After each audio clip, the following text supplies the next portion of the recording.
lived. 28. When he was brought into the king's presence, he prostrated himself, and stood silent.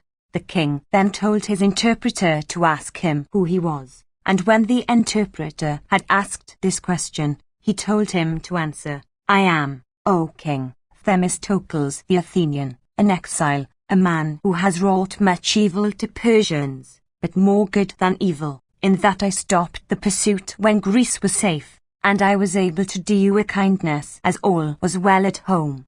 In my present fallen fortunes I am prepared to be grateful for any mark of favor you may show me, or to deprecate your anger, should you bear a grudge against me. You may see, from the violence of my own countrymen against me, how great were the benefits which I conferred upon the Persians. So now use me rather as a means of proving your magnanimity than of glutting your wrath. Wherefore save me, your suppliant, and do not destroy one who has become the enemy of Greece. Themistocles also introduced a supernatural element into his speech by relating the vision which he saw at the house of Nicogenes, and also a prophecy which he received at the shrine of Jupiter of Dodona, which bade him go to the namesake of the god, from which he concluded that the god sent him to the king, because they were both great, and called kings.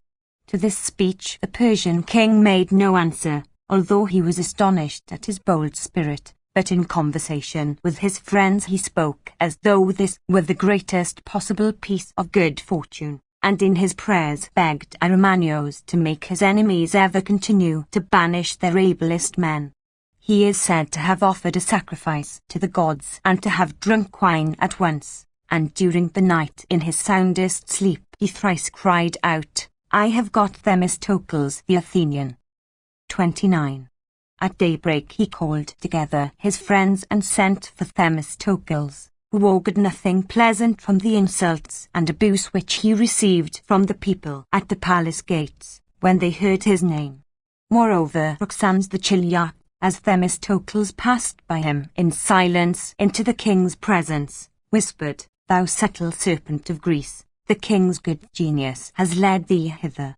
But when he was come before the king and had prostrated himself a second time, the king embraced him, and said in a friendly tone that he already owed him 200 talents, for as he had brought himself he was clearly entitled to the reward which was offered to anyone else who would do so. He also promised him much more than this, and encouraged him to speak at length upon the affairs of Greece.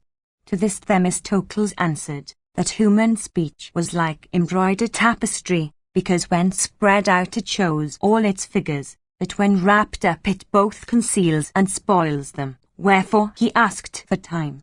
The king was pleased with his simile, and bade him take what time he chose. He asked for a year, during which he learned the Persian language sufficiently to talk to the king without an interpreter. This led the people to imagine that he discoursed about the affairs of Greece, but many changes were made at that time in the great officers of the court, and the nobles disliked Themistocles, imagining that he dared to speak about them to the king. Indeed, he was honored as no other foreigner ever was, and went hunting with the king and lived in his family circle, so that he came into the presence of the king's mother, and became her intimate friend, and at the king's command was instructed in the mysteries of the Magi. When Demaratus the Spartan was bidden to ask for a boon, he asked to be allowed to drive through Sardis wearing his tiara upright like that of the king. Mithridates, the king's cousin, shook hold of Demaratus by his tiara, saying, You have no brains for the king's tiara to cover. Do you think you would become Zeus if you were given his thunderbolt to wield? The king was very angry with Demaratus because of this request, but Themistocles by his entreaties restored him to favor. It is also said that the later Persian kings, whose politics were more mixed up with those of Greece, used to promise any Greek whom they wished to desert to them that they would treat him better than Themistocles. We are told that Themistocles himself, after he became a great man and was courted by many, was seated one day at a magnificent banquet, and said to his children, "My sons, we should have been ruined if it had not been for our ruin." Most writers agree that 3 cities, Magnesia, Lampsacus, and Myus, were allotted to him for bread, wine, and meat. To these nents of Cyzicus and Phanius add 2 more, Percote and Palais Capsis, which were to supply bedding and clothing respectively. 30. On one occasion, when he went down to the seaside on some business connected with Greece, a Persian named Epixis, satrap of Upper Phrygia, plotted his assassination. He had long kept some Pisidians who were to kill him when he passed the night in the town of Leonticophilos, which means lion's head. It is said that the mother of the god appeared to him while he was sleeping at noon and said, "Themistocles, be late at Lion's Head, lest you fall in with a lion. As a recompense for this warning, I demand Nesibdilma for my handmaid." Themistocles, disturbed at this, after praying to the goddess, left the highway and made a circuit by another road, avoiding that place. When it was night he encamped in the open country. As one of the sumpter cattle that carried his tent had fallen into a river, Themistocles' servants hung up the rich hangings, which were dripping with wet, in order to dry them. The Pisidians meanwhile came up to the camp with drawn swords, and, not clearly distinguishing in the moonlight the things hung out to dry, thought that they must be the tent of Themistocles, and that they would find him asleep within it. When they came close to it and raised the hangings, the servants who were on the watch fell upon them and seized them. Having thus escaped from danger, he built a temple to Dindymene at Magnesia to commemorate the appearance of the goddess, and appointed his daughter Nesibdilma to be its priestess. 31. When he came to Sardis, he leisurely examined the temples and the offerings which they contained, and in the temple of the mother of the gods, he found a bronze female figure called the water carrier, about 2 cubits high, which he himself, when overseer of the water supply of Athens, had made out of the fines imposed upon those who took water illegally. Either feeling touched at the statue being a captive, or else willing to show the Athenians how much power he possessed in Persia, he proposed to the satrap of Lydia to send it back to Athens. This man became angry at his demand, and said that he should write to the king and tell him of it. Themistocles, in terror, applied himself to the harem of the satrap, and by bribing the ladies there induced them to pacify him, while he himself took care to be more cautious in future, as he saw that he had to fear the enmity of the native Persians.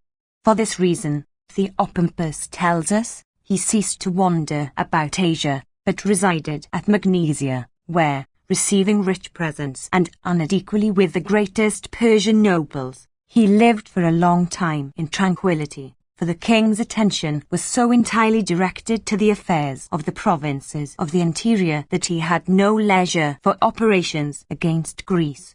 But when Egypt revolted, and the Athenians assisted it, and Greek triremes sailed as far as Cyprus and Cilicia, and Cimon was master of the sea, then the king determined to attack the Greeks, and prevent their development at his expense.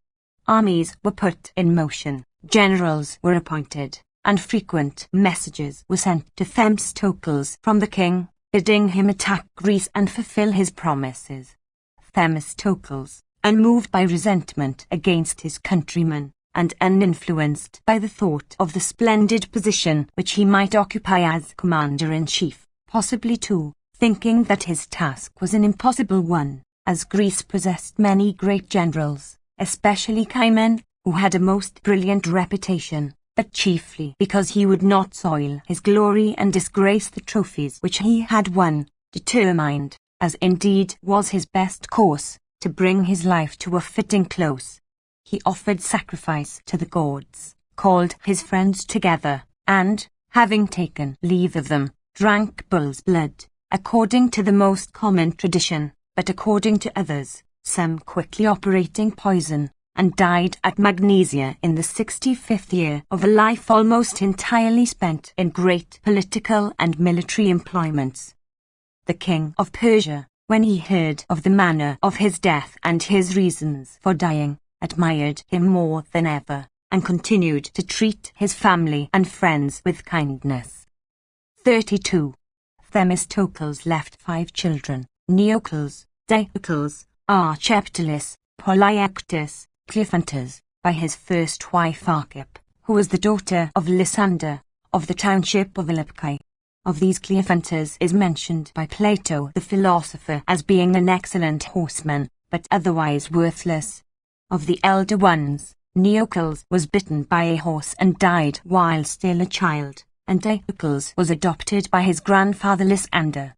He also had several daughters by his second wife, of whom Nesiptalma married Archeptolis, her father's half-brother. Italia married Panthoides of the island of Chios, and Sybaris married Nicomedes, an Athenian. After Themistocles' death, his nephew Phrysippus sailed to Magnesia, and with her brother's consent married Nicomache, and also took charge of the youngest child, who was named Asia.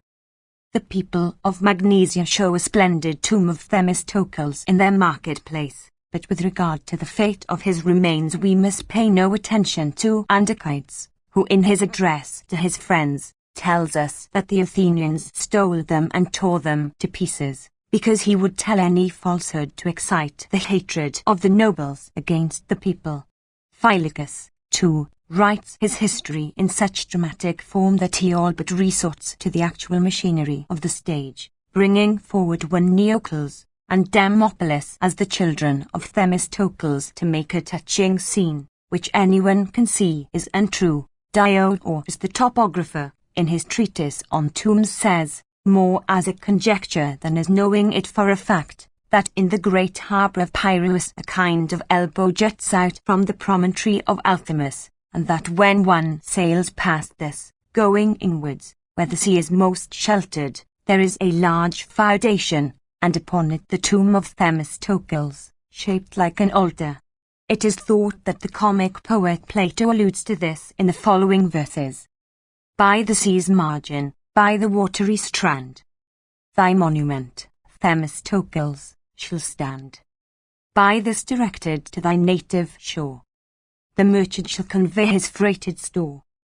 And when our fleets are summoned to the fight, Athens shall conquer with thy tomb in sight.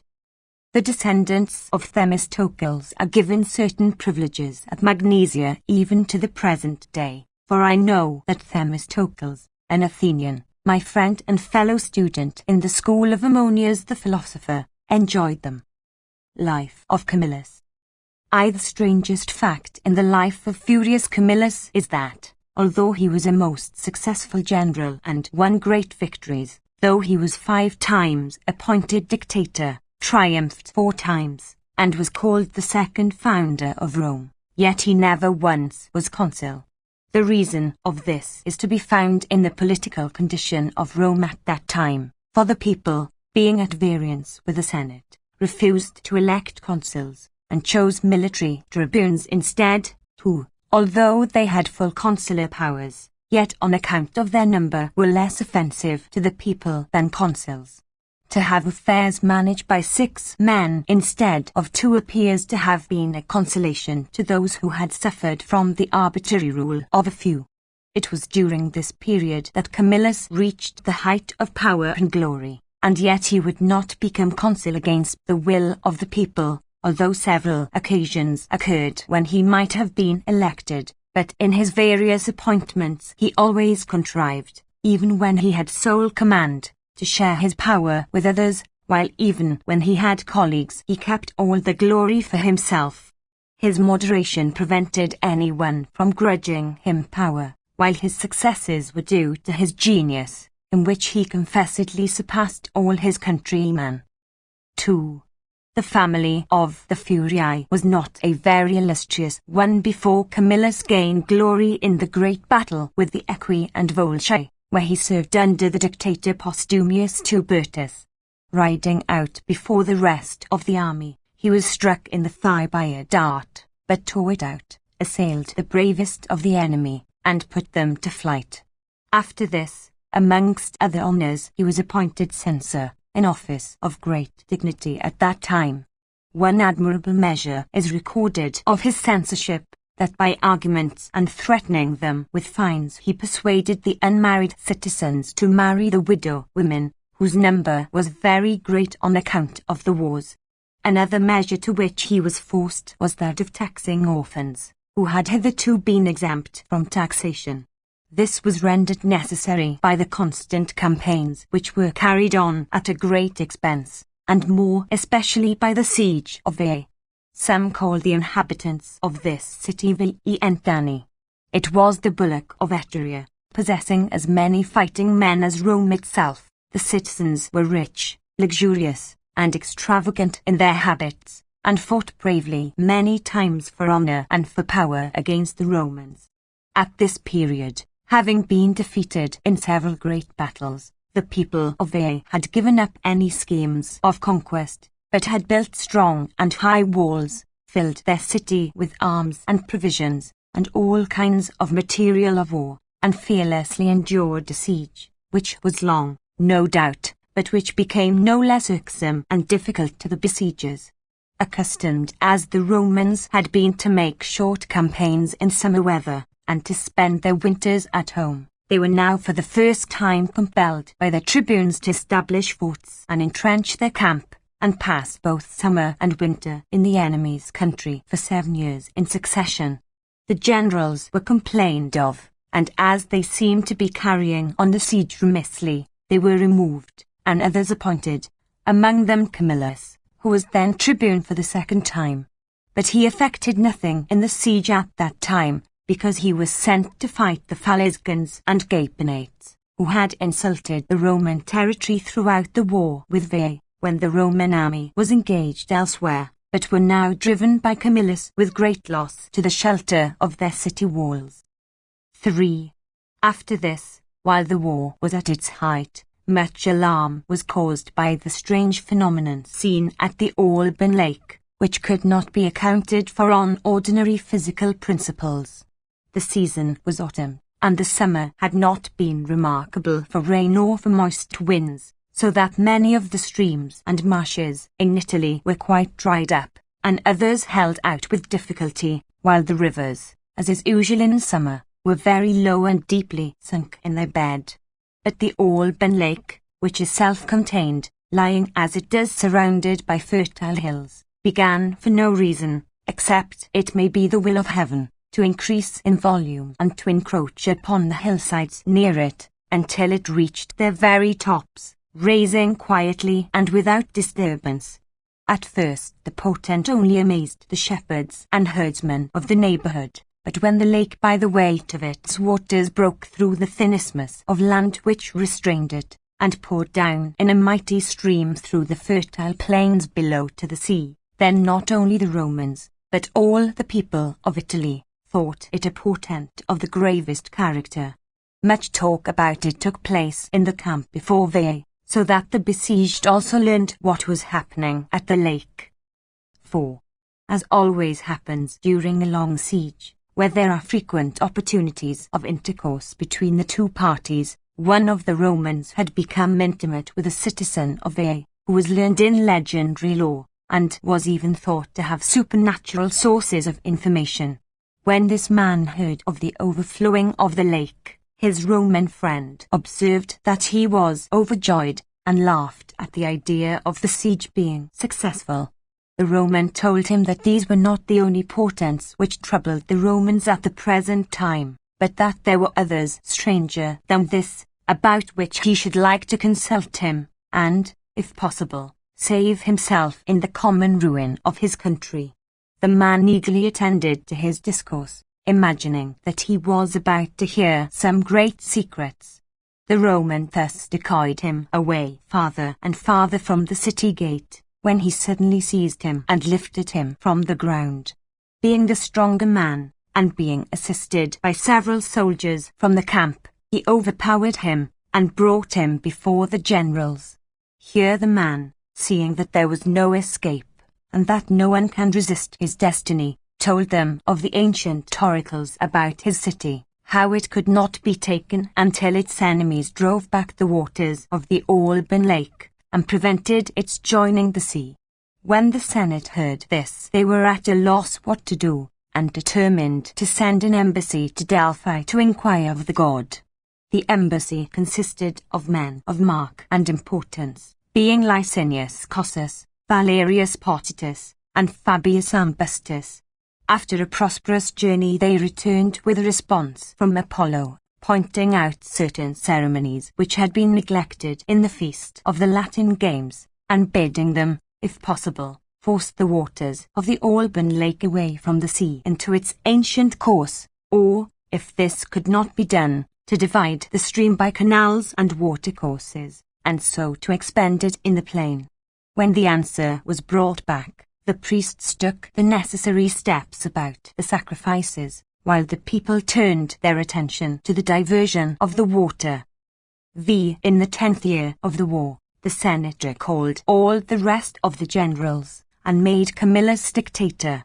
He chose Cornelius Scipio to be his master of the knights, and made a vow to the gods, that, if he succeeded in bringing the war to a glorious close, he would celebrate a great festival, and build a shrine to the goddess whom the Romans call Mater Machuta. This goddess, from the rites with which she is worshipped, one would imagine to be the same as the Greek Leucatia. For they bring a slave girl into the temple and beat her, and then drive her out. They take their brothers' children in their arms in preference to their own, and generally their ceremonies seem to allude to the nursing of Bacchus, and to the misfortunes which befell Ino because of her husband's concubine. After this, Camillus invaded the Faliscan territory, and in a great battle overthrew that people, and the Capenates who came to their assistance. Next, he turned his attention to the siege of Veii, and, perceiving that it would be a difficult matter to take the city by assault, he ordered mines to be dug, as the ground near the walls was easily worked, and the mines could be sunk to a sufficient depth to escape the notice of the besieged. As this work succeeded to his wish, he made a demonstration above ground to call the enemy to the walls and distract their attention, while others made their way unperceived through the mine to the temple of Juno in the citadel, the largest and most sacred edifice in the city. Here, it is said, was the king of the Veientines, engaged in sacrificing. The soothsayer inspected the entrails, and cried with a loud voice that the goddess would give the victory to whoever offered that victim. The Romans in the mine, hearing these words, quickly tore up the floor, and burst through it with shouts and rattling arms. The enemy fled in terror, and they seized the victims and carried them to Camillus. However, this story sounds rather fabulous. The city was stormed, and the Romans carried off an enormous mass of plunder. Camillus, who viewed them from the citadel, at first stood keeping, but when congratulated by the bystanders, raised his hands to heaven and said, "Great Jupiter, and all ye other gods, that see all good and evil deeds alike, ye know that it is not in unrighteous conquest, but in self-defense, that the Romans have taken this city of their lawless enemies. If," he continued, "there awaits us any reverse of fortune to counterbalance this good luck, I pray that it may fall, not upon the city or army of Rome, but, as lightly as may be, upon my own head." After these words he turned round to the right, as is the Roman habit after prayer, and while turning, stumbled and fell. All those present were terrified at the omen, but he recovered himself, saying that, as he had prayed, he had received a slight hurt to temper his great good fortune. When the city was sacked, he determined to send the statue of Juno to Rome, according to his vow. When workmen were assembled for this purpose, he offered sacrifice, and prayed to the goddess to look kindly on his efforts, and to graciously take up her abode among the gods of Rome. It is said that the statue answered that it wished to do so, and approved of his proceedings. But Livy tells us that Camillus offered his prayers while touching the statue, and that some of the bystanders said, "She consents, and is willing to come." However, Those who insist on the supernatural form of the story have one great argument in their favor, in the marvelous fortune of Rome, which never could from such small beginnings have reached such a pitch of glory and power without many direct manifestations of the favor of heaven. Moreover, other appearances of the same kind are to be compared with it, such as that statues have often been known to sweat, have been heard to groan, and have even turned away and shut their eyes, as had been related by many historians before our own time. And I have heard of many miraculous occurrences even at the present day, resting on evidence which cannot be lightly impugned. However, the weakness of human nature makes it equally dangerous to put too much faith in such matters or to entirely disbelieve them, as the one leads to superstition and folly, and the other to neglect and contempt of the gods. Our best course is caution, and the golden mean. 7.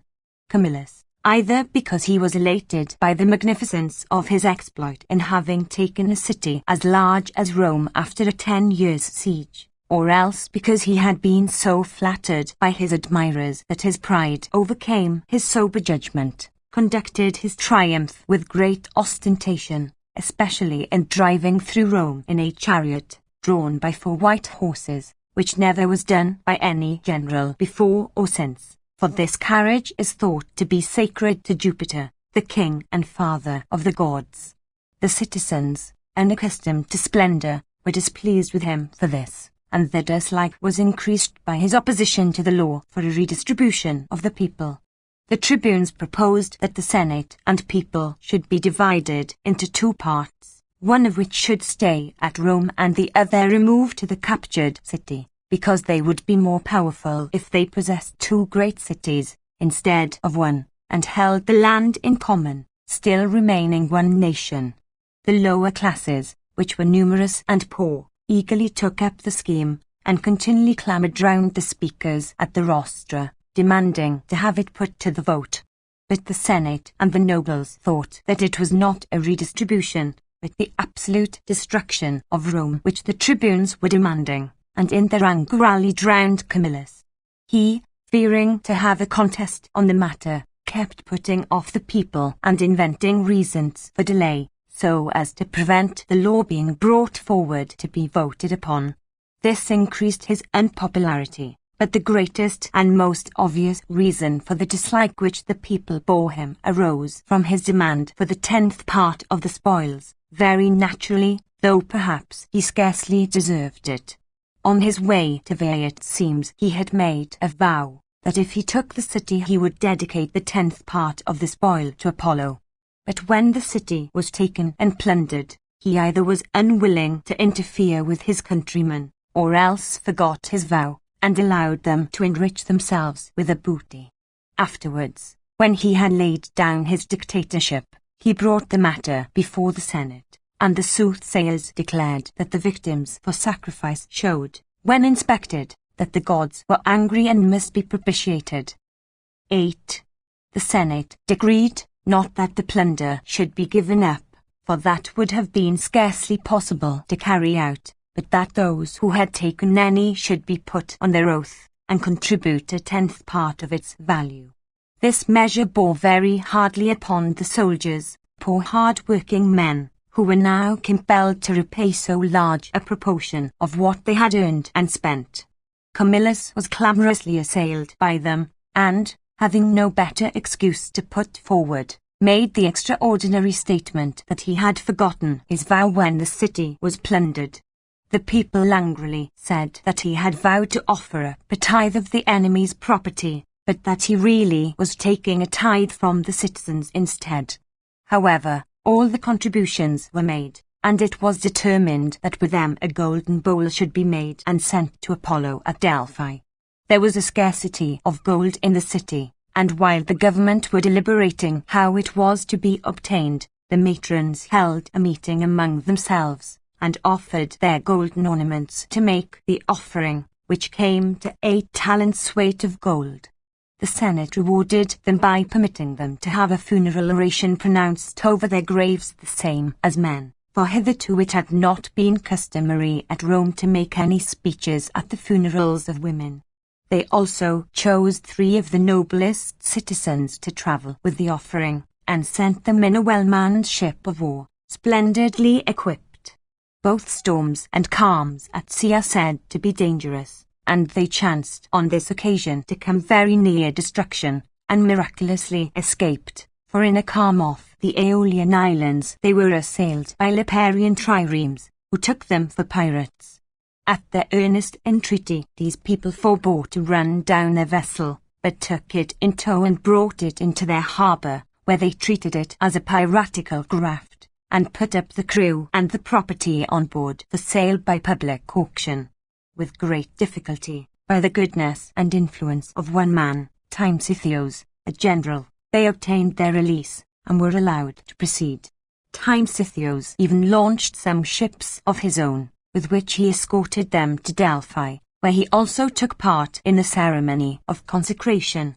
In return for his services, as was only just, he received special honours at Rome. 9.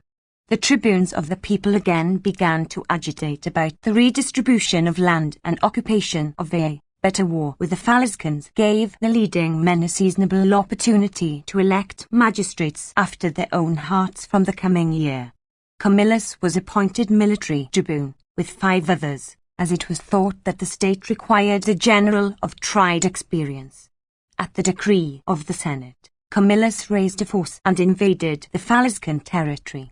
He now besieged Phalerii, a strong city well provided with all munitions of war, which he considered it would be a work of no small time and labour to take, but he was desirous of employing the people in a long siege, to prevent their having leisure for factious proceedings at home. This was ever the policy of the Romans, to work off the elements of internal strife in attacks on their neighbours.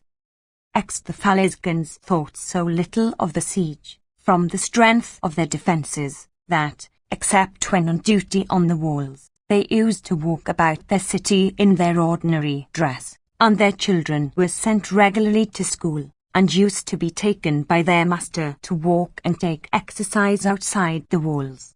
For the Phaliscans, like the Greeks, had one common school, as they wished all their children to be brought up together. The schoolmaster determined to betray these boys to the enemy, and led them outside the walls for exercise every day, and then led them back again. By this means he gradually accustomed them to going out as if there was no danger, until finally he took all the boys and handed them over to the Roman pickets, bidding them bring him to Camillus.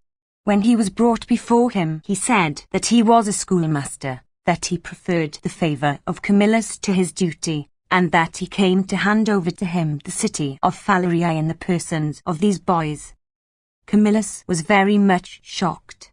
He said that war is indeed harsh, and is carried on by savage and unrighteous means, but yet there are laws of war which are observed by good men, and one ought not so much to strive for victory as to forego advantages gained by wicked and villainous means. Thus a truly great general ought to succeed by his own warlike virtues, not by the baseness of others. Having spoken thus, he ordered his slaves to tear the schoolmaster's clothes, tie his hands behind his back, and give the boys sticks and scourges with which to drive him back to the city. The Phaliscans had just discovered the treachery of their schoolmaster, and, as may be expected, the whole city was filled with mourning at such a calamity, men and women together running in confusion to the gates and walls of the city, when the boys drove in their schoolmaster with blows and insults, calling Camillus their saviour, their father, and their god. Not only those who were parents, but all the citizens were struck with admiration at the goodness of Camillus. They at once assembled, and dispatched ambassadors, putting themselves unreservedly in his hands. These men Camillus sent on to Rome, where they stated before the Senate that the Romans, by preferring justice to conquest, had taught them to prefer submission to freedom, although they did not think that they fell short of the Romans in strength so much as in virtue. The Senate referred the ambassadors to Camillus for their first answer, and he, after receiving a contribution in money, and having made a treaty of alliance with the Phaliscans, drew off his forces. 11. But the soldiers, who had been looking forward to plundering Phalerii, when they returned to Rome empty-handed, abused Camillus to the other citizens, saying that he was a hater of the people, and grudged poor men a chance of enriching themselves. When the tribunes reintroduced the proposal of redistribution of the land, and removing half the city to Veii, Camillus openly, without caring how unpopular he became, opposed the measure. The people, sorely against their will, gave up the measure, but hated Camillus so fiercely that even his domestic afflictions, for he had just lost one of his 2 sons by sickness, could not move them to pity. Being of a kind and loving nature, he was dreadfully cast down at this misfortune, and spent all his time within doors mourning with the women of his family, while his enemies were preparing an impeachment against him. 12. His accuser was Lucius Apulus, and the charge brought against him was embezzlement of the spoils of Etruria.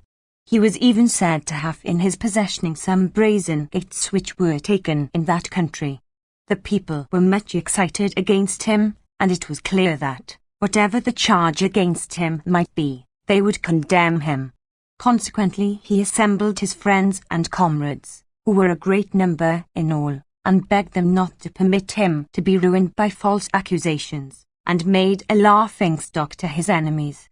But when his friends, after consulting together, answered that they did not think that they could prevent his being condemned, but that they would assist him to pay any fine that might be imposed, he, unable to bear such treatment, determined in a rage to leave Rome and go into exile. He embraced his wife and son, and walked from his house silently as far as the gate of the city.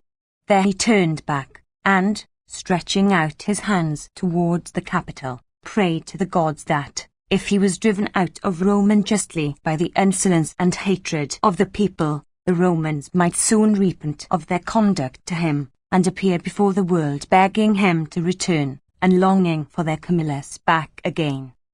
13. Like Achilles, he thus cursed his countrymen and left them. His cause was undefended, and in his absence he was condemned to pay a fine of 15,000 aces, which in Greek money is 1,500 drachmas, for theirs was the Roman coin at that time, and consequently 10 copraces were called a denarius. Every Roman believes that the prayers of Camillus were quickly heard by justice, and that a terrible retribution was exacted for his wrongs, which filled all men's mouths at the time. So terrible a fate befell Rome, with such destruction, danger, and disgrace, whether it arose from mere chance, or whether it be the office of some god to punish those who requite virtue with ingratitude. 14. The first omen of impending evil was the death of Julius the censor, for the Romans reverenced the office of censor, and accounted it sacred.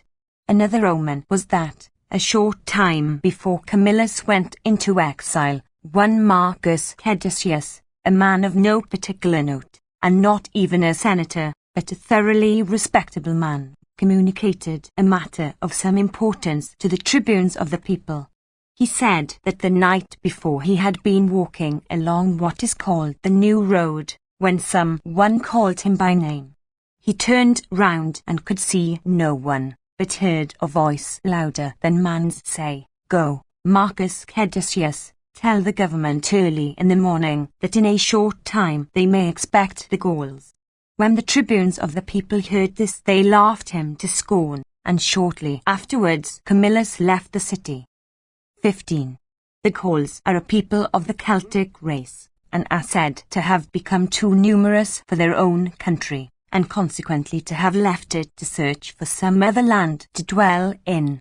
As they consisted of a large multitude of young warriors, they started in 2 bodies, one of which went towards the northern ocean, and, passing the European mountains, settled in the most distant part of Europe. The other body established themselves between the Pyrenees and the Alps, and for a long time dwelt near the Senons and Celtorii. At last they tasted wine, which was then for the first time brought thither out of Italy. In an ecstasy of delight at the drink they wildly snatched up their arms, took their families with them, and rushed to the Alps in search of the country which produced such fruits as this, considering all other countries to be savage and uncultivated. The man who first introduced wine among them and encouraged them to proceed to Italy was said to be one Arens, an Etruscan of some note, who, though a well-meaning man, had met with the following misfortune. He had been left guardian to an orphan named Lucumo, one of the richest and handsomest of his countrymen. This boy lived in the house of Arens from his childhood, and when he grew up he would not leave it, but pretended to delight in his society. It was long before Arens discovered that Lucumo had debauched his wife, and that their passion was mutual, but at length they were unable any longer to conceal their intrigue, and the youth openly attempted to carry off the woman from her husband. He went to law, but was unable to content with the numerous friends and great wealth of Lucumo, and so left the country. Hearing about the Gauls, he went to them and incited them to invade Italy. 16. They immediately made themselves masters of the country, which reaches from the Alps down to the sea on both sides of Italy, which in ancient times belonged to the Etruscans, as we see by the names, for the upper sea is called the Adriatic Madria, an Etruscan city, and the lower is called the Etruscan Sea. It is a thickly wooded country, with plenty of pasturage, and well watered. At that period it contained 18 fair and large cities, with a thriving commercial population. The Gauls took these cities, drove out their inhabitants, and occupied them themselves. This, however, took place some time previously to our story. 17. The Gauls at this time marched against the Etruscan city of Clusium and besieged it. The inhabitants appealed to the Romans to send ambassadors and letters to the barbarians, and they sent 3 of the Fabian family, men of the first importance in Rome. They were well received, because of the name of Rome, by the Gauls, who desisted from their siege and held a conference with them. The Romans inquired what wrong the Gauls had suffered from the people of Clusium that they should attack their city. To this Brennus, the king of the Gauls, answered with a laugh, "The people of Clusium wrong us by holding a large territory, although they can only inhabit and cultivate a small one, while they will not give a share of it to us, who are numerous and poor. You Romans were wronged in just the same way in old times by the people of Alba, and Fidene, and Ardea, and at the present day by the Veientines and Gapinates, and by many of the Phaliscans and Volscians. You make campaigns against these people if they will not share their good things with you. You sell them for slaves and plunder their territory, and destroy their cities, and in this you do nothing wrong, but merely obey the most ancient of all laws, that the property of the weak belongs to the strong, a law which prevails among the gods on the one hand, and even among wild beasts, amongst whom the stronger always encroach upon the weaker ones. So now cease to pity the besieged men of Clusium, for fear you should teach the Gauls to become good-natured and pitiful towards the nations that have been wronged by the Romans." This speech showed the Romans that Brennus had no thought of coming to terms, and they in consequence went into Clusium and encouraged the inhabitants to attack the barbarians under their guidance, either because they wished to make trial of the valour of the Gauls, or to make a display of their own. The people of Clusium made a sally, and a battle took place near their wall. In this one of the Fabii, Quintus Sambustus by name, was on horseback, and rode to attack a fine powerful Gaul who was riding far in advance of the rest. At first the Roman was not recognized because the fight was sharp, and the flashing of his arms prevented his face being clearly seen. But when he slew his antagonist and jumped down from his horse to strip his body of its spoils, Brennus recognized him, and called the gods to witness his violation of the common law of all nations, in coming to them as an ambassador and fighting against them as an enemy. He immediately put a stop to the battle and took no further heed of the people of Clusium, but directed his army against Rome. However, as he did not wish it to be thought that the bad conduct of the Romans pleased the Gauls, who only wanted a pretext for hostilities, he sent and demanded that Fabius should be delivered up to him to be punished, and at the same time led his army slowly forwards. 18. At Rome the Senate was called together, and many blamed Fabius, while those priests who are called Fasciales urged the Senate in the name of religion to throw the whole blame of what had happened upon one guilty head, and, by delivering him up, to clear the rest of the city from sharing his guilt. These Fasciales were instituted by the mildest and justest of the kings of Rome, Numa Pompilius, to be guardians of peace, and examiners of the reasons which justify a nation in going to war. However, the Senate referred the matter to the people, and when the priests repeated their charges against Fabius before them, the people so despised and slighted religion as to appoint Fabius and his brothers military tribunes. The Gauls, when they heard this, were enraged, and hurried on, disregarding everything but speed. The nations through which they passed, terrified at their glancing red arms and their strength and courage, thought that their land was indeed lost and that their cities would at once be taken, but to their wonder and delight the Gauls did them no hurt, and took nothing from their fields, but marched close by their cities, calling out that they were marching against Rome, and were at war with the Romans only, and held all other men to be their friends. To meet this impetuous rush, the military tribunes led out the Romans, who, in numbers, indeed, were quite a match for the Gauls, for they amounted to no less than 40,000 heavy-armed men, but for the most part untrained and serving for the first time. Besides this disadvantage, they neglected the duties of religion, for they neither made the usual sacrifices nor consulted the soothsayers. Confusion also was produced by the number of commanders, though frequently before this, in much less important campaigns, they had chosen single generals, whom they called dictators, as they knew that nothing is so important at a dangerous crisis as that all should unanimously and in good order obey the commands of one irresponsible chief. And the unfair treatment which Camillus had received now bore disastrous fruits, for no man dared to use authority except to flatter and gain the favour of the people. They proceeded about 11 miles from the city, and halted for the night on the banks of the river Lea, which joins the Tiber not far from where their camp was pitched. Here the barbarians appeared, and, after an unskilfully managed battle, the want of discipline of the Romans caused their ruin. The Gauls drove the left wing into the river and destroyed it, but the right of the army, which took refuge in the hills to avoid the enemy's charge on level ground, suffered less, and most of them reached the city safely. The rest, who survived after the enemy were weary of slaughter, took refuge at Veii, imagining that all was over with Rome. 19.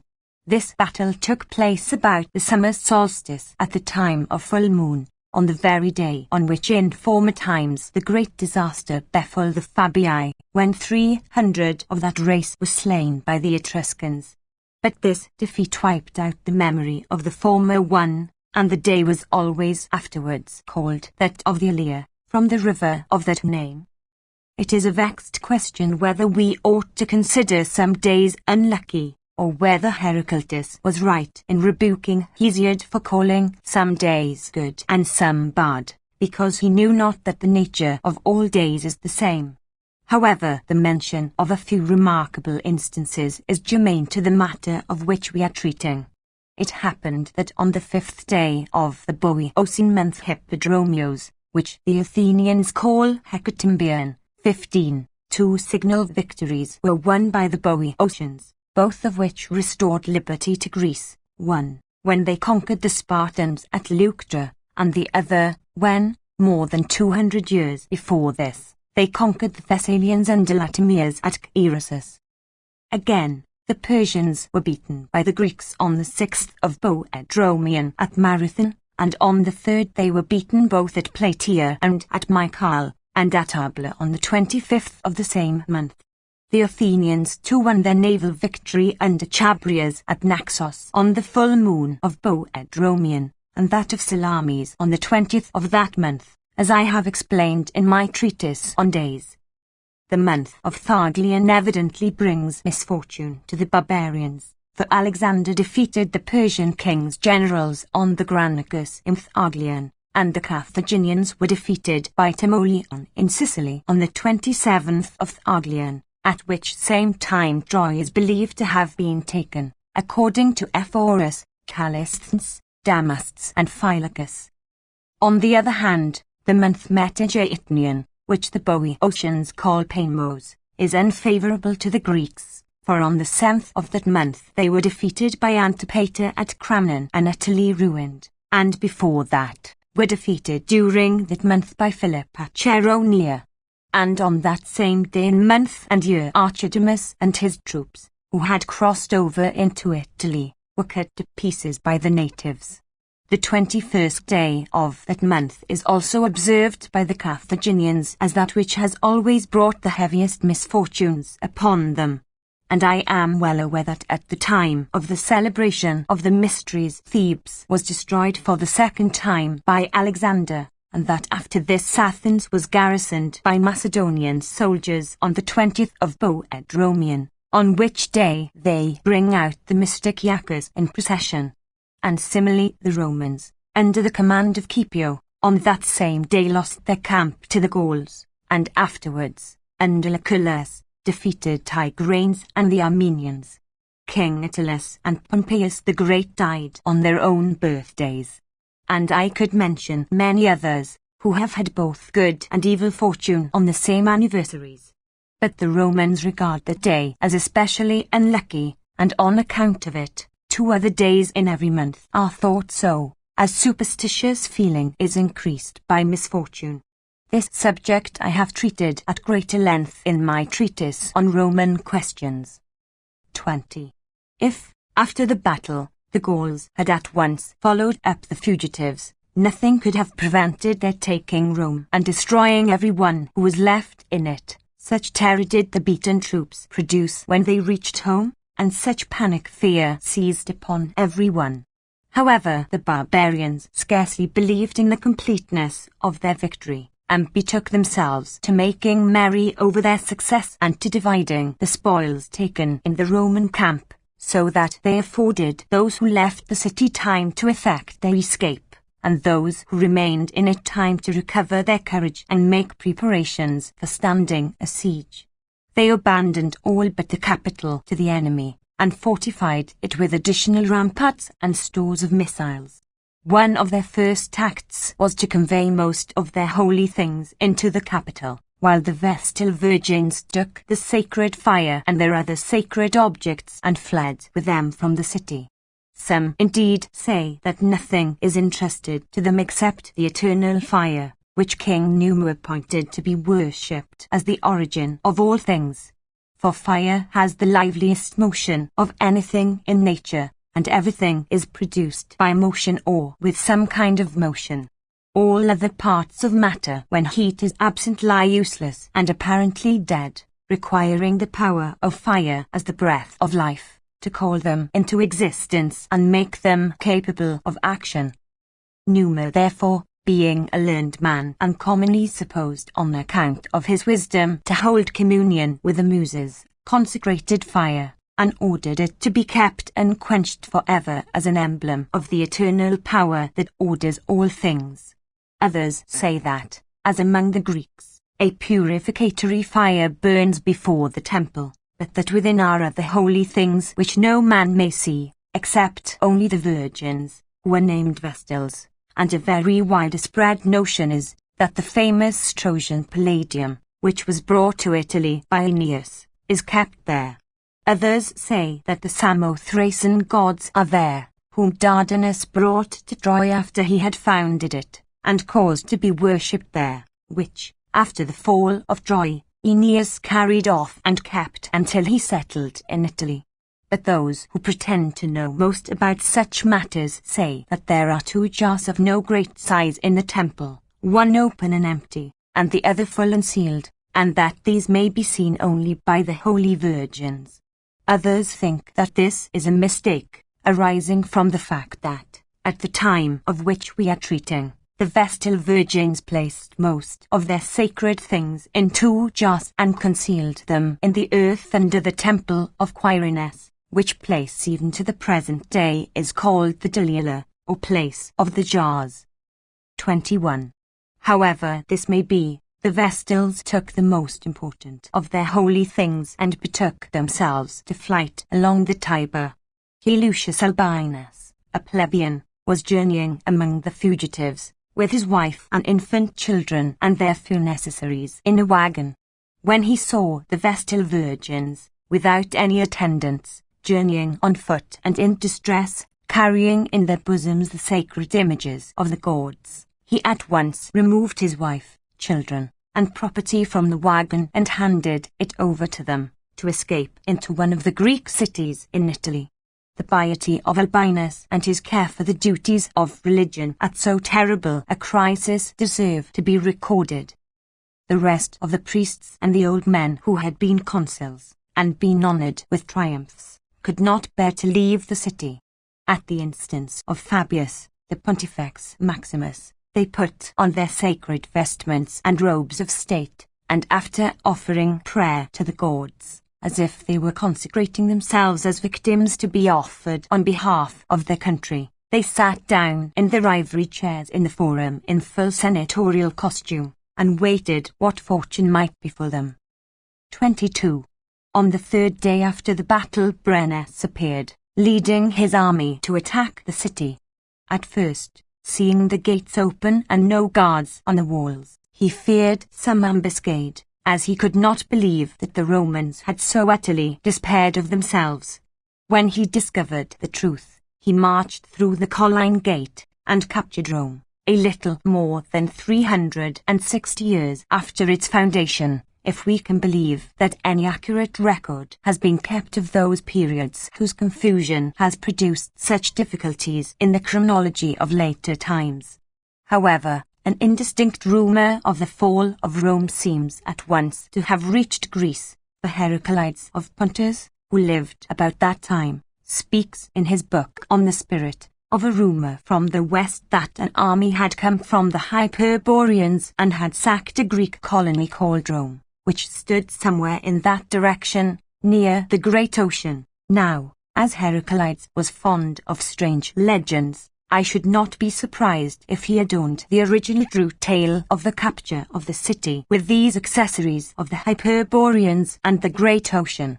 Aristotle, the philosopher, had evidently heard quite accurately that the city was taken by the Gauls, but he says that it was saved by one Lucius. Now Camillus's name was Marcus, not Lucius.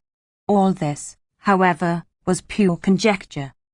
Brennus, after taking possession of Rome, posted a force to watch the capital, and himself went down to the forum, and wondered at the men who sat there silent, with all their ornaments, how they neither rose from their seats at the approach of the enemy, nor changed colour, but sat leaning on their staffs with fearless confidence, quietly looking at one another. The Gauls were astonished at so strange a sight, and for a long time they forbore to approach and touch them, as if they were superior beings. But when one of them ventured to draw near to Marcus Papirius and gently stroke his long beard, Papirius struck him on the head with his staff, at which the barbarian drew his sword and slew him. Upon this they fell upon the rest and killed them, with any other Romans whom they found, and spent many days in plundering the houses, after which they burned them and pulled them down in their rage at the men in the capital, because they would not surrender, but drove them back when they assaulted it. For this reason they wreaked their vengeance on the city, and put to death all their captives, men and women, old and young alike. 23. As the siege was a long one, the Gauls began to want for provisions. They divided themselves into 2 bodies, one of which remained with the king and carried on the siege, while the others scoured the country, plundering and destroying the villages, not going all together in a body, but scattered in small detachments in various directions, as their elation at their success caused them to have no fear about separating their forces. Their largest and best disciplined body marched towards Ardea, where Camillus, since his banishment, had lived as a private person. All his thoughts, however, were bent not upon avoiding or fleeing from the Gauls, but upon defeating them if possible. And so, seeing that the people of Ardea were sufficient in numbers, but wanting in confidence because of the want of experience and remissness of their leaders, he first began to tell the younger men that they ought not to ascribe the misfortunes of the Romans to the bravery of the Gauls, for the misconduct of the former had given them a triumph which they did not deserve.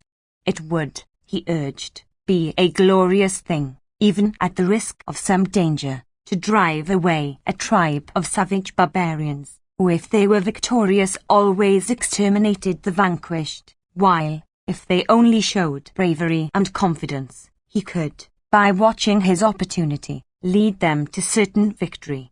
As the younger men eagerly listened to these words, Camillus proceeded to confer with the chief magistrates of the Ardeates. After obtaining their consent also, he armed all those who were capable of service, but kept them within the walls, as he wished to conceal their presence from the enemy who were now close at hand.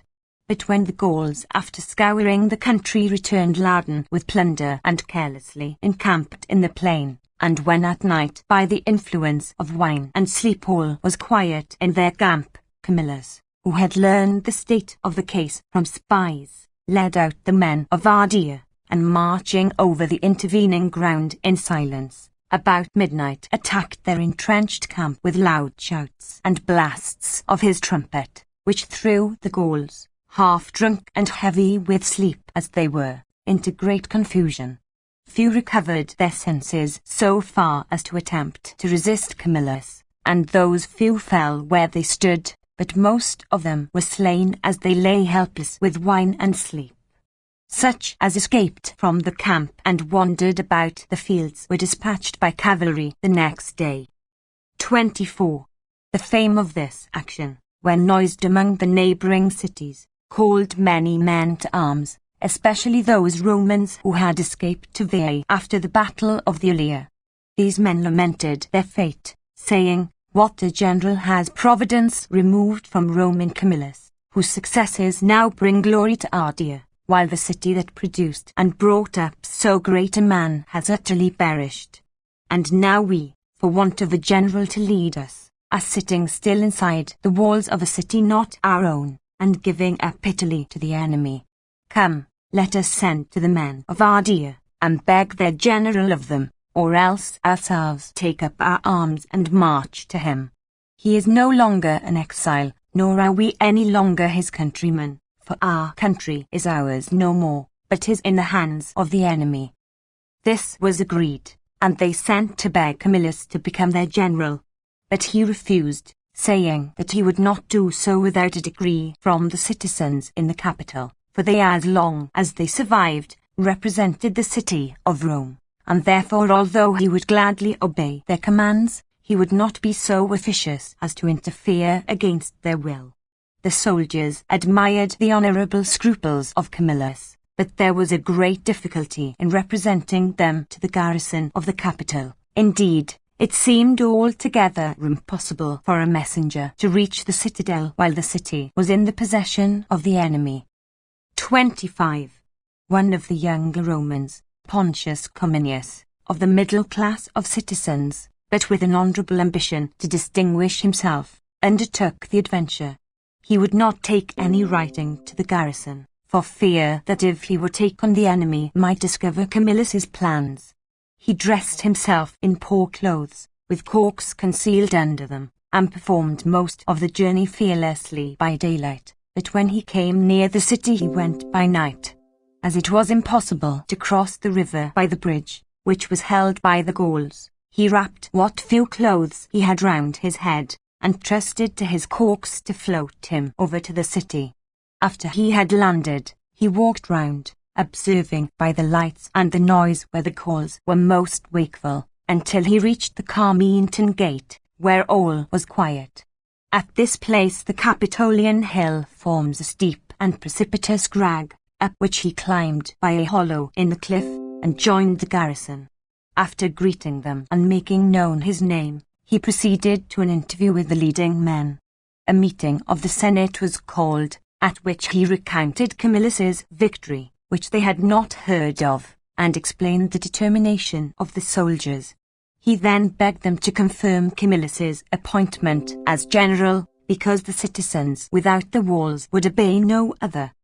When the Senate heard this, they deliberated, and finally appointed Camillus dictator, and sent back Pontius by the same way that he came, which he was able to accomplish as fortunately as before.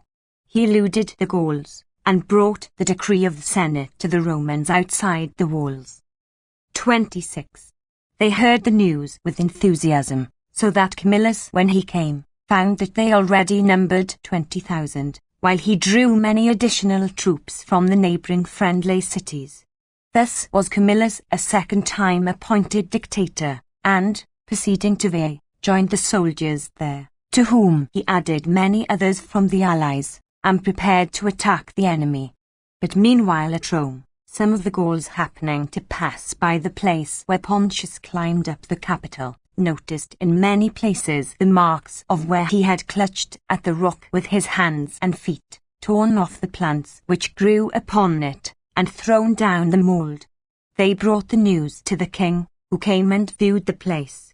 He said nothing at the time, but in the evening he called together those Gauls who were lightest and most accustomed to climb mountains, and thus addressed them. The road up the rock, which we by ourselves could not discover, has been proved by our enemies not to be impassable to men, and it would be disgraceful for us, after having begun so well, to leave our enterprise incomplete, and to give up the place as impregnable after the enemy themselves have shown us how it may be taken.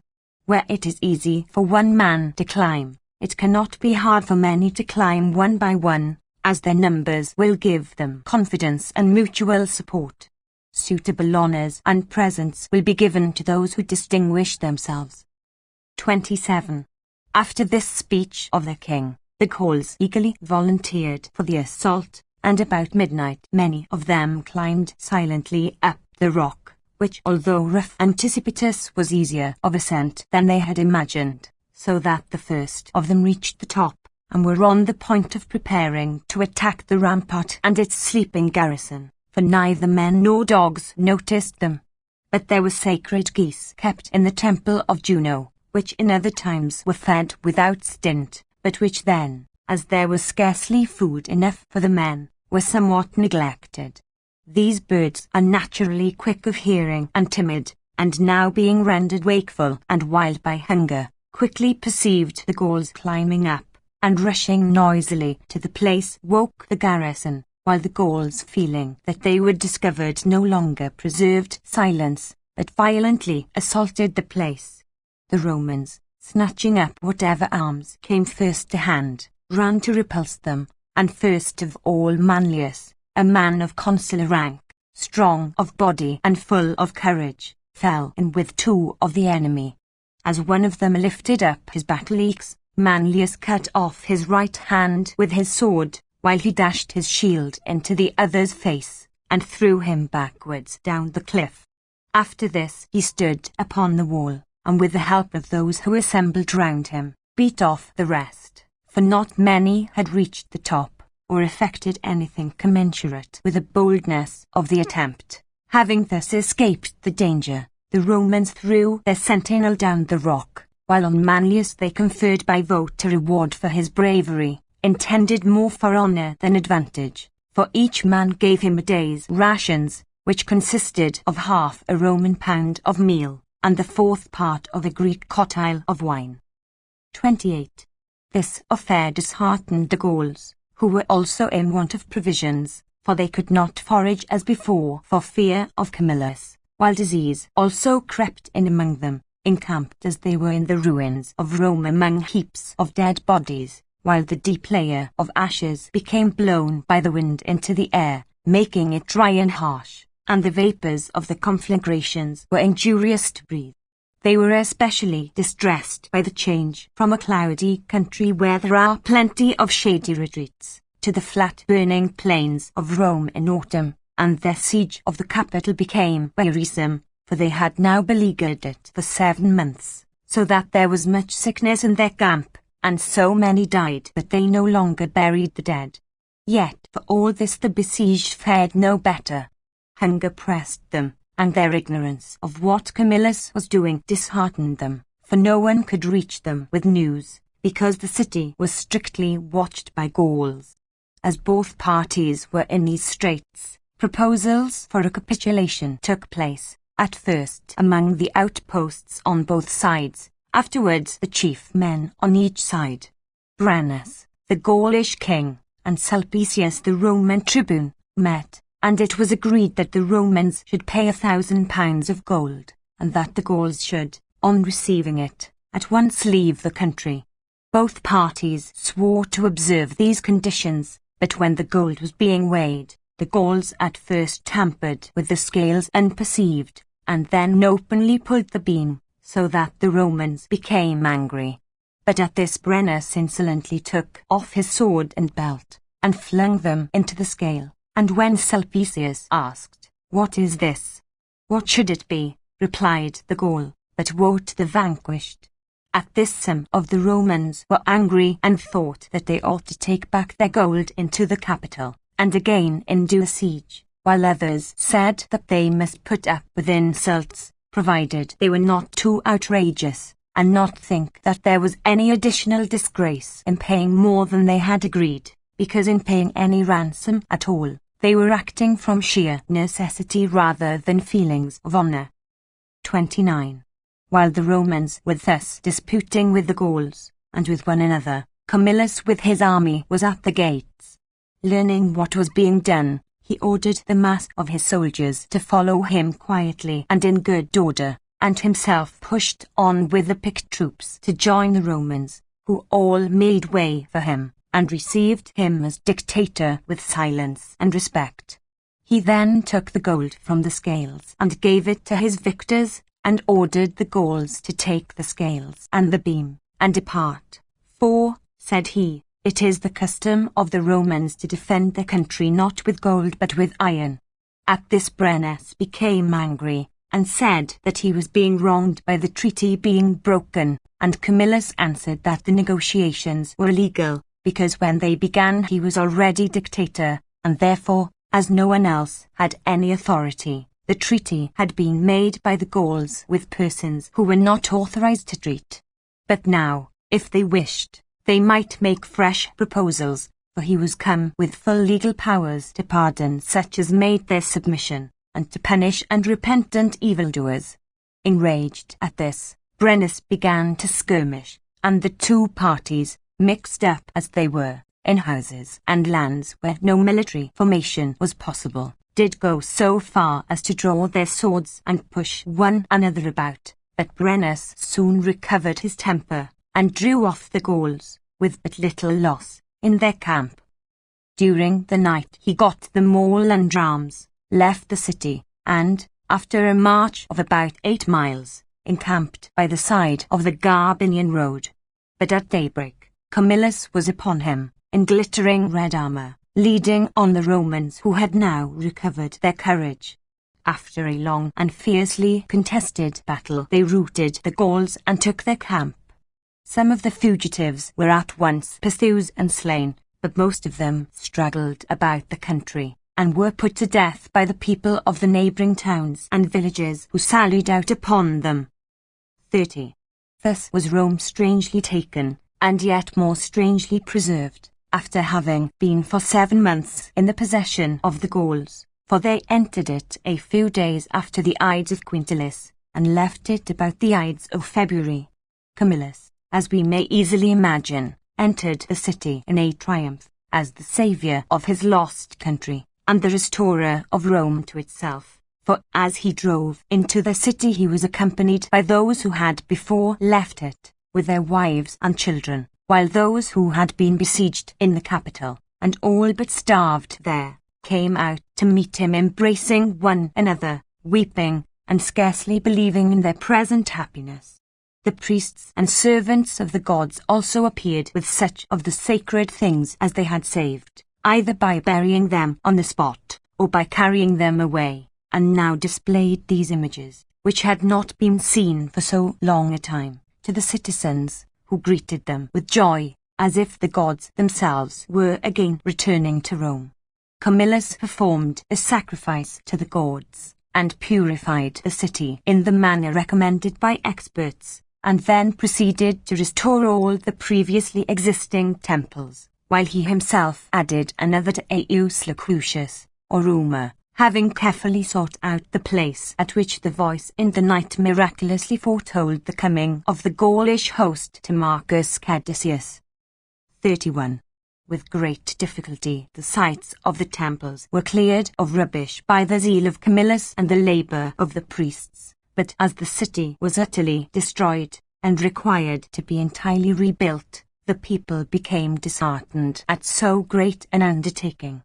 Men who had lost their all were inclined to wait, and indeed required rest after their misfortunes, rather than labours and toils, which neither their bodies nor their purses were able to endure.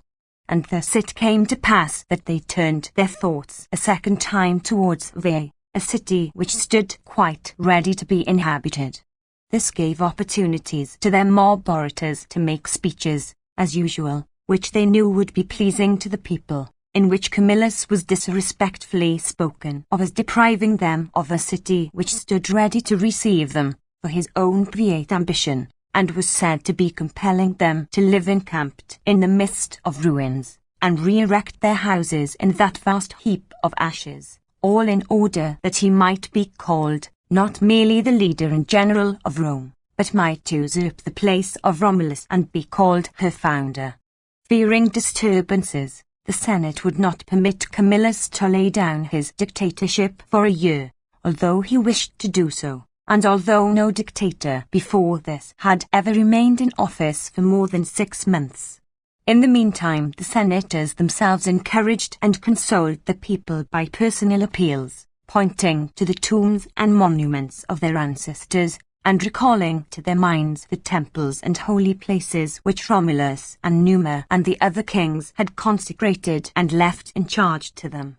More especially they dwelt upon the omen of the newly severed head which had been found when the foundations of the capital were dug, by which it was proved that that spot was fated to become the head of Italy, and the fire of Vesta which the virgins had relighted after the war, and which it would be a disgrace for them to extinguish, and to abandon the city, whether they were to see it inhabited by foreigners or turned into fields for cattle to feed in.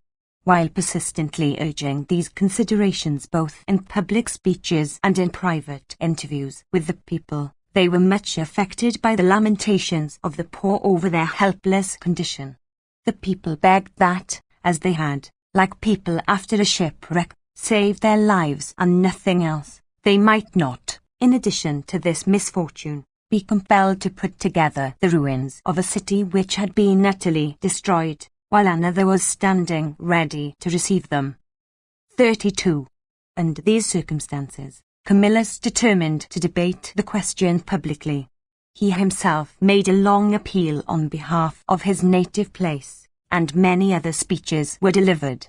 Finally he rose, and bade Lucius Lucretius, whose privilege it was, to vote first, and then after him the rest in order.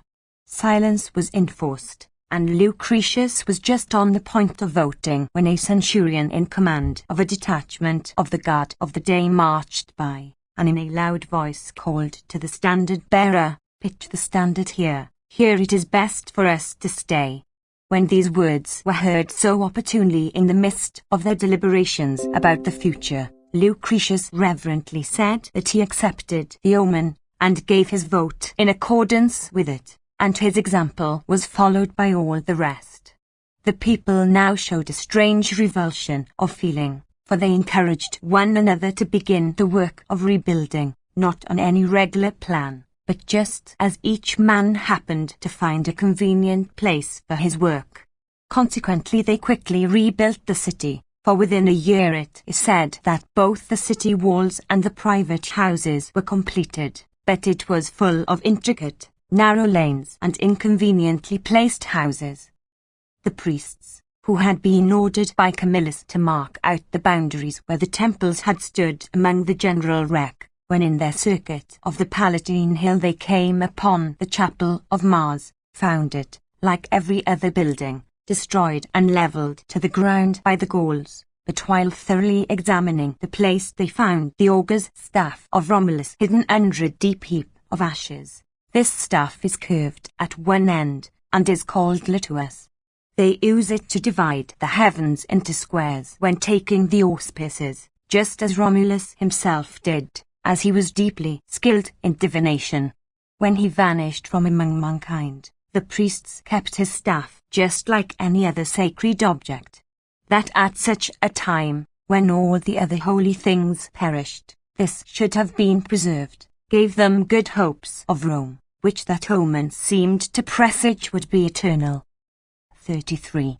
Before they had finished rebuilding the city, they became involved in a war, for the Equians, Volscians, and Latins combined their forces and invaded the country, while the Etruscans besieged Sutrium, a city in alliance with Rome.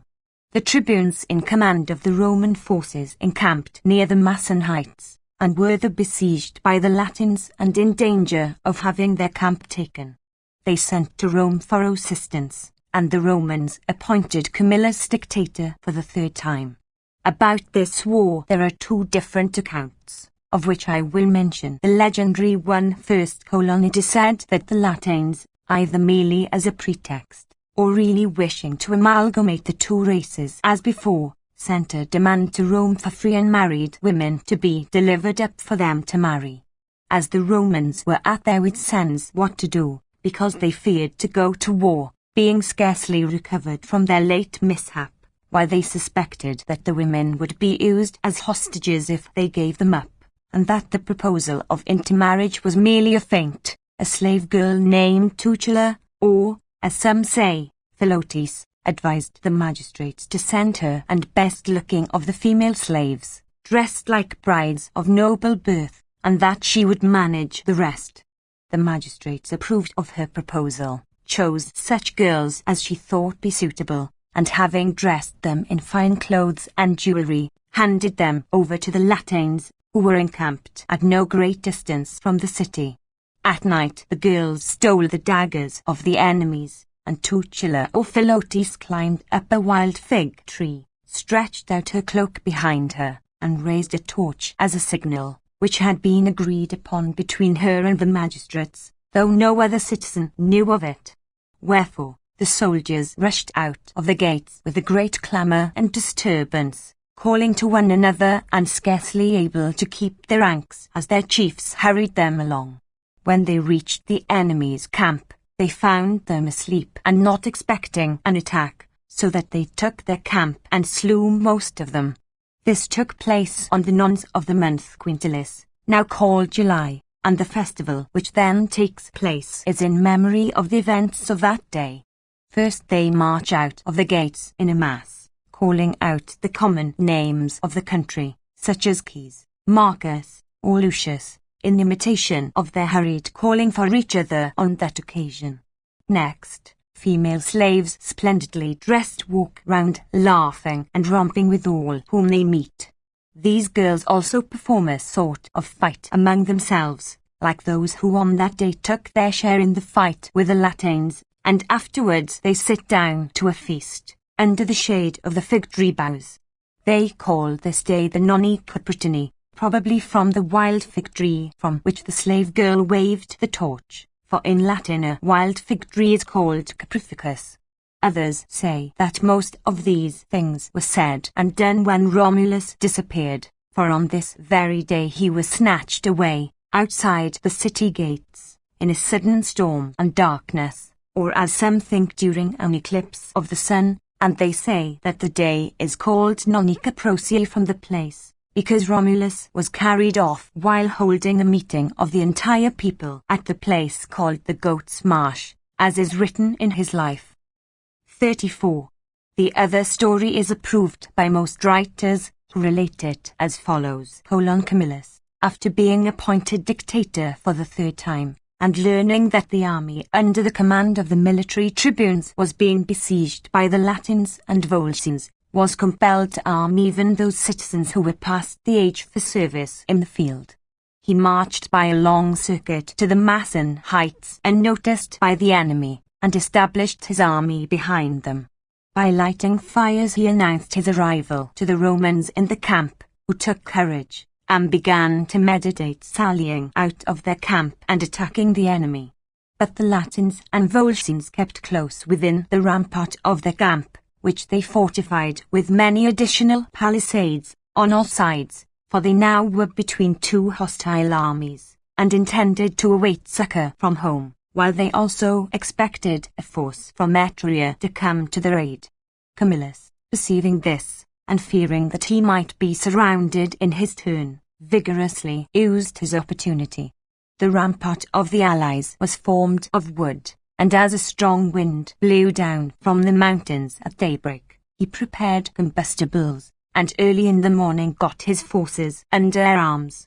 One division he sent to attack the enemy's camp with darts and missile weapons and loud shouts, while he himself, with those who were in charge of the fire, waited for his opportunity on that side towards which the wind usually blew. When the other troops were engaged with the enemy, the sun rose, and a strong wind got up. At this Camillus gave the signal for attack, and at once enveloped the palisades with lighted missiles. As the flames quickly spread in the thick wooden palisades, the Latins, finding their camp girt with flames, were driven into a small compass, and finally obliged to sally out of their entrenchments, outside of which the Romans stood ready to receive them. Few of those who broke out escaped, while all who remained in the camp perished in the flames, until the Romans extinguished them and began to plunder. 35. After this exploit, Camillus left his son Lucius in charge of the camp, to guard the prisoners and the booty, and himself invaded the enemy's country. He took the capital of the Equi, reduced the Volsci to subjection, and marched at once upon Sutrium to relieve that city, whose inhabitants had not heard of his successes, but were still besieged by the Etruscans. The Sutrians had just surrendered, and had been turned out of their city by the enemy with nothing but the clothes they had on. Camillus met them on the road with their wives and children, weeping over their misfortune.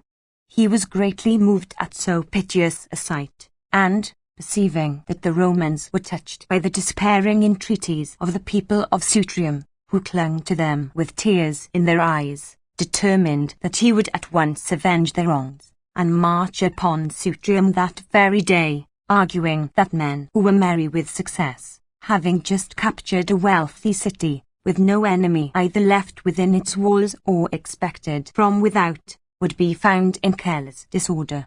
In this conjecture he was right, for he not only marched through the country, but even obtained possession of the walls and gates unperceived by the enemy, who had posted no guards, but were carousing in the various private houses. Indeed, when they learned that the Romans were in possession of the town, they were in such a condition of intoxication that most of them could not even attempt to escape, but shamefully waited in the houses where they were until they were either killed or taken prisoners. Thus was the city of Sutrium twice taken in one day, and thus did the victors lose their prize, and the dispossessed inhabitants regain their homes by Camillus's means. 36. The triumph which he enjoyed after these campaigns added to his popularity and glory as much as either of the former, for even those who disliked him most, and who had insisted that all his successes were due to good fortune more than to skill, were now forced to admit the brilliancy of his generalship, and to give his genius its due. The chief of his enemies and detractors was Marcus Manlius, he who had been the first man to fling the Gauls down the cliff in the night attack on the Capitol, and who in remembrance of this was surnamed Capitolinus. This man, endeavouring to make himself the first man in Rome, and not being able to surpass the fame of Camillus by fair means, made the accusation against him usual in such cases, that he was intending to make himself king. This falsehood he repeated in his addresses to the people, with whom he was making himself popular, especially with those who were in debt, some of whom he defended, and assisted in coming to terms with their creditors, while others he forcibly rescued from the officers of the law, so that many needy persons were attracted to him, and became the terror of all respectable citizens by their riotous disturbances in the Forum. To put an end to these disorders, Quintus Capitolinus was created dictator, and he put Manlius in prison, but the people upon this went into mourning, a thing only done on the occasion of some great public disaster, and the Senate, terrified at this, ordered Manlius to be acquitted. Manlius was not improved by his captivity, but was more turbulent and disorderly in his conduct than he had been before. Camillus was now again elected military tribune, and Manlius was impeached, but the place in which he was tried told greatly against his accusers. For the very spot on the Capitol on which Manlius fought with the Gauls on that night was visible from the Forum, and the sight of it raised a strong feeling in his favour, while he himself pointed to it, and, with tears in his eyes, reminded them of how he had fought for them, so that his judges were at their wits' end, and often adjourned the trial, for they could not acquit him of the crime which was clearly proved against him, and yet they could not bring themselves to let the law take its course, when the scene before them reminded them constantly of his great exploit.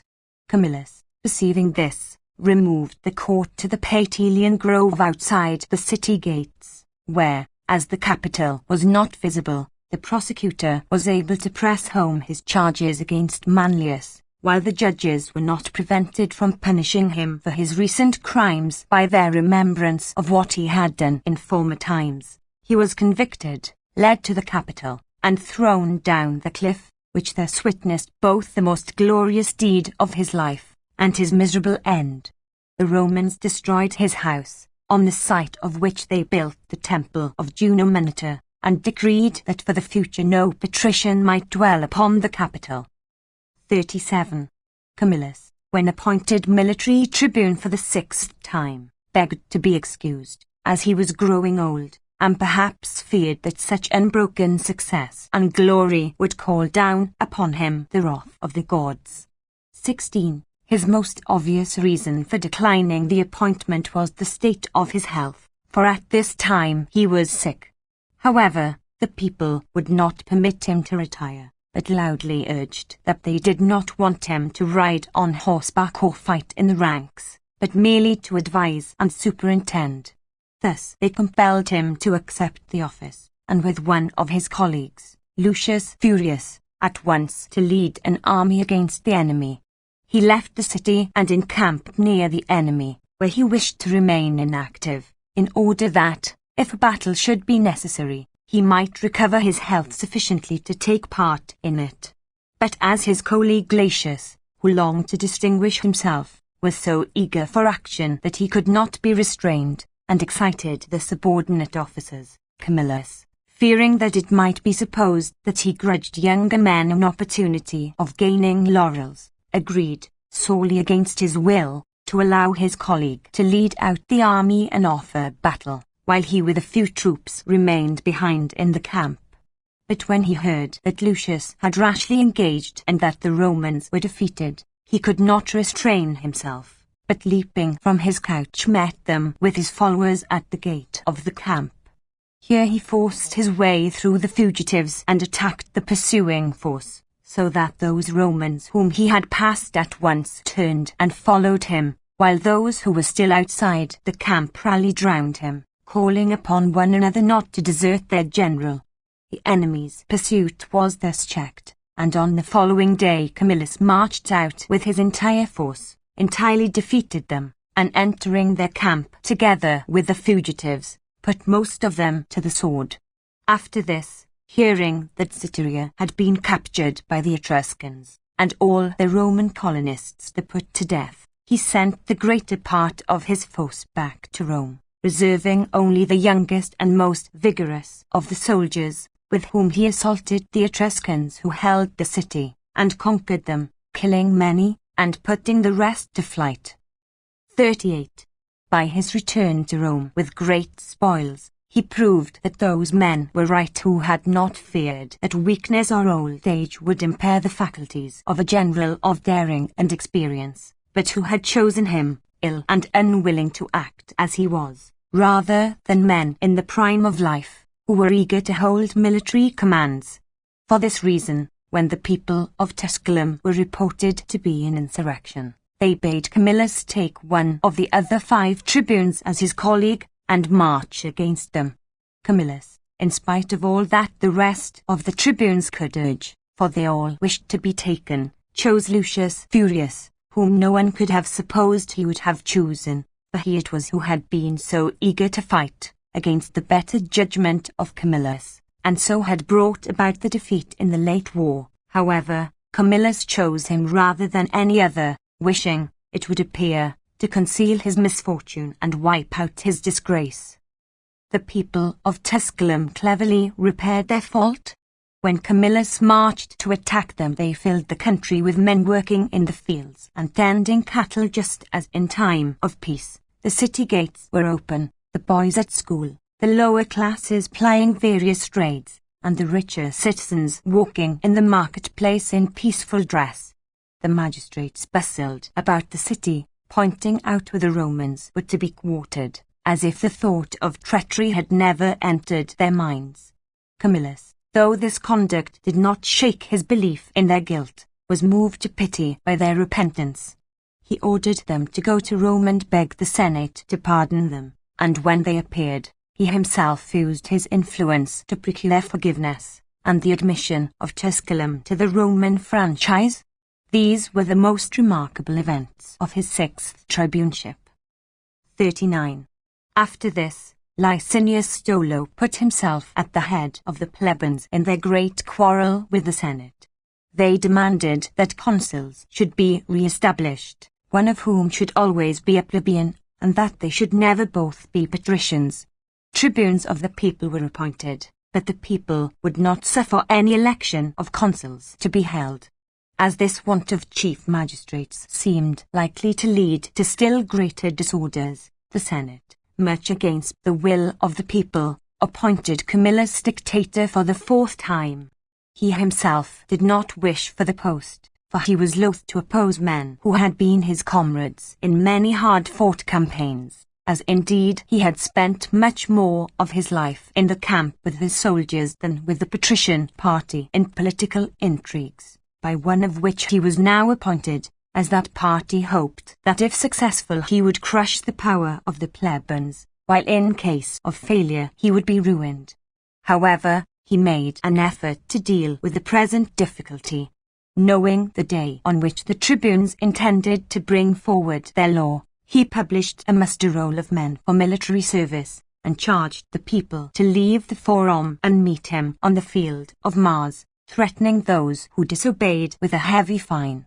But when the tribunes answered his threats by vowing that they would fine him 50,000 drachmas unless he ceased his interference with the people's right of voting, he retired to his own house, and after a few days laid down his office on pretence of sickness.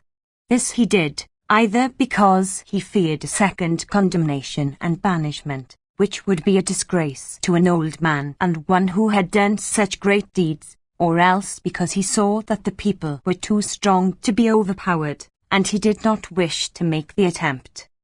The Senate appointed another dictator, but he made that very Licinius Stolo, the leader of the popular party, his master of the horse, and thus enabled him to pass a law which was especially distasteful to the patricians, for it forbade anyone to possess more than 500 jugera of land.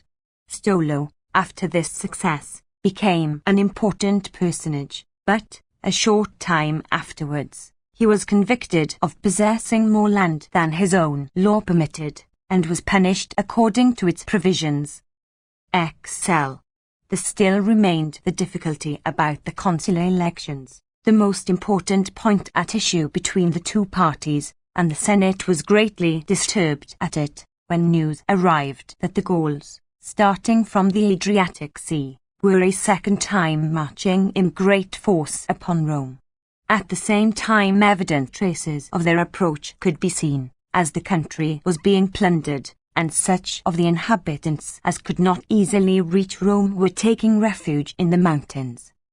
This terrible tidings put an end to all internal disputes. The Senate and people formed themselves into one assembly, and with one voice appointed Camillus dictator for the 5th time. He was now a very old man, being near his 80th year, but at this pressing crisis he made none of his former excuses, but at once took the chief command and levied an army for the war. As he knew that the chief power of the Gauls lay in their swords, with which they dealt heavy blows on the heads and shoulders of their enemy, without any skill in fence, he prepared for most of his soldiers helmets made entirely of smooth iron, so that the swords would either break or glance off them, while he also had brass rims fitted to their shields, because their wood by itself could not endure a blow.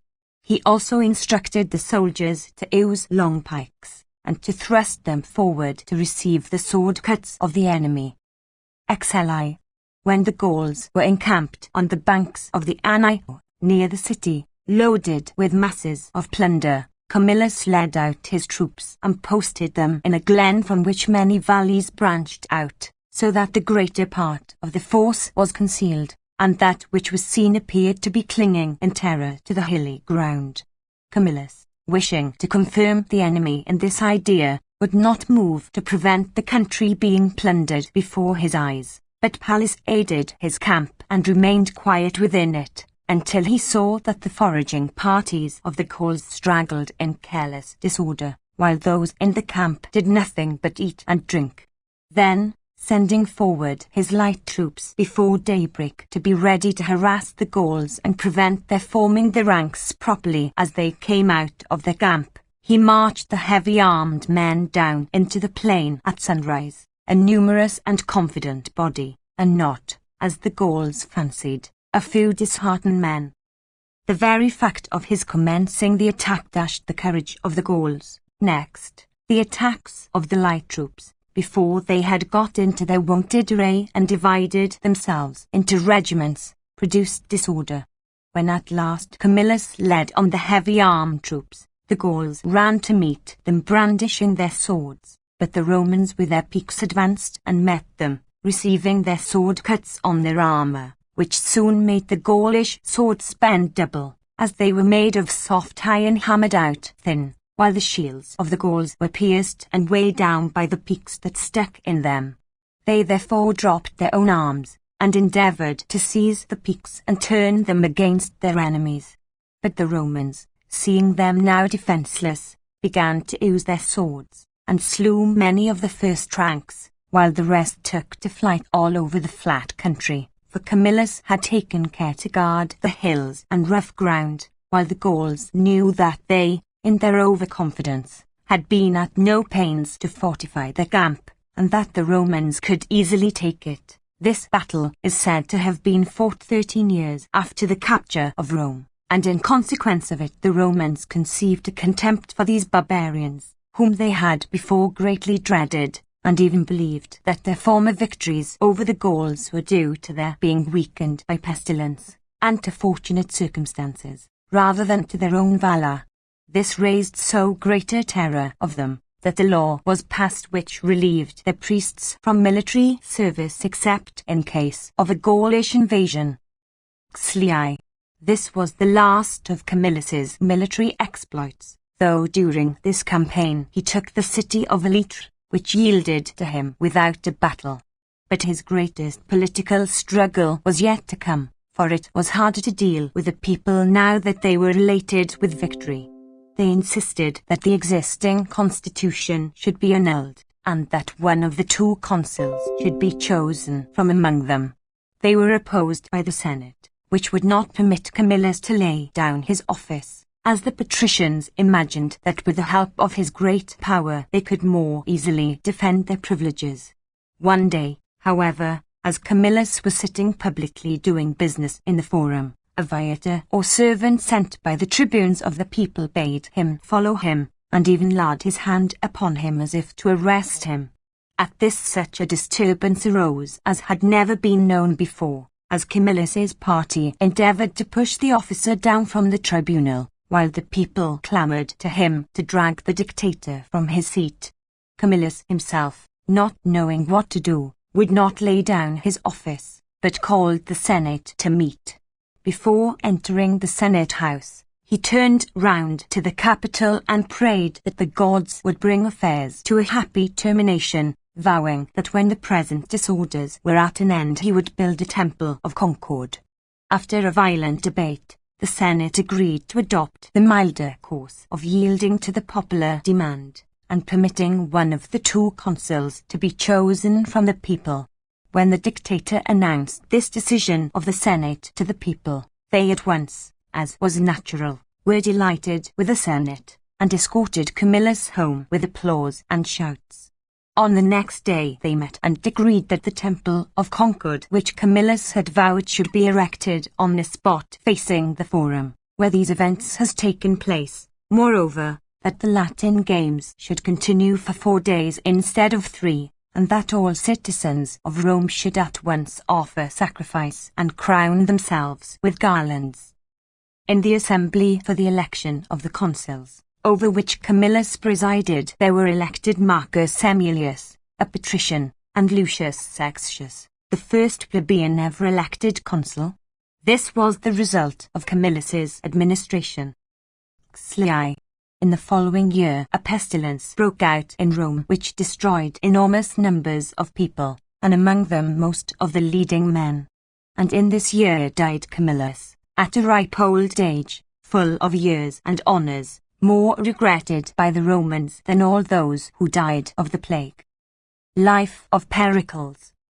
One day in Rome, Caesar, seeing some rich foreigners nursing and petting young lapdogs and monkeys, inquired whether in their parts of the world the women bore no children, a truly imperial reproof to those who waste on animals the affection which they ought to bestow upon mankind.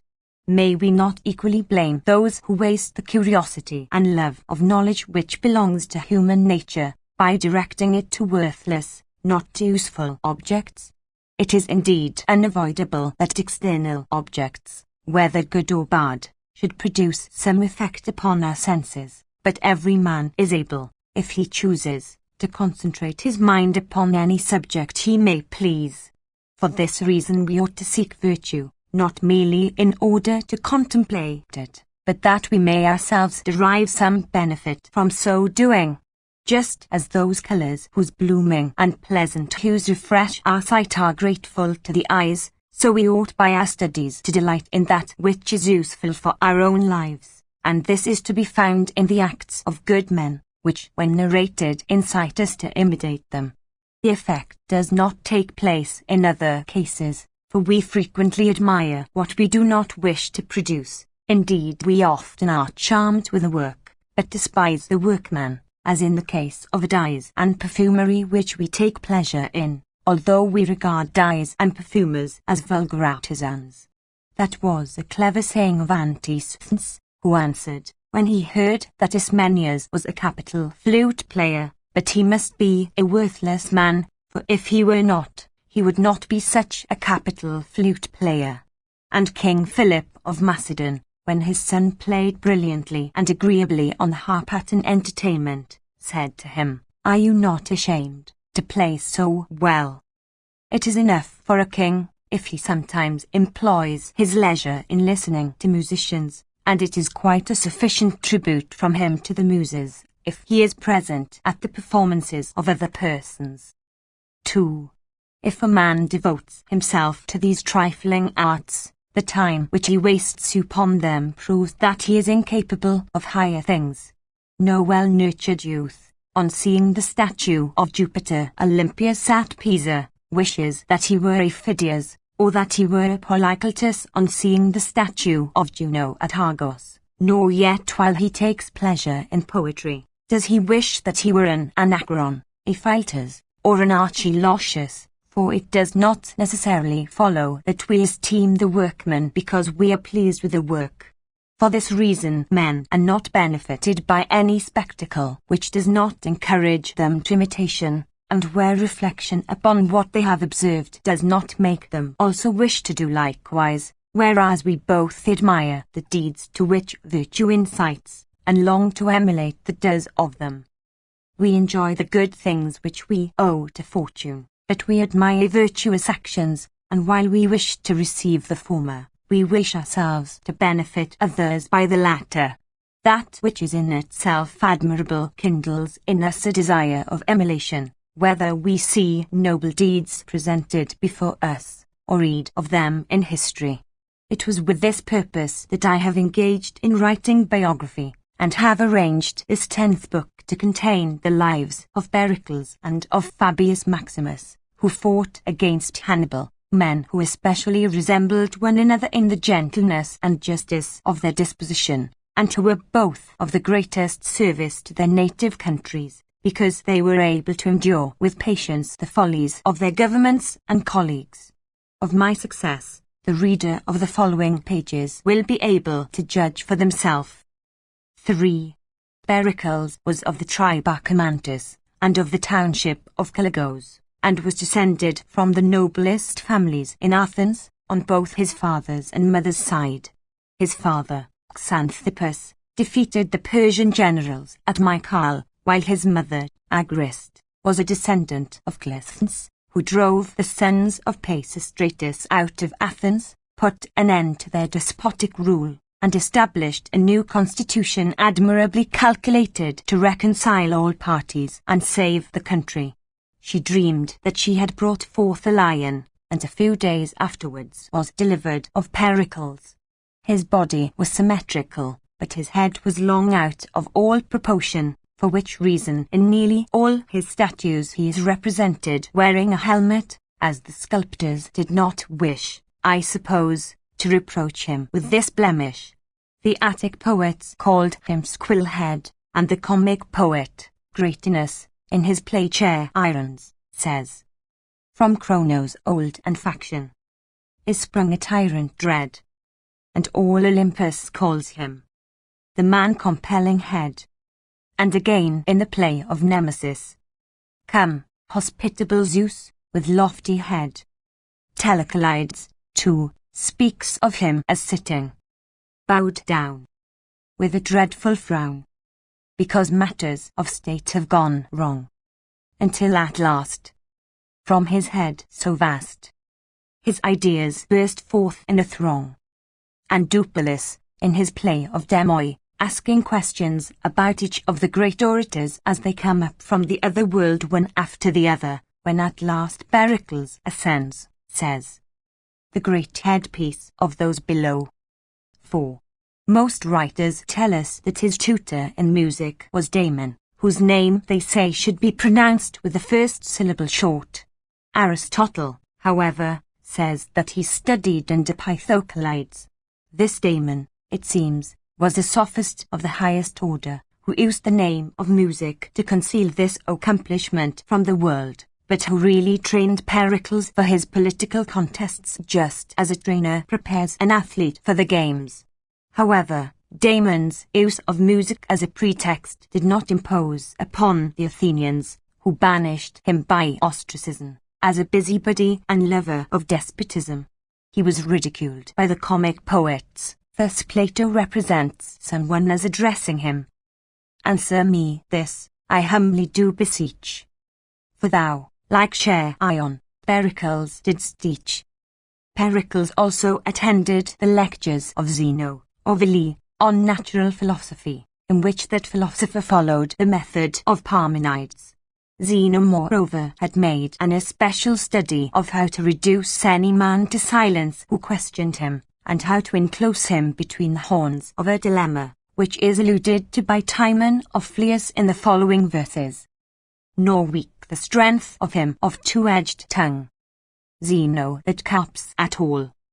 But it was Anaxagoras of Clazomenae who had most to do with forming Pericles' style, teaching him an elevation and sublimity of expression beyond that of ordinary popular speakers, and altogether purifying and ennobling his mind. This Anaxagoras was called nous, or intelligence, by the men of that day, either because they admired his own intellect, or because he taught that an abstract intelligence is to be traced in all the concrete forms of matter, and that to this, and not to chance, the universe owes its origin. V. Pericles greatly admired Anaxagoras, and became deeply interested in these grand speculations, which gave him a haughty spirit and a lofty style of oratory far removed from vulgarity and low buffoonery, and also an imperturbable gravity of countenance, and a calmness of demeanour and appearance which no incident could disturb as he was speaking, while the tone of his voice never showed that he heeded any interruption. These advantages greatly impressed the people. Once he sat quietly all day in the market-place, dispatching some pressing business, reviled in the foulest terms all the while by some low, worthless fellow. Towards evening he walked home, the man following him and heaping abuse upon him. When about to enter his own door, as it was dark, he ordered one of his servants to take a torch and light the man home. The poet Hyen, however, says that Pericles was overbearing and insolent in conversation, and that his pride had in it a great deal of contempt for others, while he praises Hymen's civil, sensible, and polished address.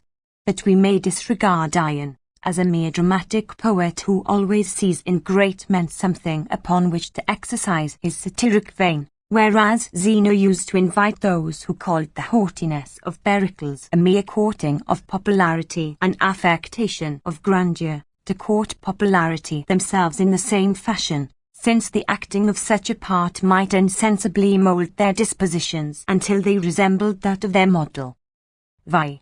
These were not the only advantages which Pericles gained from his intimacy with Anaxagoras, but he seems to have learned to despise those superstitious fears which the common phenomena of the heavens produce in those who, ignorant of their cause, and knowing nothing about them, refer them all to the immediate action of the gods. Knowledge of physical science, while it puts an end to superstitious terrors, replaces them by a sound basis of piety. It is said that once a ram with one horn was sent from the country as a present to Pericles, and that Lampon, the prophet, as soon as he saw this strong horn growing out of the middle of the creature's forehead, said that as there were two parties in the state, that of Thucydides and that of Pericles, he who possessed this mystic animal would unite the two into one. Anaxagoras cut open the beast's skull, and pointed out that its brain did not fill the whole space, but was sunken into the shape of an egg, and all collected at that part from which the horn grew. At the time all men looked with admiration on Anaxagoras, but afterwards, when Thucydides had fallen, and all the state had become united under Pericles, they admired Lampon equally. There is, I imagine, no reason why both the prophet and the natural philosopher should not have been right, the one discovering the cause, and the other the meaning.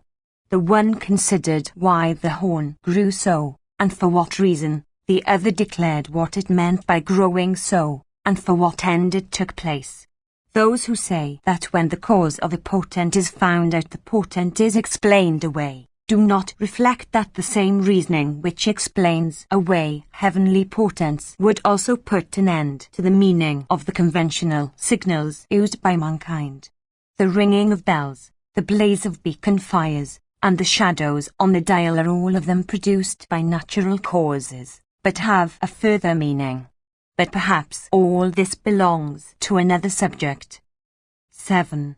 Pericles, when young, greatly feared the people.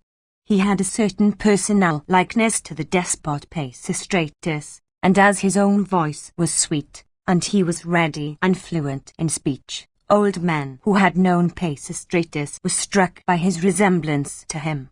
He was also rich, of noble birth, and had powerful friends, so that he feared he might be banished by ostracism, and consequently held aloof from politics, but proved himself a brave and daring soldier in the wars.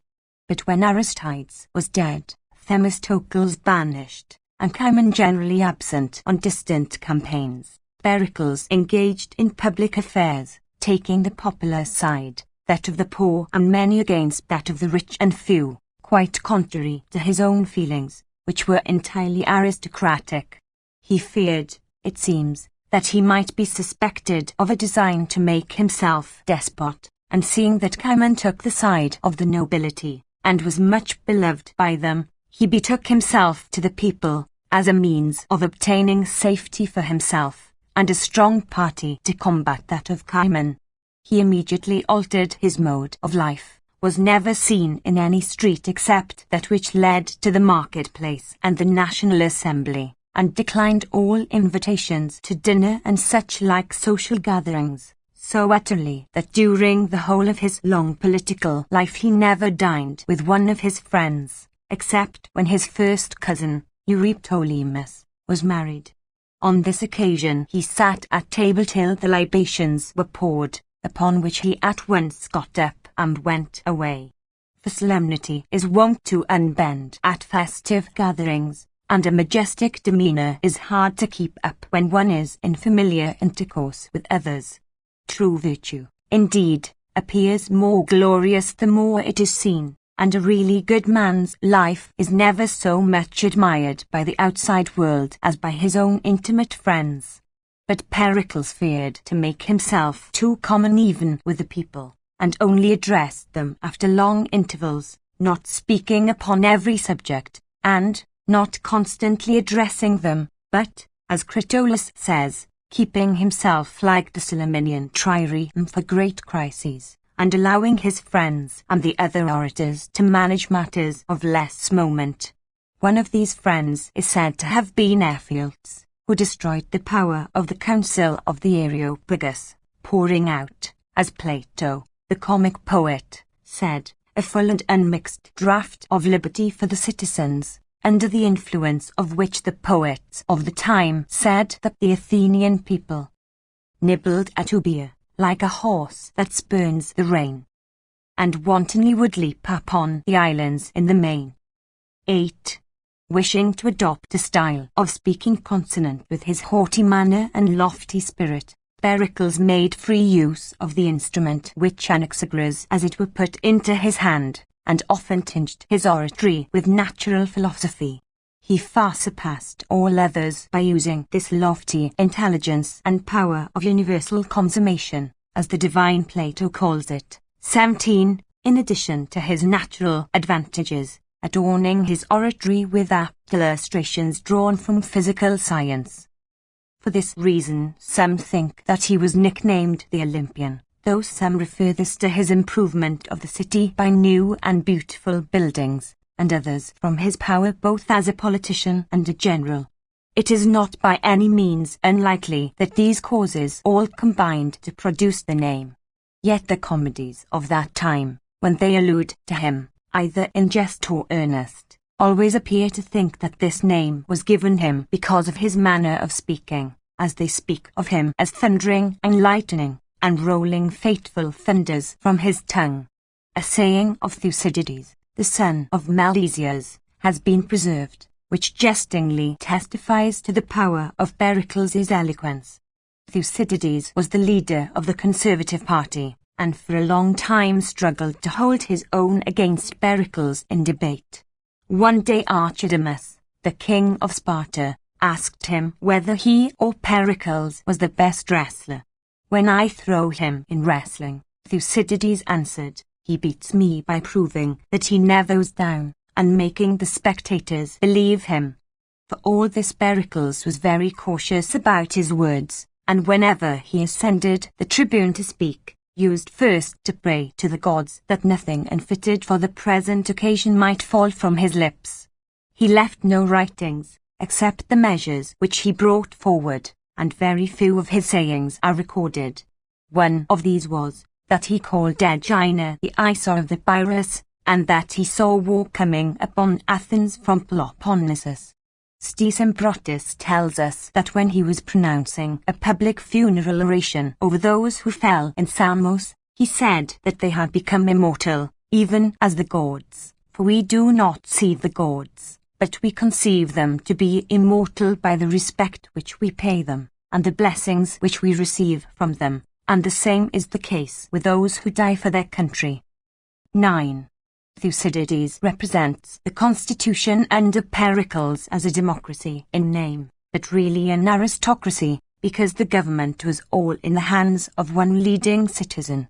But as many other writers tell us that during his administration the people received grants of land abroad, and were indulged with dramatic entertainments, and payments for their services, in consequence of which they fell into bad habits, and became extravagant and licentious, instead of sober, hard-working people as they had been before. Let us consider the history of this change, viewing it by the light of the facts themselves. First of all, as we have already said, Pericles had to measure himself with Cimon, and to transfer the affections of the people from Cimon to himself. As he was not so rich a man as Cimon, who used from his own ample means to give a dinner daily to any poor Athenian who required it, clothe aged persons, and take away the fences round his property, so that any one might gather the fruit, Pericles, unable to vie with him in this, turned his attention to a distribution of the public funds among the people, at the suggestion, we are told by Aristotle, of Demonides of Oia, by the money paid for public spectacles, for citizens acting as jurymen and other paid offices, and largesses, he soon won over the people to his side, so that he was able to use them in his attack upon the Senate of the Areopagus, of which he himself was not a member, never having been chosen Archon, or Thesmothete, or King Archon, or Plutarch. These offices had from ancient times been obtained by lot, and it was only through them that those who had approved themselves in the discharge of them were advanced to the Areopagus. For this reason it was that Pericles, when he gained strength with the populace, destroyed this senate, making Ephialtes bring forward a bill which restricted its judicial powers, while he himself succeeded in getting Cimon banished by ostracism, as a friend of Sparta and a hater of the people, although he was second to no Athenian in birth or fortune, had won most brilliant victories over the Persians, and had filled Athens with plunder and spoils of war, as will be found related in his life. So great was the power of Pericles with the common people. One of the provisions of ostracism was that the person banished should remain in exile for 10 years. But during this period the Lacedaemonians with a great force invaded the territory of Tanagra, and, as the Athenians at once marched out to attack them, Cimon came back from exile, shook his place in full armour among the ranks of his own tribe, and hoped by distinguishing himself in the battle amongst his fellow citizens to prove the falsehood of the Lycaonian sympathies with which he had been charged. However, the friends of Pericles drove him away, as an exile. On the other hand, Pericles fought more bravely in that battle than he had ever fought before, and surpassed everyone in reckless daring. The friends of Cimon also, whom Pericles had accused of Lycaonian leanings, fell, all together, in the ranks, and the Athenians felt great sorrow for their treatment of Cimon, and a great longing for his restoration, now that they had lost a great battle on the frontier, and expected to be hard-pressed during the summer by the Lacedaemonians. Pericles, perceiving this, lost no time in gratifying the popular wish, but himself proposed the decree for his recall, and Cimon on his return reconciled the two states, for he was on familiar terms with the Spartans, who were hated by Pericles and the other leaders of the common people. Some say that, before Cimon's recall by Pericles, a secret compact was made with him by Elpinag, Cimon's sister, that Cimon was to proceed on foreign service against the Persians with a fleet of 200 ships, while Pericles was to retain his power in the city. It is also said that, when Cimon was being tried for his life, Elpinag softened the resentment of Pericles who was one of those appointed to impeach him. When Elpenag came to beg her brother's life of him, he answered with a smile, "Elpenag, you are too old to meddle in affairs of this sort." But, for all that, he spoke only once, for form's sake, and pressed Cimon less than any of his other prosecutors. How, then, can one put any faith in Idomeneus, when he accuses Pericles of procuring the assassination of his friend and colleague Ephialtes, because he was jealous of his reputation? This seems an ignoble calumny, which Idomeneus has drawn from some obscure source to fling at a man who, no doubt, was not faultless, but of a generous spirit and noble mind, incapable of entertaining so savage and brutal a design. Ephialtes was disliked and feared by the nobles, and was inexorable in punishing those who wronged the people, wherefore his enemies had him assassinated by means of Aristodicus of Tanagra. This we are told by Aristotle. Cimon died in Cyprus, while in command of the Athenian forces. 11. The nobles now perceived that Pericles was the most important man in the state, and far more powerful than any other citizen, wherefore, as they still hoped to check his authority, and not allow him to be omnipotent, they set up Thucydides, of the township of Lipki, as his rival, a man of good sense, and a relative of Cimon, but less of a warrior and more of a politician, who, by watching his opportunities, and opposing Pericles in debate, soon brought about a balance of power.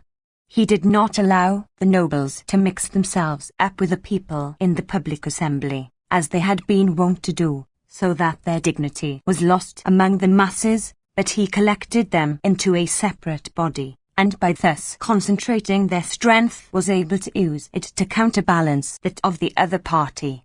From the beginning these two factions had been but imperfectly welded together, because their tendencies were different, but now the struggle for power between Pericles and Thucydides drew a sharp line of demarcation between them, and one was called the party of the many, the other that of the few. Pericles now courted the people in every way, constantly arranging public spectacles, festivals, and processions in the city, by which he educated the Athenians to take pleasure in refined amusements, and also he sent out 60 triremes to cruise every year, in which many of the people served for hire for 8 months, learning and practicing seamanship. Besides this he sent 1,000 settlers to the Chersonese, 500 to Naxos, half as many to Andros, 1,000 to dwell among the Thracian tribe of the Bisalti, and others to the new colony in Italy founded by the city of Sybaris, which was named Thurii. By this means he relieved the state of numerous idle agitators, assisted the necessitous, and overawed the allies of Athens by placing his colonists near them to watch their behavior. 12. The building of the temples, by which Athens was adorned, the people delighted, and the rest of the world astonished, and which now alone prove that the tales of the ancient power and glory of Greece are no fables, was what particularly excited the spleen of the opposite faction, who inveighed against him in the public assembly, declaring that the Athenians had disgraced themselves by transferring the common treasury of the Greeks from the island of Delos to their own custody. Pericles himself, they urged, has taken away the only possible excuse for such an act, the fear that it might be exposed to the attacks of the Persians when at Delos, whereas it would be safe at Athens. Greece has been outraged, and feels itself openly tyrannized over, when it sees us using the funds which we extorted from it from the war against the Persians, for gilding and beautifying our city, as if it were a vain woman, and adorning it with precious marbles, and statues, and temples, worth 1,000 talents. To this Pericles replied, that the allies had no right to consider how their money was spent, so long as Athens defended them from the Persians, while they supplied neither horses, ships, nor men, but merely money, which the Athenians had a right to spend as they pleased, provided they afforded them that security which it purchased.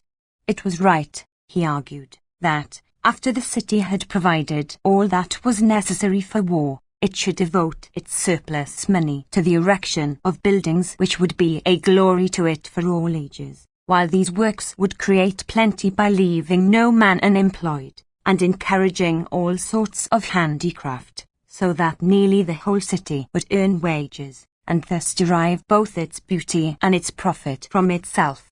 For those who were in the flower of their age, military service offered a means of earning money from the common stock, while, as he did not wish the mechanics and lower classes to be without their share, nor yet to see them receive it without doing work for it, he had laid the foundations of great edifices which would require industries of every kind to complete them, and he had done this in the interests of the lower classes, who thus, although they remained at home, would have just as good a claim to their share of the public funds as those who were serving at sea, in garrison, or in the field.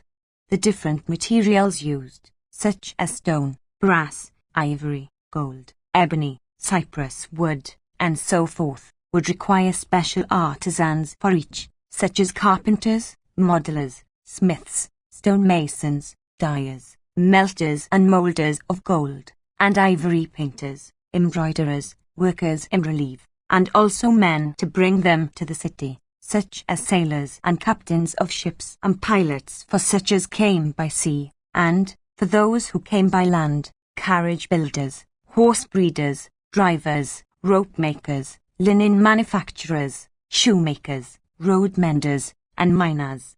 Each trade, moreover, employed a number of unskilled labourers, so that, in a word, there would be work for persons of every age and every class, and general prosperity would be the result. 13. These buildings were of immense size, and unequalled in beauty and grace, as the workmen endeavoured to make the execution surpass the design in beauty, but what was most remarkable was the speed with which they were built. All these edifices, each of which one would have thought it would have taken many generations to complete, were all finished during the most brilliant period of one man's administration. We are told that Zeuxis, hearing Agatharchus, the painter, boasting how easily and rapidly he could produce a picture, said, "I paint very slowly." Ease and speed of execution seldom produces work of any permanent value or delicacy. It is the time which is spent in laborious production for which we are repaid by the durable character of the result. And this makes Pericles' work all the more wonderful, because it was built in a short time, and yet has lasted for ages. In beauty each of them at once appeared venerable as soon as it was built, but even at the present day the work looks as fresh as ever, for they bloom with an eternal freshness which defies time, and seems to make the work instinct with an unfading spirit of youth.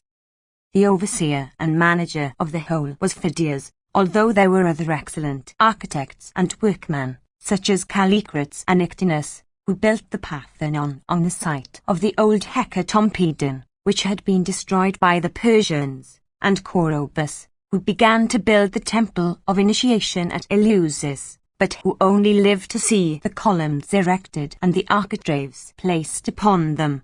On his death, Metagenes, of Xipete, added the frieze and the upper row of columns, and Xenocles, of Clygos, crowned it with the domed roof over the shrine. As to the long wall, about which Socrates says that he heard Pericles bring forward a motion, Callicrates undertook to build it. Cratinus satirizes the work for being slowly accomplished, saying, "He builds in speeches, but he does no work." The Dome, which internally consisted of many rows of seats and many columns, and externally of a roof sloping on all sides from a central point, was said to have been built in imitation of the king of Persia's tent, and was built under Pericles' direction. For this reason Cratinus alludes to him in his play of the Thracian woman. Our Jove with lofty skull appears. The adem on his head he bears. Because he fears the oyster shell no more, Pericles at that period used his influence to pass a decree for establishing a musical competition at the Panathenaic festival, and, Being himself chosen judge, he laid down rules as to how the candidates were to sing and play the flute or the harp. At that period, and ever afterwards, all musical contests took place in the Idiom. The Propylaea, before the Acropolis, were finished in 5 years by Nesicles the architect, and a miraculous incident during the work seemed to show that the goddess did not disapprove, but rather encouraged and assisted the building. The most energetic and active of the workmen fell from a great height, and lay in a dangerous condition, given over by his doctors. Pericles grieved much for him, but the goddess appeared to him in a dream, and suggested a course of treatment by which Pericles quickly healed the workman. In consequence of this, he set up the brazen statue of Athene the Healer, near the old altar in the Acropolis. The golden statue of the goddess was made by Phidias, and his name appears upon the basement in the inscription. Almost everything was in his hands, and he gave his orders to all the workmen, as we have said before, because of his friendship with Pericles. This led to their both being envied and belied, for it was said that Pericles, with the connivance of Phidias, carried on intrigues with Athenian ladies, who came ostensibly to see the works.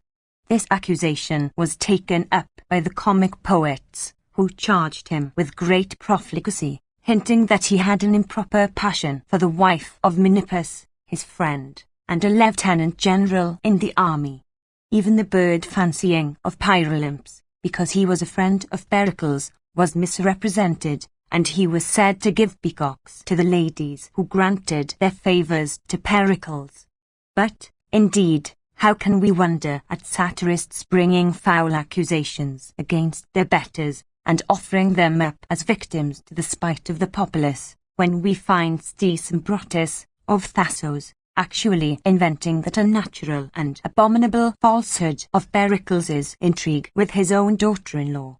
So hard is it to discover the truth, because the history of past ages is rendered difficult by the lapse of time, while in contemporary history the truth is always obscured, either by private spite and hatred, or by a desire to curry favour with the chief men of the time.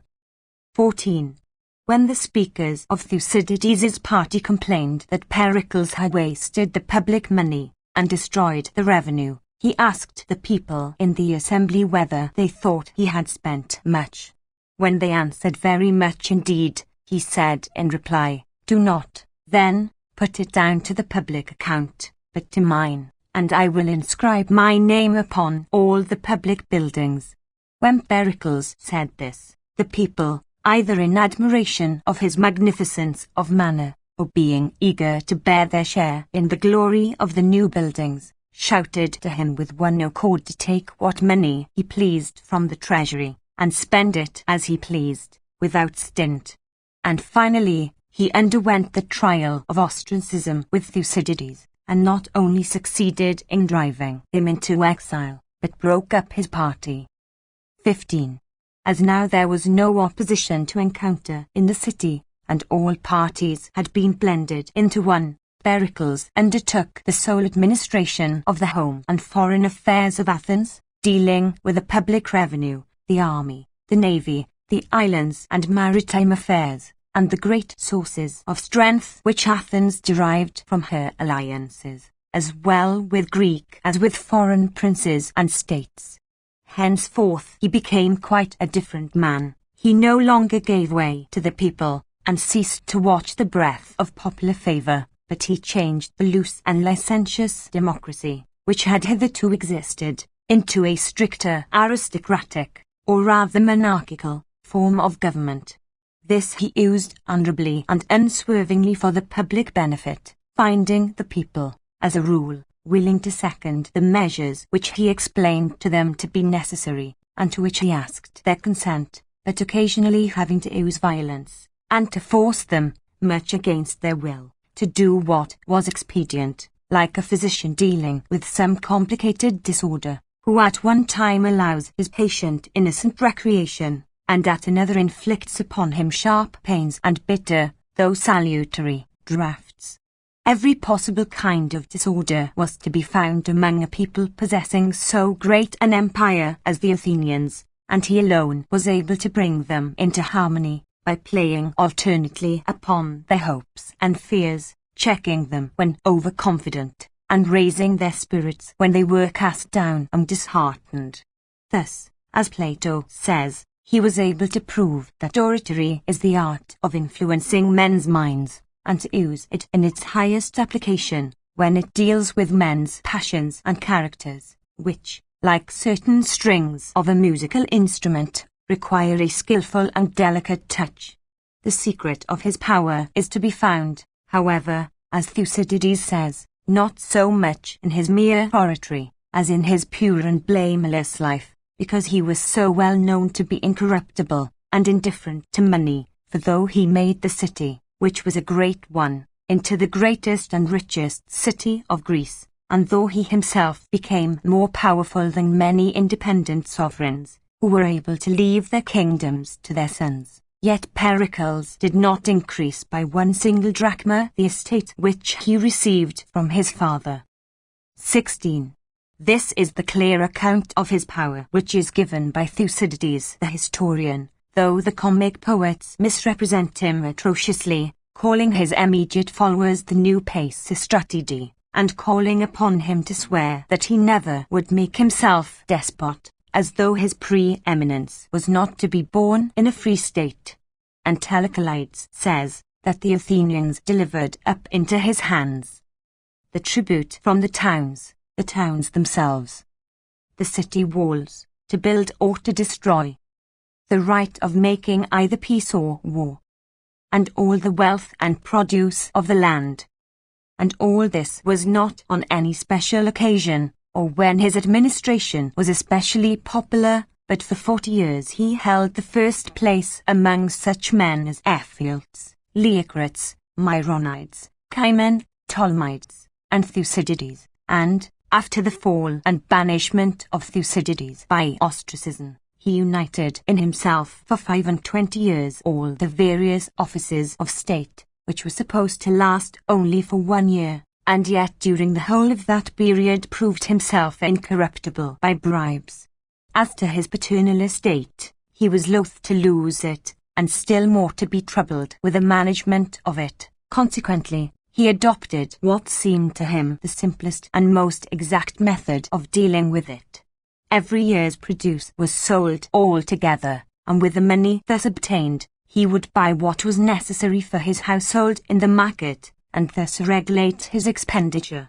This did not make him popular with his sons when they grew up, nor yet did the women of his family think him a liberal manager, but blamed his exact regulation of his daily expenses, which allowed none of the superfluities common in great and wealthy households, but which made the debit and credit exactly balance each other. One servant, Evangelos, kept all his accounts, as no one else had either capacity or education enough to be able to do so. These proceedings differ greatly from those of Anaxagoras the philosopher, who left his house, and let his estate go to ruin, while he pursued his lofty speculations.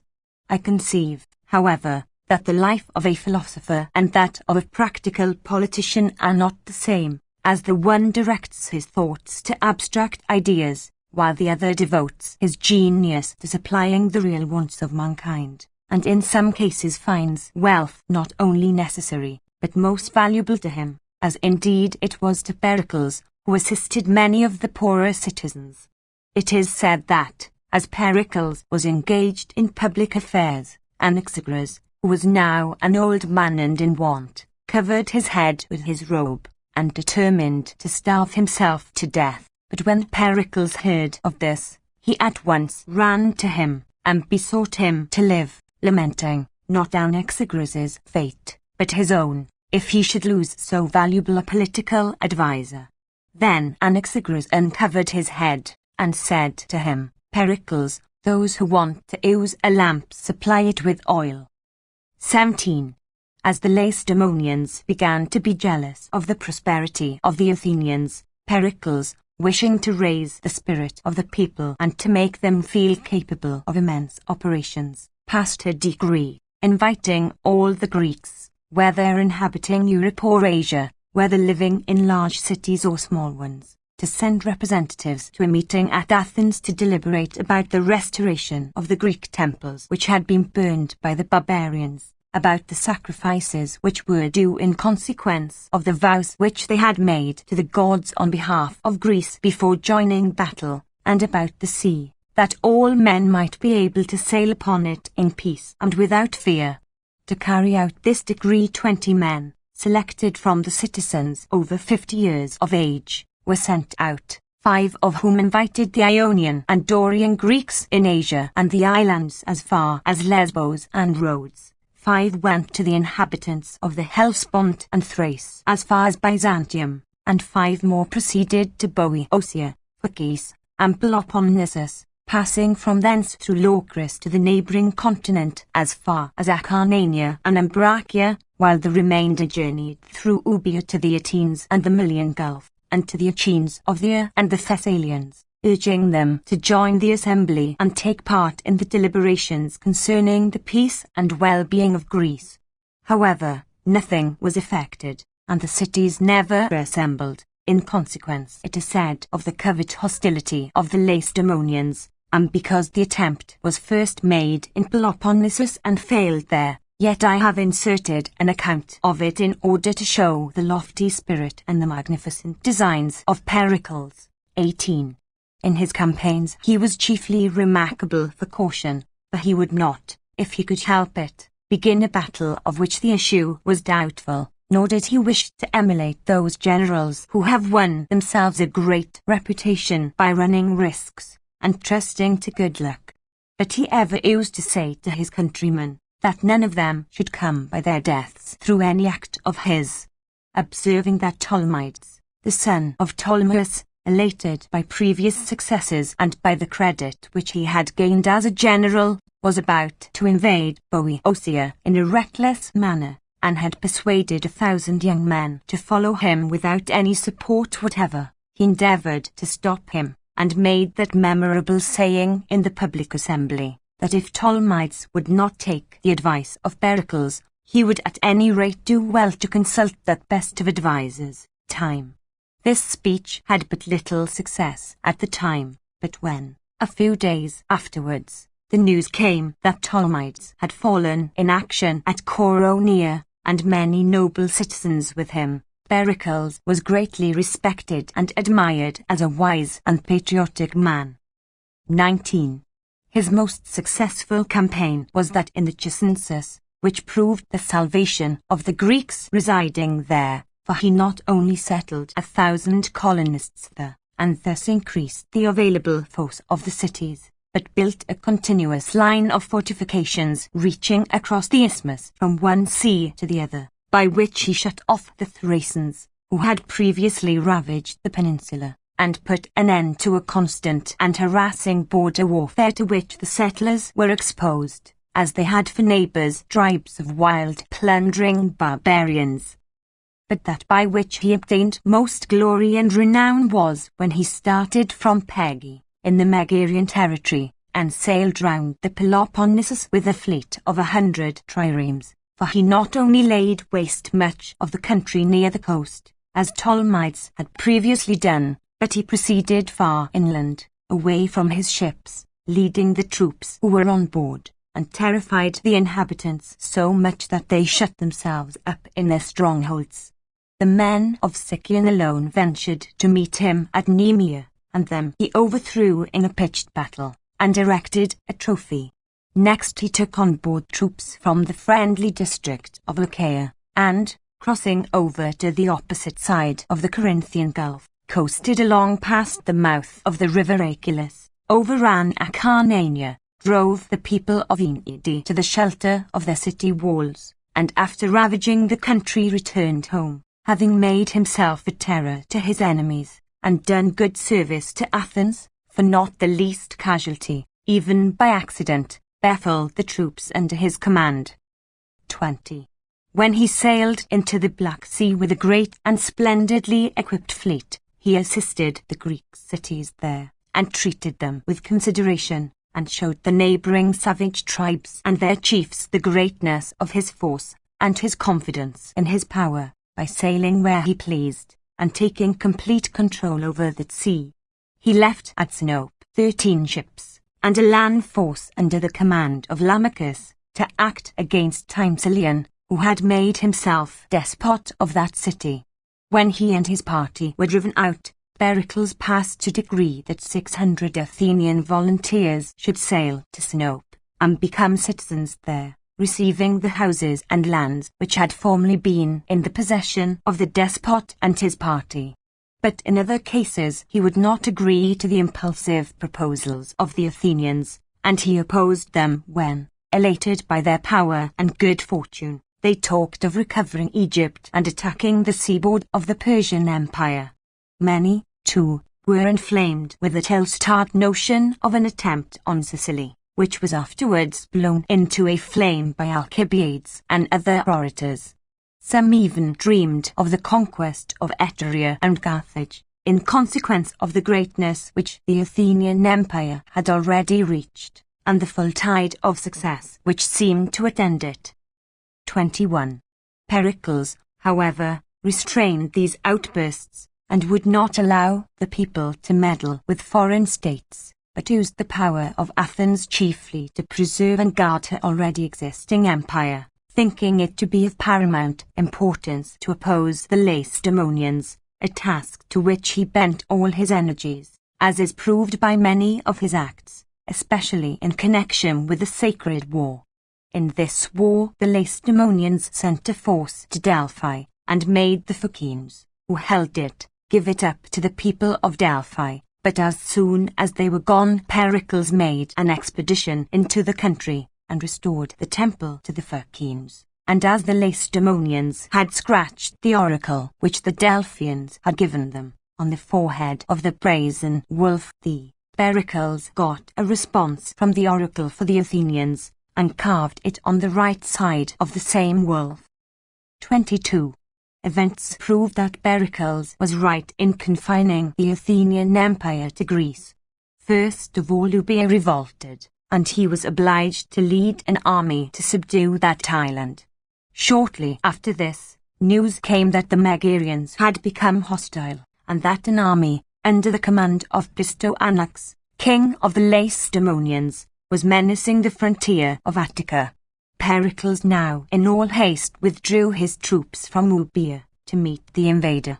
He did not venture on an engagement with the numerous and warlike forces of the enemy, although repeatedly invited by them to fight, but, observing that Plistoanax was a very young man, and entirely under the influence of Cleandrides, whom the Ephors had sent to act as his tutor and counsellor because of his tender years, he opened secret negotiations with the latter, who at once, for a bribe, agreed to withdraw the Peloponnesians from Attica. When their army returned and dispersed, the Lacedaemonians were so incensed that they imposed a fine on their king, and condemned Cleandrides, who fled the country, to be put to death. This Cleandrides was the father of Gylippus, who caused the ruin of the Athenian expedition in Sicily. Avarice seems to have been hereditary in the family, for Gylippus himself, after brilliant exploits in war, was convicted of taking bribes, and banished from Sparta in disgrace. This is more fully set forth in the life of Lysander. 23. When Pericles submitted the accounts of the campaign to the people, there was an item of 10 talents, for a necessary purpose, which the people passed without any questioning, or any curiosity to learn the secret. Some historians, amongst whom is Theophrastus the philosopher, say that Pericles sent 10 talents annually to Sparta, by means of which he bribed the chief magistrates to defer the war, thus not buying peace, but time to make preparations for a better defence. He immediately turned his attention to the insurgents in Euboea, and proceeding thither with a fleet of 50 sail, and 5,000 heavy armed troops, he reduced their cities to submission. He banished from Chalcis the equestrian order, as it was called, consisting of men of wealth and station, and he drove all the inhabitants of Hestia out of their country, replacing them by Athenian settlers.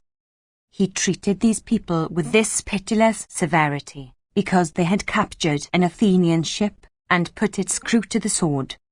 24. After this, as the Athenians and Lacedaemonians made a truce for 30 years, Pericles decreed the expedition against Samos, on the pretext that they had disregarded the commands of the Athenians to cease from their war with the Milesians. It was thought that he began this war with the Samians to please Aspasia, and this is, therefore, a good opportunity to discuss that person's character, and how she possessed so great influence and ability that the leading politicians of the day were at her feet, while philosophers discussed and admired her discourse. It is agreed that she was of Milesian origin, and that her father's name was Axiotius, and she is said to have reserved her favours for the most powerful personages in Greece, in imitation of Tharlia, an Ionian lady of ancient times, of great beauty, ability, and attractions, who had many lovers among the Greeks, and brought them all over to the Persian interest, by which means the seeds of the Persian faction were sown in many cities of Greece, as they were all men of great influence and position. Now some writers say that Pericles valued Aspasia only for her wisdom and political ability. Indeed, Socrates and his friends used to frequent her society, and those who listened to her discourse used to bring their wives with them, that they too might profit by it, although her profession was far from being honourable or decent, for she kept courtesans in her house. Aeschines says that Lysicles, the sheep-dealer, a low-born and low-minded man, became one of the first men in Athens, because he lived with Aspasia after Pericles' death. In Plato's dialogue too, called Menexenus, though the first part is written in a humorous style, yet there is in it thus much of serious truth, that she was thought to discuss questions of rhetoric with many Athenians. But Pericles seems to have been more enamoured of Aspasia's person than her intellect. He was married to a woman who was nearly related to him, who had previously been the wife of Hipponicus, by whom she became the mother of Callias the Rich. By her Pericles had 2 sons, Xanthippus and Paralus, but afterwards, as they could not live comfortably together, he, at his wife's wish, handed her over to another husband, and himself lived with Aspasia, of whom he was passionately fond. It is said that he never went in or out of his house during the day without kissing her. In the comedies of the time, she is spoken of as the new Omphale, as Deiandra, and sometimes as Hera, Juno. Cratinus plainly speaks of her as a harlot in the following lines. To him Vicebora Juno knew. Aspasia, shameless harlot. He is thought to have had a bastard son by her, who is mentioned by Upalus in his play of the Townships, where Pericles is introduced, asking, "Lives then my son?" To which Myronides answers, "He lives, and long had claimed a manly name." But that he feared his harlot mother's shame. It is said that Aspasia became so illustrious and well known that the Cyrus who fought with his brother for the empire of Persia, called his favourite concubine Aspasia, though she had before been named Milto. She was a Phocian by birth, the daughter of Hermotimus. After the death of Cyrus in battle, she was taken into the king's harem, and acquired great influence with him. These particulars about Aspasia occurred to my memory, and I thought that perhaps I might please my readers by relating them. 25. Pericles is accused of going to war with Samos to save the Milesians, at the request of Aspasia. These states were at war about the possession of the city of Priene, and the Samians, who were victorious, would not lay down their arms and allow the Athenians to settle the matter by arbitration, as they ordered them to do. For this reason Pericles proceeded to Samos, put an end to the oligarchical form of government there, and sent 50 hostages and as many children to Lemnos, to ensure the good behaviour of the leading men. It is said that each of these hostages offered him a talent for his own freedom, and that much more was offered by that party which was loath to see a democracy established in the city. Besides all this, Pseuthens the Persian, who had a liking for the Samians, sent and offered him 10,000 pieces of gold if he would spare the city. Pericles, however, took none of these bribes, but dealt with Samos as he had previously determined, and returned to Athens. The Samians now at once revolted, as Pseuthens managed to get them back their hostages, and furnished them with the means of carrying on the war. Pericles now made a second expedition against them, and found them in no mind to submit quietly, but determined to dispute the empire of the seas with the Athenians. Pericles gained a signal victory over them in a sea fight off the Goats Island, beating a fleet of 70 ships with only 44, 20 of which were transports. 26. Simultaneously with his victory and the flight of the enemy, he obtained command of the harbour of Samos, and besieged the Samians in their city. They, in spite of their defeat, still possessed courage enough to sally out and fight a battle under the walls, but soon a larger force arrived from Athens, and the Samians were completely blockaded. Pericles, now with 60 ships, sailed out of the archipelago into the Mediterranean, according to the most current report, intending to meet the Phoenician fleet which was coming to help the Samians, but, according to Stesimbrotus, with the intention of attacking Cyprus, which seems improbable. Whatever his intention may have been, his expedition was a failure, for Melissus, the son of Ithacus, a man of culture, who was then in command of the Samian forces, conceiving a contempt for the small force of the Athenians and the want of experience of their leaders after Pericles' departure, persuaded his countrymen to attack them. In the battle, the Samians proved victorious, taking many Athenians prisoners, and destroying many of their ships. By this victory they obtained command of the sea, and were able to supply themselves with more warlike stores than they had possessed before. Aristotle even says that Pericles himself was before this beaten by Melissus in a sea fight. The Samians branded the figure of an owl on the foreheads of their Athenian prisoners, to revenge themselves for the branding of their own prisoners by the Athenians with the figure of a Samana. This is a ship having a beak turned up like a swine's snout, but with a roomy hull, so as both to carry a large cargo and sail fast. This class of vessel is called Samana because it was first built at Samos by Polycrates, the despot of that island.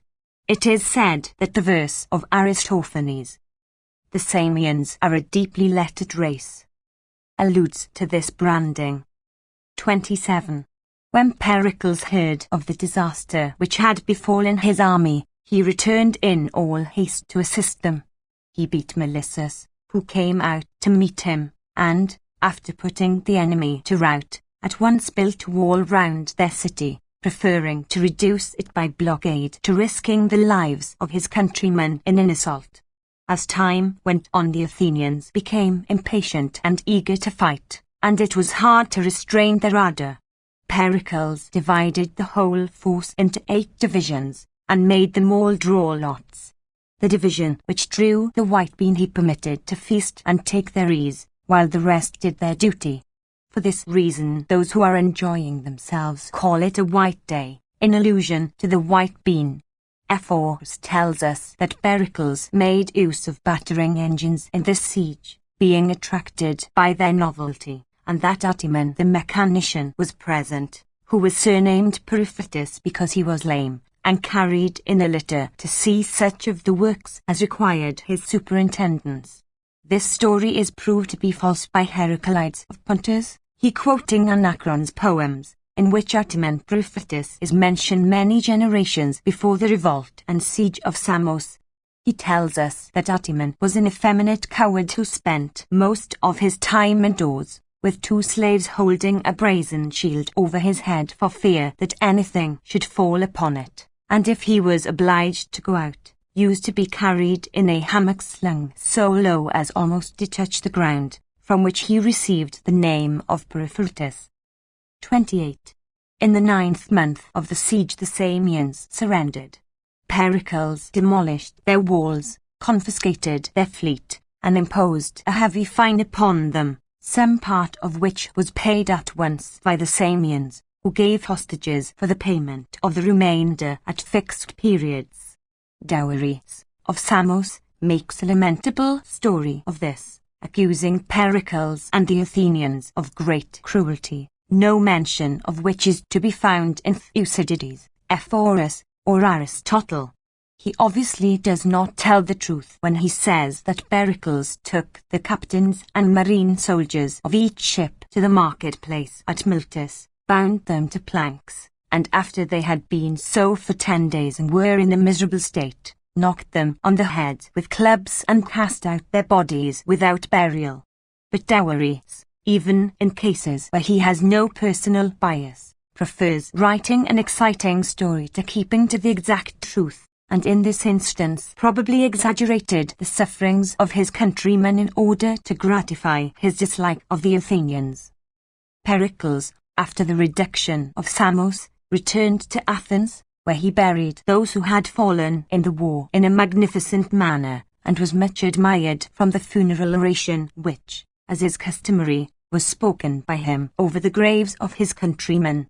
When he descended from the rostrum the women greeted him, crowning him with garlands and ribbons like a victorious athlete, and Elpinike drawing near to him said, "A fine exploit, truly, Pericles, and well worthy of a crown, to lose many of our brave fellow citizens, not fighting with Persians or Phoenicians, as my brother Cimon did, but in ruining a city of men of our own blood and our own allies." At these words of Elpinike, Pericles merely smiled and repeated the verse of Archilochus, "Too old thou art for rich perfumes." Ion says that his victory over the Samians wonderfully flattered his vanity.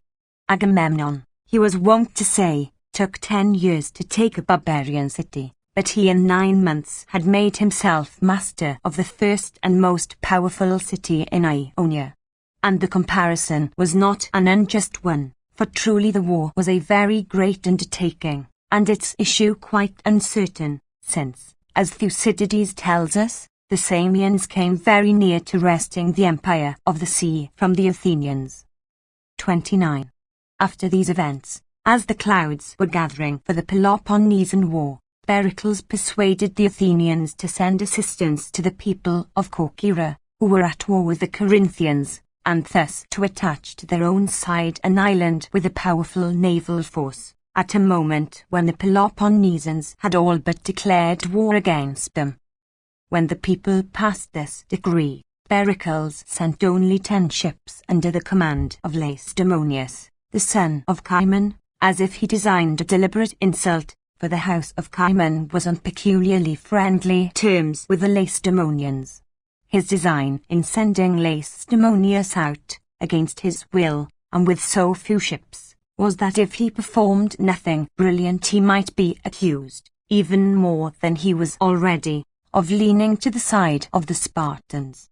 Indeed, by all means in his power, he always threw obstacles in the way of the advancement of Cimon's family, representing that by their very names they were aliens, one son being named Lacedaemonius, another Thessalus, another Ilus. Moreover, the mother of all 3 was an Arcadian. Now Pericles was much reproached for sending these 10 ships, which were of little value to the Corcyrians, and gave a great handle to his enemies to use against him, and in consequence sent a larger force after them to Corcyra, which arrived there after the battle. The Corinthians, enraged at this, complained in the Congress of Sparta of the conduct of the Athenians, as did also the Megarians, who said that they were excluded from every market and every harbour which was in Athenian hands, contrary to the ancient rights and common privileges of the Hellenic race. The people of Aegina also considered themselves to be oppressed and ill-treated, and secretly bemoaned their grievances in the ears of the Spartans, for they dared not openly bring any charges against the Athenians. At this time, too, Potidæa, a city subject to Athens, but a colony of Corinth, revolted, and its siege materially hastened the outbreak of the war. Archidamus, indeed, the king of the Lacedaemonians, sent ambassadors to Athens, was willing to submit all disputed points to arbitration, and endeavored to moderate the excitement of his allies, so that war probably would not have broken out if the Athenians could have been persuaded to rescind their decree of exclusion against the Megarians, and to come to terms with them, and, for this reason, Pericles, who was particularly opposed to this, and urged the people not to give way to the Megarians, alone bore the blame of having begun the war. 30. It is said that when an embassy arrived at Athens from Lacedaemon to treat upon these matters, Pericles argued that there was a law which forbade the doublet, on which the decree against the Megarians was written, to be taken down. Then, said Polyeucus, one of the ambassadors, do not take it down, but turn it with its face to the wall, for there is no law against that. Clever as this retort was, it had no effect on Pericles. He had, it seems, some private spite at the Megarians, through the ground of quarrel which he put publicly forward was that the Megarians had applied to their own use some of the sacred ground, and he passed a decree for a herald to be sent to the Megarians, and then to go on to the Lacedaemonians to complain of their conduct. This decree of Pericles is worded in a candid and reasonable manner, but the herald, Anthemocratus, was thought to have met his death at the hands of the Megarians, and Charinus passed a decree to the effect that Athens should wage war against them to the death, without truce or armistice, that any Megarian found in Attica should be punished with death, and that the generals, when taking the usual oath for each year, should swear in addition that they would invade the Megarian territory twice every year, and that Anthemocratus should be buried near the city gate leading into the Thriasian plain, which is now called the Double Gate. Now, the Megarians say that they were not to blame for the murder of Anthemocratus, and lay it upon Pericles and Aspasia, quoting the hackneyed rhymes from the Lucanians of Aristophanes. Some young Athenians in their drunken play from Megara Samatha stole away. The men of Megara next, with angered soul, two of Aspasia's choicest harlots stole. 31. How the dispute originated it is hard to say, but all writers agree in throwing on Pericles the blame of refusing to reverse the decree. Some attribute his firmness to a wise calculation, saying that the demand was merely made in order to try him, and that any concessions would have been regarded as a sign of weakness, while others say that he treated the Lacedaemonians so cavalierly through pride and a desire to show his own strength. But the worst motive of all, and that to which most men attribute his conduct, was as follows. Phidias, the sculptor, was, as we have related, entrusted with the task of producing the statue of the tutelary goddess of Athens. His intimacy with Pericles, with whom he had great influence, gained for him many enemies, who, wishing to experiment on the temper of the people towards Pericles himself, bribed Menon, one of Phidias's fellow workmen, to seat himself in the marketplace as a suppliant who begged that he might receive protection while he denounced and prosecuted Phidias. The people took this man under its protection, and Phidias was prosecuted before the Senate. The alleged charges of theft were not proved, for Phidias, by the advice of Pericles, had originally fashioned the golden part of the statue in such a manner that it could all be taken off and weighed, and this Pericles bade the prosecutor do on this occasion. But the glory which Phidias obtained by the reality of his work made him an object of envy and hatred, especially when in his sculpture of the battle with the Amazons on the shield of the goddess he introduced his own portrait as a bald-headed old man lifting a great stone with both hands, and also a very fine representation of Pericles fighting with an Amazon.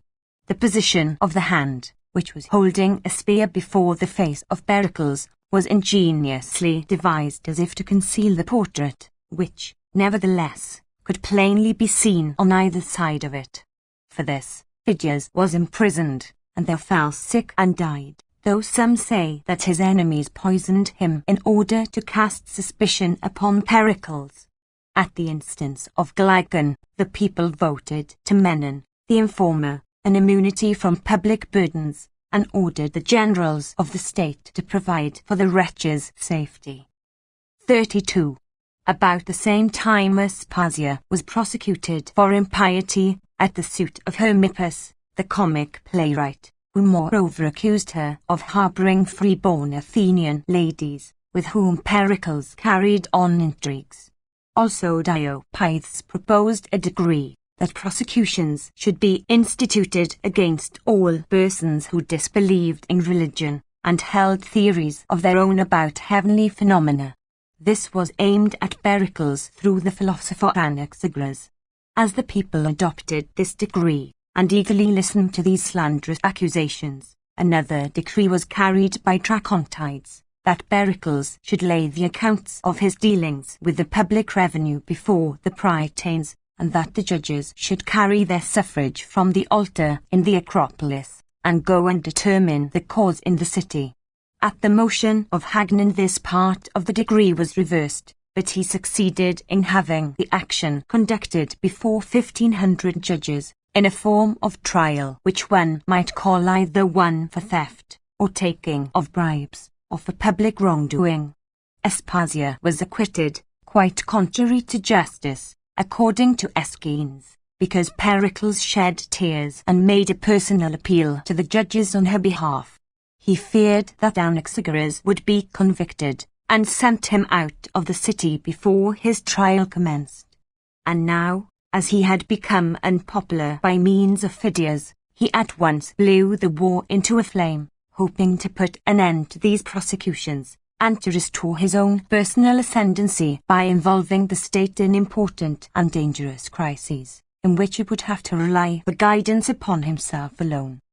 These are the causes which are assigned for his refusal to permit the Athenians to make any concession to the Lacedaemonians, but the real history of the transaction will never be known.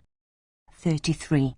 Now, as the Lacedaemonians knew that if he could be removed from power they would find the Athenians much more easy to deal with, they bade them drive forth the accursed thing, alluding to Pericles' descent from the Alcmeonidae by his mother's side, as we are told by Thucydides the historian. But this attempt had just the contrary effect to that which they intended, for, instead of suspicion and dislike, Pericles met with much greater honour and respect from his countrymen than before, because they saw that he was an object of especial dislike to the enemy. For this reason, before the Peloponnesians, under Archidamus, invaded Attica, he warned the Athenians that if Archidamus, when he laid waste everything else, spared his own private estate because of the friendly private relations existing between them, or in order to give his personal enemies a ground for impeaching him, that he should give both the land and the farm buildings upon it to the state. The Lacedaemonians invaded Attica with a great host of their own troops and those of their allies, led by Archidamus, their king. They proceeded, ravaging the country as they went, as far as Lucani, close to Athens, where they encamped, imagining that the Athenians would never endure to see them there, but would be driven by pride and shame to come out and fight them. However, Pericles thought that it would be a very serious matter to fight for the very existence of Athens against 60,000 Peloponnesian and Boeotian 18 heavy armed troops, and so he pacified those who were dissatisfied at his inactivity by pointing out that trees when cut down quickly grow again, but that when the men of a state are lost, it is hard to raise up others to take their place.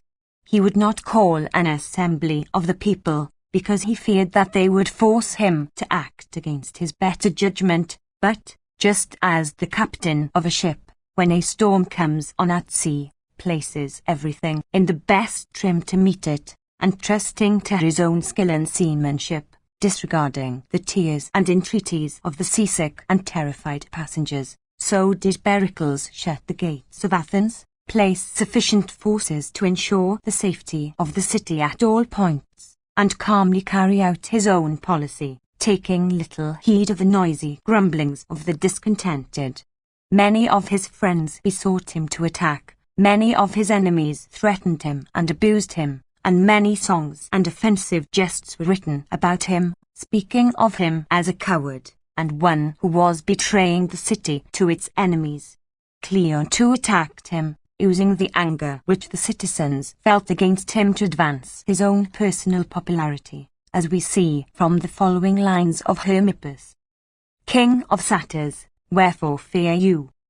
Spear to wield, and only dare to talk in swelling phrase, while yet you cower, Tellys like.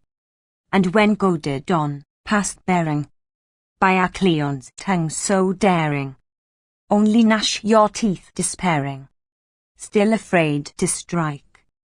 34. Pericles was unmoved by any of these attacks, but quietly endured all this storm of obloquy.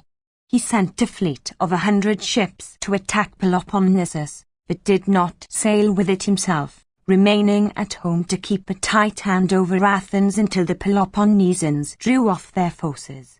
He regained his popularity with the common people, who suffered much from the war, by giving them allowances of money from the public revenue, and grants of land, for he drove out the entire population of the island of Aegina, and divided the land by lot among the Athenians. A certain amount of relief also was experienced by reflecting upon the injuries which they were inflicting on the enemy, for the fleet as it sailed round Peloponnesus destroyed many small villages and cities, and ravaged a great extent of country, while Pericles himself led an expedition into the territory of Megara and laid it all waste.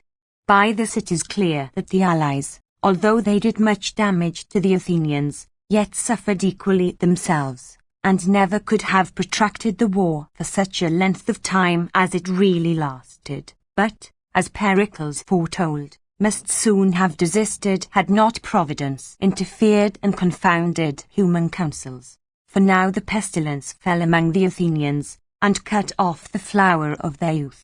Suffering both in body and mind, they raved against Pericles, just as people when delirious with disease attack their fathers or their physicians.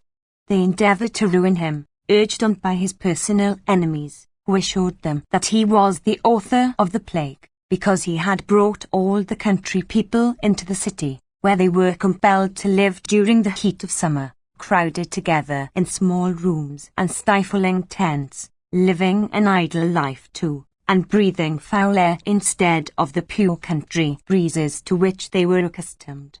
The cause of this, they said, was the man who, when the war began, admitted the masses of the country people into the city, and then made no use of them, but allowed them to be penned up together like cattle, and transmit the contagion from one to another, without devising any remedy or alleviation of their sufferings. 35. Hoping to relieve them somewhat, and also to annoy the enemy, Pericles manned 150 ships, placed on board, besides the sailors, many brave infantry and cavalry soldiers, and was about to put to sea. The Athenians conceived great hopes, and the enemy no less terror from so large an armament. When all was ready, and Pericles himself had just embarked in his own trireme, an eclipse of the sun took place, producing total darkness, and all men were terrified at so great a portent. Pericles, observing that his helmsman was alarmed and knew not what to do, held his cloak over the man's eyes and asked him if he thought that a terrible portent. As he answered that he did not, Pericles said, "What is the difference, then, between it and an eclipse of the sun, except that the eclipse is caused by something larger than my cloak?" This subject is discussed by the philosophers in their schools. Pericles sailed with a fleet, but did nothing worthy of so great a force.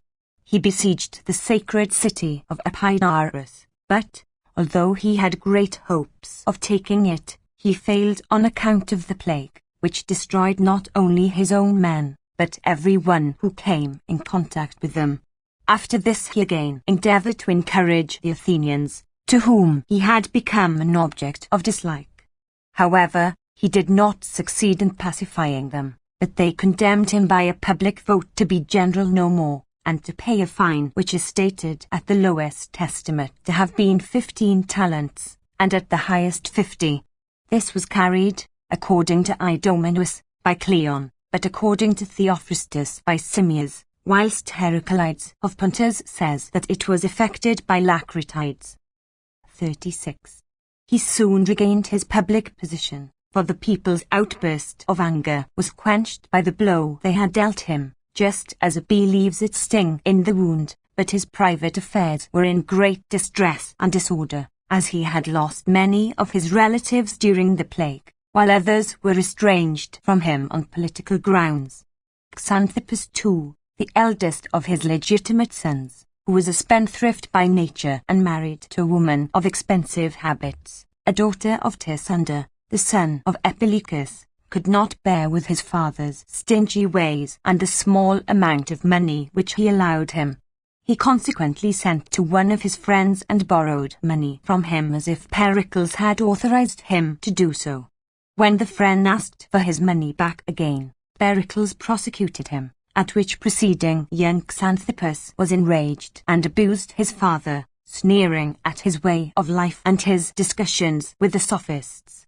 When some athlete accidentally killed Epitimus of Phasalis with a javelin, he said that Pericles spent the whole day arguing with Protagoras whether in strict accuracy the javelin, or the man who threw it, or the stewards of the games, ought to be considered the authors of the mishap. And, besides this, Stesimbrotus tells us that Xanthippus put about that scandal about his father and his own wife, so that the father and son remained irreconcilable enemies until Xanthippus's death, which happened during the plague, by an attack of that disorder. At the same time Pericles lost his sister and most of his relations, especially those who supported his policy.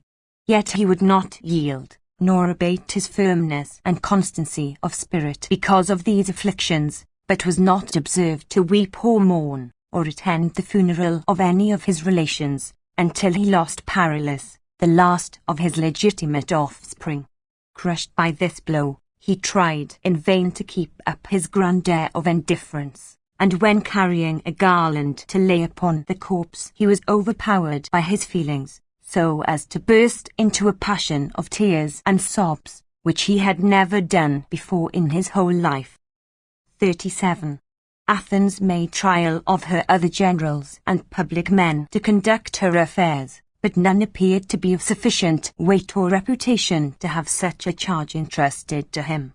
The city longed for Pericles, and invited him again to lead its councils and direct its armies, and he, although dejected in spirits and living in seclusion in his own house, was yet persuaded by Alcibiades and his other friends to resume the direction of affairs.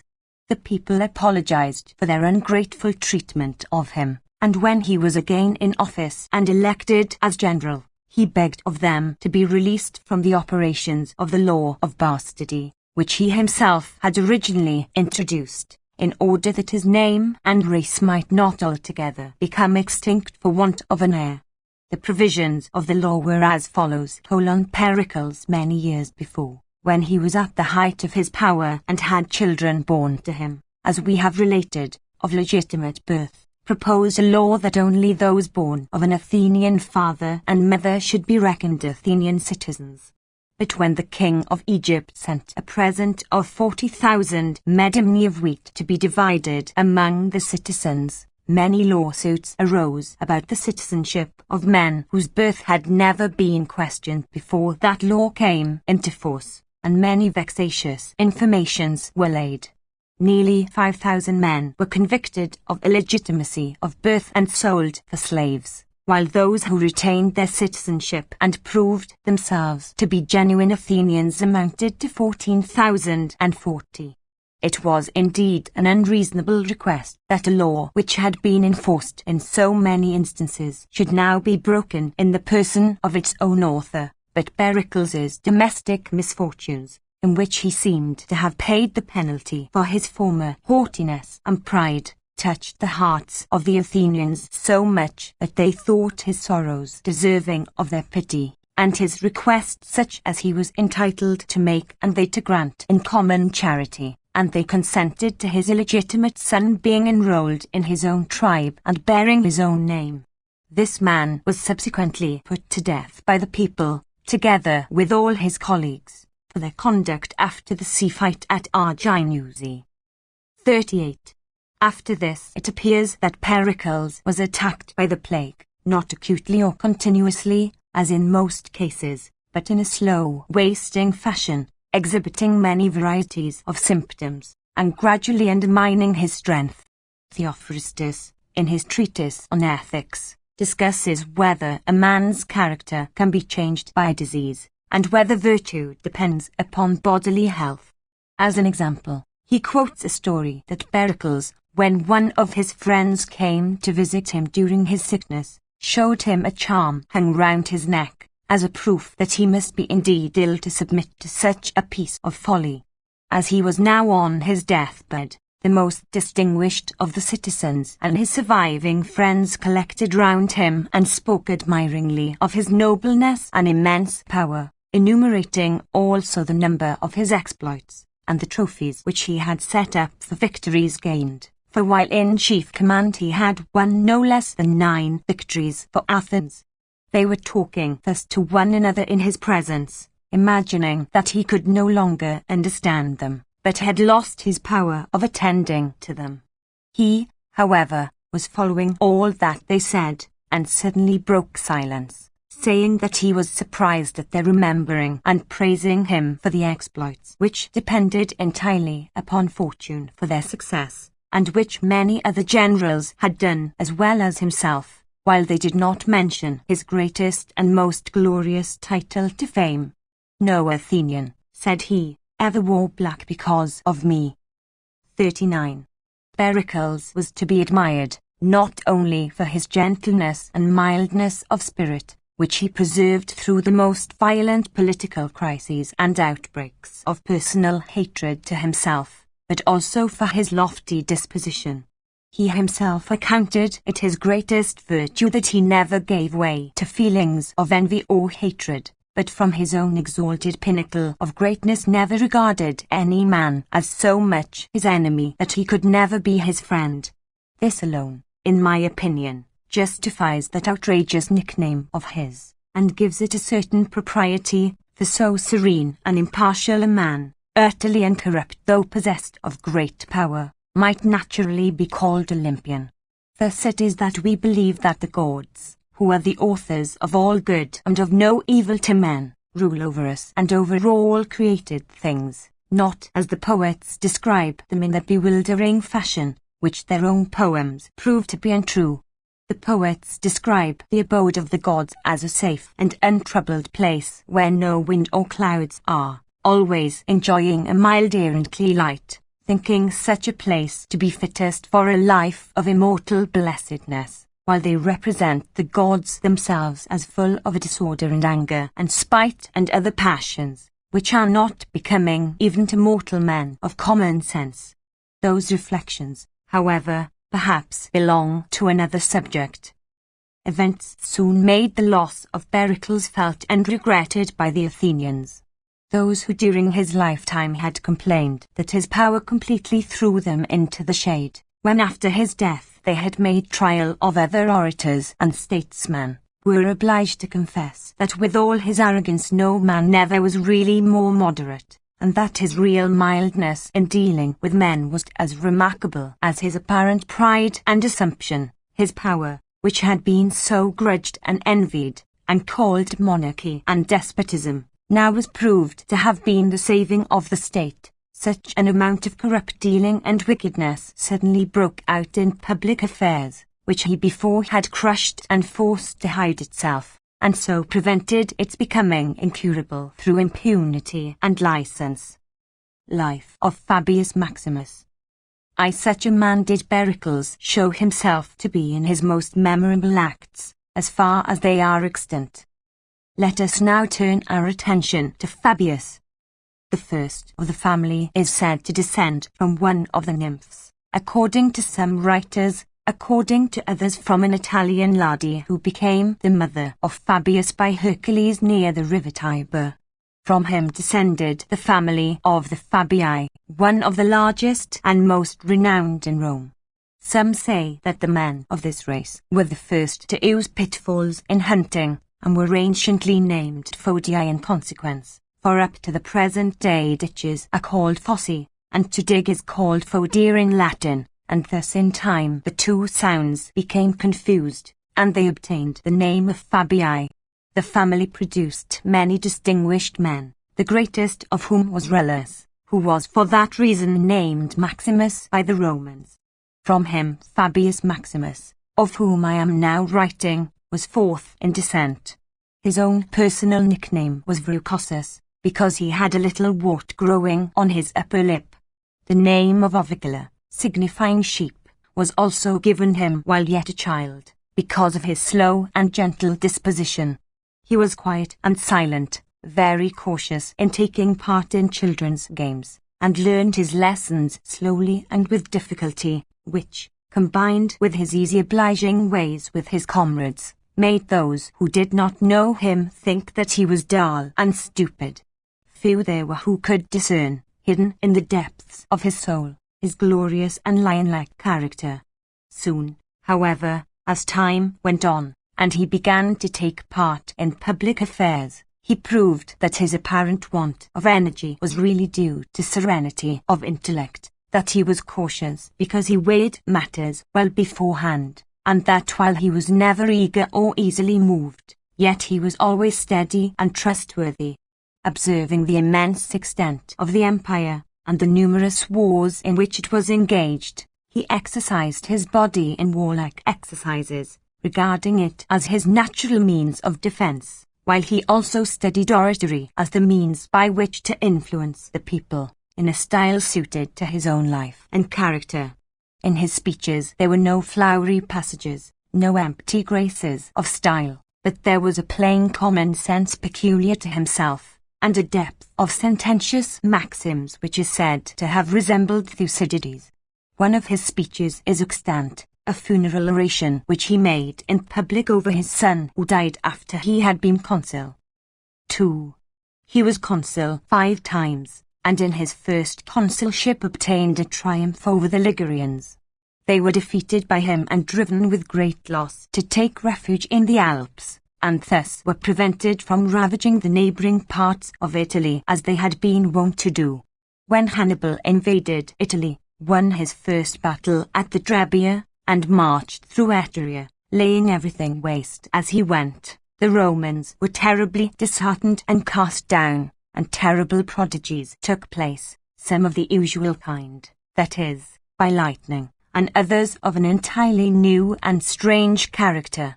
It was said that shields of their own accord became drenched with blood, that Adantium standing corn bled when it was cut by the reapers, that red-hot stones fell from heaven, and that the sky above Falerii was seen to open and tablets to fall, on one of which was written the words Mars is shaking his arms. None of these omens has any effect upon Caius Flaminius, the consul, for, besides his naturally spirited and ambitious nature, he was excited by the successes which he had previously won, contrary to all reasonable probability.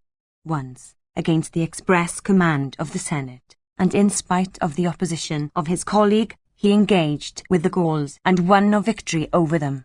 Fabius also was but little disturbed by the omens, because of their strange and unintelligible character, though many were alarmed at them. Knowing how few the enemy were in numbers, and their great want of money and supplies, he advised the Romans not to offer battle to a man who had at his disposal an army trained by many previous encounters to rare pitch of perfection, but rather to send reinforcements to their allies, keep a tight hand over their subject cities, and allow Hannibal's brilliant little force to die away like a lamp which flares up brightly with but little oil to sustain it. 3. This reasoning had no effect upon Flaminius. who said that he would not endure to see an enemy marching upon Rome, and would not, like Camillus of old, fight in the streets of Rome herself.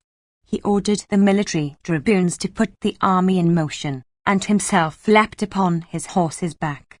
The horse for no visible reason shied in violent terror, and Flaminius was thrown headlong to the ground.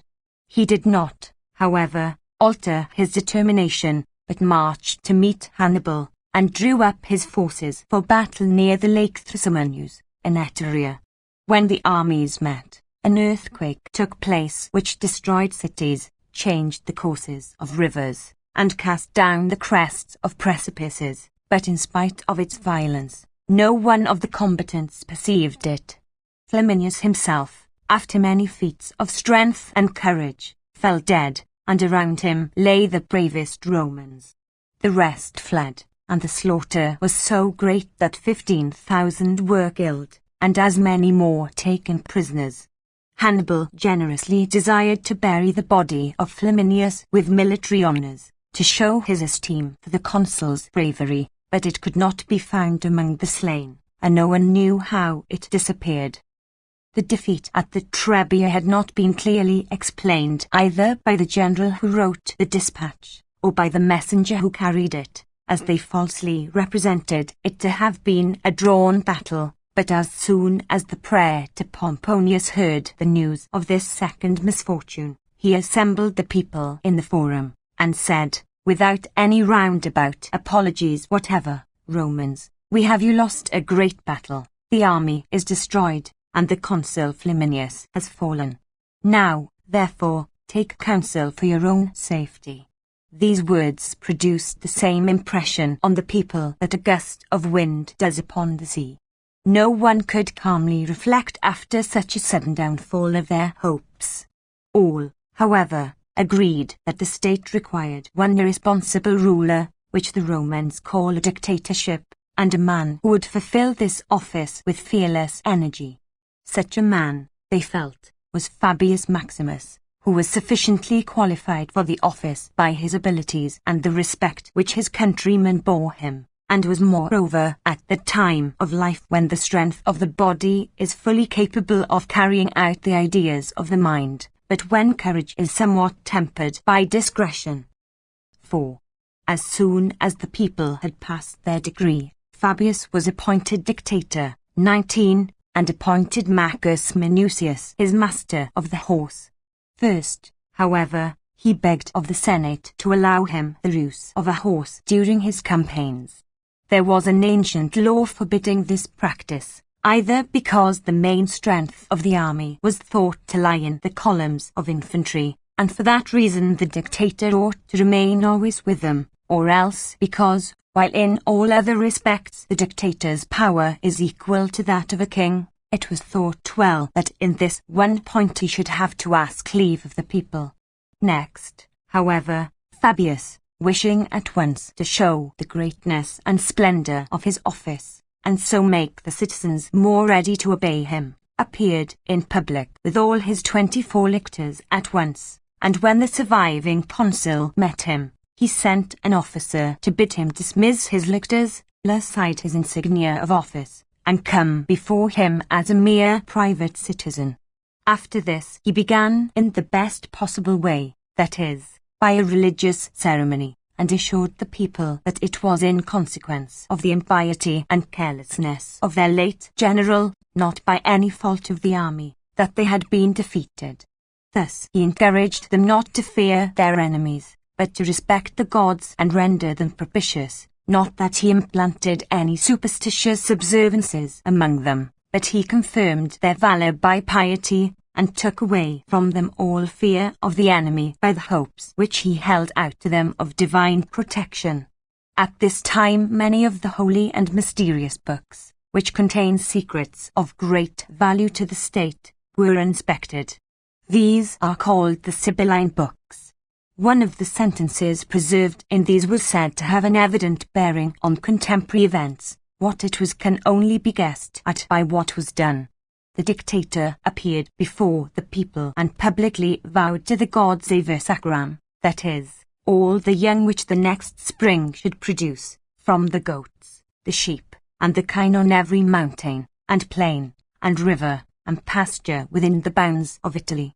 All these he swore that he would sacrifice, and moreover that he would exhibit musical and dramatic shows, and expend upon them the sum of 333 sestertia, and 333 denarii, and 1/3 of a denarius.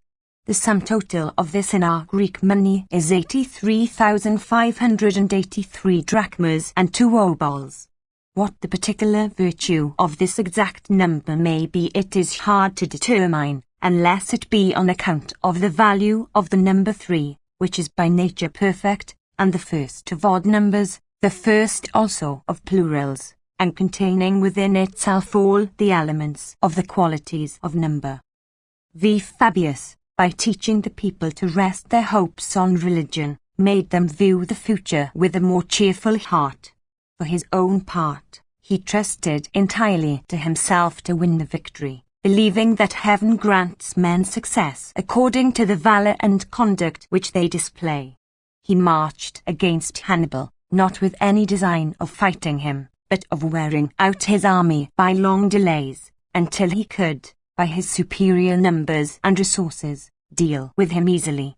With this object in view, he always took care to secure himself from Hannibal's cavalry, by occupying the mountains overhanging the Carthaginian camp, where he remained quiet as long as the enemy did, but when they moved he used to accompany them, showing himself at intervals upon the heights at such a distance as not to be forced to fight against his will, and yet, from the very slowness of his movements, making the enemy fear that at every moment he was about to attack. By these dilatory maneuvers he incurred general contempt, and was looked upon with disgust by his own soldiers, while the enemy, with the exception of one man, thought him utterly without warlike enterprise. That man was Hannibal himself. He alone perceived Fabius's true generalship and thorough comprehension of the war, and saw that either he must by some means be brought to fight a battle, or else the Carthaginians were lost, if they could not make use of their superiority in arms, but were to be worn away and reduced in number and resources, in which they were already deficient. He put in force every conceivable military stratagem and device, like a skillful wrestler when he tries to lay hold of his antagonist, and kept attacking Fabius, skirmishing round him, and drawing him from place to place, in his endeavours to make him quit his policy of caution. But Fabius was convinced that he was right, and steadily declined battle. His master of the horse, Minucius, who longed for action, gave him much trouble. This man made unseemly boasts, and harangued the army, filling it with wild excitement and self-confidence. The soldiers in derision used to call Fabius Hannibal's lackey, because he followed him wherever he went, and thought Minucius a really great general, and worthy of the name of Roman. Minucius, encouraged in his arrogant vauntings, began to ridicule the habit of encamping on the mountain tops, saying that the dictator always took care to provide them with good seats from which to behold the spectacle of the burning and plundering of Italy, and used to ask the friends of Fabius whether he took his army up so near the sky because he had ceased to take any interest in what went on the earth below, or whether it was in order to conceal it from the enemy among the clouds and mists. When Fabius was informed of these insults by his friends, who begged him to wipe away this disgrace by risking a battle, he answered, "If I did so, I should be more cowardly than I am now thought to be, in abandoning the policy which I have determined on because of men's slanders and sneers. It is no shame to fear for one's country, but to regard the opinions and spiteful criticisms of the people would be unworthy of the high office which I hold, and would show me the slave of those whom I ought to govern and restrain when they would fain do wrong." After this, Hannibal made a blunder. Wishing to move his army further from that of Fabius, and to gain an open part of the country where he could obtain forage, he ordered his guides one night after supper to lead the way at once to Cucinatum. They, misunderstanding him because of his foreign pronunciation, led his forces to the borders of Campania, near the city of Caslinum, through the midst of which flows the river Lothrinus, which the Romans call Vulturnus. This country is full of mountains, except one valley that runs towards the coast, where the river at the end of its course overflows into extensive marshes, with deep beds of sand. The beach itself is rough and impracticable for shipping. When Hannibal was marching down this valley, Fabius, by his superior knowledge of the country, came up with him, placed 4,000 men to guard the narrow outlet, established the main body in a safe position in the mountains, and with the light armed troops fell upon and harassed the rear of Hannibal's army, throwing it all into disorder, and killing about 800 men. Upon this, Hannibal determined to retrace his steps. Perceiving the mistake which he had made, and the danger he was in, he crucified his guides, but still could not tell how to force his way out through the Roman army which was in possession of the mountain passes. While all were terrified and disheartened, believing themselves to be beset on all sides by dangers from which there was no escape, Hannibal decided on extricating himself by stratagem. Taking about 2,000 captured oxen, he ordered his soldiers to bind a torch or faggot of dry wood to their horns, and at night at a given signal to set them on fire, and drive the animals towards the narrow outlet near the enemy's camp. While this was being done, he got the remainder of the troops under arms and led them slowly forward. The cattle, while the flame was moderate, and burned only the wood, walked steadily forward towards the mountainside, astonishing the shepherds on the mountain, who thought that it must be an army, marching in one great column, carrying torches. But when their horns were burned to the quick, causing them considerable pain, the beasts, now scorched by the fire from one another as they shook their heads, set off in wild career over the mountains, with their foreheads and tails blazing, setting fire to a great part of the wood through which they passed. The Romans watching the pass were terribly scared at the sight, for the flames looked like torches carried by men running, and they fell into great confusion and alarm, thinking that they were surrounded, and about to be attacked on all sides by the enemy. They dared not remain at their post, but abandoned the pass, and made for the main body. At that moment Hannibal's light troops took possession of the heights commanding the outlet, and the main army marched safely through, loaded with plunder. 7. It happened that while it was yet night Fabius perceived the trick, for some of the oxen in their flight had fallen into the hands of the Romans, but, fearing to fall into an ambuscade in the darkness, he kept his men quiet under arms. When day broke he pursued and attacked the rearguard, which led to many confused skirmishes in the rough ground, and produced great confusion, till Hannibal sent back his practiced Spanish mountaineers from the head of his column. These men, being light and active, attacked the heavily armed Roman infantry and beat off Fabius' attack with very considerable loss. Now Fabius's unpopularity reached its highest pitch, and he was regarded with scorn and contempt. He had, they said, determined to refrain from a pitched battle, meaning to overcome Hannibal by superior generalship, and he had been defeated in that too. And Hannibal himself, wishing to increase the dislike which the Romans felt for him, though he burned and ravaged every other part of Italy, forbade his men to touch Fabius's own estates, and even placed a guard to see that no damage was done to them.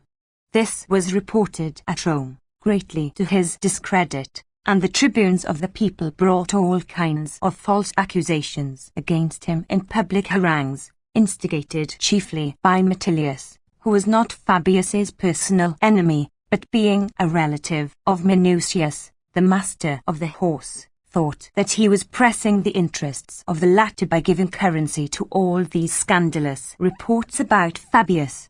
He was also disliked by the Senate because of the terms which he had arranged with Hannibal about the exchange of prisoners. The two commanders agreed that the prisoners should be exchanged man for man, and that if either party had more than the other, he should redeem for 250 drachmas per man. When, then, this exchange took place, 240 Romans were found remaining in Hannibal's hands. The Senate determined not to send these men's ransom, and blamed Fabius for having acted improperly and against the interests of the state in taking back men whose cowardice had made them fall into the hands of the enemy. Fabius, on hearing this, was not moved at the discontent of the citizens, but having no money, as he could not bear to deceive Hannibal and give up his countrymen, sent his son to Rome with orders to sell part of his estate, and bring him the money at once to the camp. The young man soon sold the land, and quickly returned. Fabius now sent the ransom to Hannibal and recovered the prisoners, many of whom afterwards offered to repay him, but he would take nothing, and forgave their debt to them all. 8. After this the priests recalled him to Rome to perform certain sacrifices. He now transferred the command to Minucius, and not merely ordered him as dictator not to fight or entangle himself with the enemy, but even gave him much advice and besought him not to do so, all of which Minucius set at naught, and at once attacked the enemy. Once he observed that Hannibal had sent the greater part of his army out to forage for provisions, and, attacking the remaining troops, he drove them into their entrenched camp, slew many, and terrified the rest, who feared that he might carry the camp by assault.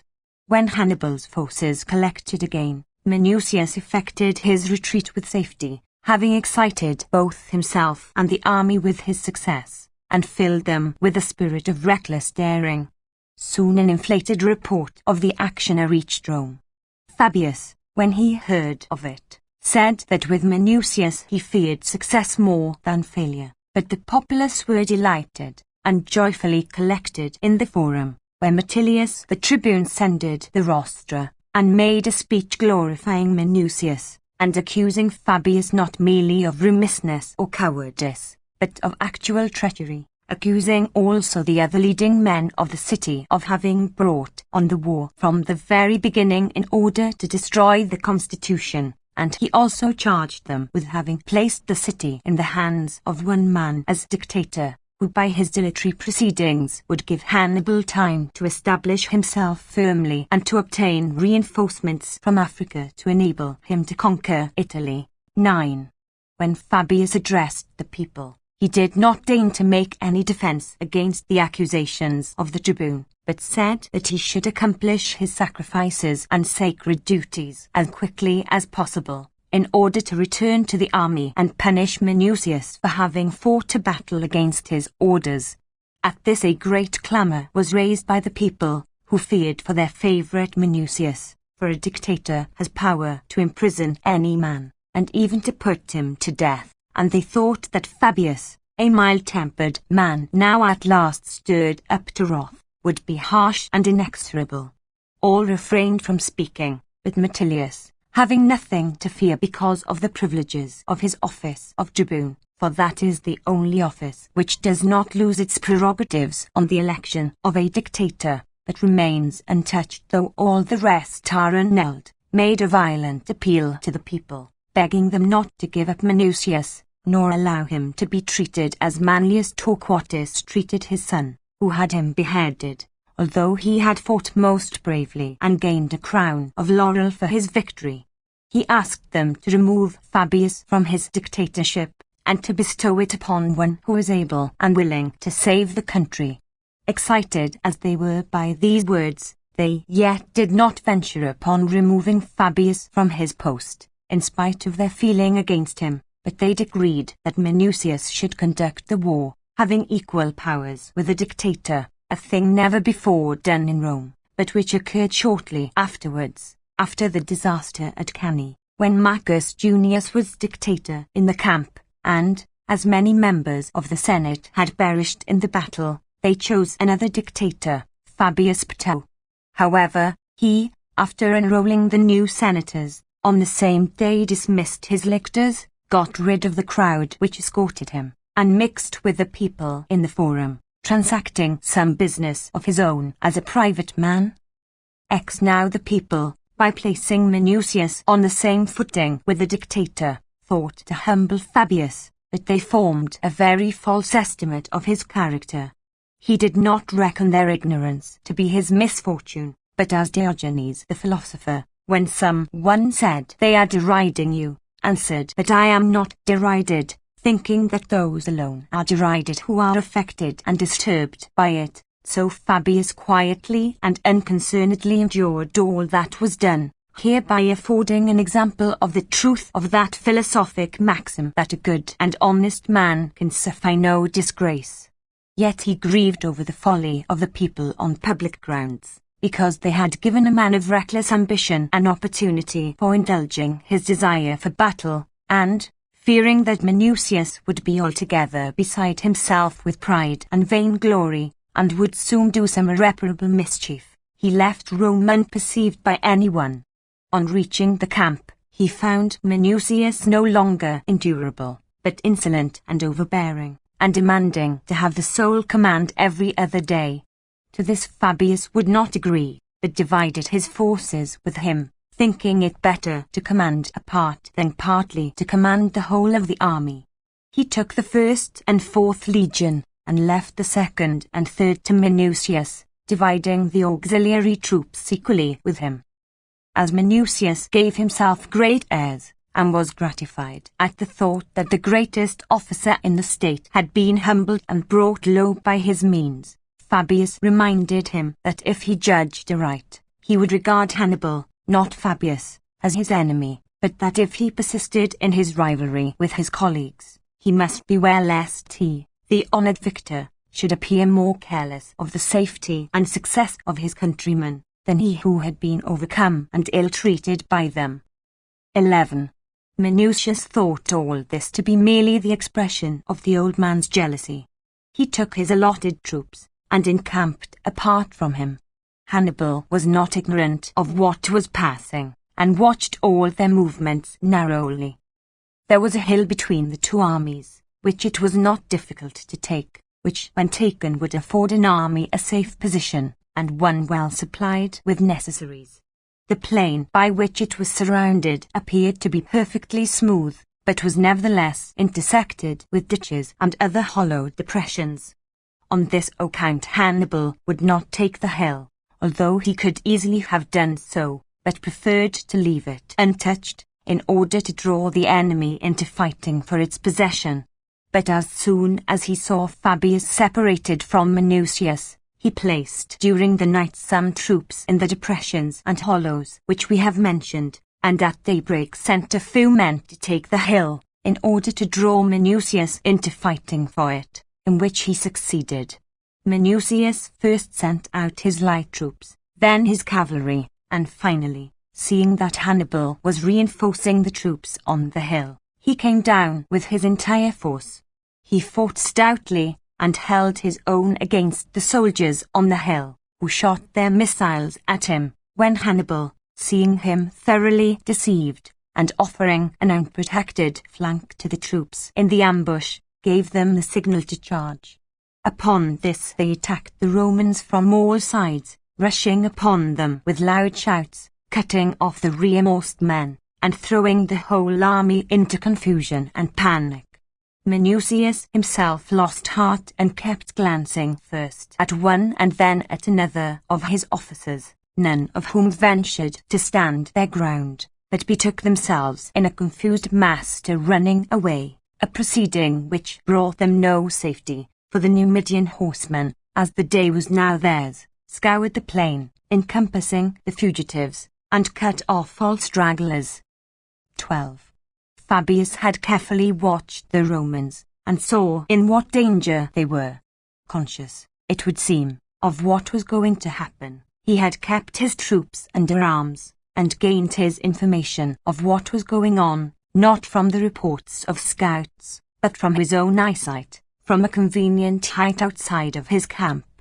As soon as he saw the army surrounded and panic-stricken, and heard the cries of the Romans, who no longer fought, but were overcome by terror, and betaking themselves to flight, he smote his thigh and, with a deep sigh, said to his friends, "By Hercules, now Minucius has ruined himself, quicker than I expected, and yet slower than his manoeuvres warranted."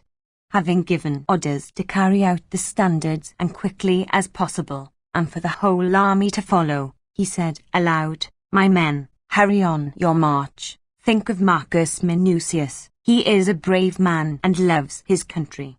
If he has made any mistake in his haste to drive out the enemy, we will blame him for that at another time." The appearance of Fabius scared and drove back the Numidians, who were slaughtering the fugitives in the plain. Next he bore against those who were attacking the Roman rear, slaying all he met, though most of them, before they were cut off and treated as they had treated the Romans, betook themselves to flight. Hannibal, seeing that the fortune of the battle was changed, and how Fabius himself, with a strength beyond his years, was forcing his way through the thickest battle up the hill to reach Minucius, withdrew his troops, and, sounding a retreat, led them back into his entrenched camp, affording a most seasonable relief to the Romans. It is said that Hannibal, as he retired, spoke jokingly about Fabius to his friends in the words, "Did I not often warn you that the dark cloud which has so long brooded on the mountain tops would at last break upon us with blasts of hail and storm?" 13. After the battle, Fabius collected the spoils of such of the enemy as were slain, and drew off his forces without letting fall a single boastful or offensive expression about his colleague.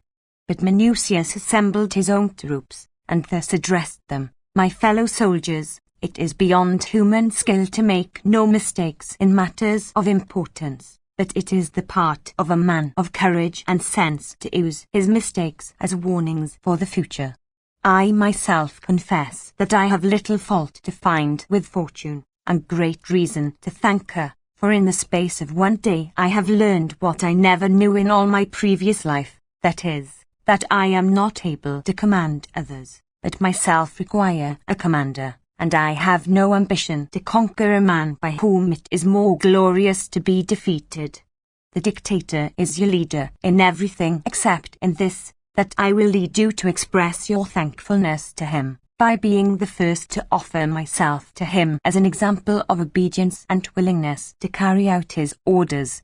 After these words he ordered the eagles to be raised aloft and all the soldiers to follow them to the camp of Fabius.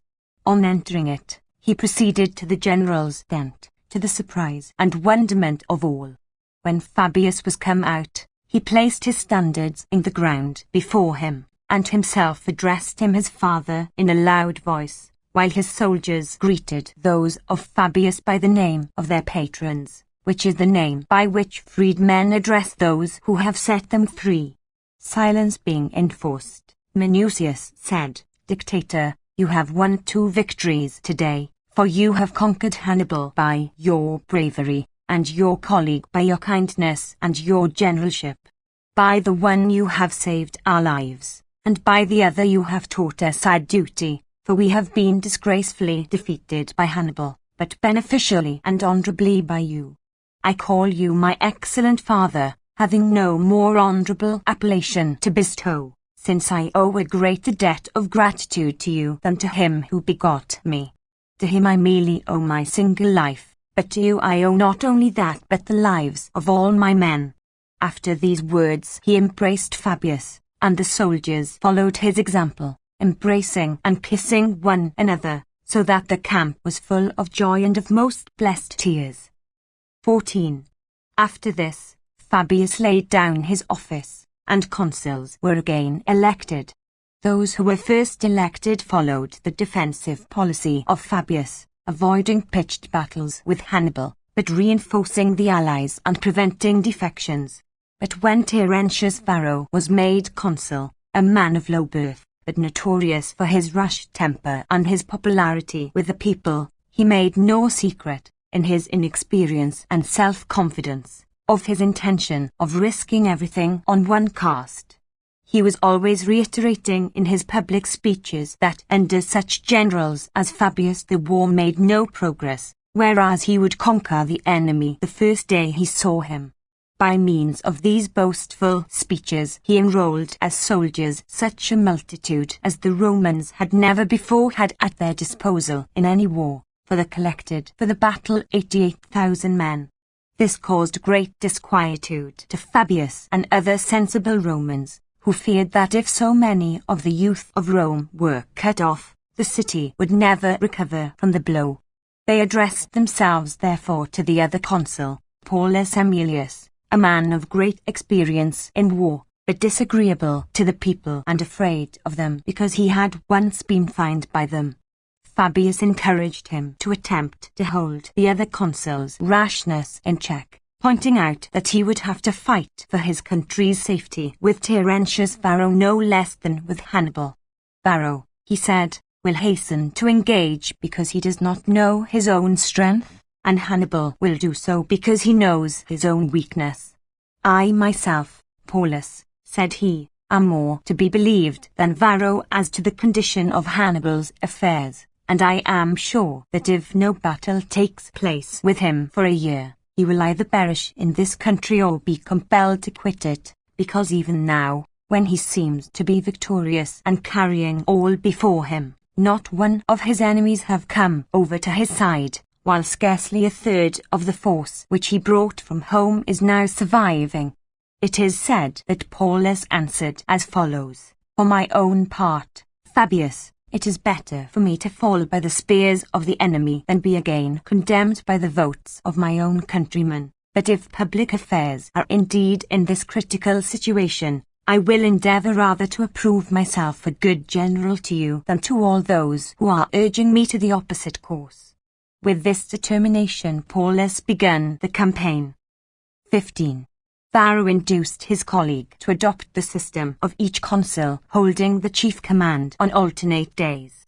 He proceeded to encamp near Hannibal on the banks of the river Ophidas, close to the village of Cannae.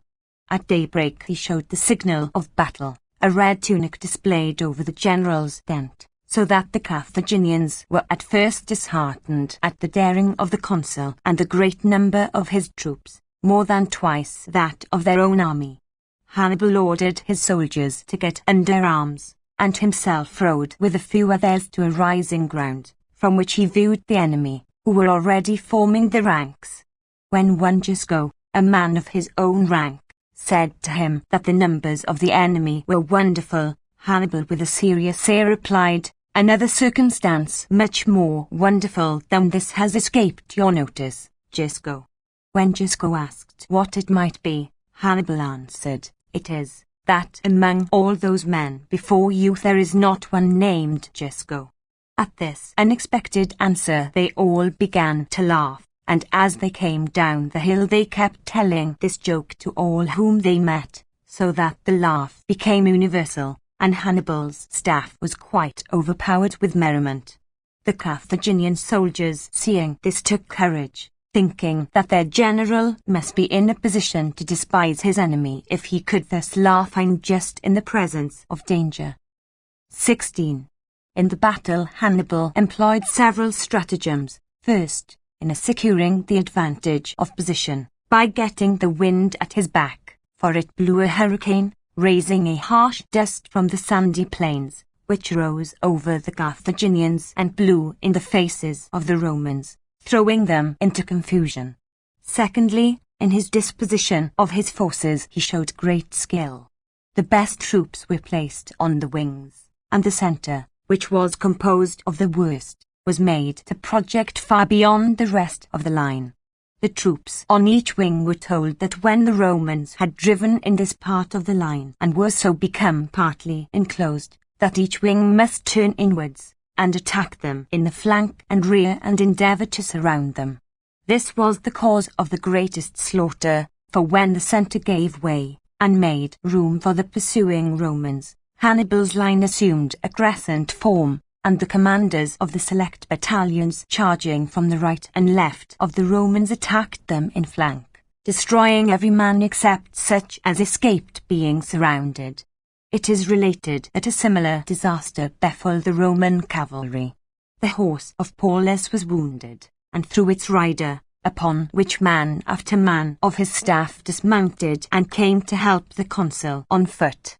The cavalry, seeing this, took it for a general order to dismount, and at once attacked the enemy on foot. Hannibal, seeing this, said, I am better pleased at this than if he had handed them over to me bound hand and foot. This anecdote is found in those writers who have described the incidents of the battle in detail. Of the consuls, Varro escaped with a few followers to Venusia. Paulus, in the whirling eddies of the rout, covered with darts which still stuck in his wounds, and overwhelmed with sorrow at the defeat, sat down on a stone to await his death at the hands of the enemy. The blood with which his face and head were covered made it hard for anyone to recognize him, but even his own friends and servants passed him by, taking no heed of him. Only Cornelius Lentulus, a young patrician, saw and recognized him. Dismounting from his horse and leading it up to him, he begged him to take it and preserve his life, at a time when the state especially needed a wise ruler. But he refused, and forced the youth, in spite of his tears, to remount his horse. He then took him by the hand, saying, Lentulus, tell Fabius Maximus, and bear witness yourself, that Paulus Aemilius followed his instructions to the last, and departed from nothing of what was agreed upon between us, but he was vanquished first by Varro, and secondly by Hannibal. Having given Lentulus these instructions, he sent him away, and flinging himself onto the enemy's swords perished. In that battle it is reckoned that 50,000 Romans fell, and 4,000 were taken prisoners, besides not less than 10,000 who were taken after the battle in the camps of the two consuls. 17. After this immense success, Hannibal was urged by his friends to follow up his victory and enter Rome with the fugitives, promising that 5 days thereafter he should sup in the capital. It is not easy to say what reasons could have deterred him from doing so, and it seems rather as if some divinity prevented his march, and inspired him with the dilatory and timid policy which he followed. It is said that the Carthaginian, Barca, said to him, You know how to win a victory, but do not know how to use one. Yet so great a change was effected by this victory that he, who before it had not possessed a single city, market, or harbour in Italy, and had to obtain his provisions with the utmost difficulty by plunder, having no regular base of operations, but merely wandering about with his army as though carrying on brigandage on a large scale, now saw nearly the whole of Italy at his feet. Some of the largest and most powerful states came over to him of their own accord, and he attacked and took Capua, the most important city next to Rome itself. It would appear that the saying of Euripides, that adversity tries our friends, applies also to good generals. That which before this battle was called Fabius's cowardice and remissness, was now regarded as more than human sagacity, and a foresight so wonderful as to be beyond belief. Rome at once centred her last hopes upon Fabius, taking refuge in his wisdom as men take sanctuary at an altar, believing his discretion to be the chief cause of her surviving this present crisis, even as in the old Gaulish troubles. For though he had been so cautious and backward at a time when there seemed to be no imminent danger, yet now when every one was giving way to useless grief and lamentation, he alone walked through the streets at a calm pace, with a composed countenance and kindly voice, stopped all womanish wailings and assemblies in public to lament their losses, persuaded the Senate to meet, and gave fresh courage to the magistrates, being really himself the moving spirit and strength of the state, which looked to him alone to command it. 18. He placed guards at the gates to prevent the mob from quitting the city, and regulated the period of mourning, bidding every man mourn for 30 days in his own house, after which all signs of mourning were to be put away. As the feast of Seers fell during those days, it was thought better to omit both the sacrifices and the processions than to have them marred by the consciousness of their misfortune, which would be painfully evident in the small number of worshippers and their downcast looks. However, everything that the soothsayers commanded to appease the anger of the gods and to expiate prodigies was carried out. Fabius Victor, a relative of the great Fabius, was sent to Delphi, and of two of the Vestal virgins who were found to have been seduced, one was buried alive, as is the usual custom, while the other died by her own hand. Especially admirable was the spirit and the calm composure of the city when the consul Varro returned after his flight. He came humbled to the dust, as a man would who had been the cause of a terrible disaster, but at the gate the Senate and all the people went out to greet him. The chief men and the magistrates, amongst whom was Fabius, having obtained silence, spoke in praise of him because he had not despaired of the state after such a calamity, but had come back to undertake the conduct of affairs and do what he could for his countrymen as one who thought they might yet be saved. 19. When they learned that Hannibal after the battle had turned away from Rome to other parts of Italy, the Romans again took courage and sent out armies and generals. Of those the most remarkable were Fabius Maximus and Claudius Masslus, both equally admirable, but from an entirely different point of view. Masslus, as had been related in his life, was a man of activity and high spirit, rejoicing in a hand-to-hand fight, and just like the lordly warriors of Homer.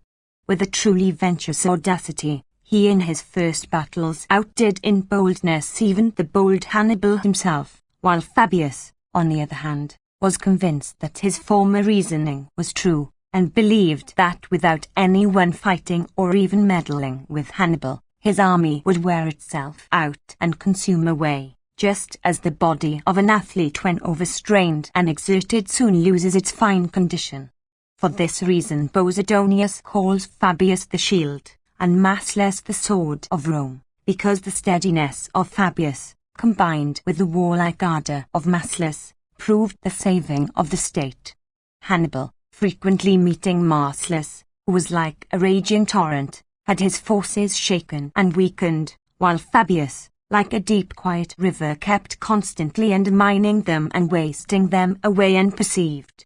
Hannibal was at length reduced to such extremities that he was weary of fighting Masslus, and feared Fabius even though he did not fight, for these were the persons whom he generally had to deal with, as praetors, consuls, or proconsuls, for each of them was 5 times consul.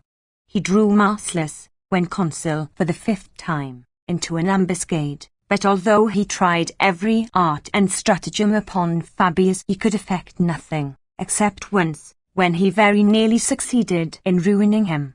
He forged letters from the leading citizens of Metapontum, and then sent them to Fabius.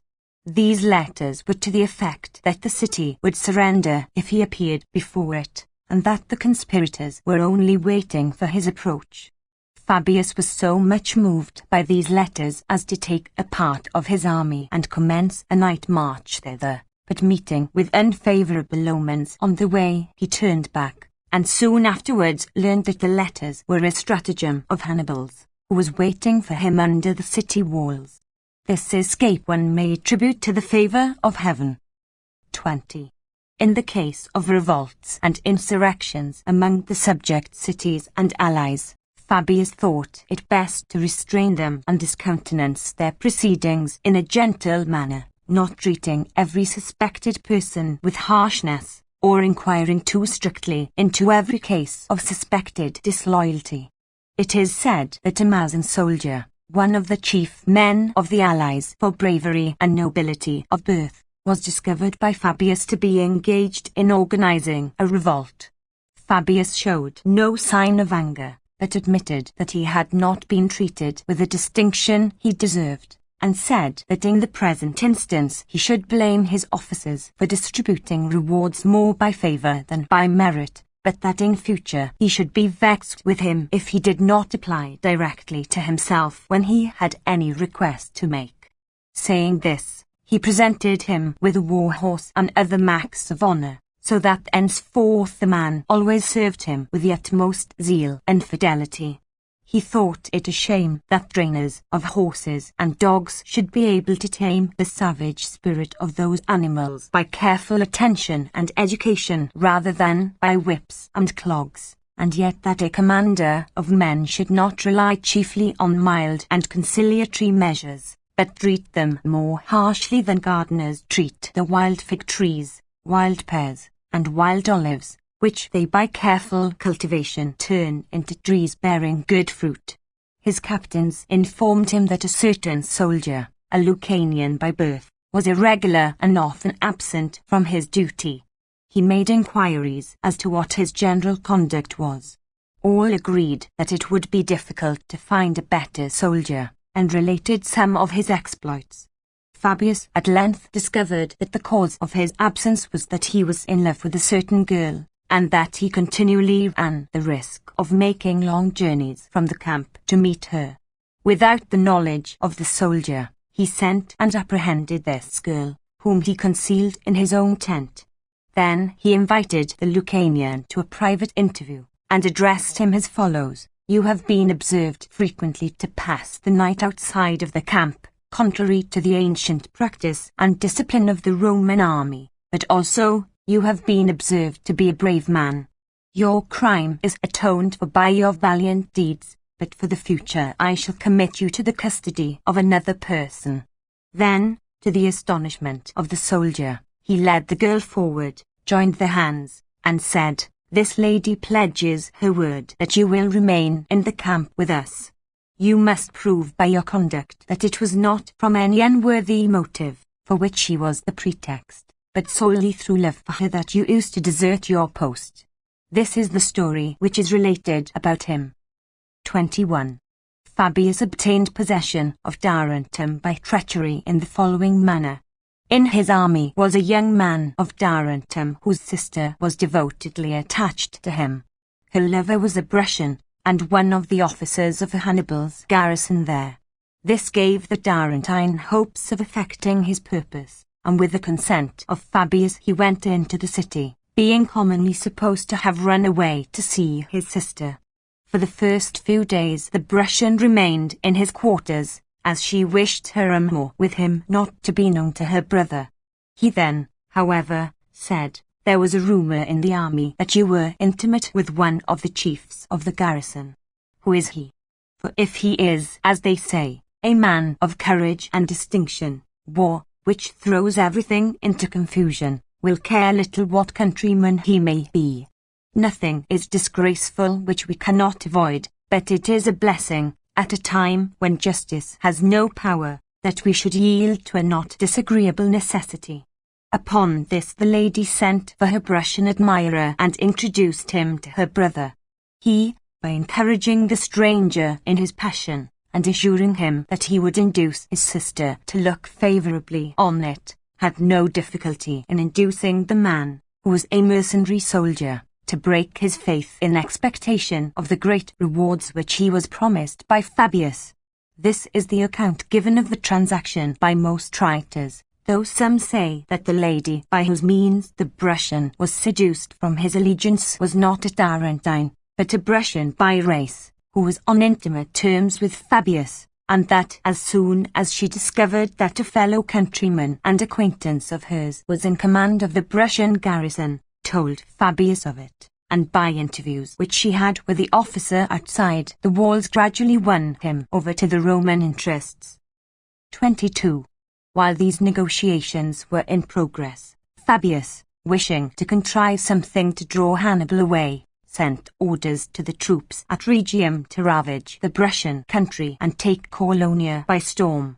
The troops at Rhegium were a body of 8,000 men, mostly deserters, and the most worthless of those disgraced soldiers whom Masslus brought from Sicily, so that their loss would not cause any sorrow or harm to Rome, while he hoped that by throwing them out as a bait to Hannibal he might draw him away from Tarentum, as indeed he did. Hannibal at once started with his army to attack them, and meanwhile, on the 6th day after Fabius arrived before Tarentum, the young man, having previously concerted measures with the Brescian and his sister, came to him by night and told him that all was ready, knowing accurately and having well inspected the place where the Brutian would be ready to open the gate and let in the besiegers. Fabius would not depend entirely upon the chance of treachery, but though he himself went quietly to the appointed place, the rest of the army attacked the town both by sea and land, with great clamour and disturbance, until, when most of the Tarentines had run to repel the assault, the Brutian gave the word to Fabius, and, mounting his scaling ladders, he took the place. On this occasion Fabius seems to have acted unworthily of his reputation, for he ordered the chief Brutian officers to be put to the sword, that it might not be said that he gained the place by treachery. However, he did not obtain this glory, and gained a reputation for faithlessness and cruelty. Many of the Tarentines were put to death. 30,000 were sold for slaves, and the city was sacked by the soldiers. 3,000 talents were brought into the public treasury. While everything else was being carried off, it is said that the clerk who was taking the inventory asked Fabius what his pleasure was with regard to the gods, meaning the statues and pictures. Fabius replied, "Let us leave the Tarentines their angry gods." However, he took the statue of Hercules from Tarentum and placed it in the capital, and near to it he placed a brazen statue of himself on horseback, acting in this respect much worse than Marcellus, or rather proving that Marcellus was a man of extraordinary mildness and generosity of temper, as is shown in his life. 23. Hannibal is said to have been hastening to relieve Tarentum, and to have been within 5 miles of it when it was taken. He said aloud, "So then, the Romans also have a Hannibal. We have you lost Tarentum just as we gained it." Moreover, in private he acknowledged to his friends that he had long seen that it was very difficult, and now thought it impossible for them to conquer Italy under existing circumstances. Fabius enjoyed a second triumph for this success, which was more glorious than his first. He had contended with Hannibal and easily baffled all his attempts, just as a good wrestler disengages himself with ease from the clutches of an antagonist whose strength is beginning to fail him, for Hannibal's army was no longer what it had been, being partly corrupted by luxury and plunder, and partly also worn out by unremitting toils and battles. One Marcus Livius had been in command of Tarentum when Hannibal obtained possession of it. In spite of this, he held the citadel, from which he could not be dislodged, until Tarentum was recaptured by the Romans. This man was vexed at the honours paid to Fabius, and once, in a transport of envy and vainglory, he said before the Senate that he, not Fabius, was the real author of the recapture of the town. Fabius with a smile answered, "Very true, for if you had not lost the place, I could never have recaptured it." 24. The Romans, among many other marks of respect for Fabius, elected his son consul. When he had entered on this office and was making some arrangements from the conduct of the war, his father, either because of his age and infirmities or else intending to try his son, mounted on horseback and rode towards him through the crowd of bystanders. The young man, seeing him at a distance, would not endure slight, but sent to Lictor to bid his further dismount and come on foot, if he wanted anything of the consul.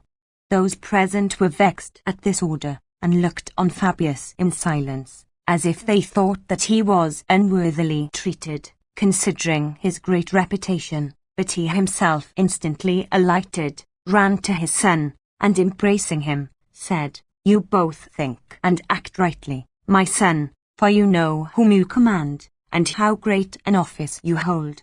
Thus it was that we and our ancestors made Rome great, by thinking less of our parents and of our children than of the glory of our country. It is even said to be true that the great-grandfather of Fabius, although he had been consul 5 times, had finished several campaigns with splendid triumphs, and was one of the most illustrious men in Rome, yet acted as lieutenant to his son when consul in the field, and that in the subsequent triumph the son drove into Rome in a chariot and four, while he with the other officers followed him on horseback, glorying in the fact that although he was his son's master, and although he was accounted the first citizen in Rome, yet he submitted himself to the laws and the chief magistrate. Nor did he deserve admiration for this alone. Fabius had the misfortune to lose his son, and this he bore with fortitude, as became a man of sense and an excellent parent. He himself pronounced the funeral oration which is always spoken by some relative on the deaths of illustrious men, and afterwards he wrote a copy of his speech and distributed it to his friends. 25. Cornelius Scipio meanwhile had been sent to Spain, where he had defeated the Carthaginians in many battles and driven them out of the country, and had also overcome many tribes, taken many cities, and done glorious deeds for Rome. On his return he was received with great honour and respect, and, feeling that the people expected some extraordinary exploit from him, he decided that it was too tame a proceeding to fight Hannibal in Italy, and determined to pour troops into Africa, attack Carthage, and transfer the theatre of war from Italy to that country. He bent all his energies to persuade the people to approve of this project, but was violently opposed by Fabius, who spread great alarm through the city, pointing out that it was being exposed to great danger by a reckless young man, and endeavouring by every means in his power to prevent the Romans from adopting Scipio's plan. He carried his point with the Senate, but the people believed that he was envious of Scipio's prosperity and desired to check him, because he feared that if he did gain some signal success, and either put an end to the war altogether or remove it from Italy, he himself might be thought a feeble and dilatory general for not having finished the war in so many campaigns. It appears that at first Fabius opposed him on grounds of prudence and caution, really fearing the dangers of his project, but that the contest gradually became a personal one, and he was moved by feelings of jealousy to hinder the rise of Scipio, for he tried to induce Crassus, Scipio's colleague, not to give up the province of Africa to Scipio, but if the expedition were determined on, to go thither himself, and he prevented his being supplied with funds for the campaign. Scipio, being thus compelled to raise funds himself, obtained them from the cities in Etruria which were devoted to his interests. Crassus likewise was not inclined to quarrel with him, and was also obliged to remain in Italy by his office of Pontifex Maximus. 26. Fabius now tried another method to oppose Scipio. He dissuaded the youth of the city from taking service with him by continually vociferating in all public meetings that Scipio not only was himself running away from Hannibal, but also was about to take all the remaining forces of Italy out of the country with him, deluding the young men with vain hopes, and so persuading them to leave their parents and wives, and their city too, while a victorious and invincible enemy was at its very gates. By these representations he alarmed the Romans, who decreed that Scipio should only use the troops in Sicily, and 300 of the best men of his Spanish army. In this transaction Fabius seems to have acted according to the dictates of his own cautious disposition. However, when Scipio crossed over into Africa, news came to Rome at once of great and glorious exploits performed and great battles won. As substantial proof of these there came many trophies of war, and the king of Numidia as a captive. 2 camps were burned and destroyed, with great slaughter of men, and loss of horses and war material in the flames. Embassies also were sent to Hannibal from Carthage, begging him in piteous terms to abandon his fruitless hopes in Italy and come home to help them, while in Rome the name of Scipio was in every man's mouth because of his successes. At this period Fabius proposed that a successor to Scipio should be sent out, without having any reason to allege for it except the old proverb that it is dangerous to entrust such important operations to the luck of one man, because it is hard for the same man always to be lucky. This proposal of his offended most of his countrymen, who thought him a peevish and malignant old man, or else that he was timid and spiritless from old age, and excessively terrified at Hannibal. For, even when Hannibal quitted Italy and withdrew his forces, Fabius would not permit the joy of his countrymen to be unmixed with alarm, as he informed them that now the fortunes of Rome were in a more critical situation than ever, because Hannibal would be much more to be dreaded in Africa under the walls of Carthage itself, where he would lead an army, yet reeking with the blood of many Roman dictators, consuls and generals, to attack Scipio. By these words the city was again filled with terror, and although the war had been removed to Africa, yet its alarm seemed to have come nearer to Rome. 27. However, Scipio, after no long time, defeated Hannibal in a pitched battle and crushed the pride of Carthage underfoot. He gave the Romans the enjoyment of a success beyond their hopes, and truly restored the city, shaken by the storm. Fabius Maximus did not survive till the end of the war, nor did he live to hear of Hannibal's defeat, or see the glorious and lasting prosperity of his country, for about the time when Hannibal left Italy he fell sick and died. The Thebans, we are told, buried Epaminondas at the public expense, because he died so poor that they say nothing was found in his house except an iron spit. Fabius was not honoured by the Romans with a funeral at the public expense, yet every citizen contributed the smallest Roman coin towards the expenses, not that he needed the money, but because they buried him as the father of the people, so that in his death he received the honourable respect which he had deserved in his life. Comparison of Pericles and Fabius Maximus. Such is the story of these men's lives.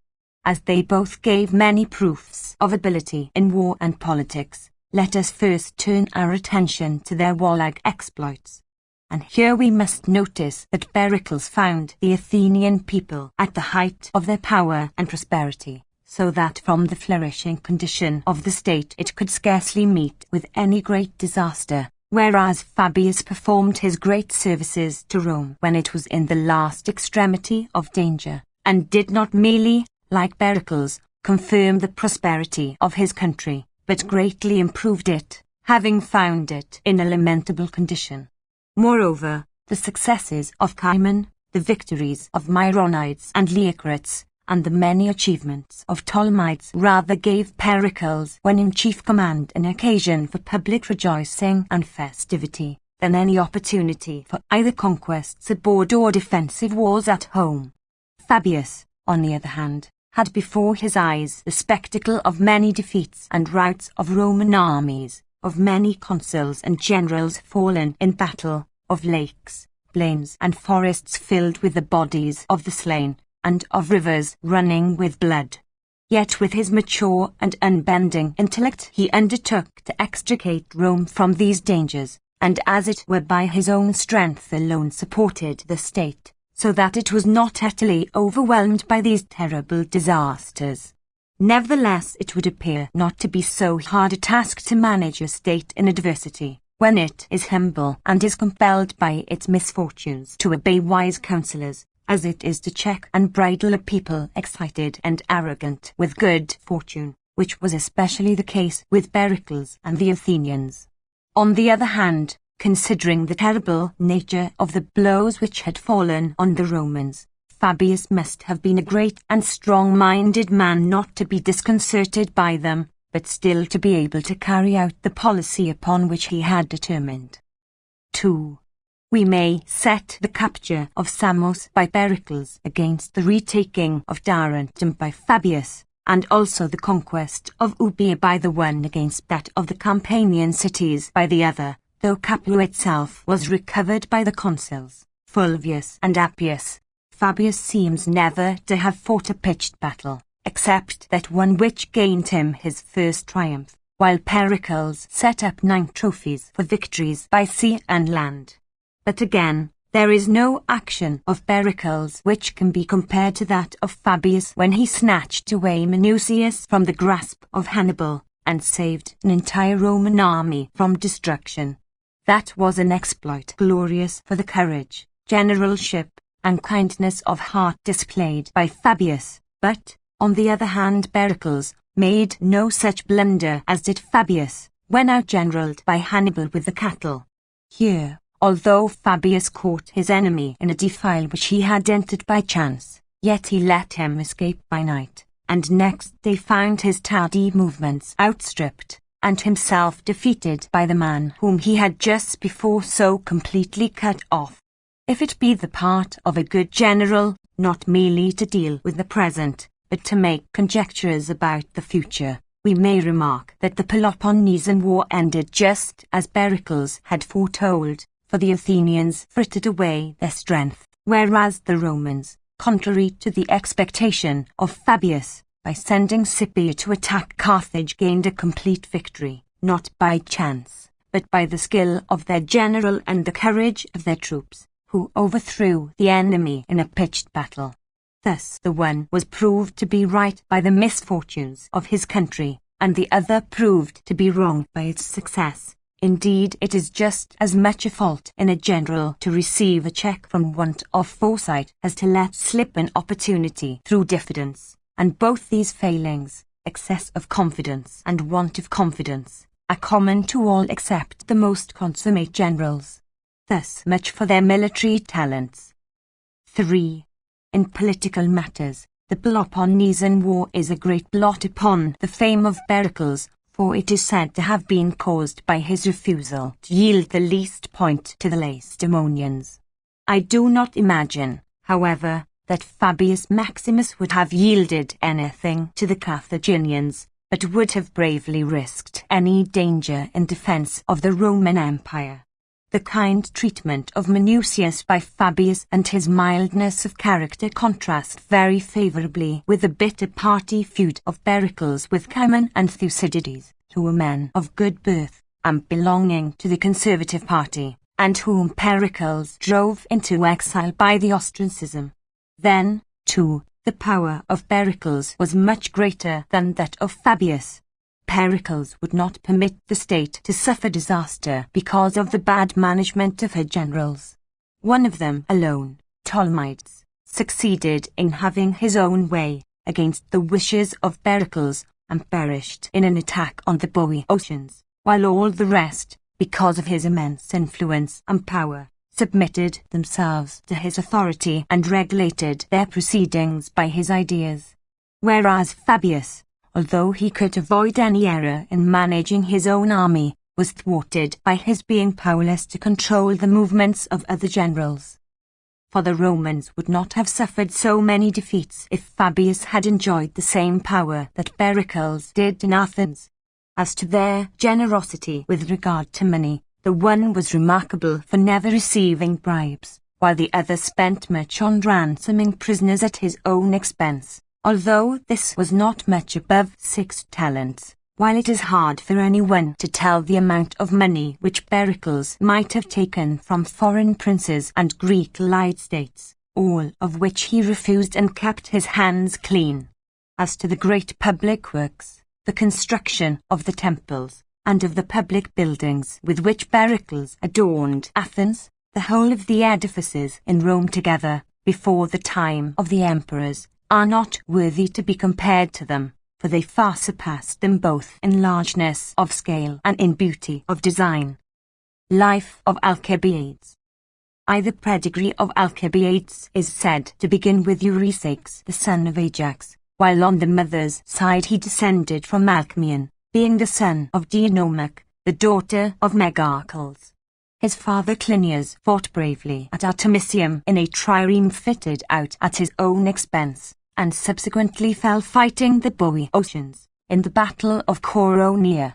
Alcibiades after this was entrusted to Pericles and Ariphron, the 2 sons of Xanthippus, who acted as his guardians because they were the next of kin.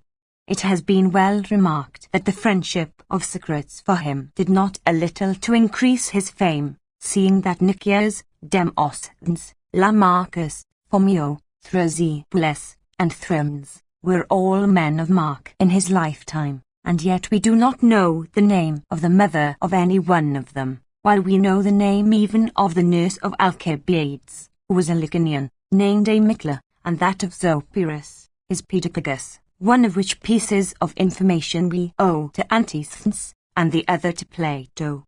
As to the beauty of Alcibiades, it is not necessary to say anything except that it was equally fascinating when he was a boy, a youth, and a man. The saying of Euripides, that all beauties have a beautiful autumn of their charms, is not universally true, but it was so in the case of Alcibiades and of a few other persons because of the symmetry and vigour of their frames. Even his lisp is said to have added a charm to his speech, and to have made his talk more persuasive. His lisp is mentioned by Aristophanes in the verses in which he satirizes Theorus, in which Alcibiades calls him Theolus, for he pronounced the letter R like L. Archippus also gives a sneering account of the son of Alcibiades, who, he said, swaggered in his walk, trailing his cloak, that he might look as like his father as possible, and bends his affected neck, and lisping speaks. 2. His character, in the course of his varied and brilliant career, developed many strange inconsistencies and contradictions. Emulation and love of distinction were the most prominent of his many violent passions, as is clear from the anecdotes of his childhood. Once when hard pressed in wrestling, rather than fall, he began to bite his opponent's hands. The other let go his hold, and said, "You bite, Alcibiades, like a woman." "No," said he, "like a lion." While yet a child, he was playing at knuckle-bones with other boys in a narrow street, and when his turn came to throw, a loaded wagon was passing. He at first ordered the driver to stop his team because his throw was to take place directly in the path of the wagon. Then, as the boy who was driving would not stop, the other children made way, but Alcibiades flung himself down on his face directly in front of the horses, and bade him drive on at his peril. The man, in alarm, now stopped his horses, and the others were terrified and ran up to him. In learning he was fairly obedient to all his teachers, except in playing the flute, which he refused to do, declaring that it was unfit for a gentleman. He said that playing on the harp or lyre did not disfigure the face, but that when a man was blowing at a flute, his own friends could scarcely recognize him. Besides, the lyre accompanies the voice of the performer, while the flute takes all the breath of the player and prevents him even from speaking.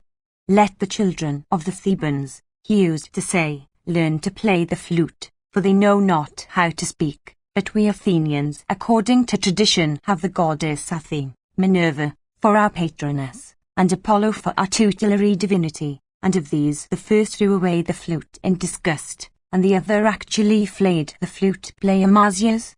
With such talk as this, between jest and earnest, Alcibiades gave up flute playing himself, and induced his friends to do so, for all the youth of Athens soon heard and approved of Alcibiades' derision of the flute and those who learned it. In consequence of this, the flute went entirely out of fashion, and was regarded with contempt. 3. In Antiphon's scandalous chronicle, we read that Alcibiades once ran away from home to the house of one of his admirers. Ariphron, his of the Guardian, proposed to have him cried, but Pericles forbade it, saying that, if he was dead, he would only be found one day sooner because of it, while if he was safe, he would be disgraced for life. Antiphon also tells us that he killed one of his servants by striking him with a club at the gymnasium of Sabetus. But perhaps we ought not to believe these stories, which were written by an enemy with the avowed purpose of defaming his character. 4. His youthful beauty soon caused him to be surrounded with noble admirers, but the regard of Socrates for him is a great proof of his natural goodness of disposition, which that philosopher could discern in him, but which he feared would wither away like a faded flower before the temptations of wealth and position, and the mass of sycophants by whom he was soon beset. for no one ever was so enclosed and enveloped in the good things of this life as Alcibiades, so that no breath of criticism or free speech could ever reach him. Yet, with all these flatterers about him, trying to prevent his ever hearing a word of wholesome advice or reproof, he was led by his own goodness of heart to pay special attention to Socrates, to whom he attached himself in preference to all his rich and fashionable admirers. He soon became intimate with Socrates, and when he discovered that this man did not wish to caress and admire him, but to expose his ignorance, search out his faults, and bring down his vain and reasoning conceit, he then let fall his feathers like a craven cock. He considered that the conversation of Socrates was really a divine instrument for the discipline and education of youth, and thus learning to despise himself, and to admire his friend, charmed with his good nature, and full of reverence for his virtues, he became insensibly in love with him, though not as the world loveth, so that all men were astonished to see him dining with Socrates, wrestling with him, and sharing his tent, while he treated all his other admirers with harshness and some even with insolence, as in the case of Anytus the son of Anthemion. This man, who was an admirer of Alcibiades, was entertaining a party of friends, and asked him to come. Alcibiades refused the invitation, but got drunk that night at a riotous party at his own house, in which state he proceeded in a disorderly procession to Anytus. Here he looked into the room where the guests were, and seeing the tables covered with gold and silver drinking cups, ordered his slaves to carry away half of them, and then, without deigning to enter the room, went home again. Anytus' guests were vexed at this, and complained of his being so arrogantly and outrageously treated.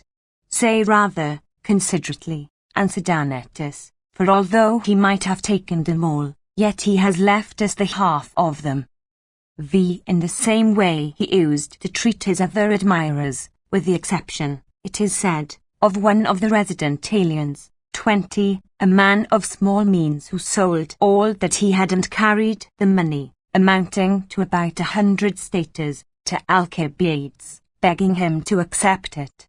Alcibiades laughed at him, and invited him to dinner. After dinner he gave him back his money, and ordered him next day to go and overbid those who were about to bid for the office of farmer of the taxes.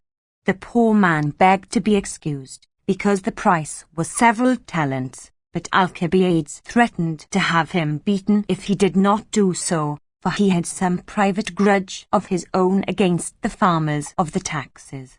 Accordingly, the alien went next morning early into the marketplace and bid a talent. The tax farmers now clustered round him angrily, bidding him name some one as security, imagining that he would not be able to find one. The poor man was now in great trouble and was about to steal away, when Alcibiades, who was at some distance, called out to the presiding magistrates, "Write down my name. I am his friend, and I will be surety for him." On hearing this, the tax farmers were greatly embarrassed, for their habit was to pay the rent of each year with the proceeds of the next, and they saw no way of doing so in this instance. Consequently, they begged the man to desist from binding, and offered him money. Alcibiades would not permit him to take less than a talent, and when this was given him he let him go. This was the way in which he did him a kindness. The love of Socrates, though he had many rivals, yet overpowered them all, for his words touched the heart of Alcibiades and moved him to tears. Sometimes his flatterers would bribe him by the offer of some pleasure, to which he would yield and slip away from Socrates, but he was then pursued like a fugitive slave by the latter, of whom he stood in awe, though he treated every one else with insolence and contempt. Cleanthes used to say that Socrates' only hold upon him was through his ears, while he scorned to meddle with the rest of his body. And indeed Alcibiades was very prone to pleasure, as one would gather from what Thucydides says on the subject. Those too who played on his vanity and love of distinction induced him to embark on vast projects before he was ripe for them, assuring him that as soon as he began to take a leading part in politics, he would not only eclipse all the rest of the generals and orators, but would even surpass Pericles in power and renown. But just as iron which has been softened in the fire is again hardened by cold, and under its influence contracts its expanded particles, so did Socrates, when he found Alcibiades puffed up by vain and empty conceit, bring him down to his proper level by his conversation, rendering him humble-minded by pointing out to him his many deficiencies. 7. After he had finished his education, he went into a school, and asked the master for a volume of Homer. When the master said that he possessed none of Homer's writings, he struck him with his fist, and left him. Another schoolmaster told him that he had a copy of Homer corrected by himself. "Do you," asked he, "you who are able to correct Homer, teach boys to read? One would think that you could instruct men." One day he wished to speak to Pericles, and came to his house. Hearing that he was not at leisure, but was engaged in considering how he was to give in his accounts to the Athenians, Alcibiades, as he went away, said, it would be better if he considered how to avoid giving in any accounts at all to the Athenians. While yet a lad he served in the campaign of Potidaea, where he shared the tent of Socrates, and took his place next him in the ranks. In an obstinate engagement they both showed great courage, and when Alcibiades was wounded and fell to the ground, Socrates stood in front of him, defending him, and so saved his life and arms from the enemy.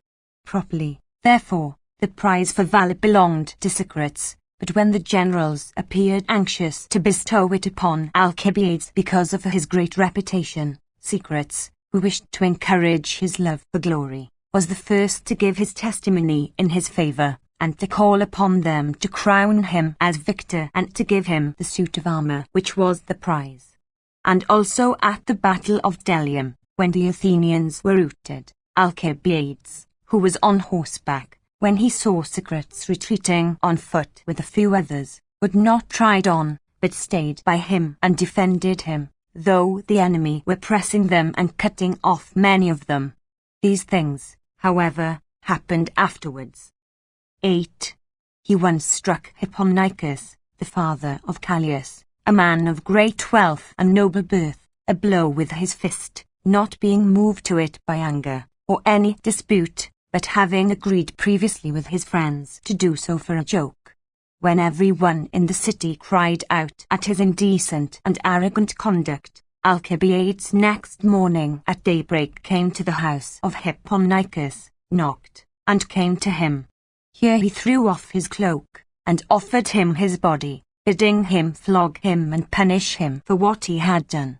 Hipponicus, however, pardoned him, and they became friends, so much so that Hipponicus chose him for the husband of his daughter Hipparete. Some writers say that not Hipponicus but Callias his son gave Hipparete to Alcibiades to wife, with a dowry of 10 talents. And that when her first child was born Alcibiades demanded and received 10 more talents, as if he had made a previous agreement to that effect. Upon this Callias, fearing that Alcibiades might plot against his life, gave public notice in the assembly that if he died childless, he would leave his house and all his property to the state. Hipparete was a quiet and loving wife, but was so constantly insulted by her husband's amours with foreign and Athenian courtesans, that she at length left his house and went to her brother's. Alcibiades took no heed of this, but continued in his debauchery. It was necessary for her to deliver her petition for separation to the magistrate with her own hand, and when she came to do so, Alcibiades laid hold of her, and took her home with him through the marketplace, no one daring to oppose him and take her from him. She lived with him until her death, which took place not long after Alcibiades sailed for Ephesus. In this instance his violence does not seem to have been altogether lawless or without excuse, For the object of the law in making a wife appear in person in public seems to be that she may have an opportunity of meeting her husband and making up her quarrel with him. 9. He had a dog of remarkable size and beauty, for which he had paid 70 money. It had a very fine tail, which he cut off. When his friends blamed him, and said that everyone was sorry for the dog and angry with him for what he had done, he laughed and said, "Then I have succeeded, for I wish the Athenians to gossip about this, for fear they should say something worse about me." It is said that his first public act was on the occasion of a voluntary subscription for the state.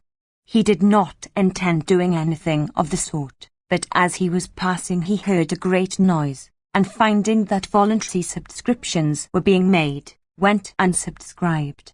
The people cheered and applauded him, at which he was so much delighted as to forget a quail which he had in his cloak. When it escaped and ran about bewildered, the Athenians applauded all the more, and many rose and chased it. It was caught by the pilot Antiochus, who restored it, and became one of Alcibiades's greatest friends. Starting with great advantages from his noble birth, his wealth, his recognized bravery in battle, and his many friends and relatives, he relied upon nothing so much as on his eloquence for making himself popular and influential. His rhetorical powers are borne witness to by the comic dramatists, and the greatest of orators, Demosthenes, in his speech against Medias, speaks of Alcibiades as being most eloquent, besides his other charms. If we are to believe Theophrastus, who has inquired more diligently into these various tales than anyone else, Alcibiades excelled all men of his time in readiness of invention and resource. However, as he wished not merely to speak to the purpose, but also to clothe his thoughts in the most appropriate language, he did not always succeed in combining the two, and often hesitated and stopped, seeking for the right word, and not continuing his speech until it occurred to him. 11. He was renowned for his stud, and for the number of his racing chariots. No other person, king or commoner, ever entered 7 4-horse chariots for the race at Olympia except Alcibiades. His winning the first, second, and fourth prizes with these, as Thucydides tells us, though Euripides says that he won the third also, excels in glory any other successes by other persons in these races. The poem of Euripides runs as follows. Son of Clinias, thee I sing. In truth it is a noble thing. First, second, and third place, to win in chariot race, to hear the herald thrice thy name proclaim, and thrice to bear away the olive crown of fame. 12. His success was rendered all the more conspicuous by the manner in which the various states vied with one another in showing him honour. Ephesus pitched a magnificent tent for his accommodation, Chios furnished his horses with provender, and himself with animals for sacrifice, and Lesbos supplied him with wine, and everything else necessary for giving great entertainments. Yet even at this brilliant period of his life he incurred discredit, either by his own fault or through the spite of his enemies. The story is that an Athenian named Diomedes, a respectable man and a friend of Alcibiades, was desirous of winning a victory at Olympia.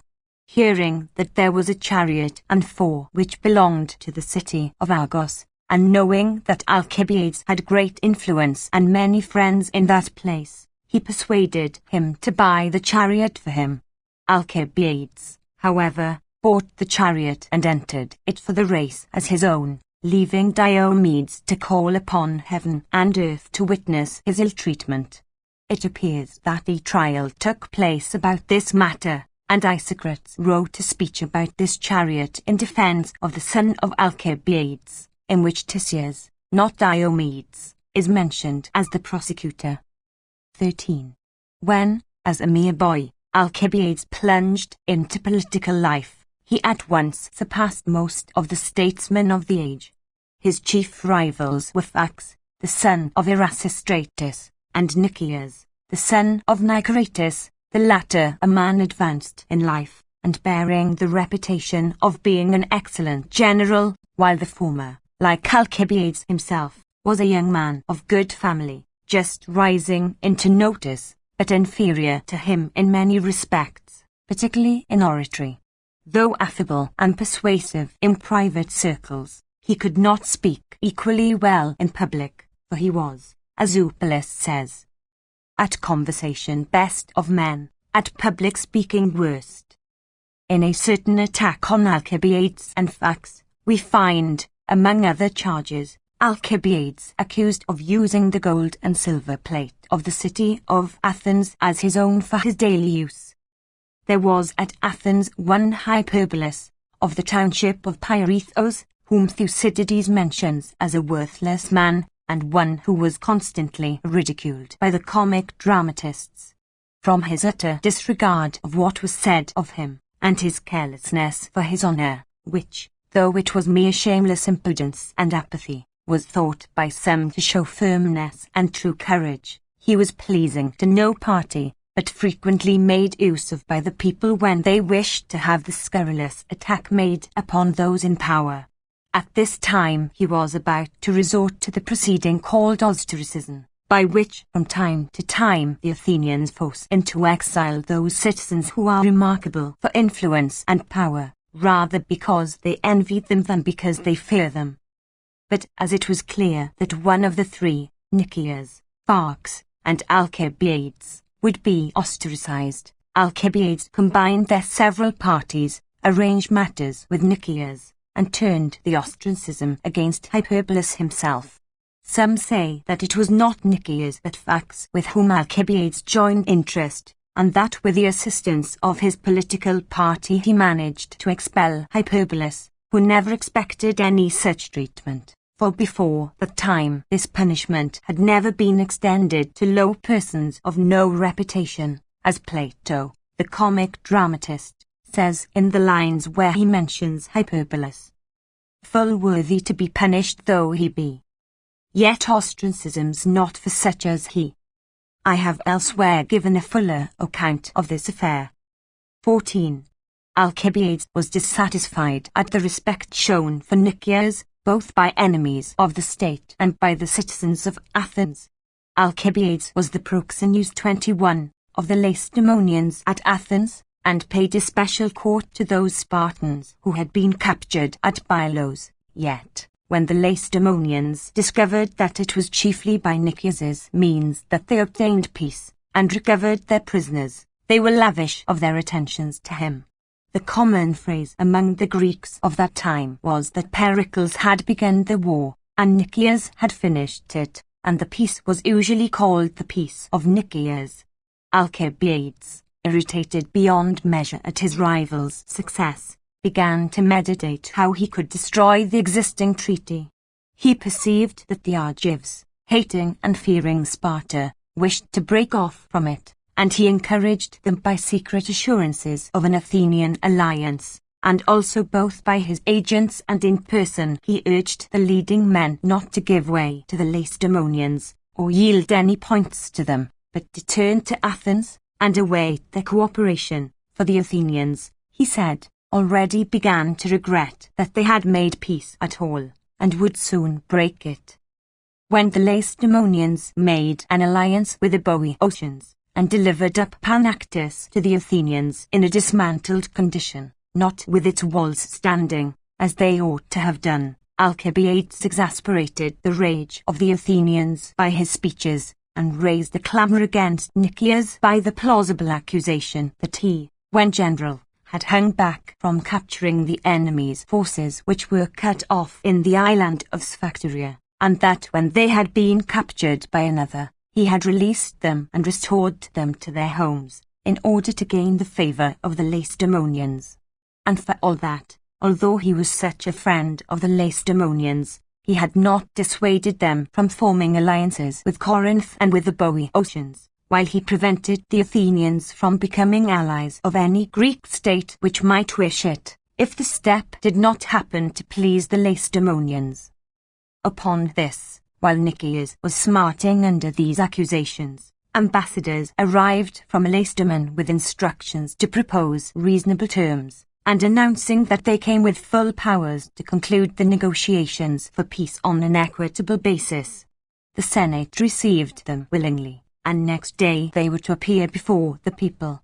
Fearing that they would succeed, Alcibiades contrived to obtain a private interview with them, in which he addressed them as follows: "What is this that you do, men of Sparta?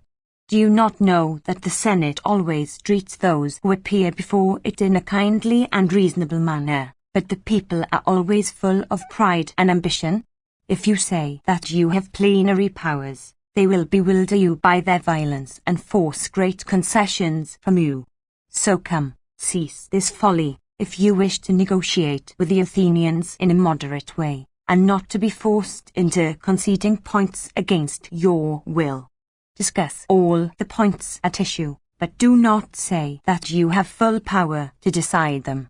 I will do my best to assist you, as a friend to Lacedaemon."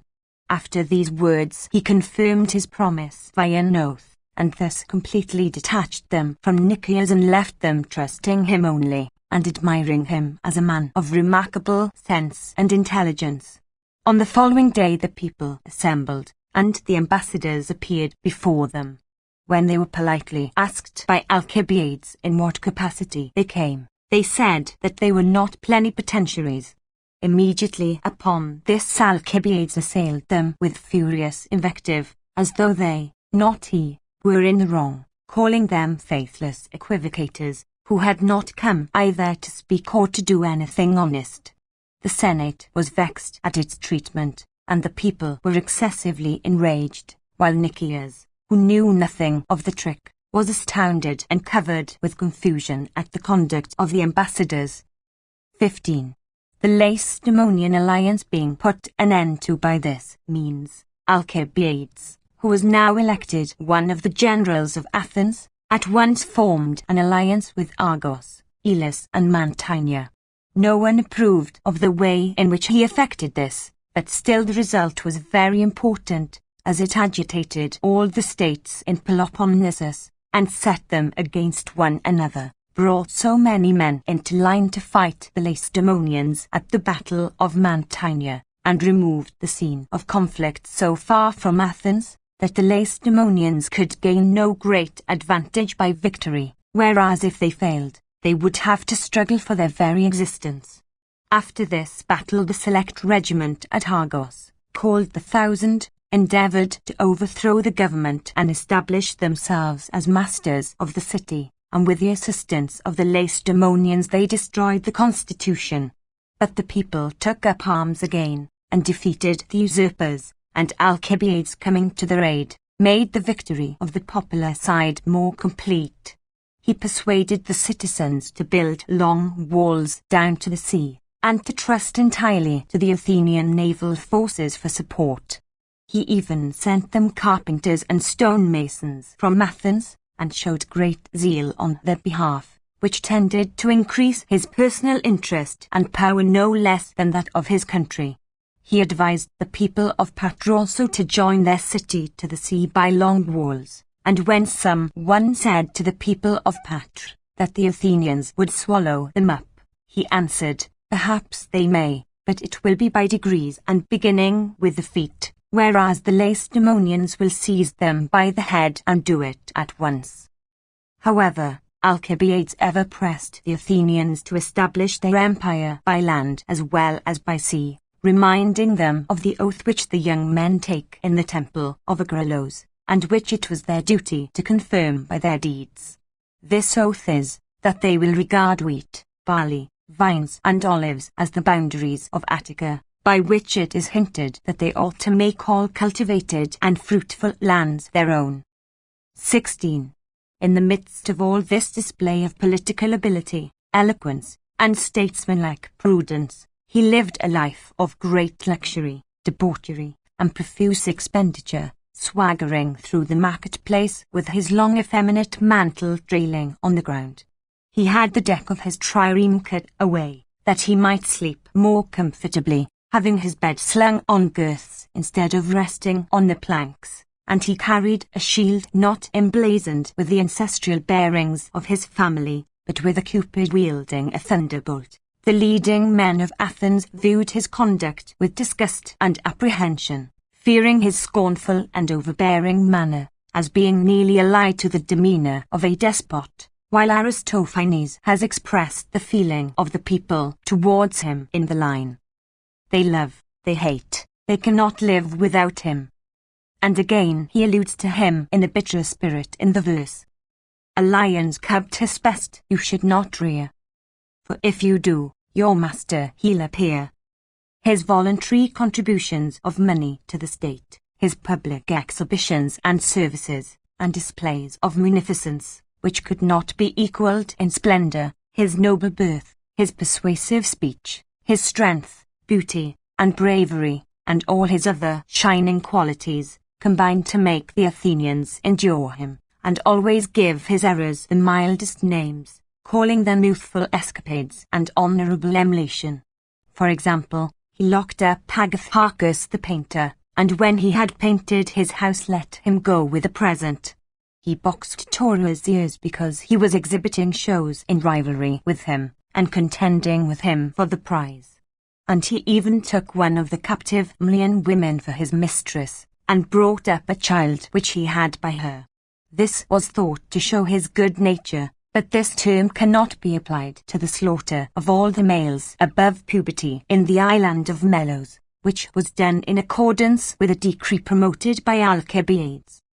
When Aristophanes painted the courtesan Nemea embracing Alcibiades, all men eagerly crowded to see it, but older men were vexed at these things too, thinking them only fit for despots, and considering them to be open violations of the laws.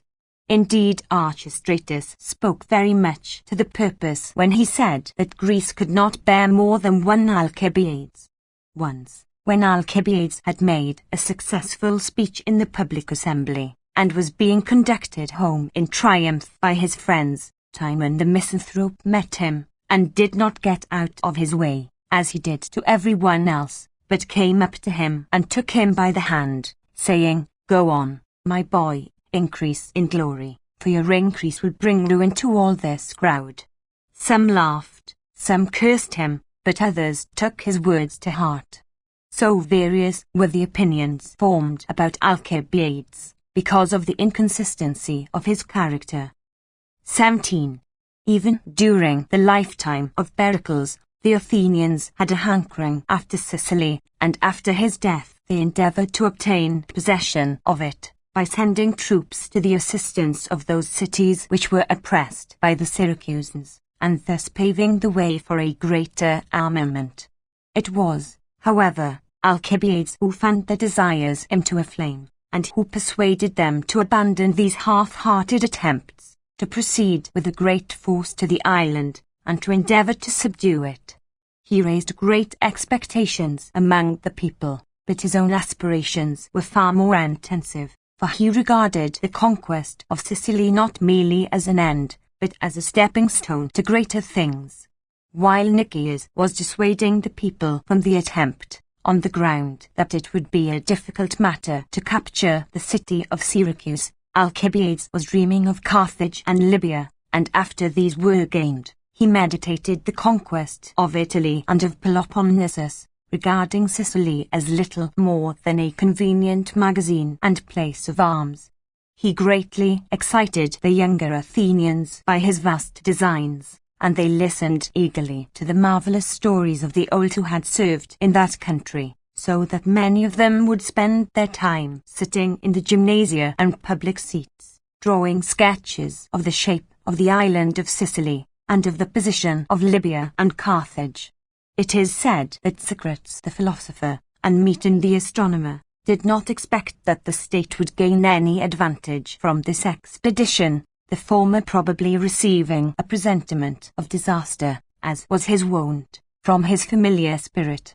Meton either made calculations which led him to fear what was about to happen, or else gathered it from the art of prophecy.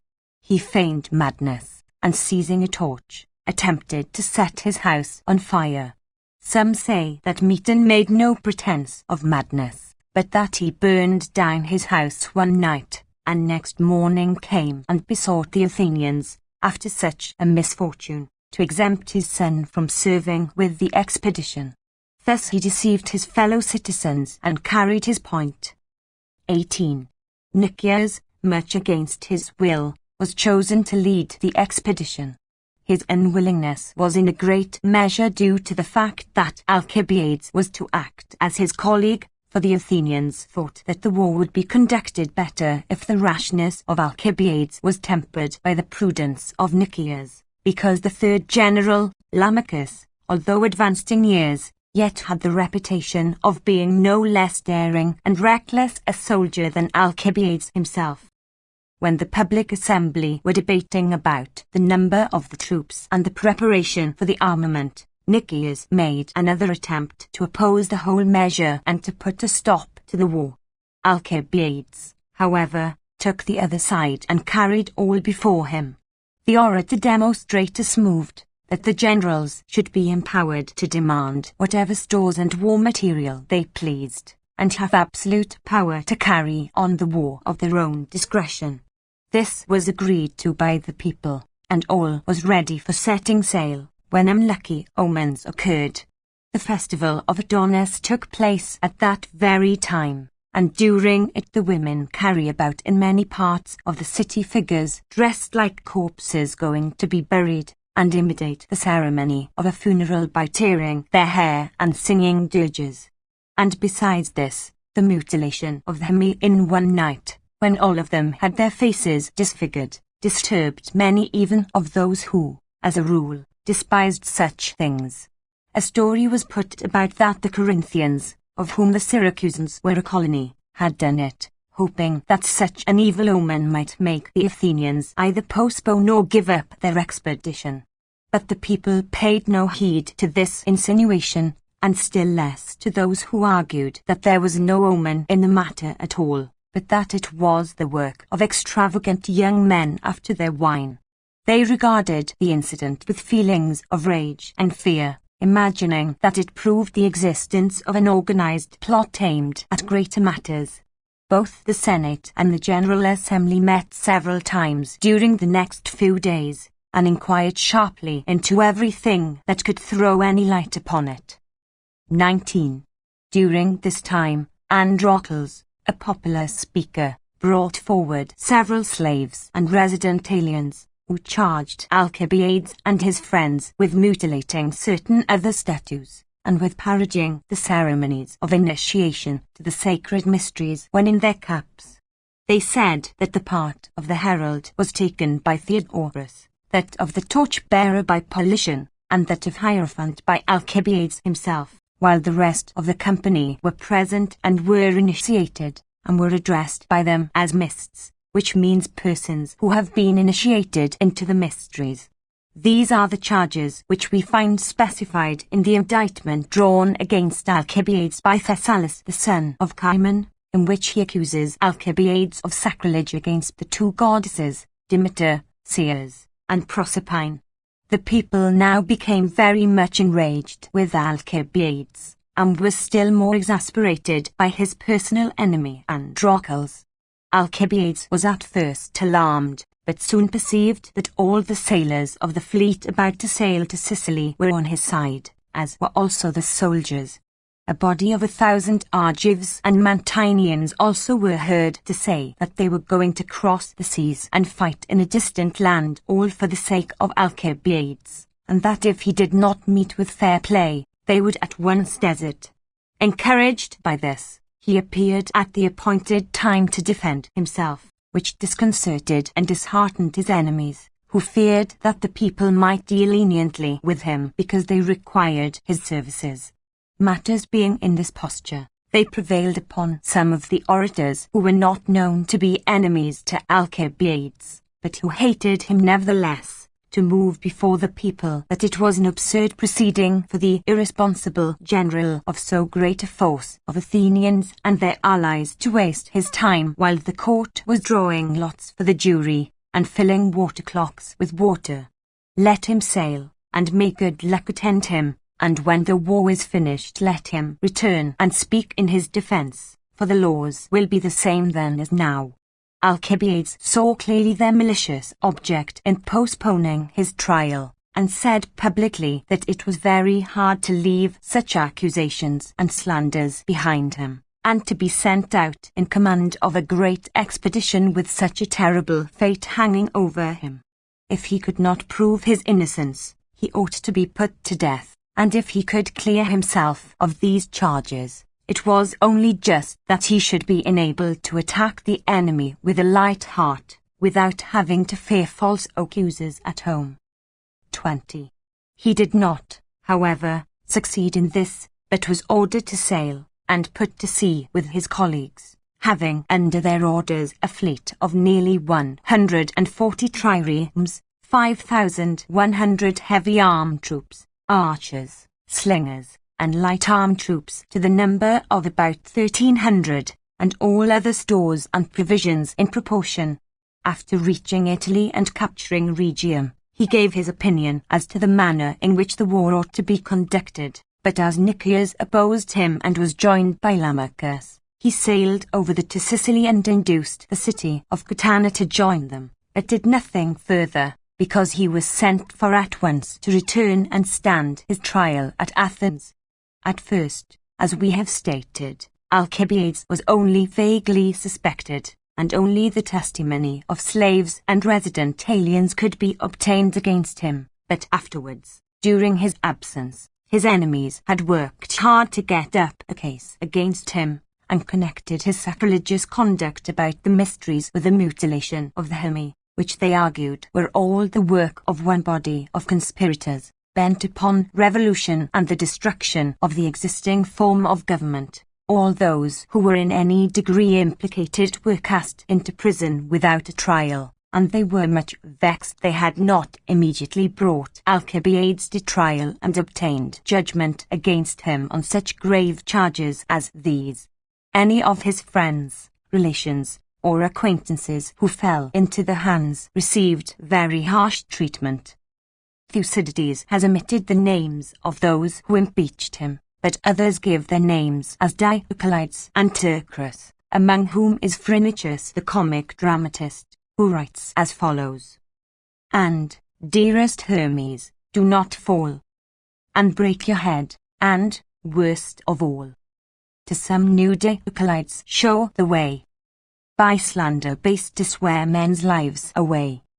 And again Hermes says, I will not fall, I will not for my pains. Let Ticrus fatten on informers' gains. Though really the informers brought no decided evidence forward for any important charge, one of them, when asked how he recognized the faces of the statue breakers, answered that he saw them by the light of the moon, a signal falsehood, because it was done on the night of the new moon. This answer made the more thoughtful citizens unwilling to press the charge, but had no effect whatever on the people, who were as eager as ever, and continued to cast into prison any man who might be informed against. 21. One of those who was imprisoned was the orator Andechides, whom Hellanicus, the historian, reckons as a descendant of Odysseus, Ulysses. Andechides was thought to be a man of aristocratic and anti-popular sentiments, and what made him particularly suspected of having taken part in the statue breaking was that the large statue of Hermes, near his house, the gift of the tribe Aeduis, was one of the very few which remained unbroken.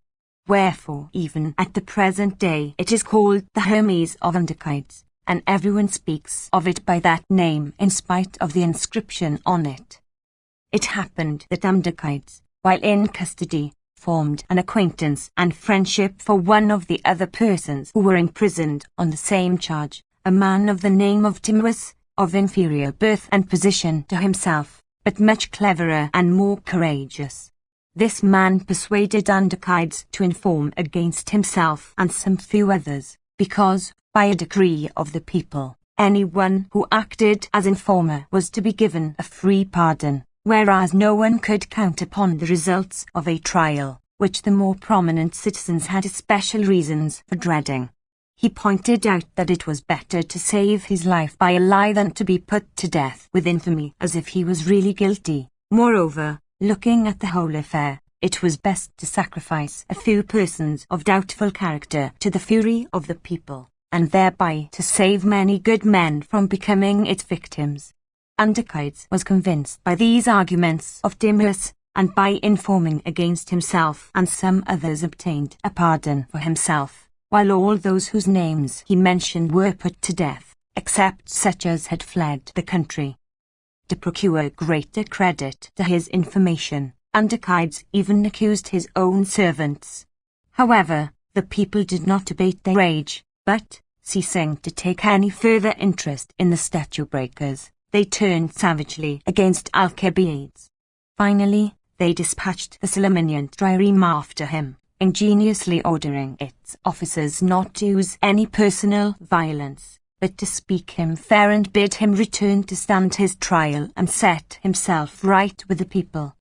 They were afraid of an outbreak, or even of a mutiny in the army in Sicily, which Alcibiades could have raised with the greatest ease, if he had wished to do so. Indeed, the soldiers became disheartened when he left them, and looked forward to long delays and periods of dull inaction under Nicias's command, now that he who used to spur matters on was gone. Lamachus, indeed, was a brave and skilful soldier, but his poverty prevented his opinions from carrying their due weight. 22. Alcibiades, the moment he sailed away, lost Messina for the Athenians.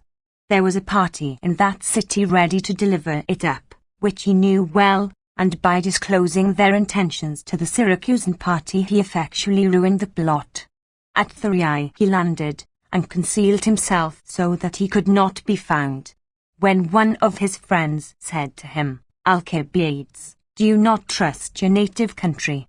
he answered, "Yes, in other matters, but when my life is at stake I would not trust my own mother, for fear that she might mistake a black bean for a white one." Afterwards, hearing that the Athenians had condemned him to death, he said, "I will show them that I am still alive." The indictment against him is framed thus.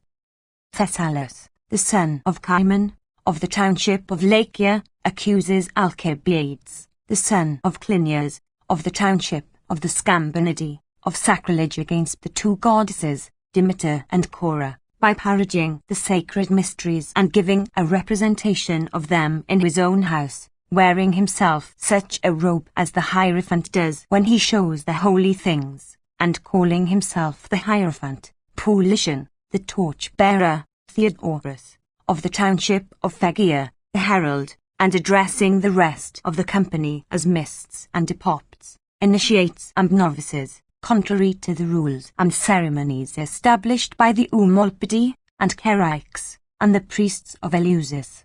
As he did not appear, they condemned him, forfeited his goods, and even caused all the priests and priestesses to curse him publicly.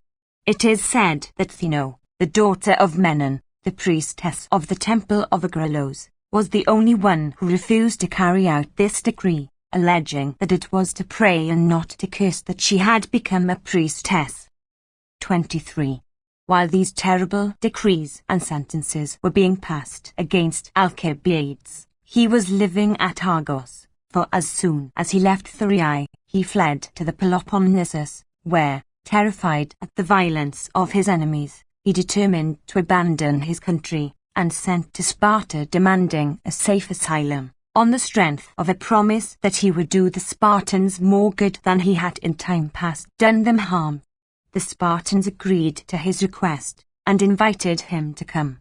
On his arrival, he at once effected one important matter, by stirring up the dilatory Spartans to send Gylippus at once to Syracuse with reinforcements for that city, to destroy the Athenian army in Sicily.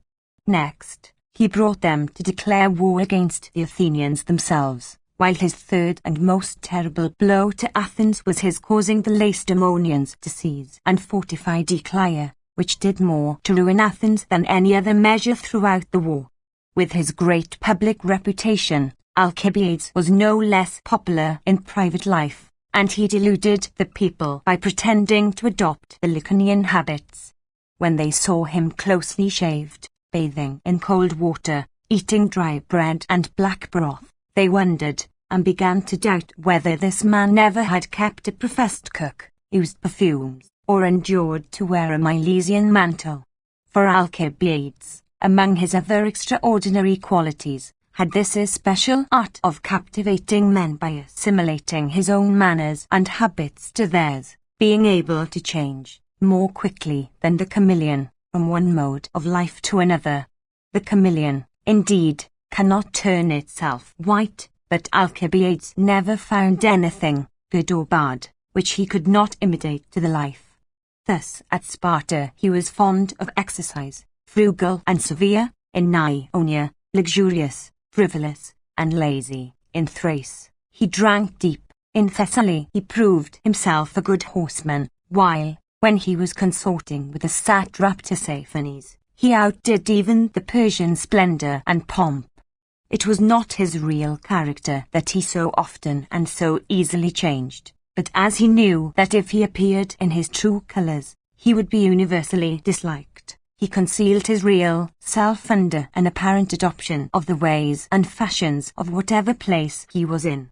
In Lacedaemon you would say, looking at his appearance, "'Tis not Achilles' son, 'tis he himself." He was just such a man as Lycurgus himself would have trained, but if you examined his habits and actions more closely, you would say, "'Tis the same woman still." For while King Agis was away in the wars, Alcibiades seduced his wife Demea, so that she became pregnant by him, and did not even deny the fact. When her child was born it was called Leotychides in public, but in her own house she whispered to her friends and attendants that his name was Alcibiades, so greatly was she enamored of him. He himself used to say in jest that he had not acted thus out of wanton passion, but in order that his race might one day rule in Lacedaemon. King Agis heard of all this from many informants, but was most convinced of its truth by a computation of the time before the birth of the child. Terrified at an earthquake, he had once quitted his wife's chamber, and for 10 months afterwards had never conversed with her. As it was at the end of this period that Leotychides was born, he declared that the child was not his, and for this reason he never succeeded to the throne. 24. After the Athenian disaster in Sicily, ambassadors came to Sparta from Chios, Lesbos, and Cyzicus. The claims of the Lesbians were favored by the Boeotians, and those of the people of Cyzicus by Phanabazes, but, at the recommendation of Alcibiades, the Lacedaemonians decided to give the preference to the Chians. He himself sailed to that island, caused nearly the whole of the cities of Ionia to revolt from Athens, and injured the Athenian cause much by constantly assisting the Lacedaemonian generals. King Agis, however, was already his personal enemy, because of Alcibiades' intrigue with his wife, and now was enraged at his successes, for it was said that scarcely anything was done without Alcibiades. The other leading men in Sparta also hated Alcibiades, because he had thrown them into the shade, and they had sufficient influence with the home government to obtain an order for his execution, to be sent to the generals in Ionia. Alcibiades received warning of this in good time. Alarmed at the news, he still continued to cooperate with the Lacedaemonians, but utterly refused to trust his person among them. To ensure his safety, he betook himself to Tisiphone, the satrap or viceroy from the king of Persia in that province, and at once became the most important personage amongst his followers. The barbarian, being himself a lover of deceit and of crooked ways, admired his cleverness and versatility, while no man's nature could resist the fascinations and charms of the society of Alcibiades, which Tisiphone now enjoyed daily. Although he hated the Greeks as much as any Persian, yet he was so overpowered by the flatteries of Alcibiades, that he in his turn repaid him with compliments even more excessive. he decreed that the pleasantest of his parks, a place charmingly wooded and watered, with delightful walks and summer houses, should be called the Alcibiades, and all men from that time forth spoke of it by that name. 25. Now that Alcibiades had determined that the Spartans were not to be trusted, and that he was in fear of Agis, their king, he began to speak evil of them to Tisiphone, withholding him from assisting them thoroughly, and enabling them to conquer the Athenians, but advising him rather to starve the Lacedaemonians' forces by insufficient supplies, so as to play one side off against the other, and thus encourage them to wear each other out, in order that in the end both might be so weakened as to fall an easy prey to the Persians. Tisiphone at once adopted this policy, and made no secret of his regard and admiration for Alcibiades, who was now looked up to by the Greeks on both sides, while the Athenians repented of their decrees against him. He also began to fear that if their city were to be utterly destroyed, he would necessarily fall into the hands of his enemies, the Lacedaemonians. The most important post in the Athenian Empire at this time was the island of Samos. Here lay the greater part of their fleet, and it was from this headquarters that they sent out expeditions to recover the revolted cities of Ionia, and guarded those which they still retained, as, in spite of their great losses, they still possessed a fleet capable of holding its own against the Lacedaemonians. They were in great fear of Tisiphone and the Phoenician fleet of 150 sail of triremes, which was said to be on the point of arriving, because if it really came all would be over with Athens. Alcibiades, knowing this, sent a secret message to the Athenian leaders at Samos, holding out hopes of bringing Tisiphone over to the Athenian side. He would not, he said, do this to please the populace of Athens, because he could not trust them, but he would effect it if the nobility would, like brave gentlemen, put an end to the insolent behavior of the lower orders, and would themselves undertake to save the city and empire of Athens. All were eager to adopt the proposal of Alcibiades, except Phrynichus of the Demos or township of Derades, who suspected the real truth, that Alcibiades cared nothing about the form of government which might be established at Athens, but was seeking for some excuse for being restored to his native country, and thought, by his harsh language about the people, to ingratiate himself with the nobles. He was, however, overruled, and, being now clearly marked as the personal enemy of Alcibiades, sent a secret message to Astitius, the admiral of the Lacedaemonian fleet, bidding him beware of Alcibiades, who was playing a double game. However, he met his match in perfidy. Astitius, desirous of gaining the favour of Tisiphone, and seeing that Alcibiades had great influence with him, betrayed Phrynichus's letter to them. Alcibiades, upon this, at once sent persons to Samos to charge Phrynichus with this act of treason, and he, seeing that all men were shocked at what he had done, and were indignant with him, and being at his wit's end, endeavoured to heal one mischief by another. He sent a second letter to Astitius, reproaching him for his betrayal of confidence, and promising that he would enable him to capture the fleet and camp of the Athenians. However, the treachery of Phrynichus did no harm to the Athenians, because of the counter-treachery of Astitius, who communicated this letter also to Alcibiades. Now Phrynichus, expecting a second charge of treason from Alcibiades, was beforehand with him, in announcing to the Athenians that the enemy were about to attack them, and advising them to keep near their ships, and to fortify their camp. 22. This they proceeded to do, when there came a second letter from Alcibiades, warning them against Phrynichus, who meditated betraying the harbour to the enemy. This letter was not believed at the time, for men imagined that Alcibiades, who knew perfectly well all the movements and intentions of the enemy, was making use of that knowledge to destroy his personal enemy Phrynichus, by exciting an undeserved suspicion against him.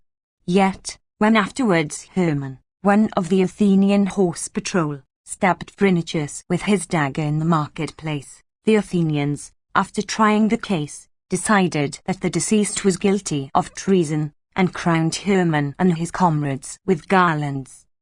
26. The friends of Alcibiades, being in a majority at Samos, now dispatched Peisander to Athens to attempt the subversion of the Republic, and to encourage the nobles to seize the government, and put an end to the democratic constitution. If this was done, they conceived that Alcibiades would make Tisiphone their friend and ally, and this was the pretext and excuse put forward by those who established the oligarchy. When, however, the so-called 5,000, who really were the 400, were at the head of affairs, they paid but little attention to Alcibiades, and were very remiss in carrying on the war, partly because they distrusted the citizens, who were not yet accustomed to the new constitution, and partly because they thought that the Lacedaemonians, who were always favourable to oligarchical governments, would deal more tenderly with them on that account. The Athenian populace remained quiet, though sorely against its will, because of the terror inspired by the oligarchs, for no small number of citizens who had opposed the 400 had been put to death. But the men of Samos, as soon as they heard the news, were indignant, and wished at once to sail to Piraeus. They sent at once for Alcibiades, elected him their general, and bade him lead them on to crush this new despotism. Alcibiades on this occasion acted like a really great commander, and not at all as one would expect of a man who had suddenly been raised to power by popular favour. He refused to curry favour with the soldiery by carrying out their wishes, regardless of their having found him a homeless exile, and having made him the commander of so many ships and so many men. But he resisted their impulse, and by preventing their committing so great an error, without doubt saved the Athenian Empire. For if the fleet had left Samos, the enemy could without a battle have made themselves masters of the whole of Ionia, the Hellespont, and the islands in the Aegean, while Athenians would have fought with Athenians in their own city. All this was prevented by Alcibiades alone, who not only persuaded the populace, and pointed out the folly of such proceedings in public speeches, but even entreated and commanded each individual man to remain at Samos. He was assisted in this by Thrasybulus, of the township of Styria, who was present, and spoke in his loud voice, which was said to be the loudest of any Athenian of his time.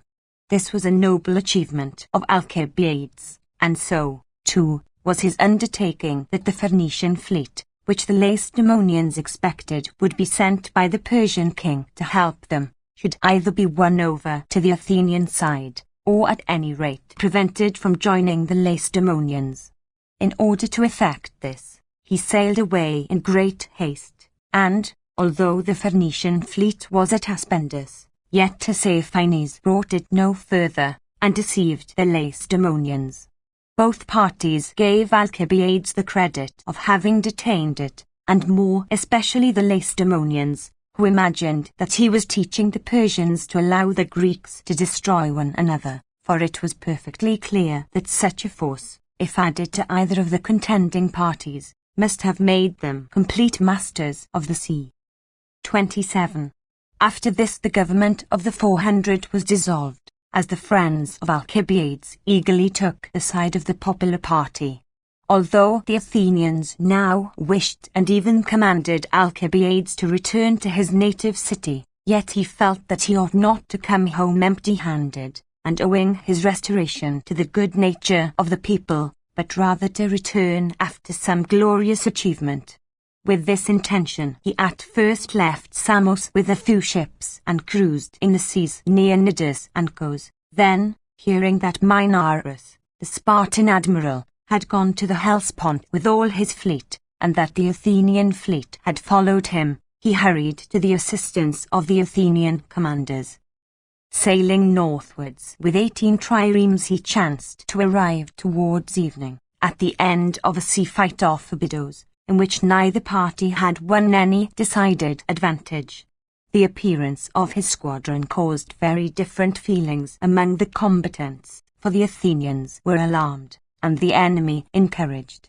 However, he soon hoisted an Athenian flag, and bore down upon that part of the Peloponnesian fleet which had been hitherto victorious. He put them to flight, compelled them to run their ships ashore, and then attacking them, disabled their ships, and broke them to pieces, forcing the crews to swim ashore, where Pharnabazus the satrap led a force to the water's edge to fight for the preservation of the vessels. In the end the Athenians took 30 ships, recovered those of their own which had been captured, and erected a trophy. As victors, Alcibiades gained great glory by this splendid piece of good fortune, and at once went off with rich presents and a gorgeous military retinue, to display his fresh laurels to Tisiphone.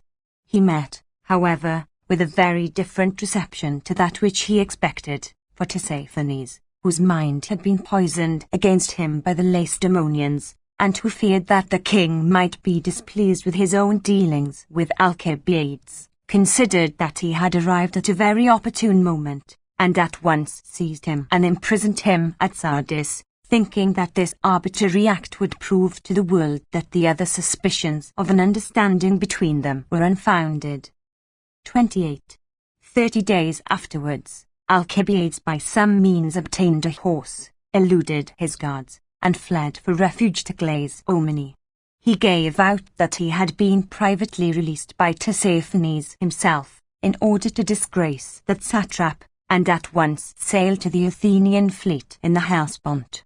Learning that Minarus and Pharnabazus were both in the city of Cyzicus, he encouraged his soldiers by a speech, in which he told them that they would have to fight at sea, on land, and against the town walls too, for that if they were not completely victorious they could get no pay. He manned his ships and proceeded to Proconnesus, ordering all small vessels which they met to be seized and detained in the interior of the fleet, in order that the enemy might not learn his movements. It happened also that a heavy thunderstorm with rain and darkness assisted his design, as he not only was unseen by the enemy, but was never suspected of any intention of attack by the Athenians themselves, who had given up any idea of going to sea when he ordered them on board. Little by little the clouds cleared away, and disclosed the Peloponnesian fleet cruising off the harbour of Cyzicus. Alcibiades, fearing that if the enemy saw how numerous his own fleet was, they would take refuge on shore, ordered the other commanders to remain behind under easy sail, and himself with 40 ships went on ahead to entice them to an engagement.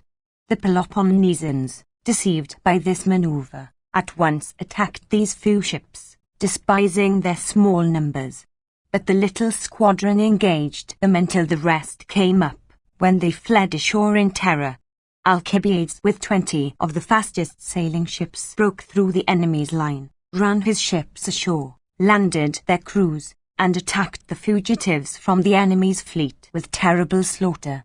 Minarus and Pharnabazus now came to the rescue, but they were beaten back. Minarus died fighting bravely, and Pharnabazus only saved himself by flight.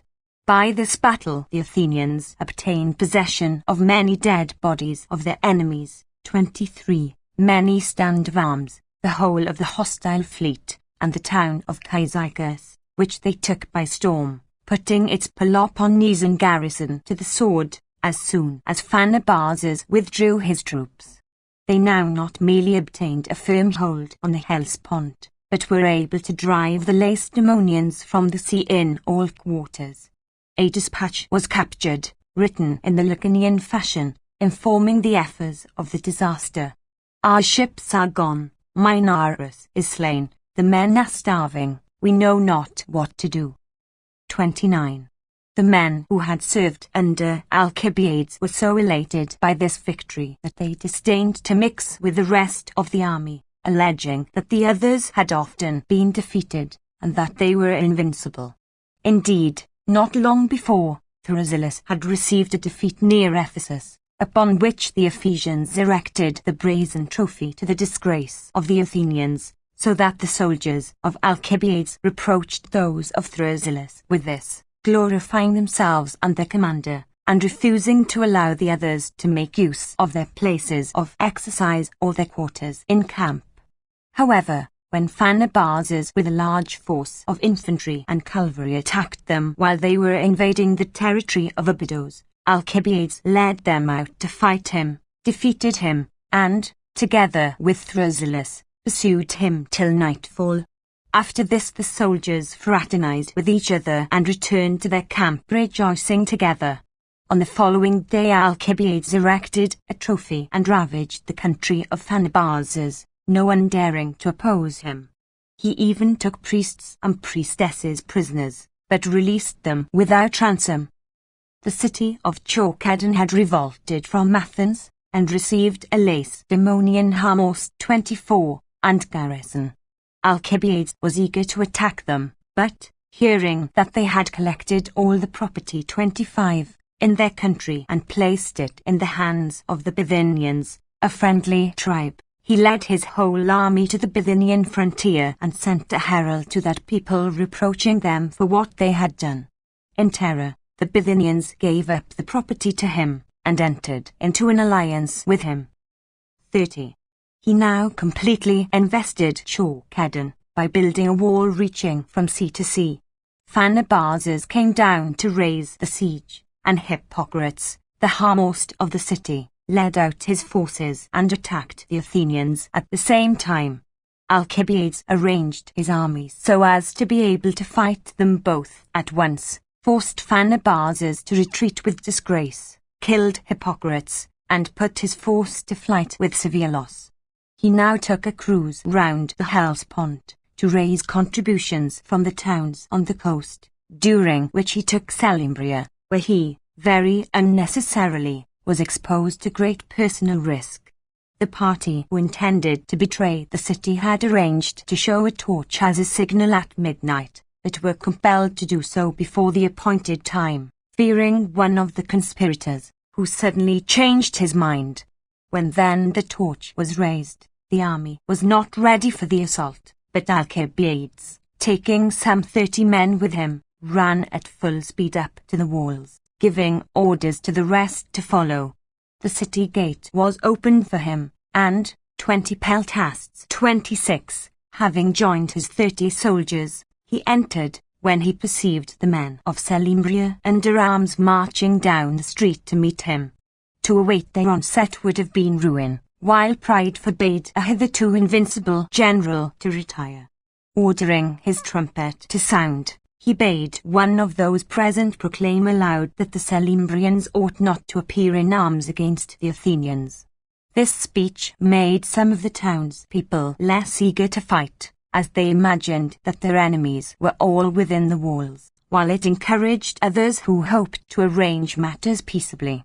While they were standing opposite to one another and parleying, Alcibiades' army came up, and he, truly conjecturing that the Selymbrians were really disposed to be friendly, began to fear that his Thracian troops might sack the city, for many of these barbarians were serving in his army as volunteers, from a particular attachment they had to his person. He therefore sent them all out of the city, and did not permit the terrified people of Selymbria to suffer any violence, but, having exacted a contribution of money and placed a garrison in the town, he sailed away. 31. Meanwhile the generals who were besieging Chalcedon made an agreement with Pharnabazus on these conditions. They were to receive a sum of money. The people of Chalcedon were to become subjects of Athens as before. Pharnabazus was not to lay waste the province, and he was to provide an escort and a safe conduct for an Athenian embassy to the Persian king. On the return of Alcibiades, Pharnabazus desired him to swear to observe these conditions, but Alcibiades refused to do so unless Pharnabazus swore first. After this capitulation he proceeded to Byzantium, which had revolted from Athens, and built a wall round that city. Anixilaus and Lycurgus, with some others, now offered to betray the city if the lives and property of the inhabitants were spared. Upon this Alcibiades put about a report that his presence was urgently required on the Ionian coast, and sailed away by daylight with all his fleet. The same night he landed with all his soldiers, and marched up to the walls in silence, while the fleet, with a great clamour and disturbance, forced its way into the harbour. The suddenness of this assault, entirely unexpected as it was, terrified the people of Byzantium, and gave those of them who inclined to the Athenian side an opportunity of admitting Alcibiades quietly, while the attention of every one was directed to the ships in the harbour.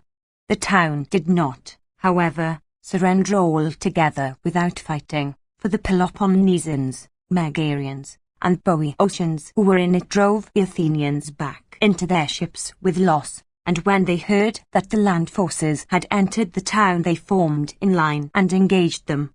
A severe battle took place, but Alcibiades on the right wing, and Thrones on the left, were at length victorious, and took prisoners the survivors, some 300 in number. After this battle no citizen of Byzantium was either put to death or banished, those being the terms on which the conspirators had delivered up the city, namely, that they should suffer no loss of life or property.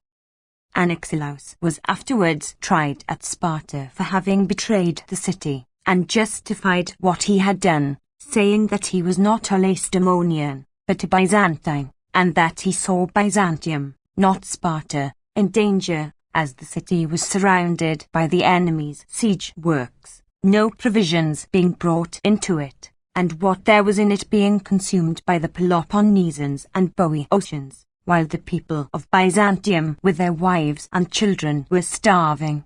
He did not, he said, betray the city to the enemy, but relieved it from the miseries of war, imitating therein the noblest Lacedaemonians, whose only idea of what was noble and just was what would serve their own country. The Lacedaemonians, on hearing this speech, were ashamed to press the charge, and acquitted him. 32. Now, at length, Alcibiades began to wish to see his native country again, and still more to be seen and admired by his countrymen after his splendid series of victories. He proceeded home with the Athenian fleet, which was magnificently adorned with shields and trophies, and had many prizes in tow, and the flags of many more which he had captured and destroyed, all of them together amounting to not less than 200. But we cannot believe the additions which Darius the Samian, who says that he is a descendant of Alcibiades, makes to this story, to the effect that Chrysogonus, the victor at the Pythian games, played on the flute to mark the time for the rowers, while Callipods the tragedian, attired in his buskins, purple robe, and other theatrical properties, gave them orders, and that the admiral's ship came into harbour with purple sails, as if returning from a party of pleasure. Neither Theopompus, nor Ephorus, nor Xenophon mentions these circumstances, nor was it likely that he should present himself before the Athenians in such a swaggering fashion, when he was returning home from exile, after having suffered such a variety of misfortunes. The truth is, he sailed to Athens with considerable misgivings, and on his arrival would not leave his ship until from her deck he saw Euryptolemus, his cousin, with many of his friends and relatives, assembled to welcome him. When he landed, the people seemed to have no eyes for the other generals, but all rushed towards him, and escorted him on his way, cheering him, embracing him, and crowning him with flowers. Those who could not get near him gazed upon him from a distance, and the older men pointed him out to the younger ones.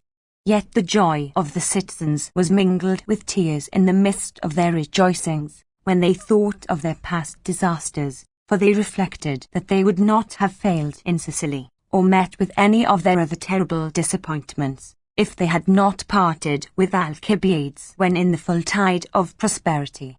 He had found Athens barely able to hold her own at sea, by land mistress of little more than the ground on which the city stood, and torn by internal strife, from which miserable and forlorn condition he had restored her so completely, that she was again not only omnipotent at sea, but also victorious everywhere on land. 33. Before his return a decree had been passed authorizing him to do so, at the instance of Critias, the son of Calascrus, who himself alludes to it in his poems, mentioning the service which he performed for Alcibiades in the following verse. I moved your restoration by decree, and that your home again you owe to me. Immediately on the return of Alcibiades, the people assembled in the Pnyx, where he addressed them. He spoke with tears of his misfortunes, for which he partly reproached his countrymen, though he attributed them chiefly to his own unlucky fortune, and he greatly raised their hopes by speaking encouragingly about their probable successes in the future. He was honored with golden crowns, and elected sole general with absolute power both by sea and land. A decree was also passed by which his property was restored to him, and the Eumolpidi and Ceraix were ordered to retract the curses which they had invoked upon him at the instance of the people. When all the rest obeyed, Theodorus the Hierophant excused himself, saying, If he has done the state no wrong, I never cursed him. 34. While Alcibiades was in this glorious career of prosperity, some persons in spite of his success foreboded evil from the day which he had chosen for his return home, for on the day on which he sailed into the harbour the statue of Athene on the Acropolis is stripped of its garments and ornaments, which are cleaned, while it in the meanwhile is covered up to conceal it from human eyes. This ceremony takes place on the 25th of the month Arglian, which day is considered by the Athenians to be the unluckiest of all. Moreover, the goddess did not appear to receive Alcibiades with a kindly welcome, but to turn away her face from him and drive him from her presence. Be this as it may, all went well and just as Alcibiades wished. A fleet of 100 triremes was manned and placed at his disposal, but he with creditable pride refused to set sail and to laugh to the celebration of the Eleusinian mysteries. Since the permanent occupation of Decelea and of the passes commanding the road to Eleusis by the enemy, the procession had been necessarily shorn of many of its distinctive features, as it had to be sent by sea. All the customary sacrifices, dances, and other rites which used to be practiced on the road, when Iacchus is carried along in solemn procession, were of necessity omitted. It seemed therefore to Alcibiades that it would both honour the gods and increase his own reputation among men, if he restored the ancient form of this ceremony, escorting the procession with his troops and protecting it from the enemy, for he argued that Agis would lose prestige if he did not attack, but allowed the procession to pass unmolested, whereas if he did attack, Alcibiades would be able to fight in a holy cause, in defense of the most sacred institutions of his country, with all his countrymen present as witnesses of his own valor. When he determined to do this, after concerting measures with the Eumolpidi and Ceraix, he placed vedettes on the mountains and sent an advance guard off at daybreak, following with the priests, novices, and initiators marching in the midst of his army, in great good order and perfect silence. It was an august and solemn procession, and all who did not envy him said that he had performed the office of a high priest in addition of that of a general. The enemy made no attack, and he led his troops safely back to Athens, full of pride himself, and making his army proud to think itself invincible while under his command. He had so won the affections of the poor and the lower orders, that they were strangely desirous of living under his rule. Many even besought him to put down the malignity of his personal enemies, sweep away laws, decrees, and other pernicious nonsense, and carry on the government without fear of a factious opposition. 35. What his own views about making himself despot of Athens may have been we cannot tell, but the leading citizens took alarm at this, and hurried him away as quickly as possible to sea, voting whatever measures he pleased, and allowing him to choose his own colleagues. He set sail with his 100 ships, reached Andros, and defeated the inhabitants of that island, and the Lacedaemonian garrison there. He did not, however, capture the city, and this afterwards became one of the points urged against him by his enemies. Indeed, if there ever was a man destroyed by his reputation, it was Alcibiades. Being supposed to be such a prodigy of daring and subtlety, his failures were regarded with suspicion, as if he could have succeeded had he been in earnest, for his countrymen would not believe that he could really fail in anything which he seriously attempted. They expected to hear of the capture of Chios, and of the whole Ionian coast, and were vexed at not at once receiving the news of a complete success. They did not take into account the want of money which Alcibiades felt, while warring against men who had the king of Persia for their paymaster, and which made frequent absences from his camp necessary to provide subsistence for his troops. It was one of these expeditions, indeed, which exposed him to the last and most important of the many charges brought against him. Lysander had been sent by the Lacedaemonians to take the command of their fleet. On his arrival, by means of the money paid by Cyrus, he raised the pay of his sailors from 3 obols a day to 4. Alcibiades, who could with difficulty pay his men even 3 obols, went to Caria to levy contributions, leaving in command of the fleet one Antiochus, a good seaman, but a thoughtless and silly man. He has distinct orders from Alcibiades not to fight even if the enemy attacked him, but such was his insolent disregard of these instructions that he manned his own trireme and one other, sailed to Ephesus, and there passed along the line of the enemy's ships, as they lay on the beach, using the most scurrilous and insulting language and gestures. At first Lysander put to sea with a few ships to pursue him, but as the Athenians came out to assist him, the action became general. The entire fleets engaged and Lysander was victorious. He killed Antiochus, captured many ships and men, and set up a trophy. When Alcibiades on his return to Samos heard of this, he put to sea with all his ships, and offered battle to Lysander, but he was satisfied with his previous victory, and refused the offer. 36.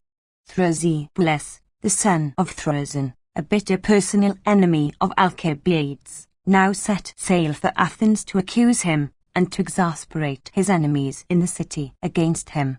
He made a speech to the people, representing that Alcibiades had ruined their affairs and lost their ships by insolently abusing his authority and entrusting the command, during his own absence, to men who owed their influence with him to deep drinking and cracking seamen's jokes, and that he securely traversed the provinces to raise money, indulging in drunken debauches with Ionian courtesans, while the enemy's fleet was riding close to his own.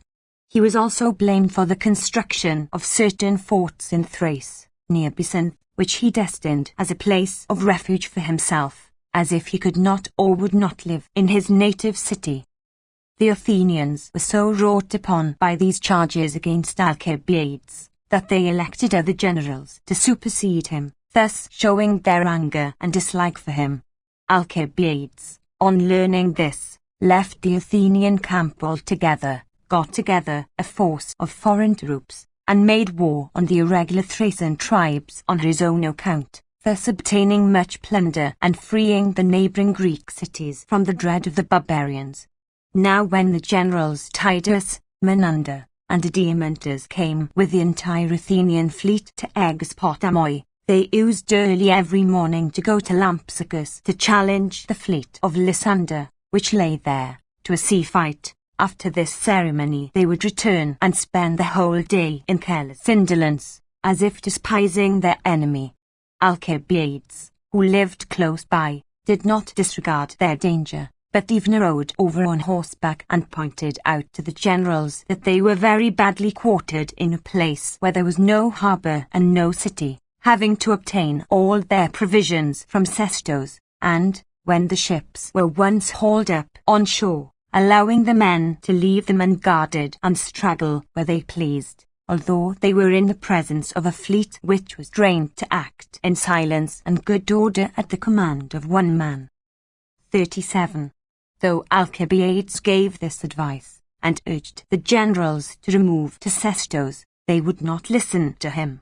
Titus indeed rudely bade him begone, for they, not he, were now generals.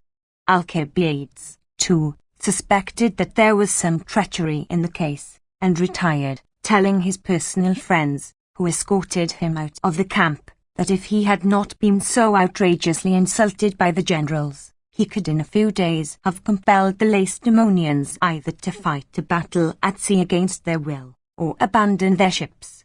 To some this seemed mere boasting, while others thought that he could very possibly effect it by bringing many Thracian light armed troops and cavalry to assault the camp on the land side. However, the result soon proved that he had rightly seen the fault of the Athenian position. Lysander suddenly and unexpectedly assailed it, and except 8 triremes which escaped under Conon, took all the rest, nearly 200 in number. Lysander also put 3,000 prisoners to the sword.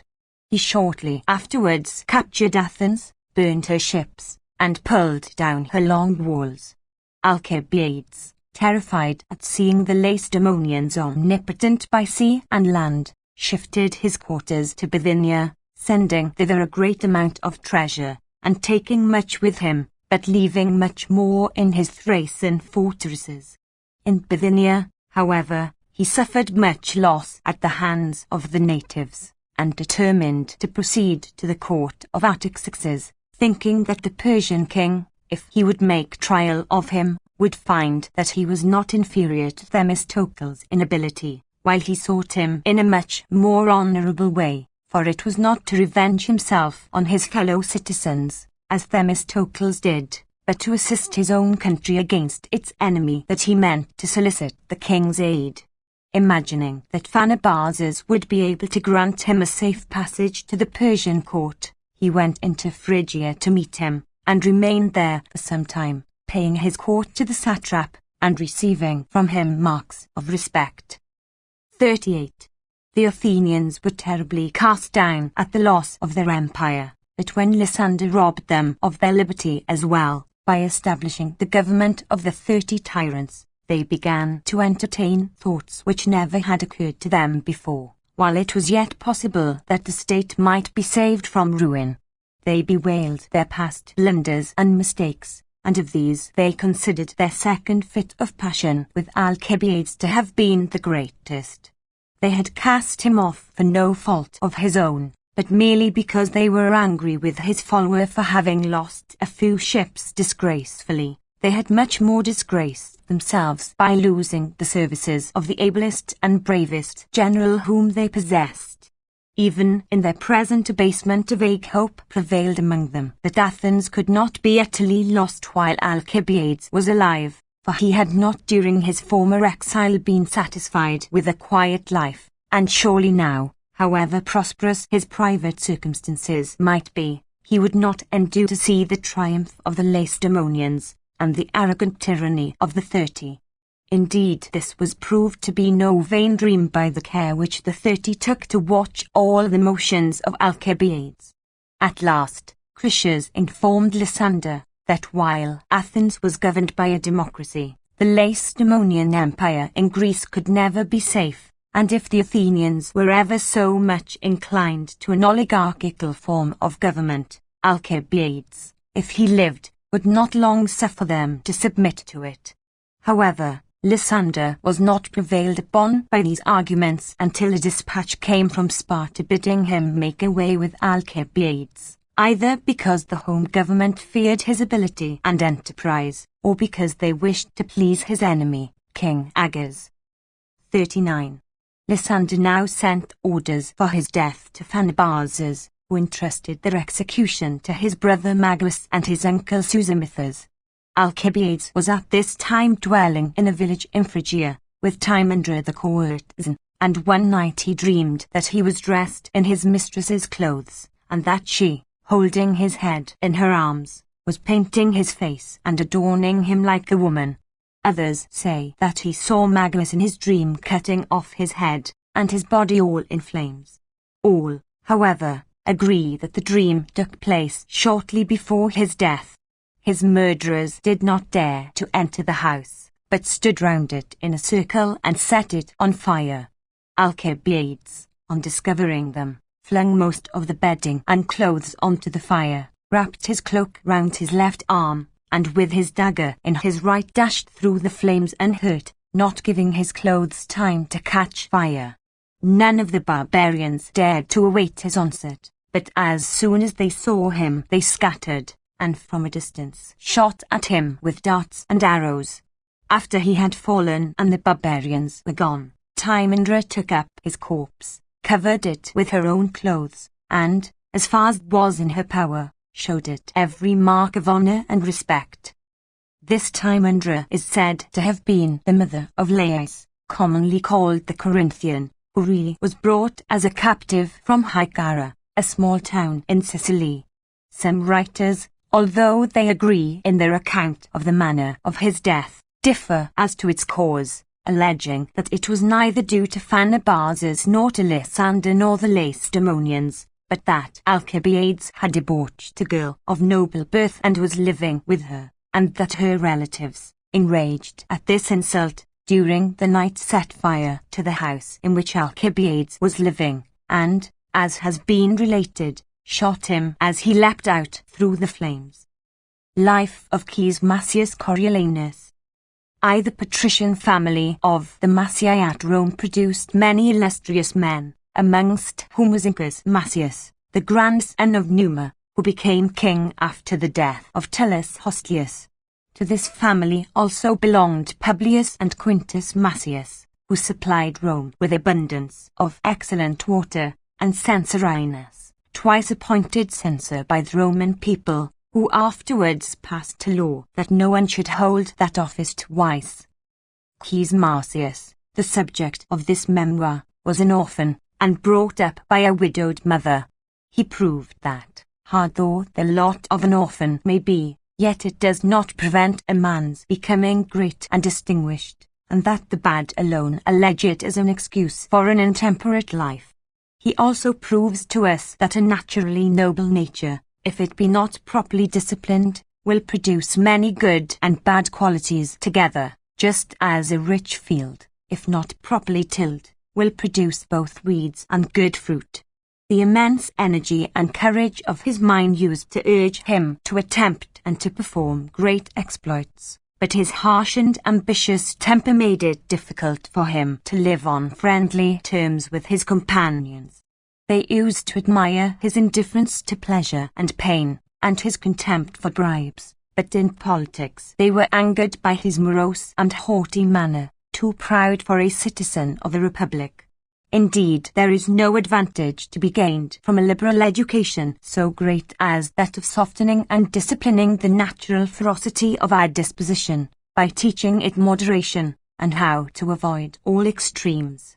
However, at that period warlike virtues were valued above all others at Rome, which is proved by the Romans possessing only one word for virtue and for bravery, so that virtue, a general term, is applied by them to the particular form, courage.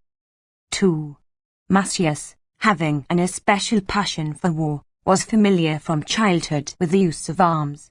Reflecting that artificial weapons are of little use without a body capable of wielding them, he so trained himself for all possible emergencies that he was both able to run swiftly and also to grapple with his foe so strongly that few could escape from him.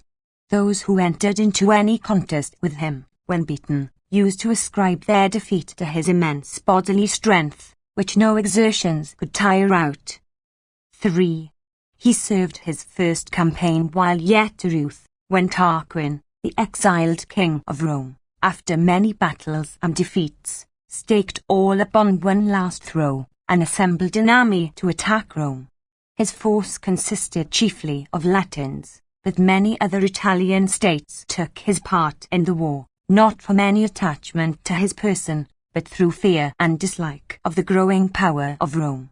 In the battle which ensued, in which various turns of fortune took place, Macius, while fighting bravely under the eye of the dictator himself, saw a Roman fallen and helpless near him. He at once made for this man, stood in front of him, and killed his assailant. After the victory, Macius was among the first who received the oak leaf crown. This crown is given to him who has saved the life of a citizen in battle, and is composed of oak leaves, either out of compliment to the Arcadians, whom the oracle calls acorn-eaters, or because in any campaign in any country it is easy to obtain oak boughs, or it may be that the oak, sacred to Jupiter the protector of cities, forms a suitable crown for one who has saved the life of a citizen. The oak is the most beautiful of all wild trees, and the strongest of those which are artificially cultivated. It afforded men in early times both food and drink, by its acorns and the honey found in it, while by the birdlime which it produces, it enables them to catch most kinds of birds and other creatures, as additional dainties. This was the battle in which they say that the Dioscuri, Castor and Pollux appeared, and immediately after the battle was soon in the forum at Rome announcing the victory, with their horses dripping with sweat, at the spot where now there is a temple built in their honor beside the fountain. In memory of this, the day of the victory, the 15th of July, is kept sacred to the Dioscuri. 4. To win distinction early in life is said to quench and satisfy the eagerness of some men whose desire for glory is not keen, but for those with whom it is the ruling passion of their lives, the gaining of honors only urges them on, as a ship is urged by a gale, to fresh achievements. They do not regard themselves as having received a reward, but as having given a pledge from the future, and they feel it their duty not to disgrace the reputation which they have acquired, but to eclipse their former fame by some new deed of prowess. Macius, feeling this, was ever trying to surpass himself in valor, and gained such prizes and trophies that the later generals under whom he served were always striving to outdo the former ones in their expressions of esteem for him, and their testimony to his merits. Many as were the wars in which Rome was then engaged, Macius never returned from any without a prize for valor or some especial mark of distinction. Other men were brave in order to win glory, but Macius won glory in order to please his mother, that she should hear him praised, see him crowned, and embrace him weeping for joy, was the greatest honor and happiness of his life. Epaminondas is said to have had the same feelings, and to have considered it to be his greatest good fortune that his father and mother were both alive to witness his triumphant success at the Battle of Leuctra. He, however, enjoyed the sympathy and applause of both parents, but Macius, being fatherless, lavished on his mother all that affection which should have belonged to his father, besides her own share. So boundless was his love for Volumnia that at her earnest desire he even married the wife, but still continued to live in the house of his mother.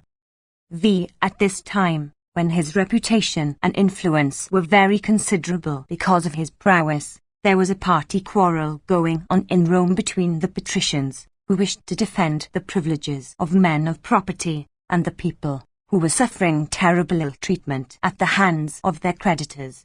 Those who possessed a small property were forced either to pledge or to sell it, while those who were absolutely destitute were carried off and imprisoned, though they might be scarred and enfeebled from the wars in which they had served in defense of their country. The last campaign was that against the Sabines, after which their rich creditors promised to treat them with less harshness. In pursuance of a decree of the Senate, Marcus Valerius the consul was the guarantee of this promise. But when, after serving manfully in this campaign and conquering the enemy, they met with no better treatment from their creditors, and the Senate seemed unmindful of its engagements, allowing them to be imprisoned and distresses to be levied upon their property as before, there were violent outbreaks and riots in the city. This disturbed condition of the Commonwealth was taken advantage of by the enemy, who invaded the country and plundered it.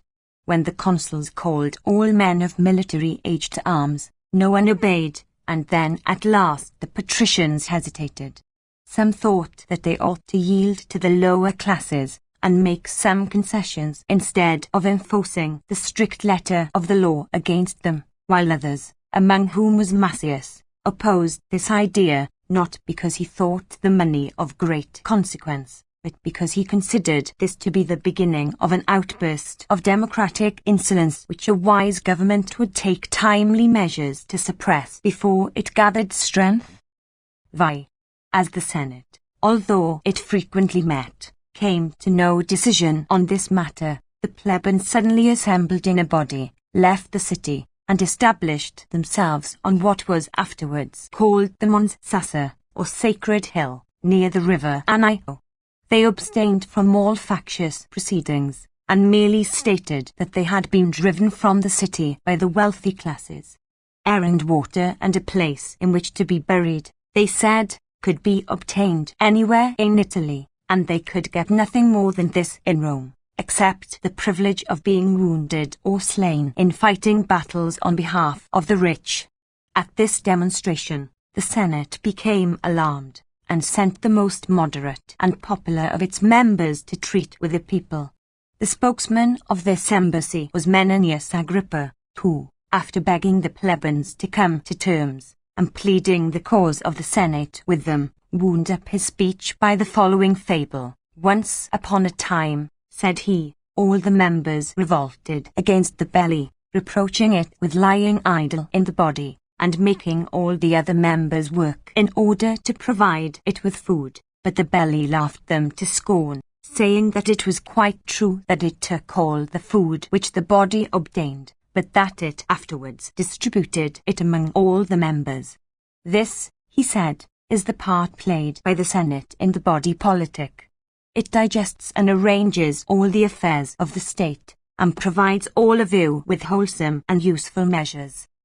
7.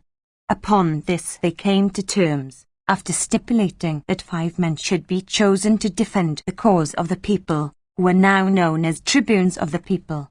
They chose for the first tribunes the leaders of the revolt, the chief of whom were Junius Brutus and Sicinius Valetus.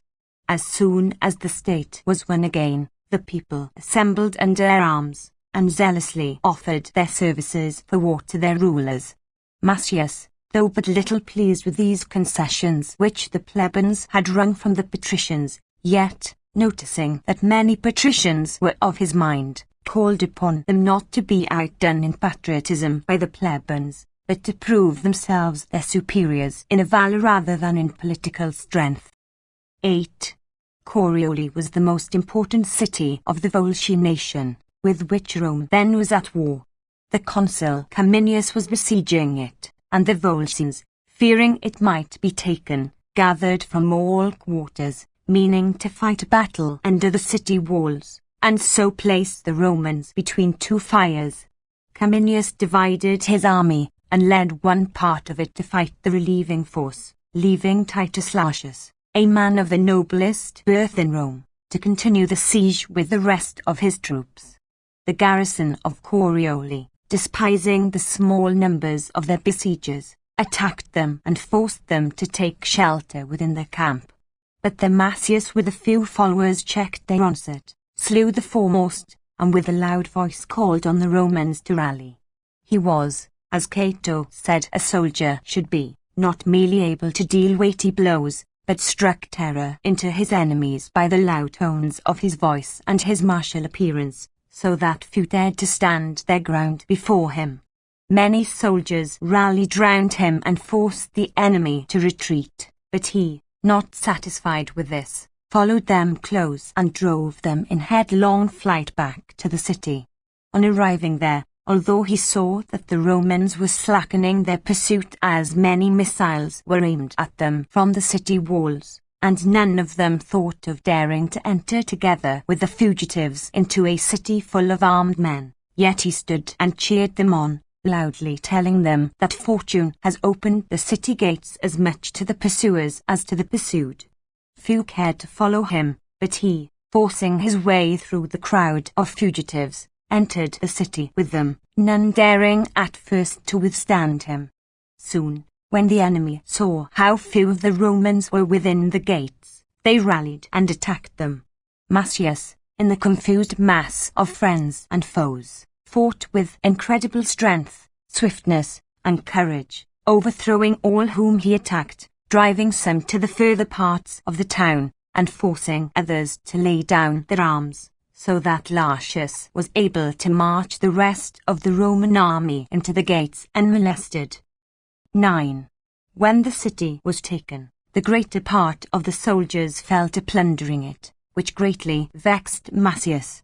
He loudly exclaimed that it was a disgraceful thing, when the consul was on the point of engaging with the enemy, that they should be plundering, or, on the pretext of plunder, keeping themselves safe out of harm's way. Few paid any attention to him, but with those few he marched on the track of the main body, frequently encouraging his followers to greater speed, and not to give way to fatigue, and frequently praying to heaven that he might not come too late for the battle, but arrive in time to share the labours and perils of his countrymen. There was at that time a custom among the Romans, when they were drawn up in order of battle, ready to take their shields in their hands, and to gird themselves with a trabea, to make their will verbally, naming their ear in the presence of 3 or 4 witnesses. The Roman army was found by Marsyas in the act of performing this ceremony. At first some were alarmed at seeing him appear with only a few followers, covered with blood and sweat, but when he ran joyously up to the consul and told him that Corioli was taken, Cominius embraced him, and all the ranks took fresh courage, some because they heard, and others because they guessed the glorious news. They eagerly demanded to be led to battle. Marsyas now inquired of Cominius how the enemy's line of battle was arranged, and where it was strongest. When the consul answered that he believed that the men of Antium, the proudest and bravest troops of the Volscians, were posted in the centre, he answered, "I beg of you, place us opposite to those men." The consul, filled with admiration for his spirit, placed him there. As soon as the armies met, Marsyas charged before the rest, and the Volscians gave way before his onset. The centre, where he attacked, was quite broken, but the ranks on either side wheeled round and surrounded him, so that the consul feared for his safety, and dispatched the choicest of his own troops to his aid. They found a hot battle raging round Marsyas, and many slain. But by the shock of their charge they drove off the enemy in confusion. As they began to pursue them, they begged Marsyas, now weary with toil and wounds, to retire to the camp, but he, saying that it was not for victors to be weary, joined in the pursuit. The rest of the Volscian army was defeated, many were slain, and many taken. On the next day Lartius and the rest joined the consul. He ascended a rostrum, and after returning suitable thanks to heaven for such unexampled successes, turned to Marsyas. First he praised his conduct in the highest terms, having himself witnessed some part of it, and having learned the rest from Lartius.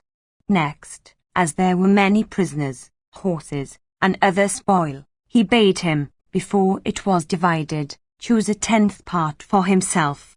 He also presented him with a horse and trappings, as a reward for his bravery. As all the Romans murmured their approval, Marsyas coming forward said that he gladly accepted the horse, and was thankful for the praise which he had received from the consul. As for the rest, he considered that to be mere pay, not a prize, and refused it, preferring to take his share with the rest. "One especial favour," said he, "I do beg of you. I had a friend among the Volscians, who now is a captive, and from having been a rich and free man has fallen to the condition of a slave. I wish to relieve him from one of his many misfortunes, that of losing his liberty and being sold for a slave." After these words, Marsyas was cheered more than he had been before, and men admired his disinterestedness more than they had admired his bravery. Even those who grudged him his extraordinary honors now thought that by his unselfishness he had shown himself worthy of them, and admired his courage in refusing such presents more than the courage by which he had won the right to them. Indeed, the right use of riches is more glorious than that of alms, but not to desire them at all is better even than using them well. 11. When the cheering caused by Marsyas's speech had subsided, Cominius said, "Fellow soldiers, we cannot force a man against his will to receive these presents, but, unless his achievements have already won it for him, let us give him the title of Coriolanus, which he cannot refuse, seeing for what it is bestowed, and let us confirm it by a general vote." Hence he obtained the third name of Coriolanus. From this we may clearly see that his own personal name was Caius, and that Marsyas was the common name of his family, while the third name was added afterwards to mark some particular exploit, peculiarity, or virtue in the bearer. So also did the Greeks in former ages give men names derived from their actions, such as Callinicus, the victor, or Soter, the preserver, or from their appearance, as Fusco, the fat, or Grepus, the hook-nosed, or from their virtues, as Euergetes, the benefactor, or Philadelphus, the lover of his brethren, which were names of the Ptolemies, or from their success, as Eudaemon, the fortunate, a name given to the second king of the race of Battus. Some princes have even had names given them in jest, as Antigonus was called Doson, the promiser, and Ptolemy Lathyrus, the vetch. The Romans used this sort of name much more commonly, as for instance they named one of the Metelli Diadematus, or wearer of the diadem, because he walked about for a long time with his head bound up because of the wound in the forehead.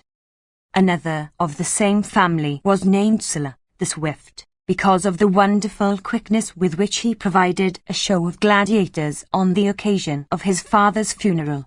Some even to the present day derive their names from the circumstances of their birth, as for instance a child is named Proclus if his father be abroad when he is born, and Posthumus if he be dead. If one of twins survive, he is named Vopiscus. Of names taken from bodily peculiarities they use not only Sulla, the pimply, Niger, the swarthy, Rufus, the red-haired, but even such as Cacus, the blind, and Claudius, the lame, wisely endeavouring to accustom men to consider neither blindness nor any other bodily defect to be any disgrace or matter of reproach, but to answer to these names as if they were their own. However, this belongs to a different branch of study. 12. When the war was over, the popular orators renewed the party quarrels, not that they had any new cause of complaint or any just grievance to proceed upon, but the evil result which had necessarily been produced by their former riotous contests were now made the ground of attacks on the patricians. A great part of the country was left unsown and untilled, while the war gave no opportunities for importation from other countries. The demagogues, therefore, seeing that there was no corn in the market, and that even if there had been any, the people were not able to buy it, spread malicious accusations against the rich, saying that they had purposely produced this famine in order to pay off an old grudge against the people. At this juncture ambassadors arrived from the town of Elytre, who delivered up their city to the Romans, desiring that they would send some new inhabitants to people it, as a pestilence had made such havoc among the citizens that there was scarcely a tenth part of them remaining alive.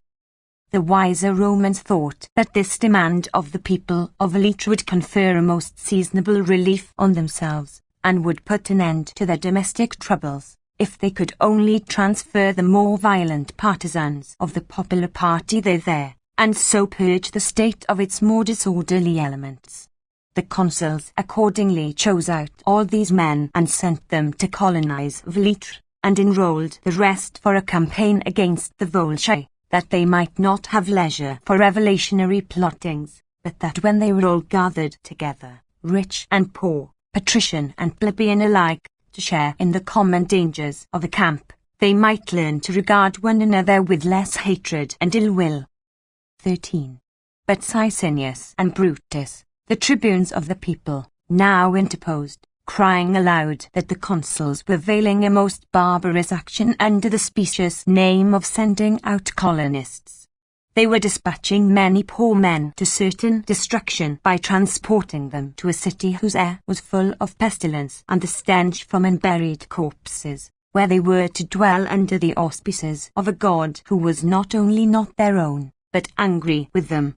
And after that, as if it was not sufficient for them that some of the citizens should be starved, and others be exposed to the plague, they must needs plunge wantonly into war, in order that the city might suffer every conceivable misery at once, because it had refused any longer to remain in slavery to the rich. Excited by these speeches, the people would not enroll themselves as soldiers for the war, and looked with suspicion on the proposal for the new colony. The Senate was greatly perplexed, but Marcius, now a person of great importance and very highly thought of in the state, began to place himself in direct opposition to the popular leaders and to support the patrician cause. In spite of the efforts of the demagogues, a colony was sent out to Velitre, those whose names were drawn by lot being compelled by heavy penalties to go thither. But as the people utterly refused to serve in the campaign against the Volscians, Marcius made up a troop of his own clients, with which and what others he could persuade to join him. He made an inroad into the territory of Antium. Here he found much corn, and captured many prisoners and much cattle. He kept none of it for himself, but returned to Rome with his troops loaded with plunder. This caused the others to repent of their determination when they saw the wealth which these men had obtained, but it embittered their hatred of Marcius, whom they regarded as gaining glory for himself at the expense of the people. 14. Shortly after this, however, Marcius stood from the consulship, and then the people relented and felt ashamed to affront such a man, first in arms as in place, and the author of so many benefits to the state. It was the custom at Rome for those who were candidates for any office to address and ingratiate themselves with the people, going about the forum in a toga without any tunic underneath it, either in order to show their humility by such a dress, or else in order to display the wounds which they had received, in token of their valour. At that early period there could be no suspicion of bribery, and it was not for that reason that the citizens wished their candidates to come down among them ungirt and without a tunic. It was not till long afterwards that votes were bought and sold, and that a candidature became an affair of money. This habit of receiving bribes, when once introduced, spread to the courts of justice and to the armies of the Commonwealth, and finally brought the city under the despotic rule of the emperors, as the power of arms was not equal to that of money. For it was well said that he who first introduced the habit of feasting and bribing voters ruined the constitution. This plague crept secretly and silently into Rome, and was for a long time undiscovered. We cannot tell who was the first to bribe the people or the courts of law at Rome. At Athens it is said that the first man who gave money to the judges for his acquittal was Anytus, the son of Anthemion, when he was tried for treachery at Pylos towards the end of the Peloponnesian War, a period when men of uncorrupted simplicity and virtue were still to be found in the forum at Rome. 15. Marcius displayed many scars, gained in the numerous battles in which for 17 years in succession he had always taken a prominent part. The people were abashed at these evidences of his valour, and agreed among themselves that they would return him as consul.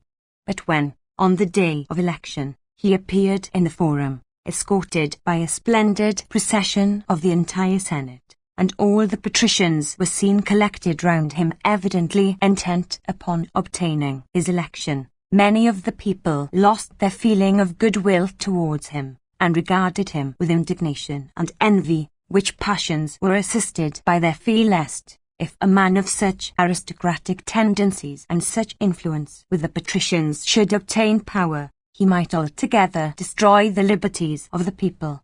For these reasons they did not elect Massius. When 2 persons had been elected consuls, the Senate was much irritated, considering that it, rather than its candidate Massius, had been insulted, while he was much enraged, and could not bear his disgrace with any temper or patience, being accustomed always to yield to the more violent and ferocious emotions as being the more spirited course, without any mixture of gravity and self-restraint, virtues so necessary for political life. He had never learned how essential it is for one who undertakes to deal with men, and engage in public business, to avoid above all things that self-will which, as Plato says, is of the family of solitude, and to become long-suffering and patient, qualities which some foolish people hold very cheap. Massius, plain and straightforward, thinking it to be the duty of a brave man to bear down all opposition, and not reflecting that it is rather a sign of weakness and feebleness of mind to be unable to restrain one's passion, flung away in a rage, bitterly irritated against the people. The young aristocracy of Rome, who had ever been his fast friends, now did him an ill service by encouraging and exasperating his anger by their expressions of sympathy, for he was their favourite leader and a most kind instructor in the art of war when on a campaign, as he taught them to delight in deeds of prowess without envying and grudging one another their proper meed of praise. 16. While this was the state of affairs at Rome, a large amount of corn arrived there, some of which had been bought in Italy, but most of it sent as a present from Sicily by Julian the despot, which gave most men hopes that the famine would come to an end, and that the quarrel between the patricians and plebeians would, under these improved circumstances, be made up. The Senate at once assembled, and the people eagerly waited outside the doors of the Senate House, expecting and hoping that prices would be lowered, and that the present of corn would be distributed gratis among them, and indeed some of the senators advised the adoption of that course. Massius, however, rose and bitterly inveighed against those who favoured the people, calling them demagogues and betrayers of their own order, alleging that by such gratification they did but cherish that spirit of boldness and arrogance which had been spread among the people against the patricians, which they would have done well to crush upon its first appearance, and not suffer the plebeians to grow so strong by giving so much power to the tribunes of the people. Now, he urged, they had become formidable because every demand they made had been agreed to, and nothing done against their wishes. They contemned the authority of the consuls, and lived in defiance of the constitution, governed only by their own seditious ringleaders, to whom they gave the title of tribunes. For the Senate to sit and decree largesses of corn to the populace, as is done in the most democratic states in Greece, would merely be to pay them for their disobedience, to the common ruin of all classes. They cannot, he went on to say, consider this largesse of corn to be a reward for the campaign in which they have refused to serve, or for the secession by which they betrayed their country, or the scandals which they have been so willing to believe against the Senate. As they cannot be said to deserve this bounty, they will imagine that it has been bestowed upon them by you because you fear them, and wish to pay your court to them. In this case there will be no bounds to their insubordination, and they never will cease from riots and disorders. To give it them is clearly an insane proceeding, nay, we ought rather, if we are wise, to take away from them this privilege of the tribuneship, which is a distinct subversion of the consulate, and a cause of dissension in the city, which now is no longer one, as before, but is rent asunder in such a manner that there is no prospect of our ever being reunited, and ceasing to be divided into 2 hostile factions. 17. With much talk to this effect Massius excited the young men, with whom he was influential, and nearly all the richer classes, who loudly declared that he was the only man in the state who was insensible both to force and to flattery. Some of the elders, however, opposed him, foreseeing what would be the result of his policy. Indeed, no good resulted from it. The tribunes of the people, as soon as they heard that Macius had carried his point, rushed down into the forum and called loudly upon the people to assemble and stand by them. A disorderly assembly took place, and on a report being made of Macius's speech, the fury of the people was so great that it was proposed to break into the Senate house, but the tribunes turned all the blame upon Macius alone, and sent for him to come and speak in his own defense. As this demand was insolently refused, the tribunes themselves, together with the aediles, went to bring him by force, and actually laid hands upon him. However, the patricians rallied round him, thrust away the tribunes of the people, and even beat the aediles, their assistants in this quarrel. Night put an end to the conflict, but at daybreak the consuls, seeing the people terribly excited, and gathering in the forum from all quarters, began to fear the consequences of their fury. They assembled the senators and bade them endeavour, by mild language and healing measures, to pacify the multitude, as it was no season for pride or for standing upon their dignity, but if they were wise they would perceive that so dangerous and critical a posture of affairs required a temperate and popular policy. The majority of the senators yielded, and the consuls proceeded to soothe the people in the best way they could, answering gently such charges as had been brought against them, even speaking with the utmost caution when blaming the people for their late outrageous conduct, and declaring that there should be no difference of opinion between them about the way in which corn should be supplied, and about the price of provisions. 18. As the people now for the most part had cooled down, and from their attentive and orderly demeanour were evidently much wrought upon by the words of the consuls, the tribunes came forward and addressed them. They said that now that the Senate had come to a better frame of mind, the people would willingly make concessions in their turn, but they insisted that Macius should apologize for his conduct, or deny if he could that he had excited the Senate to destroy the constitution, that when summoned to appear he had disobeyed, and that finally he had, by beating and insulting the aediles in the marketplace, done all that lay in his power to raise a civil war and make the citizens shed one another's blood. Their object in saying this was either to humble Macius, by making him entreat the clemency of the people, which was much against his haughty temper, or else expecting that he would yield to his fiery nature and make the breach between himself and the people incurable. The latter was what they hoped for from their knowledge of his character. Macius came forward to speak in his defense, and the people stood listening in dead silence. But when, instead of the apologetic speech which they expected, he began to speak with a freedom which seemed more like accusing them than defending himself, while the tones of his voice and the expression of his countenance showed a fearless contempt for his audience, the people became angry, and plainly showed their disapprobation of what he said. Upon this, Sicinius, the boldest of the tribunes, after a short consultation with his colleagues, came forward and said that the tribunes had condemned Macius to suffer the penalty of death, and ordered the aediles to lead him at once to the Capitol, and cast him down the Tarpeian rock. When the aediles laid hold of him, many of the people themselves seemed struck with horror and remorse, and the patricians in the wildest excitement called upon one another to rescue him, and by main force tore him from his assailants and placed him in the midst of themselves. Some of them held out their hands and besought the populace by signs, as no voice could be heard in such an uproar. At last the friends and relations of the tribunes, seeing that it was impossible to carry out their sentence on Macius without much bloodshed, persuaded them to alter the cruel and unprecedented part of the sentence, and not to put him to death by violence, or without a trial, but to refer the matter to the people, to be voted upon by them.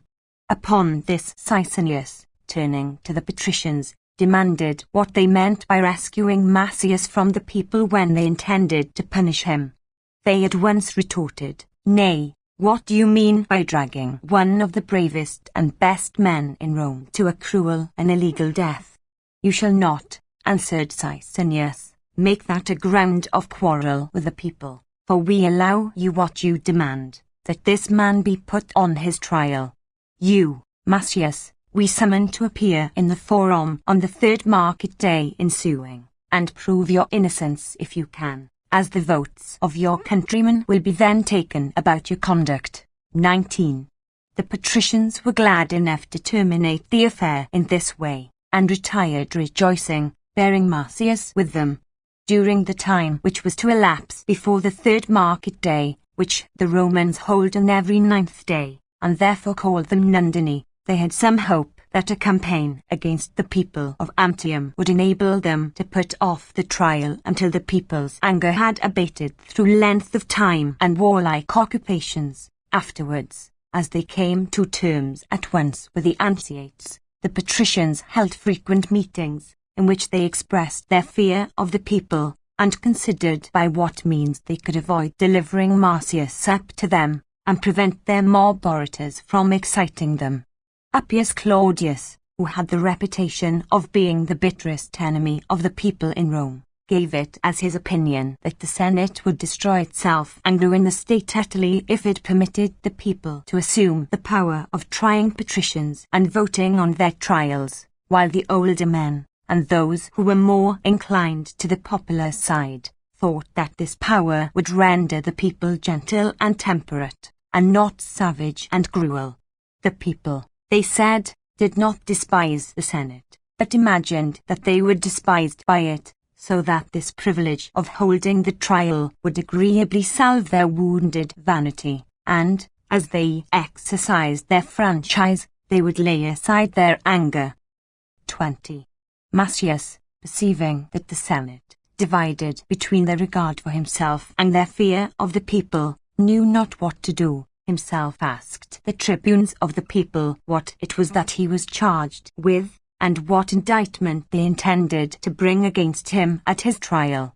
When they answered that the charge against him was one of treason, because he had attempted to make himself absolute despot in Rome, and that they would prove it, he at once rose, saying that he would at once defend himself before the people on that score, and that if he were convicted, he would not refuse to undergo any punishment whatever. "Only," said he, "do not bring forward some other charge against me, and deceive the Senate."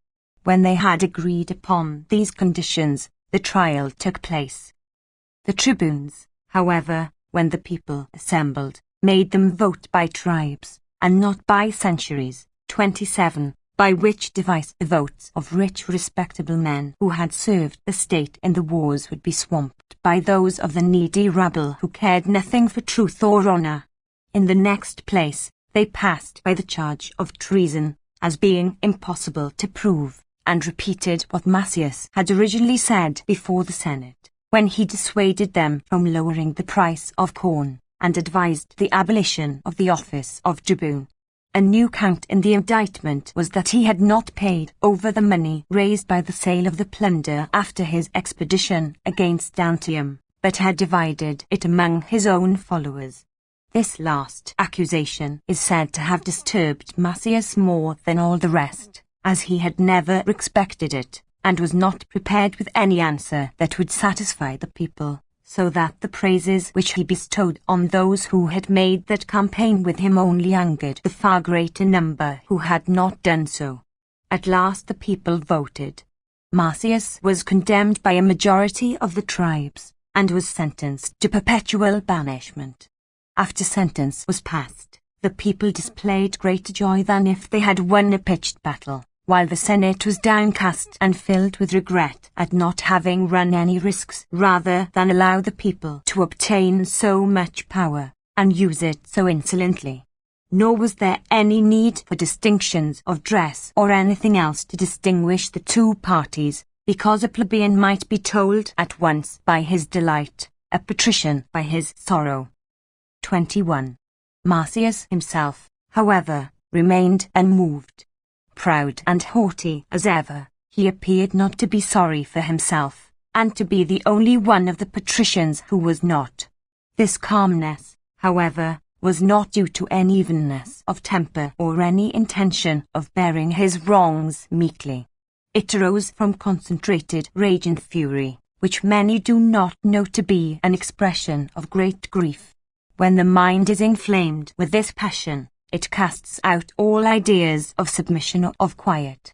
Hence, an angry man is courageous, just as a fever patient is hot, because of the inflamed throbbing excitement of his mind. And Macias soon showed that this was his own condition. He went home, embraced his weeping wife and mother, bade them bear this calamity with patience, and at once proceeded to the city gates, escorted by the patricians in a body.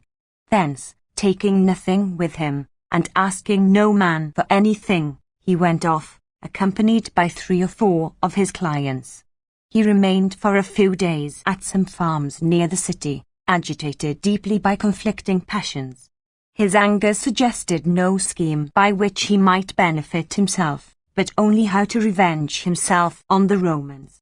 At length he decided that he would raise up a cruel war against them, and proceeded at once to make application to the neighbouring nation of the Volscians, whom he knew to be rich and powerful, and only to have suffered sufficiently by their late defeats to make them desirous of renewing their quarrel with Rome. 22.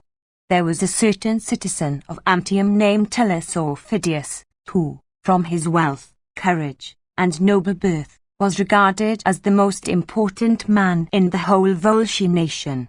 Macias knew that this man hated him more than any other Roman, for in battle they had often met, and by challenging and defying one another, as young warriors are wont to do, they had, in addition to their national antipathy, gained a violent personal hatred for one another. In spite of this, however, knowing the generous nature of Tullus, and longing more than any Volscian to requite the Romans for their treatment, he justified the verses. "'Tis hard to strive with rage, which I, though life's the forfeit, gains its way." He disguised himself as completely as he could, and, like Ulysses, into the city of his foes he came. 23. It was evening when he entered Antium, and although many met him, no one recognized him. He went to Tullus's house, and entering, sat down by the hearth in silence, with his head wrapped in his cloak. The domestics, astonished at his behaviour, did not dare to disturb him, as there was a certain dignity about his appearance and his silence, but went and told Tullus, who was at supper, of this strange incident. Tullus rose, went to him, and inquired who he was and what he wanted. Then at length Macias uncovered his face, and, after a short pause, said, "If you do not recognize me, Tullus, or if you do not believe your eyes, I must myself tell you who I am.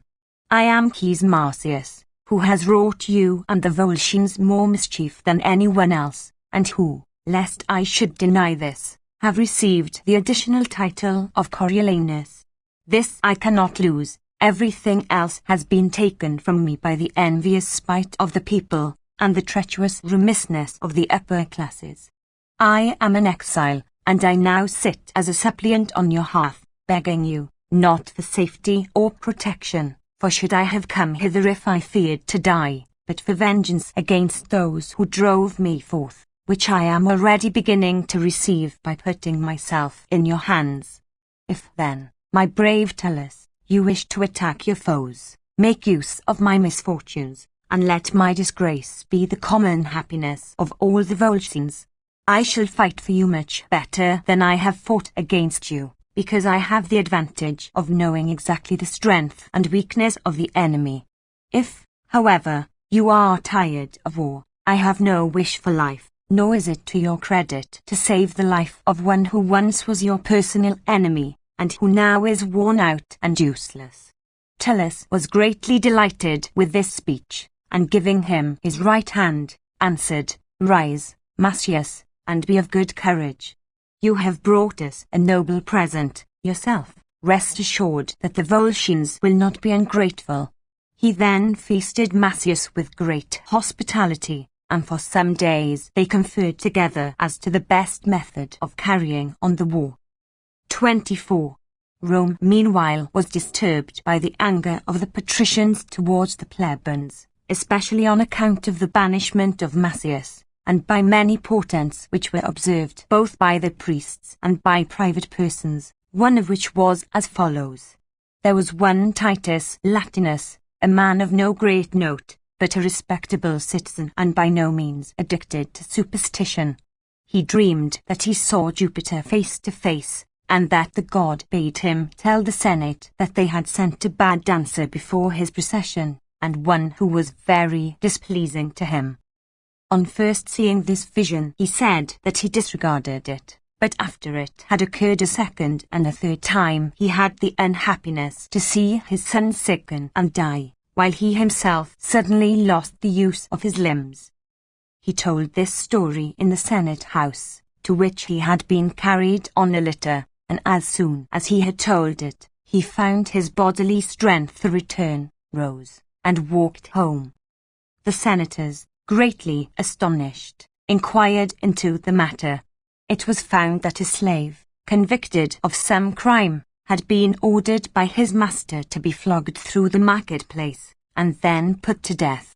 While this was being done, and the wretch was twisting his body in every kind of contortion as he writhed under the blows, the procession by chance was following after him. Many of those who walked in it were shocked at the unseemliness of the spectacle, and disgusted at its inhumanity, but no one did anything more than reproach and execrate a man who treated his slaves with so much cruelty. At that period men treated their slaves with great kindness, because the master himself worked and ate in their company, and so could sympathize more with them. The great punishment for a slave who had done wrong was to make him carry round the neighborhood the piece of wood on which the pole of a wagon is rested.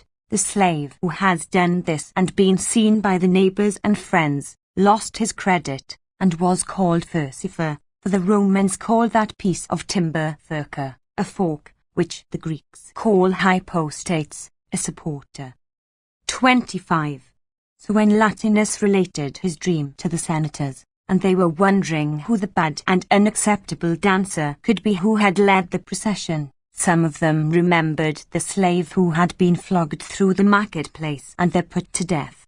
At the instance of the priests, the master of the slave was punished for his cruelty, and the procession and ceremonies were performed anew in honor of the gods. Hence we may see how wisely Numa arranged this, among other matters of ceremonial. Whenever the magistrates saw priests were engaged in any religious rite, a herald walked before them crying in a loud voice, "Hoc age." The meaning of the phrase is, "Do this," meaning to tell the people to apply their minds entirely to the religious ceremony, and not to allow any thought of worldly things to distract their attention, because men as a rule only attend to such matters by putting a certain constraint on their thoughts. It is the custom in Rome to begin a sacrifice, a procession, or a spectacle, over again, not only when anything of this kind happens, but for any trifling reason. Thus, if one of the horses drawing the sacred car called Denzer stumbles, or the charioteer takes the reins in his left hand, they have decreed that the procession must begin again. In later times they have been known to perform one sacrifice 30 times, because every time some slight omission or mistake took place. 26. Meanwhile Massius and Tullus in Antium held private conferences with the chief men of the Volscians, and advised them to begin the war while Rome was divided by its domestic quarrels. They discountenanced this proposal, because a truce and cessation of hostilities for 2 years had been agreed upon, but the Romans themselves gave them a pretext for breaking the truce, by a proclamation which was made at the public games, that all Volscians should quit the city before sunset.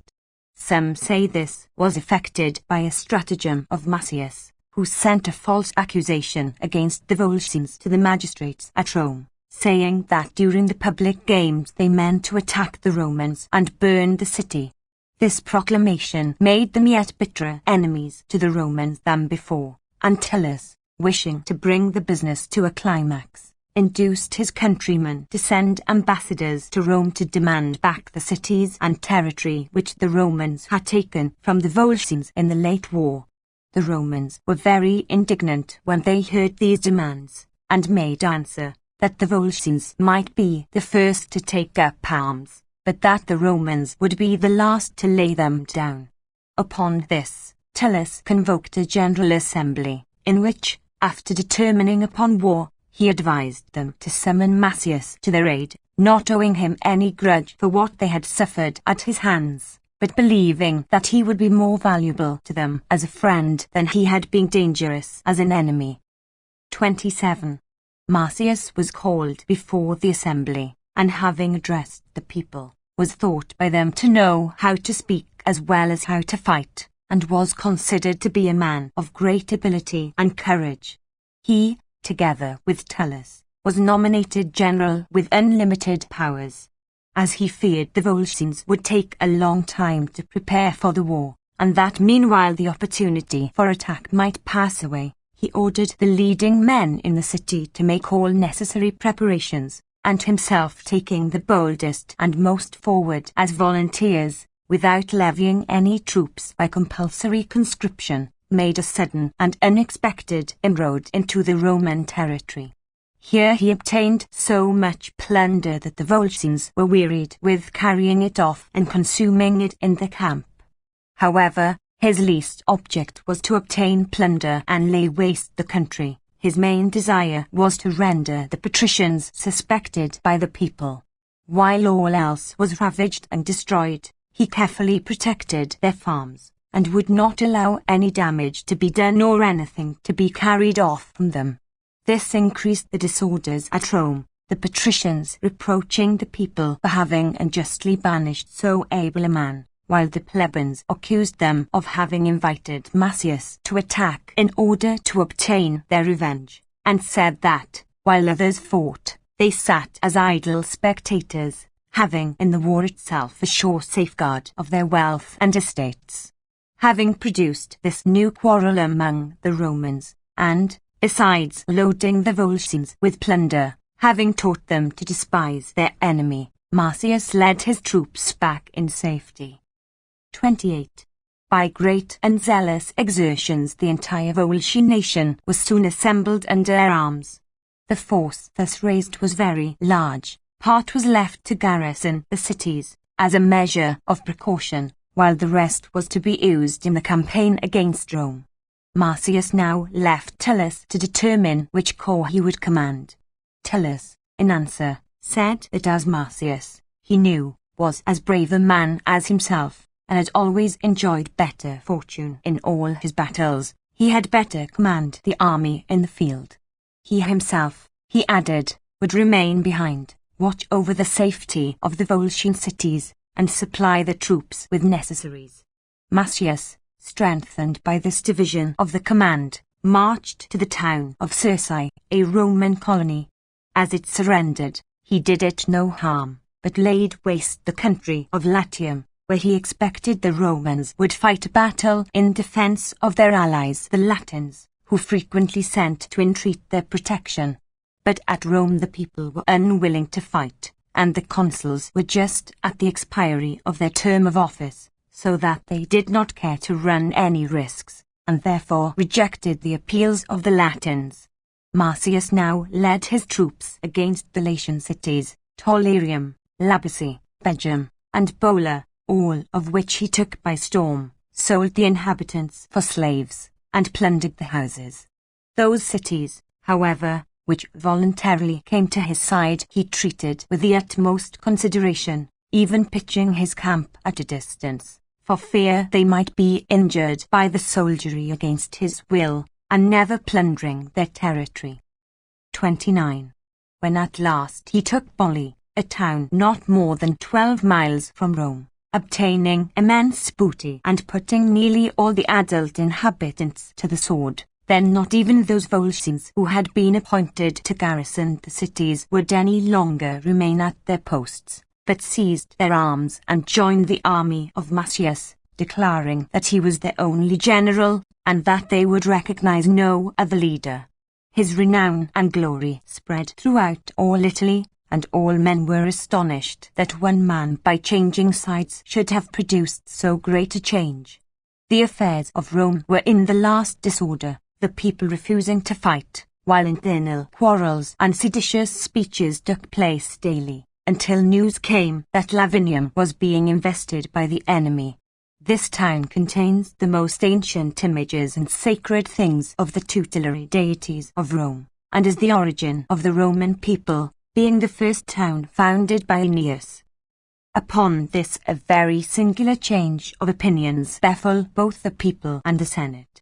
The people were eager to annul their sentence against Marcius, and to beg him to return, but the Senate, after meeting and considering this proposal, finally rejected it, either out of a mere spirit of opposition to anything proposed by the people, or because they did not wish him to return by favour of the people, or it may be because they themselves were now angry with him for having shown himself the enemy of all classes alike, although he had only been injured by one, and for having become the avowed enemy of his country, in which he knew that the best and noblest all sympathized with him, and had suffered along with him. When this resolution was made known to the people, they were unable to proceed to vote or to pass any bill on the subject, without a previous decree of the Senate. 30. Marcius, when he heard of this, was more exasperated than ever. He raised his siege of Lavinium, marched straight upon Rome, and pitched his camp 5 miles from the city, at the place called Fosciclilia. The appearance of his army caused much terror and disturbance, but nevertheless put an end to sedition, for no magistrate or patrician dared any longer oppose the people's desire to recall him. When they beheld the women running distractedly through the city, the old men weeping and praying at the altars, and no one able to take courage and form any plan of defence, it was agreed that the people had been right in wishing to come to terms with Macius, and that the Senate had committed a fatal error in inflicting a new outrage upon him, just at the time when all unkindness might have been buried. It was determined, therefore, by the whole city that an embassy should be dispatched to Macius, to offer him restoration to his own country, and to beg of him to make peace. Those of the Senate who were sent were relations of Macius, and expected to be warmly welcomed by a man who was their near relation and personal friend. Nothing of the kind, however, happened. They were conducted through the enemy's camp, and found him seated, and displaying insufferable pride and arrogance, with the chiefs of the Volscians standing round him. He bade the ambassadors deliver their message, and after they had, in a supplicatory fashion, pronounced a conciliatory oration, he answered them, dwelling with bitterness on his own unjust treatment, and then, in his capacity of general-in-chief of the Volscians, he bade them restore the cities and territory which they had conquered in the late war, and to grant the franchise to the Volscians on the same terms as enjoyed by the Latins.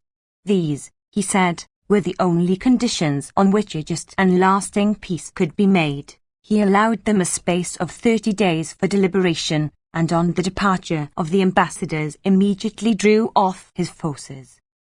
31. This affair gave an opportunity to several of the Volscians, who had long envied and disliked his reputation, and the influence which he had with the people. Among these was Tullus himself, who had not been personally wronged by Marcius, but who, as it is natural he should, felt vexed at being totally eclipsed and thrown into the shade, for the Volscians now thought Marcius the greatest man in their whole nation, and considered that any one else ought to be thankful for any measure of authority that he might think fit to bestow.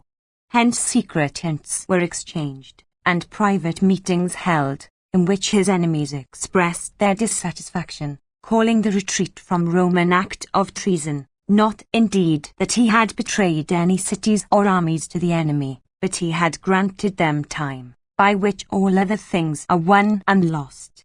He had given the enemy a breathing time, they said, of 30 days, being no less than they required to put themselves in a posture of defense.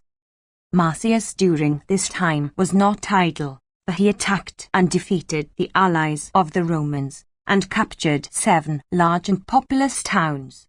The Romans did not venture to come to help their allies, but hung back from taking the field, and seemed as if paralyzed and benumbed. When the term had expired, Marsyas presented himself a second time before Rome, with his entire army. The Romans now sent a second embassy, begging him to lay aside his anger, withdraw the Volscians from the country, and then to make such terms as would be for the advantage of both nations. The Romans, they said, would yield nothing to fear, but if he thought that special concessions ought to be made to the Volscians, they would be duly considered if they laid down their arms. To this Marsyas answered that, as general of the Volscians, he could give them no answer, but that as one who was still a citizen of Rome he would advise them to adopt a humbler frame of mind, and come to him in 3 days with the ratification of his proposals. If they should come to any other determination, he warned them that it would not be safe for them to come to his camp again with empty words. 32. When the ambassadors returned, and the Senate heard their report, they determined in this dreadful extremity to let go their sheet-anchor. They ordered all the priests, ministers, and guardians of the sacred mysteries, and all the hereditary prophets who watched the omens given by the flight of birds, to go in procession to Marsyas, dressed in their sacred vestments, and beseech him to desist from the war, and then to negotiate conditions of peace between his countrymen and the Volscians. Marsyas received the priests in his camp, but relaxed nothing of his former harshness, bidding the Romans either accept his proposals or continue the war.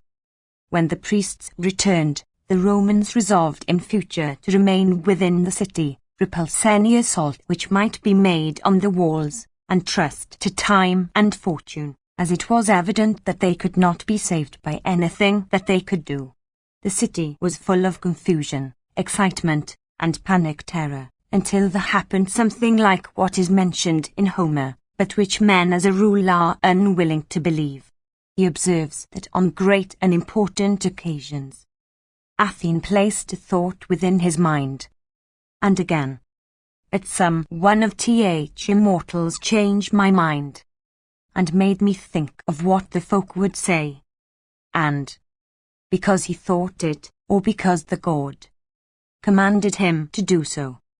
Men despise the poet, as if, in order to carry out his absurd mythological scheme, he denied each man his liberty of will. Now Homer does nothing of this kind, for whatever is reasonable and likely he ascribes to the exercise of our own powers, as we see in the common phrase. But I reflected in my mighty soul. And thus spoke he, but the son of Peleus raged. Divided was his soul within his breast. And again, but she persuaded not. The wise Bellerophon, of noble mind. But in strange and unlikely actions, where the actors must have been under the influence of some supernatural impulse, he does speak of the god not as destroying, but as directing the human will, nor does the god directly produce any decision, but suggests ideas which influence that decision. Thus the act is not an involuntary one, but opportunity is given for a voluntary act, with confidence and good hope superadded. For either we must admit that the gods have no dealings and influence at all with men, or else it must be in this way that they act when they assist and strengthen us, not of course by moving our hands and feet, but by filling our minds with thoughts and ideas which either encourage us to do what is right, or restrain us from what is wrong. 33. At Rome at this time the women were praying in all the temples, especially in that of Jupiter in the capital, where the noblest ladies in Rome were assembled. Among them was Valeria, the sister of the great Poplicola, who had done such great services to the state both in peace and war. Poplicola died some time before, as had been related in his life, But his sister was held in great honor and esteem in Rome, as her life did credit to her noble birth. She now experienced one of the divine impulses of which I have spoken, and, inspired by heaven to do what was best for her country, rose and called on the other ladies to accompany her to the house of Volumnia, the mother of Massius. On entering, and finding her sitting with her daughter-in-law, nursing the children of Massius, Valeria placed her companions in a circle round them, and spoke as follows: Volumnia, and you, Virgilia, we have come to you, as women to women, without any degree of senate or instructions from a magistrate, but heaven, it would appear, has heard our prayers, and has inspired us with the idea of coming hither to beg of you to save our countrymen, and to gain for yourselves greater glory than that of the Sabine women when they reconciled their husbands and their fathers. Come with us to Massius, join us in supplicating him for mercy, and bear an honourable testimony to your country, that it never has thought of hurting you, however terribly it has been injured by Massius, but that it restores you to him uninjured, although possibly it will gain no better terms by so doing. When Valeria had spoken thus, the other women applauded, and Volumnia answered in the following words: My friends, besides those sufferings which all are now undergoing, we are especially to be pitied. We have you lost the glory and goodness of our Marsyas, and now see him more imprisoned than protected by the army of the enemy. But the greatest misfortune of all is that our country should have become so weak as to be obliged to rest its hopes of safety on us. I cannot tell if he will pay any attention to us, seeing that he has treated his native country with scorn, although he used to love it better than his mother, his wife, and his children.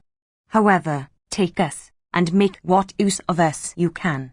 Lead us into his presence, and there, if we can do nothing else, we can die at his feet supplicating for Rome. 34. Having spoken thus, she took Virgilia and her children, and proceeded, in company with the other women, to the Volscian camp. Their piteous appearance produced, even in their enemies, a silent respect. Marsyas himself was seated on his tribunal with the chief officers, and when he saw the procession of women was at first filled with amazement, but when he recognized his mother walking first, although he tried to support his usual stern composure, he was overcome by his emotion. He could not bear to receive her sitting, but descended and ran to meet her.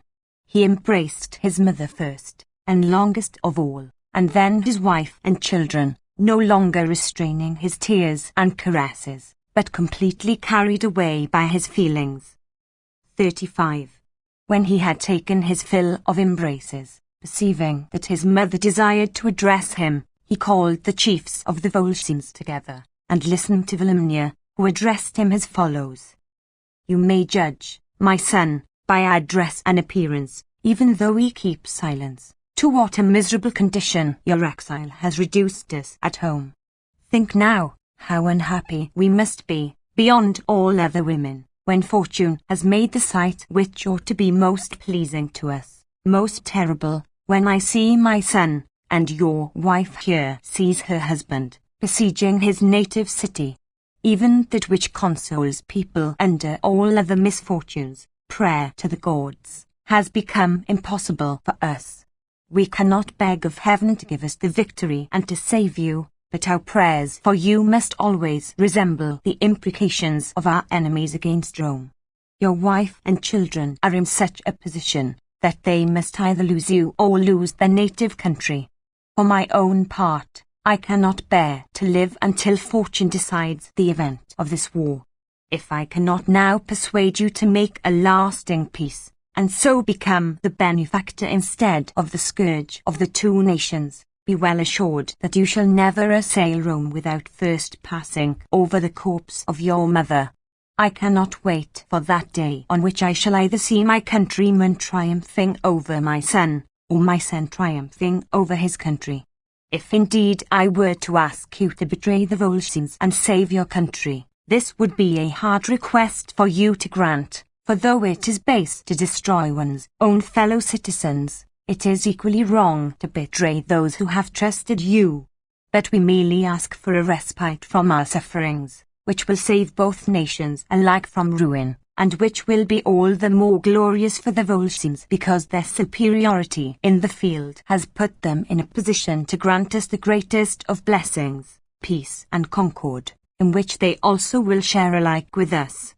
You will be chiefly to be thanked for these blessings, if we obtain them, and chiefly to be blamed if we do not. For though the issue of war is always doubtful, this much is evident, that if you succeed, you will become your country's evil genius, and if you fail, you will have inflicted the greatest miseries on men who are your friends and benefactors, merely in order to gratify your own private spite. 36. While Volumnia spoke thus, Marsyas listened to her in silence. After she had ceased, he stood for a long while without speaking, until she again addressed him. Why art thou silent, my son? Is it honourable to make everything give way to your rancorous hatred, and is it a disgrace to yield to your mother when she pleads for such important matters? Does it become a great man to remember that he has been ill-treated, and does it not rather become him to recollect the debt which children owe to their parents? And yet no one ought to be more grateful than you yourself, who punish ingratitude so bitterly, in spite of which, though you have already taken a deep revenge on your country for its ill treatment of you, you have not made your mother any return for her kindness. It would have been right for me to gain my point without any pressure, when pleading in such a just and honourable cause, but if I cannot prevail by words, this resource alone is left me. Saying this, she fell at his feet, together with his wife and children. Marsyas, crying out, "What have you done to me, mother?" raised her from the ground, and pressing her hand violently, exclaimed, "You have conquered, your victory is a blessed one for Rome, but ruinous to me, for I shall retreat conquered by you alone." After speaking thus, and conferring for a short time in private with his mother and his wife, he at their own request sent them back to Rome, and the following night led away the Volscian army. Various opinions were current among the Volscians about what had taken place. Some blamed him severely, while others approved, because they wished for peace. Others, again, though they disliked what he had done, yet did not regard him as a traitor, but as a soft-hearted man who had yielded to overwhelming pressure. However, no one disobeyed him, but all followed him in his retreat, though more out of regard for his noble character than for his authority. 37. The Roman people, when the war was at an end, showed even more plainly than before what terror and despair they had been in. As soon as they saw the Volscians retreating from their walls, all the temples were opened, and filled with worshippers crowned with garlands and sacrificing as if for a victory. The joy of the Senate and people was most conspicuously shown in their gratitude to the women, whom they spoke of as having beyond all doubt saved Rome. The Senate decreed that the magistrates should grant to the women any mark of respect and esteem which they themselves might choose. The women decided on the building of the Temple of Female Fortune, the expenses of which they themselves offered to subscribe, only asking the state to undertake the maintenance of the services in it. The Senate praised their public spirit, but ordered the temple and shrine to be built at the public expense. Nevertheless, the women with their own money provided a second image of the goddess, which the Romans say, when it was placed in the temple, was heard to say, "A pleasing gift have women placed me here." 38. The legend says that this voice was twice heard, which seems impossible and hard for us to believe. It is not impossible for statues to sweat, to shed tears, or to be covered with spots of blood, because wood and stone often, when mouldering or decaying, collect moisture within them, and not only send it forth with many colours derived from their own substance, but also receive other colours from the air, and there is nothing that forbids us to believe that by such appearances as these heaven may foreshadow the future. It is also possible that statues should make sounds like moaning or sighing, by the tearing asunder of the particles of which they are composed, but that articulate human speech should come from inanimate things is altogether impossible, for neither the human soul, nor even a god can utter words without a body fitted with the organs of speech. Whenever therefore we find many credible witnesses who force us to believe something of this kind, we must suppose that the imagination was influenced by some sensation which appeared to resemble a real one, just as in dreams we seem to hear when we hear not, and to see when we see not. Those persons, however, who are full of religious fervour and love of the gods, and who refuse to disbelieve or reject anything of this kind, find in its miraculous character, and in the fact that the ways of God are not as our ways, a great support to their faith. For he resembles mankind in nothing, neither in nature, nor movement, nor learning, nor power, and so it is not to be wondered at if he does what seems to us impossible. Nay, though he differs from us in every respect, it is in his works that he is most unlike us. But, as Heraclitus says, our knowledge of things divine mostly fails for want of faith. 39. When Macius returned to Antium, Tullus, who had long hated him and envied his superiority, determined to put him to death, thinking that if he let slip the present opportunity he should not obtain another. Having suborned many to bear witness against him, he called upon him publicly to render an account to the Volscians of what he had done as their general. Macius, fearing to be reduced to a private station while his enemy Tullus, who had great influence with his countrymen, was general, answered that he had been given his office of commander-in-chief by the Volscian nation, and to them alone would he surrender it, but that, as to an account of what he had done, he was ready at that moment, if they choose, to render it to the people of Antium. Accordingly the people assembled, and the popular orators endeavoured by their speeches to excite the lower classes against Macius. When, however, he rose to speak, the mob were awed to silence, while the nobility, and those who had gained by the peace, made no secret of their good will towards him, and of their intention to vote in his favour. Under these circumstances, Tullus was unwilling to let him speak, for he was a brilliant orator, and his former services far outweighed his last offence. Indeed, the whole indictment was a proof of how much they owed him, for they never could have thought themselves wronged by not taking Rome, if Macius had not brought them so near to taking it. Tullus, therefore, thought that it would not do to wait, or to trust to the mob, but he and the boldest of his accomplices, crying out that the Volscians could not listen to the traitor, nor endure him to play the despot over them by not laying down his command, rushed upon him in a body and killed him, without any of the bystanders interfering in his behalf. However, the most part of the nation was displeased at this act, as was soon proved by the numbers who came from every city to see his dead body, by the splendid funeral with which he was honoured, and by the arms and trophies which were hung over his tomb, as that of a brave man and a consummate general. The Romans, when they heard of his death, made no sign of either honour or anger towards him, except that they gave permission to the women, at the request, to wear mourning for him for 10 months, as if they were each mourning for her father, her brother, or her son. This was the extreme limit of the period of mourning, which was fixed by Numa Pompilius, as had been related in his life. The loss of Marcius was at once felt by the Volscians.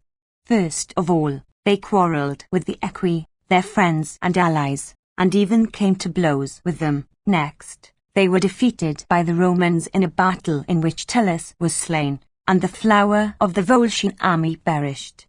After this disaster they were glad to surrender of discretion, and become the subjects of Rome. Comparison of Alcibiades and Coriolanus.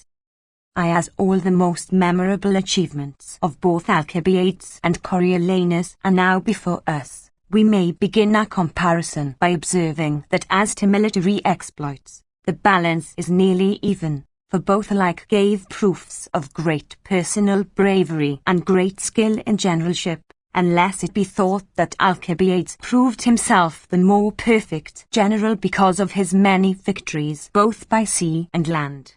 Both alike obtained great success for their native countries while they remained in command of their countrymen, and both succeeded even more remarkably when fighting against them.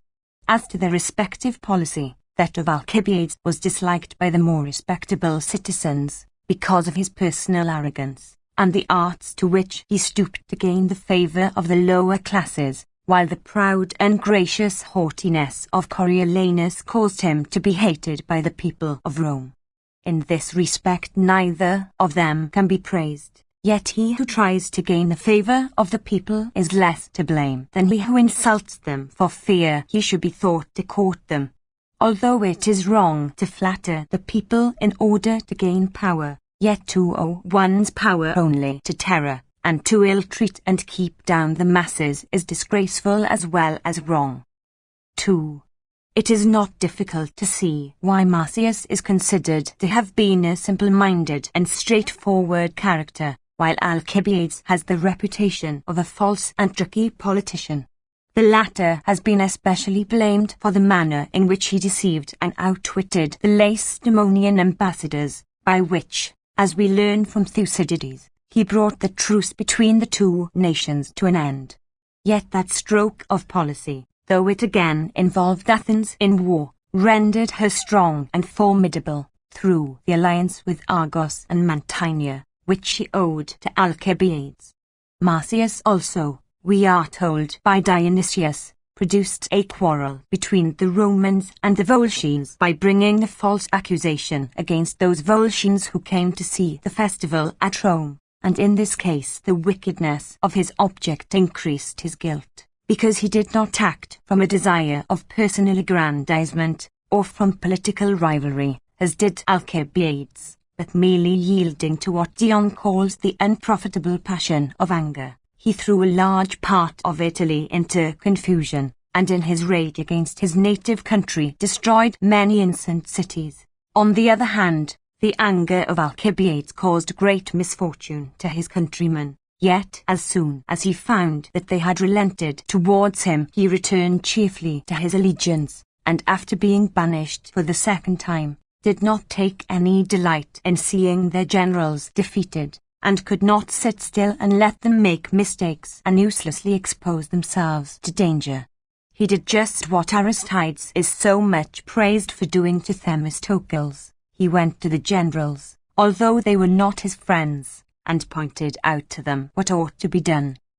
Marsyas, again, is to be blamed for having made the whole of Rome suffer for what only a part of it had done, while the best and most important class of citizens had been wronged equally with himself, and warmly sympathized with him.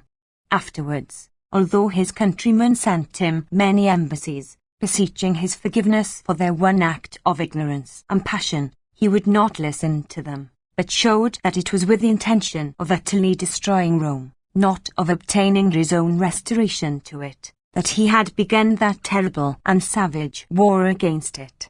This, then, may be noted as the difference between their respective positions. Alcibiades went back to the Athenian side when the Spartans began to plot against him, because he both feared them and hated them, but Marsyas, who was in every respect well treated by the Volscians, could not honourably desert their cause.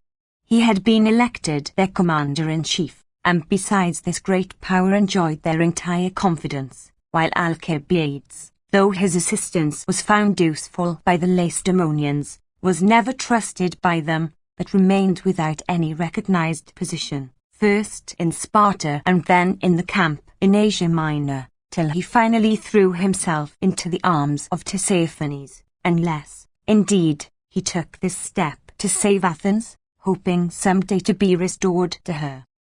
3.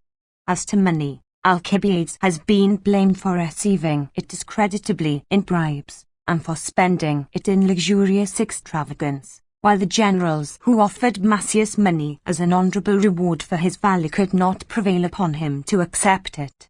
This, however, made him especially unpopular in the debates about freeing the people from debt, because it was said that he pressed so hardly on the poor, not because he wished to make money by them, but purely through arrogance and pride.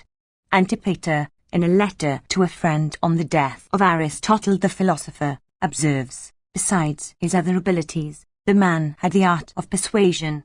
Now Marsyas had not this art, and its absence made all his exploits and all his virtues unpleasant even to those who benefited by them, as they could not endure his pride and haughtiness, which brooked no compare.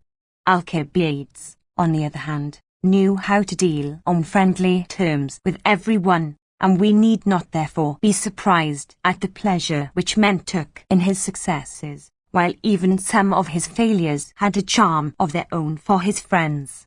Hence it was that Alcibiades, even after inflicting many grievous losses upon his countrymen, was chosen by them as commander-in-chief, whereas Marsyas, when after a splendid display of courage and conduct he tried for the consulship which he deserved, failed to obtain it. The one could not be hated by his countrymen, even when they were ill-treated by him, while the other, though admired by all, was loved by none. 4. Marsyas, indeed, effected nothing great when in command of his own countrymen, but only when fighting against them, whereas the Athenians frequently benefited by the successes of Alcibiades, when he was acting as their commander-in-chief. Alcibiades, when present, easily triumphed over his enemies, whereas Marsyas, although present, was condemned by the Romans, and put to death by the Volscians.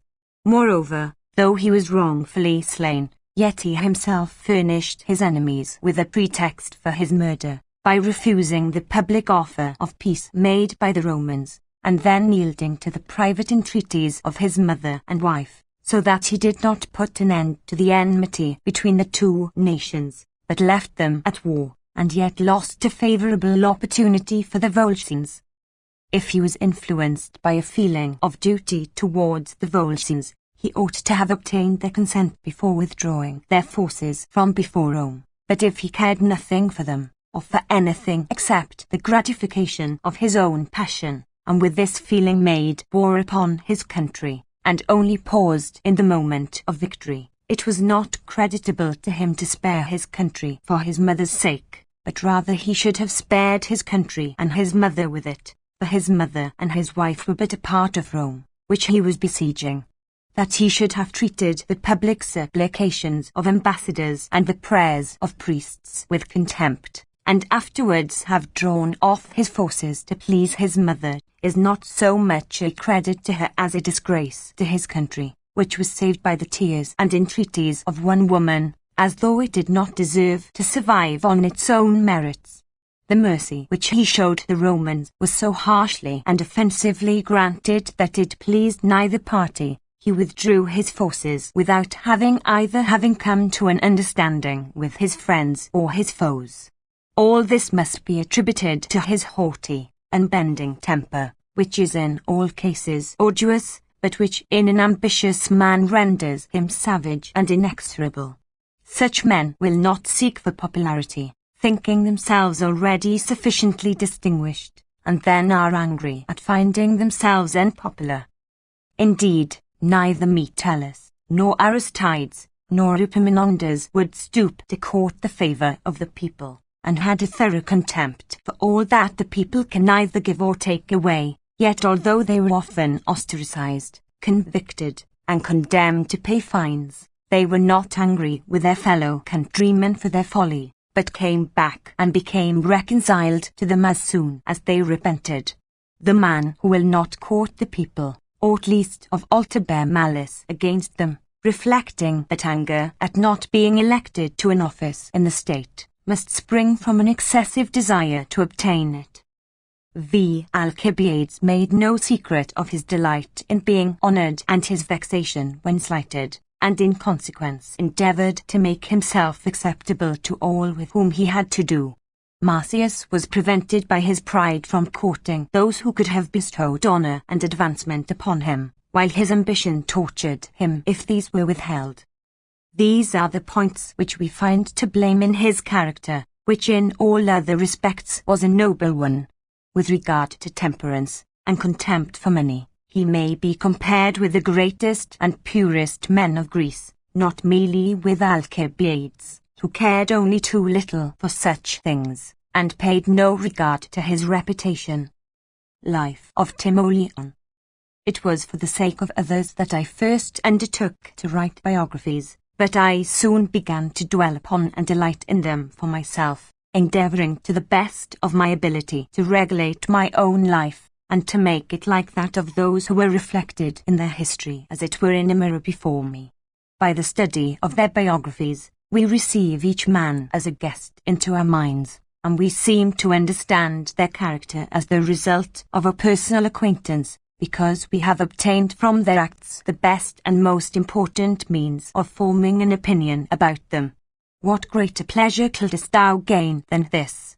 What more valuable for the elevation of our own character? Democritus says that we ought to pray that we may meet with propitious phantasms, and that from the infinite space which surrounds us good and congenial phantasms, rather than base and sinister ones, may be brought into contact with us. He degrades philosophy by foisting into it a theory which is untrue, and which leads to unbounded superstition, whereas we, by our familiarity with history, and habit of writing it, so train ourselves by constantly receiving into our minds the memorials of the great and good, that should anything base or vicious be placed in our way by the society into which we are necessarily thrown, we reject it and expel it from our thoughts, by fixing them calmly and severely on some of these great examples. Of these, I have chosen for you in this present instance, the life of Timoleon the Corinthian, and that of Aemilius Paulus, men who both laid their plans with skill, and carried them out with good fortune, so as to raise a question whether it was more by good luck or by good sense that they succeeded in their most important achievements. The state of affairs at Syracuse, before the mission of Timoleon to Sicily, was this. Dion had driven out the despot 28, Dionysius, but was immediately afterwards slain by treachery, and those who, under Dion, had freed the Syracusans, quarrelled amongst themselves. The city, which received a constant succession of despots, was almost forsaken because of its many troubles. Of the rest of Sicily, one part was rendered quite ruined and uninhabited by the wars, and most of the cities were held by barbarians of various nations, and soldiers who were under no paymaster. As these men willingly lent their aid to effect changes of dynasty, Dionysius, in the 12th year of his exile, collected a body of foreign troops, drove out Nisus, the then ruler of Syracuse, again restored his empire, and was re-established as despot.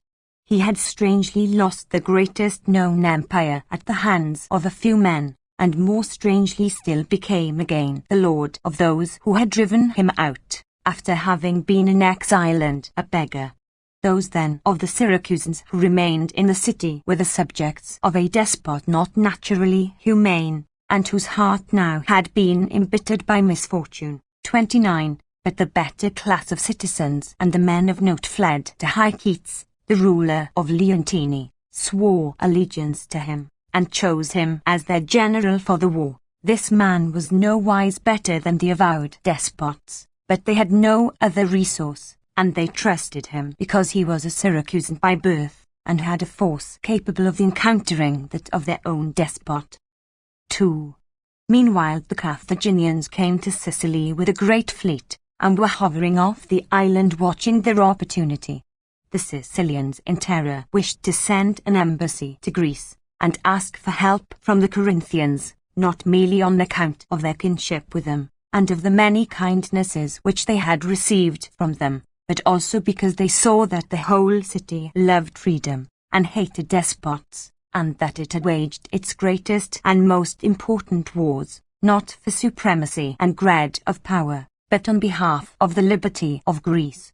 But Hycetes, who had obtained his post of commander-in-chief with a view, not to the liberation of Syracuse, but the establishment of himself as despot there had already had secret negotiations with the Carthaginians, though in public he commended the Syracusans, and sent ambassadors of his own with the rest to Peloponnesus, not that he wished that any assistance should come thence, but, in case the Corinthians, as was probable, should refuse their help because of the disturbed state of Greece, he hoped that he should more easily be able to bring matters round to suit the Carthaginian interest, and to use them as allies either against the Syracusan citizens, or against their despot.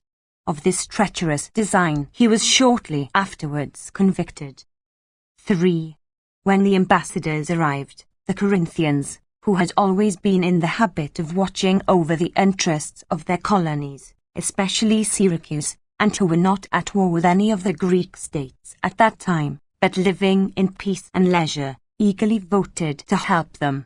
A general was now sought for, and while the government was nominating and proposing those who were eager for an opportunity of distinguishing themselves, a man of the people stood up and named Timoleon, the son of Timodemus, one who no longer took any part in politics, and who had no hope or thought of obtaining the post, but some god, it seems, put it into the man's mind to name him. Such a kind fortune was at once shown at his election, and such success attended his actions, illustrating his noble character. He was of a good family, both his father Timodemus and his mother Demarest being of rank in the city. He was a lover of his country, and of a mild temper, except only that he had a violent hatred for despotism and all that is base. His nature was so happily constituted that in his campaigns he showed much judgment when young, and no less daring when old.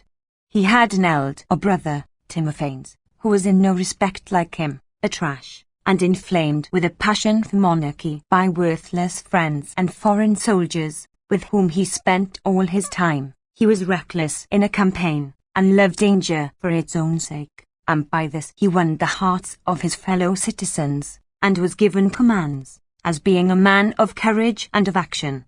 Timoleon assisted him in obtaining these commands, by concealing his faults or making them appear small, and by magnifying the clever things which he did. 4. Now in the battle which the Corinthians fought against the Argives and Cleonians, Timoleon was ranked among the hoplites, 30, and his brother Timophanes, who was in command of the cavalry, fell into great danger. His horse received a wound, and threw him off among the enemy. Of his companions, some at once dispersed in panic, while those who remained by him, being a few against many, with difficulty held their own. When Timoleon saw what had happened, he ran to the rescue, and held his shield in front of Timophanes as he lay, and, after receiving many blows, both from missiles and in hand-to-hand fight, on his arms and body, with difficulty drove back the enemy and saved his brother. When the Corinthians, fearing lest they might again suffer what they did once before when their own allies took their city, decreed that they would keep 400 mercenary soldiers, they made Timophanes their commander. But he, disdaining truth and honor, immediately took measures to get the city into his own power, and showed his tyrannical disposition by putting to death many of the leading citizens without a trial. Timoleon was grieved at this, and, treating the other's crime as his own misfortune, endeavored to argue with him, and begged him to abandon his foolish and wicked design, and to seek for some means of making amends to his fellow citizens. However, as he rejected his brother's advice, and treated him with contempt, Timoleon took Aeschylus, his kinsman, brother of the wife of Timophanes, and his friend seer, whom Theopompus calls Sterus, but Ephors and Timaeus call Pythagoras, and, after an interval of a few days, again went to his brother.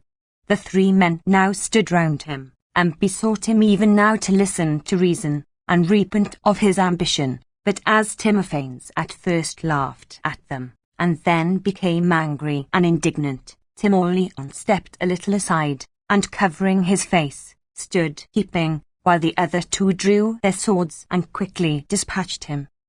When this deed was noised abroad, the more generous of the Corinthians praised Timoleon for his abhorrence of wickedness and his greatness of soul, because, though of a kindly disposition, and fond of his own family, he had nevertheless preferred his country to his family, and truth and justice to his own advantage.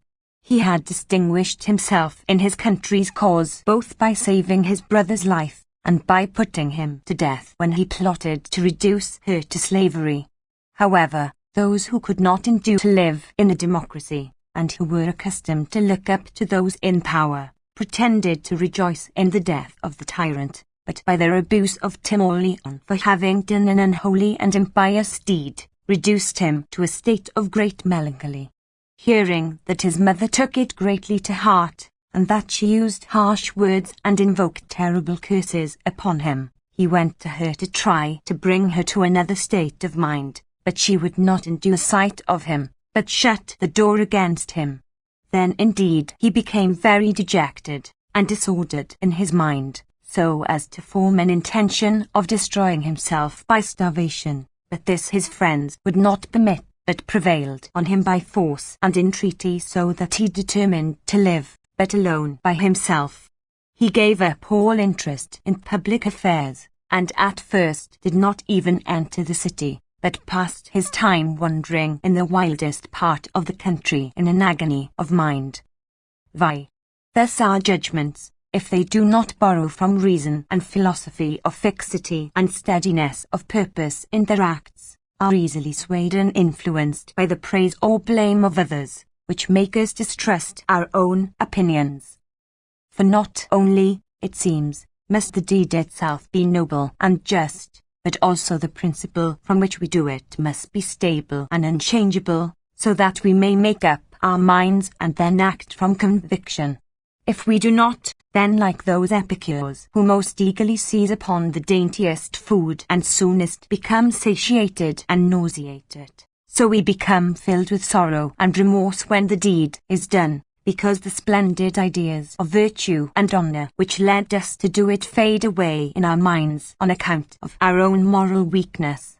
A remorseful change of mind renders even a noble action base, whereas the determination which is grounded on knowledge and reason cannot change even if its actions fail.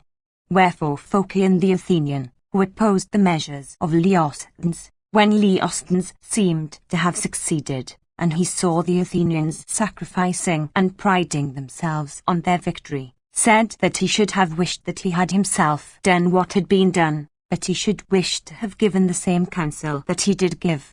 Aristides the Locrian, one of the companions of Plato, put this even more strongly when Dionysius the elder asked for one of his daughters in marriage. "I had rather," he said, "see the girl a corpse, than the consort of a despot."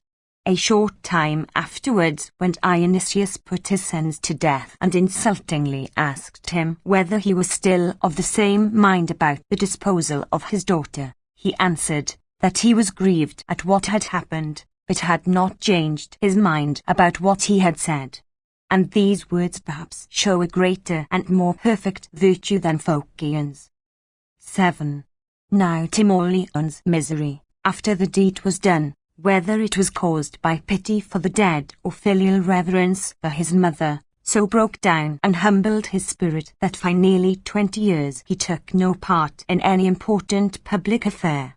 So when he was nominated as general, and when the people gladly received his name and elected him, Telecylides, who at the time was the first man in the city for power and reputation, stood up and spoke encouragingly to Timoleon, bidding him prove himself brave and noble in the campaign.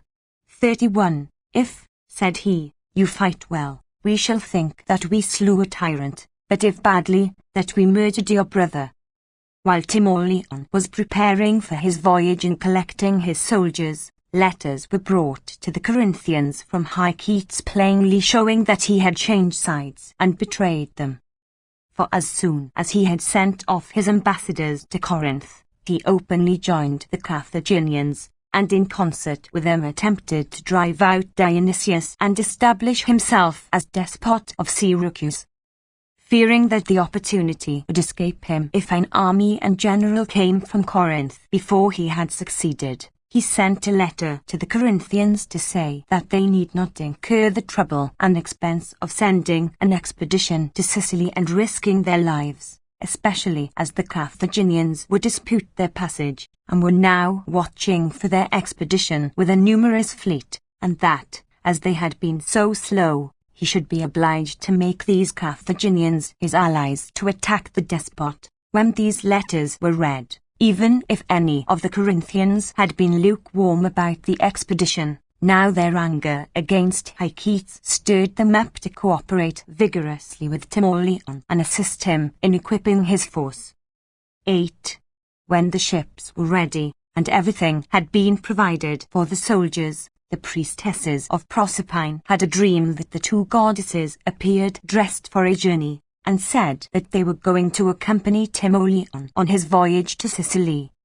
Hereupon the Corinthians equipped a sacred trireme, and named it after the two goddesses. Timoleon himself proceeded to Delphi and sacrificed to the god, and when he came into the place where oracles were delivered, a portent occurred to him. From among the various offerings suspended there, a victor's wreath, embroidered with crowns and symbols of victory, slipped down and was carried by the air so as to alight upon the head of Timoleon, so that it appeared that the god sent him forth to his campaign already crowned with success. He started with only 7 ships from Corinth, 2 from Corcyra, and 1 from Leucadia, and as he put to sea at night and was sailing with a fair wind, he suddenly saw the heavens open above his ship and pour down a flood of brilliant light. After this a torch-like that oozed at the mysteries rose up before them, and, proceeding on the same course, alighted on that part of Italy for which the pilots were steering. The seers explained that this appearance corroborated the dream of the priestesses, and that the light from heaven showed that the two goddesses were joining the expedition, for Sicily is sacred to Proserpine, as the myth tells us that she was carried off there, and that the island itself was given her as a wedding present. The fleet, encouraged by these proofs of divine favour, crossed the open sea, and proceeded along the Italian coast. But the news from Sicily gave Timoleon much concern, and dispirited his soldiers. For Hycetes had conquered Dionysius, and taken the greater part of Syracuse. He had driven him into the citadel and what is called the island, and was besieging and blockading him there, and urging the Carthaginians to take measures to prevent Timoleon from landing in Sicily, in order that, when the Greeks were driven off, he and his new allies might partition the island between themselves. 9. The Carthaginians sent 20 triremes to Rhegium, having on board ambassadors from Hycetes to Timoleon charged with instructions as bad as his deeds. For their proposals were plausible, though their plan was base, being that Timoleon, if he chose, should come as an adviser to Hycetes and partake of his conquests, but that he should send his ships and soldiers back to Corinth, as the war was within a little of being finished, and as the Carthaginians were determined to oppose his passage by force if he attempted it. So the Corinthians, when they reached Rhegium, found these ambassadors, and saw the Carthaginian fleet cruising to intercept them. They were enraged at this treatment, and were filled with anger against Hycetes, and with fear for the people of Sicily, who, they clearly saw, were to be the prize of the treachery of Hycetes and the ambition of the Carthaginians. Yet it seemed impossible that they should overcome both the fleet of the barbarians which was riding there, double their own in number, and also the forces under Hycetes at Syracuse, of which they had expected to be put in command. Nevertheless Timoleon met the ambassadors and the Carthaginian admirals, and mildly informed them that he would accede to their proposals, for what could he do if he refused them? But that he wished, before they parted, to listen to them, and to answer them publicly before the people of Rhegium, a city of Greek origin and friendly to both parties, as this would conduce to his own safety, and they also would be the more bound to stand by their proposal about the Syracusans if they took the people of Rhegium as their witnesses. He made this overture help a plot which he had of stealing a march upon them, and the leading men of the Rhegians assisted him in it, as they wished the Corinthian influence to prevail in Sicily, and feared to have the barbarians for neighbours.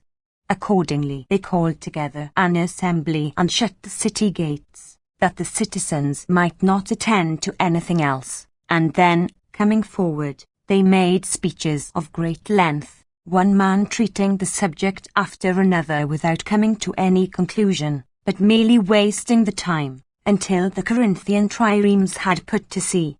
The Carthaginians were kept at the assembly without suspecting anything, because Timoleon himself was present and gave them to understand that he was just upon the point of rising and making them a speech.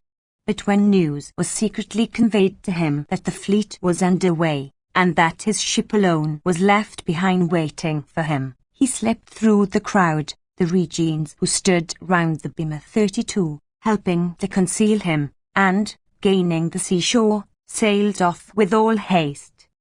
They reached Tauromenium in Sicily, where they were hospitably received by Andromachus, the ruler and lord of that city, who had long before invited them thither.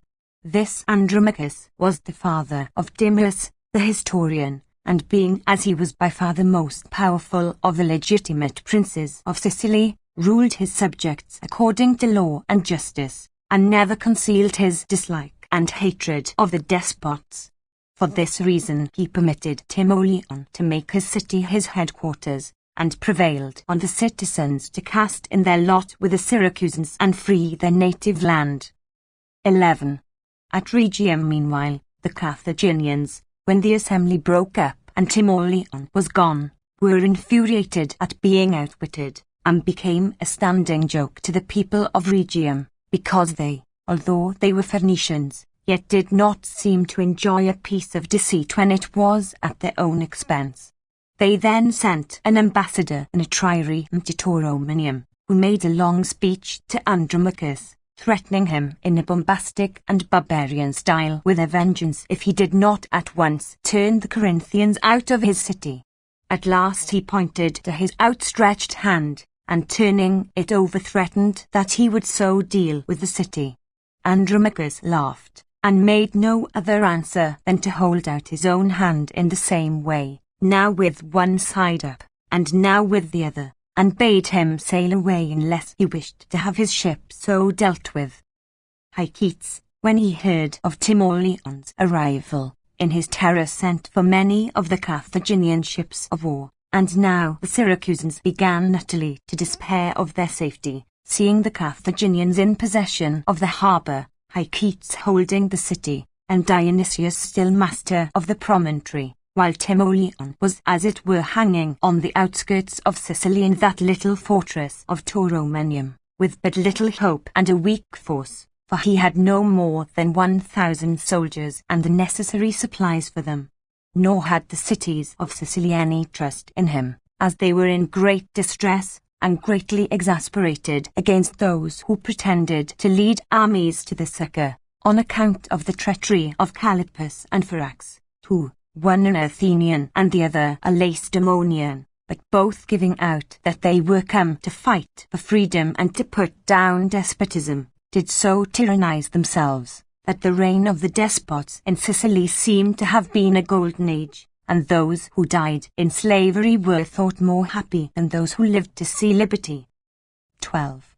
So thinking that the Corinthian would be no better than these men, and that the same plausible and specious baits would be held out to lure them with hopes and pleasant promises under the yoke of a new master, they all viewed the proposals of the Corinthians with suspicion and shrank back from them except the Adrenites. These were the inhabitants of a small city, sacred to Adrenas, a god whose worship extends especially throughout Sicily. They were at feud with one another, as one party invited Hycetes and the Carthaginians, while the other sent for Timoleon to help them. and by some chance it happened that as each party strove to get the first, they both arrived at the same time, Hyketes with 5,000 soldiers, whereas Timoleon altogether had no more than 1,200. Starting with these men from Tauromenium, which is 42 miles from Adrenum, he made but a short march on the first day, and then encamped. On the next day he marched steadily forward, past some difficult country, and late in the day heard that Hyketes had just reached the little fortress and was encamping before it. On this the officers halted the van of the army, thinking that the men would be fresher after taking food and rest, but Timoleon went to them and begged them not to do so, but to lead them on as fast as they could, and fall upon the enemy while they were in disorder, as it was probable they would be, having just come off their march, and being busy about pitching their tents, and cooking their supper. Saying this, he seized his shield, 33, and led the way himself as to an assured victory, and the rest, reassured, followed him confidently. They were distant only about 30 furlongs. These were soon passed, and they fell headlong upon the enemy, who were in confusion, and fled as soon as they discovered their attack. For this reason no more than 300 of them were slain, but twice as many were taken prisoners, and the camp was captured. The people of Adrenum now opened their gates, and made their submission to Timoleon, relating with awe and wonder how, at the outset of the battle, the sacred doors of the temple flew open of their own accord, and the spear of the god was seen to quiver at the point, while his face was covered with a thick sweat. 13.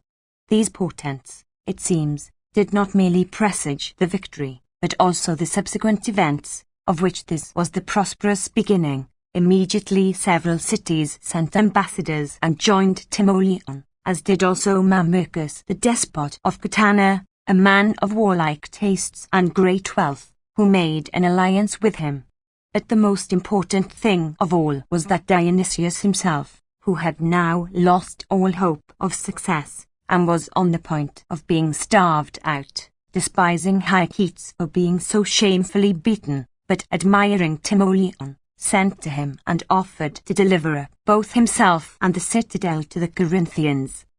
Timoleon, accepting this unexpected piece of good fortune, sent Achilleides and Telemachus, Corinthian officers, into the citadel, and 400 men besides, not altogether nor openly, for that was impossible in the face of the enemy, who were blockading it, but by stealth, and in small bodies. So these soldiers took possession of the citadel, and the palace with all its furniture, and all the military stores. There were a good many horses, and every species of artillery and missile weapon. Also there were arms and armour for 70,000 men, which had been stored up fit for a long time, and Dionysius also had 2,000 soldiers, all of whom he handed over to Timoleon with the rest of the fortress, and then, with his money and a few of his friends, he put to sea, and passed unnoticed through Hyketes' cruisers. He proceeded to the camp of Timoleon, appearing for the first time as a private person in great humility, and was sent to Corinth in one ship, and with a small allowance of money. He had been born and bred in the most splendid and greatest of empires, and had reigned over it for 10 years, but for 12 more, since the time that Dion attacked him, he had constantly been in troubles and wars, during which all the cruelties which he had exercised on others were more than avenged upon himself, by the miserable death of his wife and family, which are more particularly dwelt upon in the life of Dion. 14. Now when Dionysius reached Corinth, there was no one in Greece who did not wish to see him and speak to him. Some, who rejoiced in his misfortunes, came to see him out of hatred, in order to trample on him now that he was down, while others sympathized with him in his change of fortune, reflecting on the inscrutable ways of the gods, and the uncertainty of human affairs.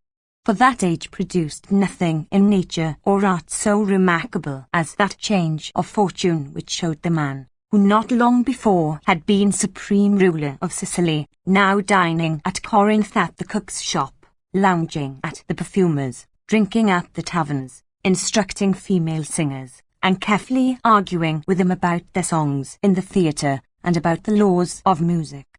Some thought that Dionysius acted thus from folly and indolent love of pleasure, but others considered that it was in order that he might be looked down upon, and not be an object of terror or suspicion to the Corinthians, as he would have been if they thought that he brooked his reverse of fortune, and still nourished ambitious designs, and that his foolish and licentious mode of life was thus to be accounted for. 15.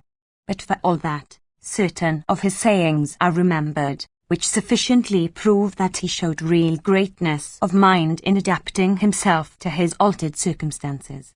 When he arrived at Leucas, which, like Syracuse, was a Corinthian colony, he said that he was like a young man who has got into disgrace. They associate gaily with their brothers, but are ashamed to meet their fathers, and avoid them, and so he was ashamed to go to the parent city, but would gladly live there with them. Another time in Corinth, when some stranger coarsely jeered at the philosophic studies in which he used to delight when in power, and at last asked him what good he had obtained from the wisdom of Plato. "Do you think," answered he, "that I have gained nothing from Plato, when I bear my reverse of fortune as I do?" When Aristoxenus, the musician, and some others asked him what fault he had found with Plato, and why, he answered that absolute power, amongst its many evils, was especially unfortunate in this, that none of a despot's so-called friends dare to speak their mind openly. And he himself, he said, had been by such men deprived of the friendship of Plato. A man, who thought himself witty, once tried to make a joke of Dionysius by shaking out his cloak, when he came into his presence, as is the custom before despots, to show that one has no concealed weapons, but he repaid the jest by begging him to do it when he left him, that he might be sure that he had not stolen any of his property. Philip of Macedon once, when they were drinking together, made some sneering remark about the poetry and tragedies which Dionysius the elder had written, pretending to be at a loss to know how he found time for such pursuits, but Dionysius cleverly answered, he wrote them during the time which you and I, and all who are thought such lucky fellows, spend over our wine. Plato never saw Dionysius at Corinth, for he was dead at that time, but Diogenes of Sinope, when he first met him, said, "How unworthily you live, Dionysius." Dionysius answered him, "Thank you, Diogenes, for sympathizing with my misfortunes." "Why," said Diogenes, "do you suppose that I sympathize with you, and am not rather grieved that a slave like you, a man fit, like your father, to grow old and die on a miserable throne, should be living in luxury and enjoyment amongst us? So, when I compare with these sayings of his the lamentations which Philoetius pours forth over the daughters of Leptines, that they had fallen from the glories of sovereign power into a humble station, they seem to me like the complainings of a woman who has lost her perfumes, her purple dresses, or her jewels. These details, I think, for readers who are at leisure, are not foreign to the design of biography, and not without value. 16. If the fall of Dionysius seems strange, the good fortune of Timoleon was no less wonderful. Within 50 days of his landing in Sicily, he was master of the citadel of Syracuse, and sent back Dionysius to Peloponnesus. Encouraged by his success, the Corinthians sent him a reinforcement of 2,000 hoplites and 200 horse. These men reached Thurii, but they found it impossible to cross over into Sicily, as the Carthaginians held the sea with a great fleet. As it was necessary for them to remain there for a time, they made use of their leisure to perform a most excellent action. For the Thurians made an expedition against the Brai, 34, and meanwhile these men took charge of their city, and guarded it carefully and trustily as if it had been their own. Hycetes meanwhile was besieging the citadel of Syracuse, and preventing corn from being brought by sea to the Corinthians. He also obtained 2 strangers, whom he sent to assassinate Timoleon, who, trusting in the favour shown him by the gods, was living carelessly and unsuspectingly among the people of Adrenium. These men, hearing that he was about to offer sacrifice, came into the temple with daggers under their cloaks, and mingling with the crowd round the altar, kept edging towards him. They were just on the point of arranging their attack, when a man struck one of them on the head with his sword, and he fell. Neither the assailant nor the accomplice of the fallen man stood his ground, but the one with his sword still in his hand ran and took refuge on a high rock, while the other laid hold of the altar, and begged for pardon at Timoleon's hands if he revealed the whole plot. When assured of his safety, he confessed that he and the man who had been killed had been sent thither to assassinate Timoleon. Meanwhile others brought back the man from the rock, who loudly declared that he had done no wrong, but had justly slain him in vengeance for his father, whom this wretch had killed at Leontini. Several of those present bore witness to the truth of his story, and they marvelled much at the ways of fortune, how she makes the most incongruous elements work together to accomplish her purposes. The Corinthians honoured the man with a present of 10 minae, because he had cooperated with the guardian angel of Timoleon, and had put off the satisfaction of his private wrong until a time when it saved the life of the general. This good fortune excited men's feelings so that they guarded and reverenced Timoleon as a sacred person sent by heaven to restore the liberties of Sicily. 17. When Hycetes failed in his attempt on Timoleon, and saw that many were joining him, he began to blame himself for only using the great Carthaginian force that was present by stealth, and as if he was ashamed of it, concealing his alliance and using them clandestinely, and he sent for Mago, their general, to come with all the force at his disposal. He sailed in with a formidable fleet of 150 ships, and took possession of the harbour, disembarked 60,000 troops, and encamped with them in the city of Syracuse, so that all men thought that the long-talked-of and expected subjugation of Sicily to the barbarian was imminent. For the Carthaginians during their endless wars in Sicily had never before taken Syracuse, but now, by the invitation of the traitor Hycetes, the city was turned into a barbarian camp. The Corinthians in the citadel were in a position of great danger and difficulty, as they no longer had sufficient provisions, because the harbours were blockaded, and they perpetually had to divide their forces for skirmishes and battles at the walls, and to repel every device and method of attack known in sieges. 18. Timoleon, however, relieved them by sending corn from Cadana in small fishing smacks and boats, which, chiefly in stormy weather, stolen through the triremes of the barbarians when they were scattered by the roughness of the sea. Mago and Hycetes, perceiving this, determined to take Catana, from which place the besieged drew their supplies, and they sailed from Syracuse with the best of their troops. The Corinthian Neon, the general in command of the besieged force, observing from the citadel that those of the enemy who were left behind kept careless guard, suddenly fell upon them, and, slaying some and routing the rest, he made himself master of Acradina, which is the strongest and least assailable part of the city of Syracuse, which, as it were, consists of several towns. Being now in possession of abundance of provisions and money, he did not leave the place, and go back to the citadel on the promontory, but fortified the circuit of Acradina and held it conjointly with the Acropolis, with which he connected its fortifications. A horseman from Syracuse brought the news of the capture of Acradina to Mago and Hycetes when they were close to Catana. Alarmed at the news, they returned with all speed, having neither taken the city they went to take, nor kept the one which they had taken. 19. It may be doubted whether these actions owe more to fortune than to courage and conduct, but the next event can only be ascribed to fortune.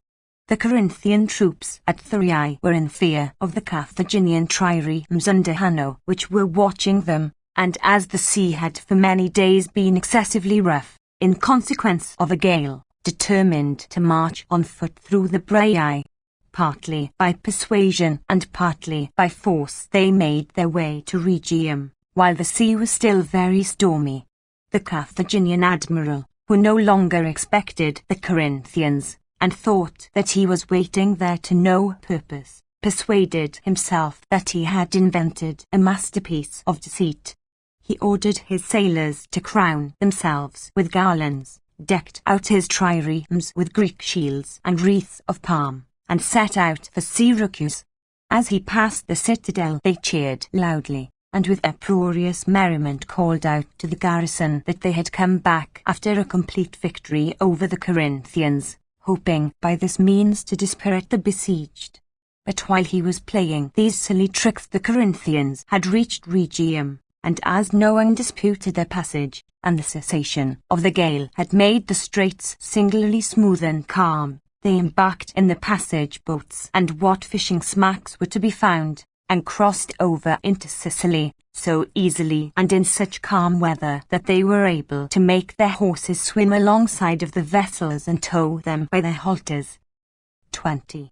As soon as they had crossed, Timoleon met them, and at once obtained possession of Messina, and, after reviewing them, marched on Syracuse at once, confiding more in his good fortune and his former successes than in the number of his troops, which amounted to no more than 4,000. When Mago heard of this march, he was much disquieted, and his suspicions of his allies were increased by the following circumstance. In the marshes round the city, into which runs much fresh water from springs and rivers which find their way into the sea, there was a great quantity of eels, which afforded plenty of sport for those who cared to fish for them, and the mercenary soldiers on both sides used to meet and fish whenever there was a cessation of hostilities.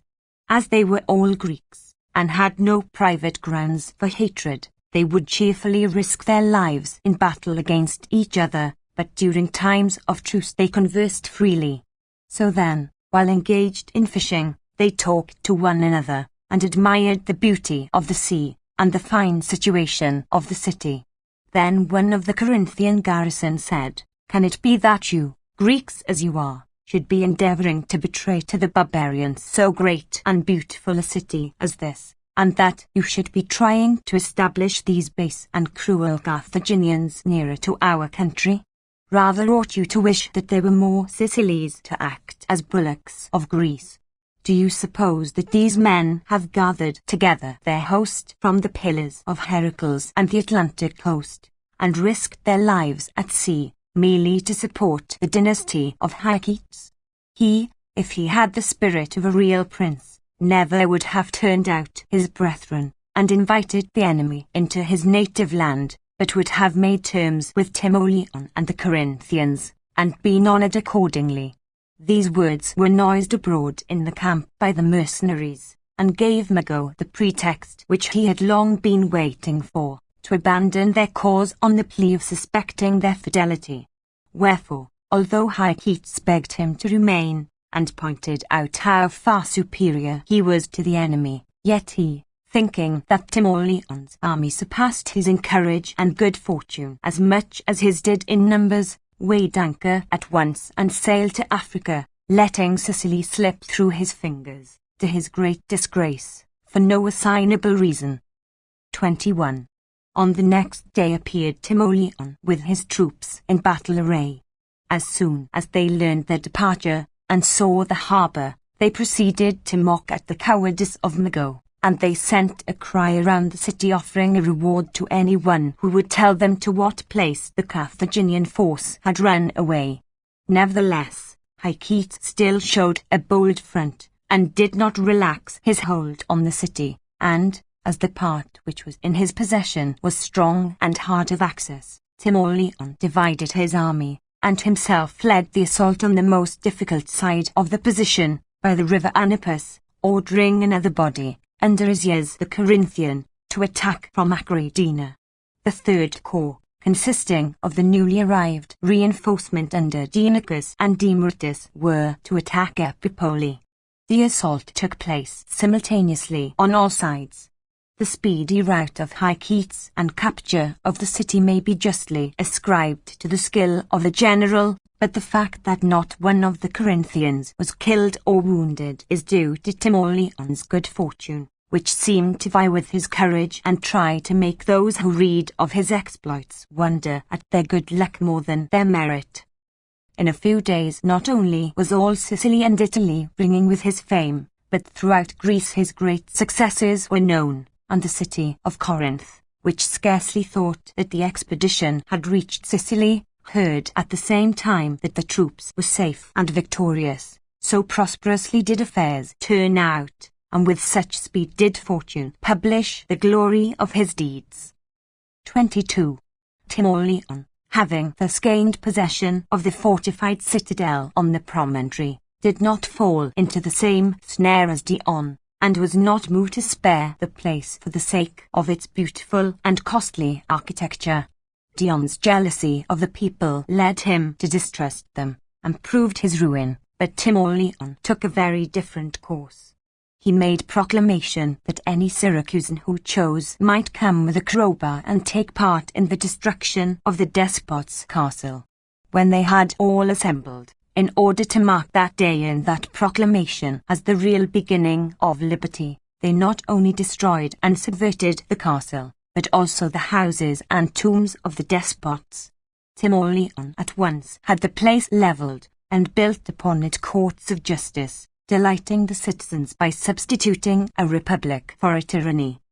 Having taken the city, he was now at a loss for citizens, for some had been killed in the wars and revolutions, and some had gone into exile to avoid the despots, so that the marketplace of Syracuse was overrun with herbage so deep and thick that horses were pastured on it, while the grooms lay on the grass near them.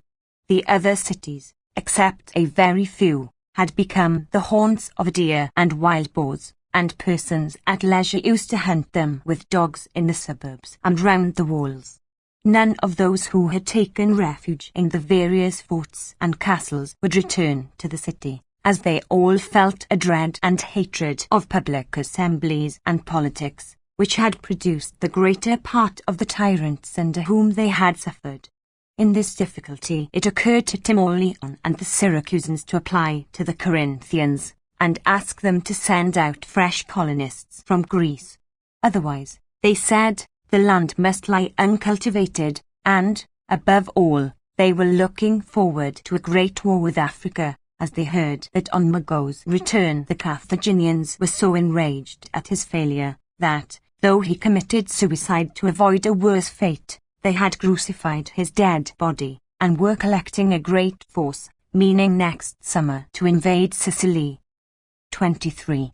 When these letters from Timoleon reached them, together with ambassadors from the Syracusans, who besought them to take upon them the care of this their poor city, and once again become the founders of it, the Corinthians were not tempted by greed to take unfair advantages and seize the city for themselves, but first sent heralds to all the games held in honor of the gods throughout Greece, and to all places where people assembled, to proclaim that the Corinthians, having abolished despotism at Syracuse and driven out the despot, invite all Syracusans and other Sicilian Greeks who choose to go and dwell in the city under free institutions, receiving an equal and just share of the land. Next they sent messengers to Asia Minor and the islands, wherever they heard that most of the scattered bands of exiles had settled, and invited them all to come to Corinth, as the Corinthians would at their own expense furnish them with vessels and commanders and a safe convoy to Syracuse. By these proclamations Corinth gained great and well-deserved renown, seeing that she had forced Syracuse from its tyrants, saved it from the barbarians, and given back the country to its own citizens. The exiles, however, when assembled at Corinth, found their numbers too small, and begged to be allowed to receive among them others from Corinth and the rest of Greece. When by this means they had raised their numbers to not less than 10,000, they sailed to Syracuse. Many citizens from Italy and Sicily had already joined Timoleon, who, when he found their numbers, according to Athens, amount to 60,000, divided the country among them, and sold the houses for 1,000 talents, affording the original citizens the option of purchasing their own houses. At the same time, to relieve the financial distress of the state, with a view to the approaching war, he even sold all the statues.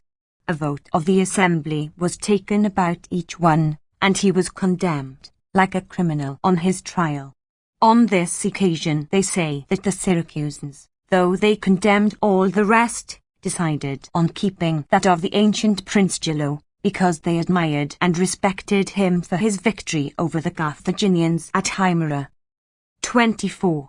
The life of Syracuse being rekindled by this influx of citizens from all quarters, Timoleon determined to set free the other cities also, and to exterminate the despots in Sicily. In the course of his campaigns against them he compelled Hycetes to renounce his alliance with the Carthaginians, to demolish his castle, and to live in Leontini as a private citizen. Leptines, the despot of Apollonia and of several smaller towns, fearing to be taken by him, surrendered. Timoleon spared his life, and sent him to Corinth, as he thought that it reflected credit upon his native city, that the despots of Sicily should be seen by all Greece living there as humble exiles.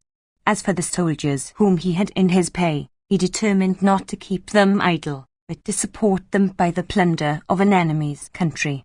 So while he himself returned to Syracuse, to superintend the reconstruction of the constitution, and to assist the lawgivers Cephalus and Dionysius in framing the best form of polity, he sent the troops under Dienicus and Demortus to subdue the western portion of the island, which had fallen into the hands of the Carthaginians. Here they induced several cities to revolt from the barbarians, and not only gained abundant pay and plunder for themselves from their conquests, but were able to furnish funds for the approaching war. 25. During this time the Carthaginian forces sailed to Lilybaeum with 70,000 men, 200 ships of war, and 1,000 transports carrying engines of war, 4 horse chariots, provisions, and other war material, as they meant no longer to use half measures, but at one swoop to drive the Greeks out of Sicily. Their force, indeed, was sufficient from the conquest of the Cyclid Greeks, even if they had not been so weakened by their internal strife. Hearing that their own part of the island was being ravaged, they at once in great anger marched to attack the Corinthians, under the command of Hasdrubal and Hamilcar. News of this quickly reached Syracuse, and the great numbers of the enemy caused such panic among the citizens, that, numerous as they were, Timoleon could only induce 3,000 to get under arms and follow him. Besides these, there was the paid force, 4,000 in number, and of these again about 1,000 were overcome by their fears on the march, and went back, declaring that Timoleon could not be in his right senses, but must be insane to march with 5,000 foot and 1,000 horse to attack 70,000 men, and to separate his force 8 days' journey from Syracuse, in a place where there was no hope of shelter for the fugitives or of honourable burial for the dead. Timoleon treated it as an advantage that these men disclosed their cowardice before the day of battle. He encouraged the rest, and led them with all haste to the river Crimsus, where he heard that the Carthaginians were concentrating. 26. As he was mounting a hill, beyond which he expected to see the camp and army of the enemy, there met him some mules loaded with parsley. It occurred to the soldiers that this was a bad omen, for we generally use parsley for wreathing tombs. Indeed, from this practice arises the proverb, when a man is dangerously ill, that he is ready for his parsley. Wishing to rid them from this superstition and to stop their fears, Timoleon halted them, and made a suitable speech, pointing out that the crown of victory had come of its own accord into the hands before the battle, for this is the herb with which the Corinthians crown the victors at the Isthmian games, accounting it sacred and peculiar to their own country. For then parsley was used for the crown at the Isthmian games, as it is even to this day at those of Nemea, and the pine has only been lately introduced. So Timoleon, having addressed his soldiers, as has been said, first crowned himself with the parsley, and then his officers, and men did so likewise. But the prophets, perceiving 2 eagles flying towards them, one of whom carried a snake in its talons, while the other flew along with loud and inspiriting cries, pointed them out to the soldiers, who all began to pray and invoke the gods. 27. The time of year was the beginning of summer, near the solstice at the end of the month Arglian. 35. A thick mist rose from the river, and all the plain was concealed in fog, so that nothing could be seen of the enemy, but only a confused murmur from the movement of that great host reached the hill. The Corinthians, when they had reached the summit, paused and piled their arms. Now the sun shone out, and the mist rose from the valley. Gathering together, it hung in clouds about the hilltops, while below, the river Crimsus appeared, with the enemy crossing it. First went the 4-horse chariots in terrible pomp, all drawn up in battle array, while next to them followed 10,000 hoplites with white shields. These they conjectured to be native Carthaginians by the splendor of their equipments and their slow and orderly march. Following these came the other nations, turbulently and confusedly struggling across. Timoleon, seeing that the river kept off the mass of the enemy, and allowed them to fight with just so many as they chose, pointed out to his soldiers how the enemy's array was broken by the stream, some having crossed, and some being still crossing. He ordered Democritus to take the cavalry and charge the Carthaginians, to prevent their having time to form in order of battle. But he himself marched down to the plain, having drawn up his force with the other Sicilian Greeks and a few strangers on each of the wings, but with his Syracusans and the best of the paid force under his own command in the centre. For a short time he held back, watching the effect of the cavalry charge, but seeing that they were unable to come to blows with the Carthaginians because of the chariots which careered about in front of their ranks, and that they constantly had to fall back to avoid their array being broken, and then to make short rushes as occasion served, he himself took his shield, and called to the infantry to follow him and be of good cheer. It seemed to them that his voice was more than man's, and louder than was his wont, either from their faculties being strained by the excitement of the contest, or else because, as most of them believed, some god shouted with him. Quickly they raised their war cry in answer, and begged him to lead them on and wait no longer. Ordering the cavalry to ride round the line of chariots and attack the infantry in flank, he closed up the foremost ranks, and with the trumpet sounding the charge, attacked the Carthaginians. 28. They manfully encountered his first assault, and being armed with iron cuirasses and brass helmets, and protected with large shields, they were able to withstand the thrust of the Greek spears.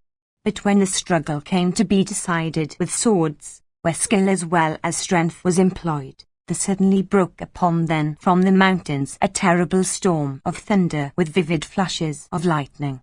The mist, which had hitherto hung about the mountain peaks, now rolled down onto the field of battle with violent gusts, hail, and rain. The Greeks received it on their backs, while the rain beat into the faces of the barbarians, and the lightning dazzled their eyes, as the storm swept violently along with frequent flashes from the clouds. These were great disadvantages, especially to inexperienced men, as the thunder and the pattering of the rain and hail on their armor prevented their hearing the commands of their officers. The Carthaginians, not being lightly equipped, but, as has been narrated, in complete armor, slipped on the muddy ground and were encumbered by the wet folds of their dress, which rendered them less active in the fight, and easily overcome by the Greeks, since when they fell in the slippery mud they could not rise again with their shields. The river Crimsus, which had been held up by the multitudes that were crossing it, was now swollen to a torrent by the rain, and the plain through which it runs, lying as it does under many steep glens and ravines, was now covered with streams not running in the ordinary channels, in which the Carthaginians stumbled and were hard bested. At last, from the violence of the storm, and the Greeks having cut to pieces their front rank, her chosen body of 400 men, the great mass turned and fled. Many were overtaken and slain on the plain, and many more perished in the river, while the light-armed troops prevented most of them from gaining the shelter of the mountains. It was said that among the myriads of slain there were 3,000 citizens of Carthage, a great loss and grief to that city, for they belonged to the noblest and richest classes, nor do we ever hear of so many native Carthaginians having perished in any one battle before this, as they generally make use of Libyan, Spanish and Numidian troops, so that in case of defeat the loss falls upon other nations. 29. The Greeks discovered the rank of the dead by the richness of their spoil, for when they collected the booty no account was taken of iron nor brass, such an abundance was there of silver and gold, for they crossed the river and captured the enemy's camp. Of the captives, the greater part was stolen by the soldiers, and sold privately, but a body of 5,000 was brought into the common stock. 200 chariots also were taken. The most glorious and magnificent spectacle of all was the tent of Timoleon, round which booty of every kind was piled up in heaps, among which were 1,000 corslets of exquisite workmanship, and 10,000 shields, as they were but few to gather the plunder of so many, and as they fell in with such riches. It was only on the third day that they managed to erect a trophy of their victory. Together with a dispatch announcing his success, Timoleon sent home to Corinth the finest of the arms and armor, desiring to make his country envied by all men, when they should see, in that alone of all Greek cities, that the most important shrines were not adorned with Grecian spoils, nor with offerings obtained by the slaughter of men of their own race and blood, dismal memorials at best, but with spoils of the barbarian, whose inscriptions bore noble testimony to the justice, as well as the courage of the victors, telling how the Corinthians and their general, Timoleon, having freed the Greeks who dwell in Sicily from the yoke of Carthage, set up these thank offerings to the gods. 30. After the victory he left the paid force in the enemy's country, to ravage and plunder the Carthaginian dominions, and himself proceeded to Syracuse. He now ordered out of the island those mercenary troops by whom he had been deserted before the battle, and even forced them to quit Sicily before sunset. These men crossed into Italy and perished there at the hands of the Prussians, who broke their word to them and betrayed them. This was the penalty which heaven imposed on them for their desertion. But Mamercus, the despot of Catana and Hykites, either through disgust at Timoleon's successes, or else fearing him as a man not likely to keep faith with despots, made an alliance with Carthage, as they said that the Carthaginians, unless they wished to be utterly driven out of Sicily, must send a competent force under General Gisco, the son of Hanno, sailed thither with 70 ships, and also with a force of Greek mercenary soldiers, whom the Carthaginians had never used before, but now they were full of admiration for the Greeks, as being the most warlike and invincible of men. Having effected a junction of their forces in the territory of Messina, they cut to pieces a body of 400 foreign soldiers whom Timoleon sent against them, and in the Carthaginian dominion they laid an ambush near the place called Hyeti, and cut off the hired troops of Euthymus the Leucadian. Both these circumstances made the good fortune of Timoleon more renowned. for these were some of the men who under Philomelus of Phagis and Onymachus sacrilegiously took Delphi, and shared in the plunder of the temple. As all men loathed them and shrank from them as from men under a curse, they wandered about Peloponnesus until Timoleon, being unable to get any other soldiers, enlisted them in his service. When they reached Sicily, they were victorious in every battle which they fought where he was present.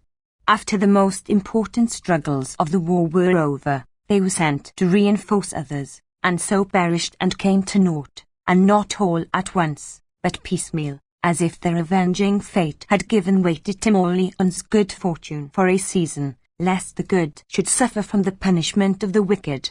Thus the kindness of the gods towards Timoleon was no less seen and wondered at in his failures than in his successes. 31.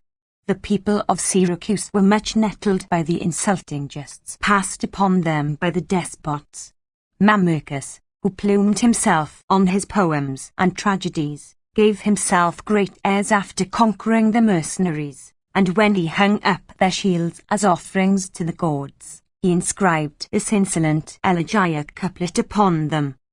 These, with purple wrought, and ivory, gold, and amber, we with our simple shields conquered and laid in the dust.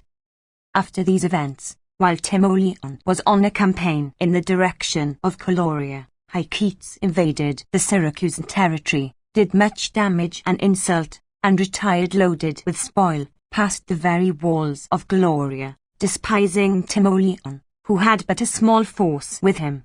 He, however, let him pass, but then pursued with his cavalry and light troops. Hycetes, perceiving this, halted after crossing the river Demarias, and drew up his troops along the further bank to dispute the passage, encouraged to do so by the different nature of the ford, and the steepness of the hills on either hand. Now a strange rivalry and contest arose among Timoleon's captains, which delayed their onset. No one chose to let anyone else lead the way against the enemy, but each man wished to be first, so that their crossing was conducted in a disorderly fashion, each man trying to push by and outstrip the rest. Hereupon Timoleon, wishing to choose the leaders by lot, took a ring from each. These he threw into his own cloak, mixed them up, and showed the first which he drew out, which happened to be engraved with the figure of a trophy of victory. When the young men saw this, they raised a shout of joy, and would not wait for the rest to be drawn, but each man, as fast as he could, rode through the river and set upon the enemy. Their assault was irresistible, the enemy fled, all of them throwing away their shields, and with the loss of 100 men. 32. Soon after this, while Timoleon was campaigning in the Leontine country, he took Hycetes alive, with his son Eupolemus, and Euthymus, the commander of his cavalry. The soldiers seized and bound them, and led them into Timoleon's presence. Hycetes and his son were put to death as despots and traitors, nor did Euthymus meet with compassion, though he was a man of renown in athletic contest, and of great personal bravery, because of a scoffing speech of which he was accused against the Corinthians. The story goes that he was addressing the people of Leontine on the subject of the Corinthian invasion, and told them that there was nothing to be alarmed at if Corinthian laddies have come out from home. 36. Thus it is that most people seem to suffer more from hard words than hard deeds, and are more excited by insult than by actual hurt. What we do to our enemies in war is done of necessity, but the evil we say of them seems to spring from an excess of spite. 33. On Timoleon's return, the Syracusans brought the family and daughters of Hycetes before the public assembly for trial, and condemned them to death. And this, methinks, is the most heartless of Timoleon's actions, that for want of a word from him these poor creatures should have perished. He seems not to have interfered, and to have let the people give full vent to their desire to avenge Dion, who dethroned Dionysius. For Hycetes was the man who threw Dion's wife Arete alive into the sea, with her sister Aristomache and her little son, as is told in the life of Dion. 34. After this he marched against Mamercus at Catana. He beat him in a pitched battle near the river Abolus, routing him with a loss of 2,000 men, no small part of whom belonged to the Phoenician contingent under Gisco. Hereupon, at the request of the Carthaginians, he made peace, stipulating that they should hold the country beyond the river Lycus, and that those who wished should be allowed to have it and go to reside at Syracuse, with their families and property, and also that they should give up their alliance with the despots. In despair at this, Mamercus sailed to Italy, to try to bring the Lucanians against Timoleon and the Syracusans, but he was deserted by his followers, who turned their ships back, sailed to Syracuse, and surrendered Catana to Timoleon. Mamercus now was forced to take refuge in Messina with Hippo, the despot there. But Timoleon came and besieged it both by sea and land. Hippo endeavored to escape on a ship, and was taken. The people of Messina, to whom he was delivered up, brought everyone, even the boys from school, into the theatre, to witness that most salutary spectacle, a tyrant meeting with his deserts. He was put to death with torture, but Mamercus surrendered himself to Timoleon on condition that he should have a fair trial before the people of Syracuse, and that Timoleon should say nothing against him.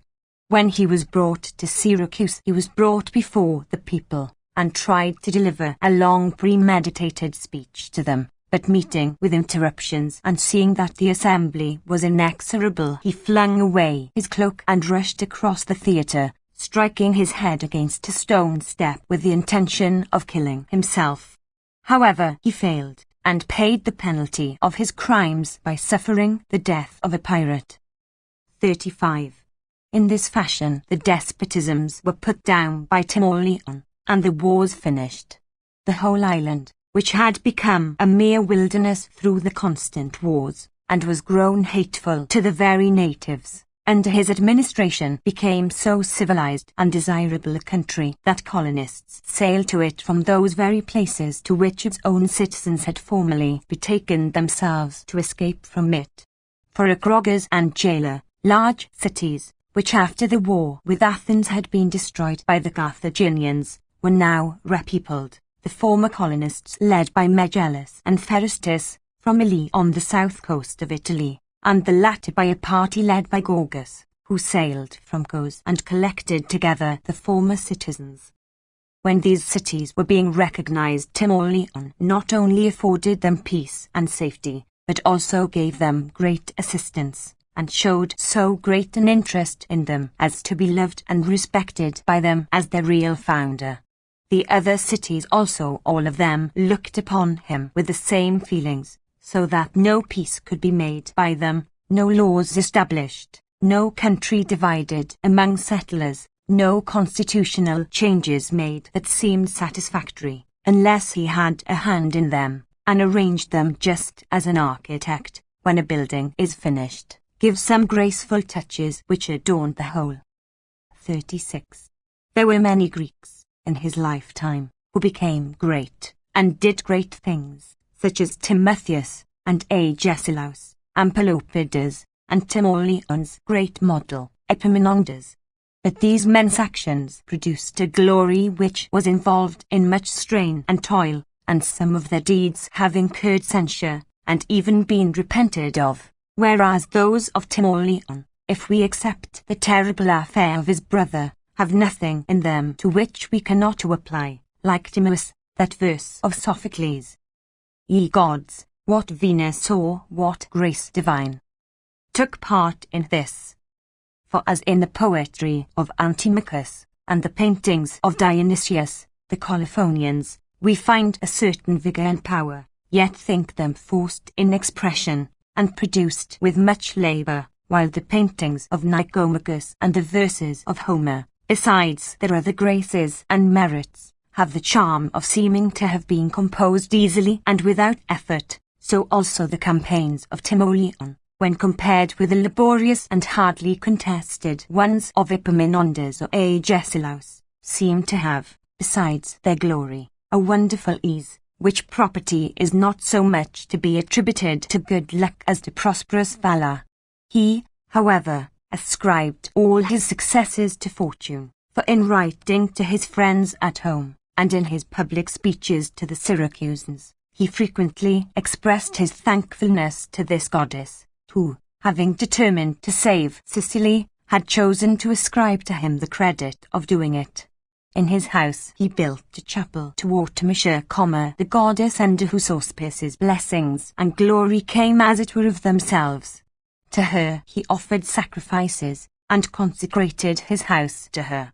He lived in a house which the Syracusans had bestowed upon him as a special prize for his successes as general, and also the most beautiful and pleasant country seat, where indeed he spent most of his leisure time with his wife and children, whom he had sent for from Corinth.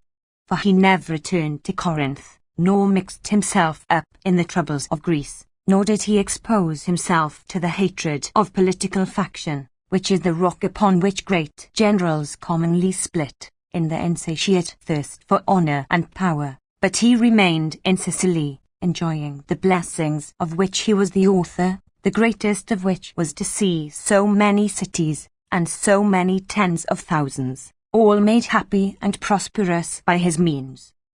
37. But since, as Simonides says, all larks must have crests, and all republics sycophants, so two of the popular leaders, Laphysius and Demonetus, attacked Timoleon. When Laphysius was insisting on his giving bail for some lawsuit, he would not permit the people to hoot at him or stop him, for he said that all his labours and dangers had been endured to obtain for every Syracusan the right of appealing to the laws. Demonetus made many attacks in the public assembly on his generalship, but he made him no answer except to declare his thankfulness to the gods for having granted his prayer that he might see all Syracusans in possession of liberty of speech. Though he confessedly had performed the greatest and most glorious actions of any Greek of his time, and though he had gained the glory of having alone done that which the orators in their speeches at great public meetings used to urge the entire nation to attempt, he was fortunately removed from the troubles which fell upon ancient Greece, and saved from defiling his hands with the blood of his countrymen. His courage and conduct were shown at the expense of barbarians and despots. His mildness of temper was experienced by Greeks. He was able to erect the trophies for most of his victories, without causing tears and mourning to the citizens, but nevertheless, within 8 years, he restored Sicily to its native inhabitants, freed from the scourges which had afflicted it for so long a time and seemed so ineradicable. When advanced in years he suffered from a dimness of sight, which soon became total blindness. He had done nothing to cause it, and had met with no accident, but the disease was congenital, and in time produced a cataract. Many of his relatives are said in a similar fashion to have lost their sight when advanced in years. But Athenes tells us that during the war with Hippo and Mamercus, at the camp at Mylae, his eyesight became affected, and that this was noticed by all, but that he did not on that account desist from the siege, but persevered in the war, till he captured the 2 despots. But as soon as he returned to Syracuse, he resigned this post of commander-in-chief, begging the citizens to allow him to do so, as the war had been brought to a happy conclusion. 38. That he endured his misfortune without repining is not to be wondered at, but one must admire the respect and love shown him when blind by the people of Syracuse. They constantly visited him, and brought with them many strangers that might be staying with them, both to his town and country house, to show them their benefactor, glorying in the fact that he had chosen to spend his life amongst them, and had scorned the magnificent reception which his exploits would have ensured him, had he returned to Greece. Of the many important tributes to his worth none was greater than the decree of the Syracusans that whenever they should be engaged in war with foreign tribes, they would have a Corinthian for their general. Great honour was also reflected upon him by their conduct in the public assembly, for, though they managed ordinary business by themselves, on the occasion of any important debate they used to call him in. Then he would drive through the marketplace into the theatre, and when the carriage in which he sat was brought in, the people would rise and salute him with one voice. Having returned their greeting, and allowed a short time for their cheers and blessings, he would hear the disputed point debated, and then give his opinion. When this had been voted upon, his servants would lead his carriage out of the theatre, while the citizens, cheering and applauding him as he went, proceeded to dispatch their other business without him. 39. Cherished in his old age with such respect and honour, as the common father of his country, Timoleon at length, after a slight illness, died. Some time was given for the Syracusans to prepare his funeral, and for neighbours and foreigners to assemble, so that the ceremony was performed with great splendour. The bier, magnificently adorned, and carried by young men chosen by lot, passed over the place where once the castle of Dionysius had been pulled down. The procession was joined by tens of thousands of men and women, whose appearance was gay enough for a festival, for they all wore garlands and white robes. Their lamentations and tears mingled with their praises of the deceased showed that they were not performing this as a matter of mere outward respect and compliance with a decree, but that they expressed real sorrow and loving gratitude. At last, when the bier was placed upon the pyre, Demetrius, the loudest voiced of the heralds at that time, read aloud the following. The Syracusan people solemnize, at the cost of 200 minae, the funeral of this man, the Corinthian Timoleon, son of Timodemus. They have passed a vote to honour him for all future time with festival matches in music, horse and chariot races, and gymnastics, because, after having put down the despots, subdued the foreign enemy, and recolonized the greatest among the ruined cities, he restored to the Sicilian Greeks their constitution and laws. 37. They buried him in the marketplace, and afterwards surrounded the spot with a colonnade, and built a palastra in it from the young men to practice in, and called it the Timoleontum, and, living under the constitution and laws which he established, they passed many years in prosperity. Life of Aemilius. 2:38. Most writers agree that the Aemilian was one of the most noble and ancient of the patrician families of Rome. Those who tell us that King Numa was a pupil of Pythagoras narrate also that Mamercus, the founder of this family, was a son of that philosopher, who for his singular grace and subtlety of speech was surnamed Aemilius. Most of the members of the family who gained distinction by their valour were also fortunate, and even the mishap of Lucius Paulus at Cannae bore ample testimony to his prudence and valour. For since he could not prevail upon his colleague to refrain from battle, he, though against his better judgment, took part in it, and disdained to fly. But when he who had begun the contest fled from it, he stood firm, and died fighting the enemy. This Aemilius had a daughter, who married Scipio the Great, and a son who is the subject of this memoir. Born in an age which was rendered illustrious by the valour and wisdom of many distinguished men, he eclipsed them all, though he followed none of the studies by which young men were then gaining themselves a reputation, but chose a different path. He did not practice at the bar, nor could he bring himself to court the favour of the people by the greetings, embraces, and professions of friendship to which most men used to stoop to obtain popularity. Not that he was by nature unfitted for such pursuits, but he considered it better to gain a reputation for courage, justice, and truth, in which he soon outshone his contemporaries. 3. The first honourable office for which he was a candidate was that of aedile, for which he was elected against 12 others, who, they say, all afterwards became consuls. When chosen a priest of the College of Augurs, whom the Romans appoint to watch and register the omens derived from the flight of birds, or the signs of the heavens, He so carefully applied himself to learning the ancient customs and religion of his ancestors, that the priesthood, hitherto merely considered as an empty title of honor and sought after for that reason only, became regarded as the sublimest craft of all, confirming the saying of the philosophers, that holiness consists in a knowledge of how to serve the gods. Under him everything was done with both zeal and skill. He neglected all other duties when engaged upon these, neither omitting any part nor adding any, arguing with his companions, when they blamed him for his care about trifles, that though a man might think that heaven was merciful and forgiving of negligences, yet that habitual disregard and overlooking of such points was dangerous for the state, seeing that no one ever begins till some flagrant breach of the law to disturb the constitution, but those who are careless of accuracy in small things soon begin to neglect the most important.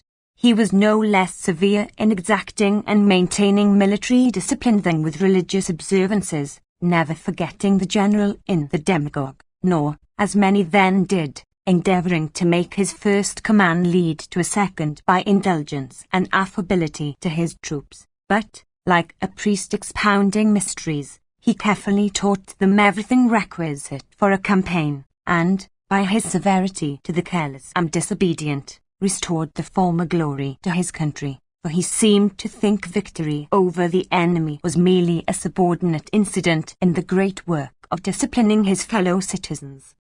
4. When the Romans were at war with Antiochus the Great, and all their most experienced generals were employed against him, there arose another war in the west of Europe, in consequence of revolutionary movements in Spain. Emilius was appointed commander to conduct this war, not with 6 lictors only, like ordinary generals, but 12, so as to give him consular authority. He defeated the barbarians in 2 pitched battles, with a loss of nearly 30,000. The credit of this exploit belongs peculiarly to the general, who made such use of the advantage of the ground, and the ford over a certain river, as to render victory an easy matter for his soldiers. He also took 250 cities, which opened their gates to him. Having established a lasting peace in his province, he returned to Rome, not having gained a penny by his command, for he was careless of money-making, though he spent his fortune without stint, and it was so small, that after his death it hardly sufficed to make up the dower of his wife. He married Papiria, the daughter of Papirius Maso, a consular, and after living with her for a considerable time, divorced her, though he had by her an illustrious family, for she was the mother of the renowned Scipio, and of Fabius Maximus. No reason for their separation has come down to us, but there is much truth in that other story about a divorce, that some Roman put away his wife, and his friends then blamed him, saying, "Is she not chaste? Is she not beautiful? Is she not fruitful?" He, stretching out his shoe, said, "Is it not beautiful? Is it not new? But none of you can tell where it pinches me." In fact, some men divorce their wives for great and manifest faults, yet the little but constant irritation which proceeds from incompatible tempers and habits, though unnoticed by the world at large, does gradually produce between married people breaches which cannot be healed. So Emilius put away Papiria, and married again. By his second marriage he had 2 sons, whom he kept at home, but those by the former marriage he had adopted into the greatest and noblest families of Rome, the elder into that of Fabius Maximus, who had 5 times been consul, while the younger was treated by Scipio Africanus as his cousin, and took the name of Scipio. Of his 2 daughters, one married a son of Cato, the other Aurelius Tubero, an excellent man, who supported his poverty more gloriously than any other Roman. There were 16 in the family, all alii, and 1 small house and estate sufficed for them all, with their numerous offspring and their wives, among whom was the daughter of our Emilius, who, though her father has twice been consul and twice triumphed, was not ashamed of the poverty of her husband, but was proud of the virtue that kept him poor. But nowadays brothers and kinsmen, unless their inheritances be divided by mountain ranges, rivers, and walls like fortifications, with plenty of space between them, quarrel without ceasing. These are the materials for reflection which history affords to those who choose to make use of them. Vi. Aemilius, when elected consul, marched against the subalpine Ligurians, called by some Ligustines, a brave and spirited nation, and from their nearness to Rome, skilled in the arts of war. Mixed with the Gauls and the Iberians of the Seacoast, they inhabit the extremity of Italy where it dies away into the Alps, and also that part of the Alps which is washed by the Tuscan Sea, opposite the Libyan coast. At this time they took also to seafaring, and, sailing forth in small piratical ships, they plundered and preyed upon commerce as far as the columns of Heracles. On Aemilius's approach they opposed him, 40,000 strong, but he, with only 8,000, attacked fivefold his own numbers, put them to rout, and having chased them into their fastnesses, offered them reasonable and moderate terms, for it was not the Roman policy utterly to exterminate the Ligurian race, but to leave them as an outwork to protect Italy against the constant movements of the Gaulish tribes. Trusting in Aemilius they surrendered all their ships and their cities into his hands. He did the cities no hurt, or at most destroyed the walls, and restored them to the owners, but he carried off all the ships, leaving them nothing larger than a 6-oared boat, while he set free the numerous captives which they had taken both by sea and land, among whom were some Roman citizens. These were his glorious exploits in that consulship. Afterwards he frequently let his desire for re-election be seen, and once became a candidate, but as he failed and was passed over, he thenceforth remained in retirement, occupying himself with religious matters, and teaching his children not only the Roman education in which he himself had been brought up, but also the Greek, and that more carefully. For not only were the grammarians, philosophers, and orators Greek, but also the sculptors and painters, and the young men kept Greeks to manage their horses and hounds, and instruct them in hunting.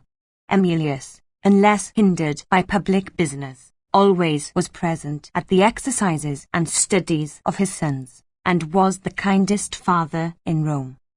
7. This was the period during which the Romans, who were at war with Perseus, king of Macedon, complained of their generals, whose ignorance and cowardice had led to the most disgraceful and ridiculous failure, and to the sustaining of much more loss than they inflicted. They, who had just driven Antiochus, called the Great, out of Asia Minor, beyond Taurus, and restricted him to Syria, making him glad to purchase peace at the price of 15,000 talents, who, a little before, had crushed Philip in Thessaly, and set free the Greeks from the power of Macedon, and who had also utterly subdued Hannibal himself, a man whose daring and immense resources rendered him far more dangerous an opponent than any king, thought that it was not to be borne that Perseus should wage war as if he were on equal terms with the Roman people, and that, too, with only the remnants of his father's routed forces, for they did not know that Philip, after his defeat, had greatly increased the power and efficiency of the Macedonian army. To explain which, I shall briefly relate the story from the beginning. 8. Antigonus, who was the most powerful of the generals and successors of Alexander, and who obtained for himself and his family the title of king, had a son named Demetrius, whose son was Antigonus, called Gonatas. His son again was named Demetrius, who, after reigning some short time, died, leaving a son Philip, a mere boy in years. Fearing disturbance during his minority, the Macedonian nobles made Antigonus, a cousin of the deceased, regent and commander-in-chief, associating with him in this office the mother of Philip. Finding him a moderate and useful ruler, they soon gave him the title of king. He had the sobriquet of Docen, as though he were only a promiser, not a performer of his engagements. After this man, Philip came to the throne, and, while yet a boy, distinguished himself in all that becomes a king, so as to raise men's hopes that he might restore the empire of Macedon to its ancient glory, and be alone able to check the power of Rome, which now menaced the whole world. Defeated in a great battle at Scotessa by Titus Flamininus, he bent to the storm, surrendered all that he had to the Romans, and was thankful for mild treatment. Afterwards, chafing at his subordinate position, and thinking that a reign dependent on the pleasure of the Romans was more worthy of a slave who cares only for sensual pleasure than of a man of spirit, he gave his whole mind up to preparations for war, and secretly and unscrupulously collected materials for it. Of the cities in his kingdom, he allowed those on the sea-coast and the main roads to fall into partial decay, so that his power might be despised, while he collected great forces in the interior. Here he filled all the outposts, fortresses, and cities with arms, money, and men fit for service, and thus trained the nation for war, yet kept his preparations secret. In his arsenals were arms for 30,000 men, 8 million medimni of corn were stored in his fortresses, and such a mass of treasure as would pay an army of 10,000 men for 10 years. But before he could put all these forces in motion and begin the great struggle, he died of grief and remorse, for he had, as he admitted, unjustly put his other son Demetrius to death on the calumnies of one far worse than he was. Perseus, the survivor, inherited his father's hatred of the Romans with his kingdom, but was not of a caliber to carry out his designs, as his small and degraded mind was chiefly possessed by avarice. He is said not even to have been legitimate, but that Philip's wife obtained him when a baby from his real mother, a midwife of Argos, named Natana, and palmed him off upon her husband. And this seems to have been one reason for her putting Demetrius to death, for fear that if the family had a legitimate heir, this one's bastardy would be discovered. 9. However, low-born and low-minded though he was, yet having, by the force of circumstances, drifted into war, he held his own and maintained himself for a long time against the Romans, defeating generals of consular rank with great armies, and even capturing some of them. Publius Licinius, who first invaded Macedonia, was defeated in a cavalry engagement, with a loss of 2,500 brave men killed, and 600 prisoners.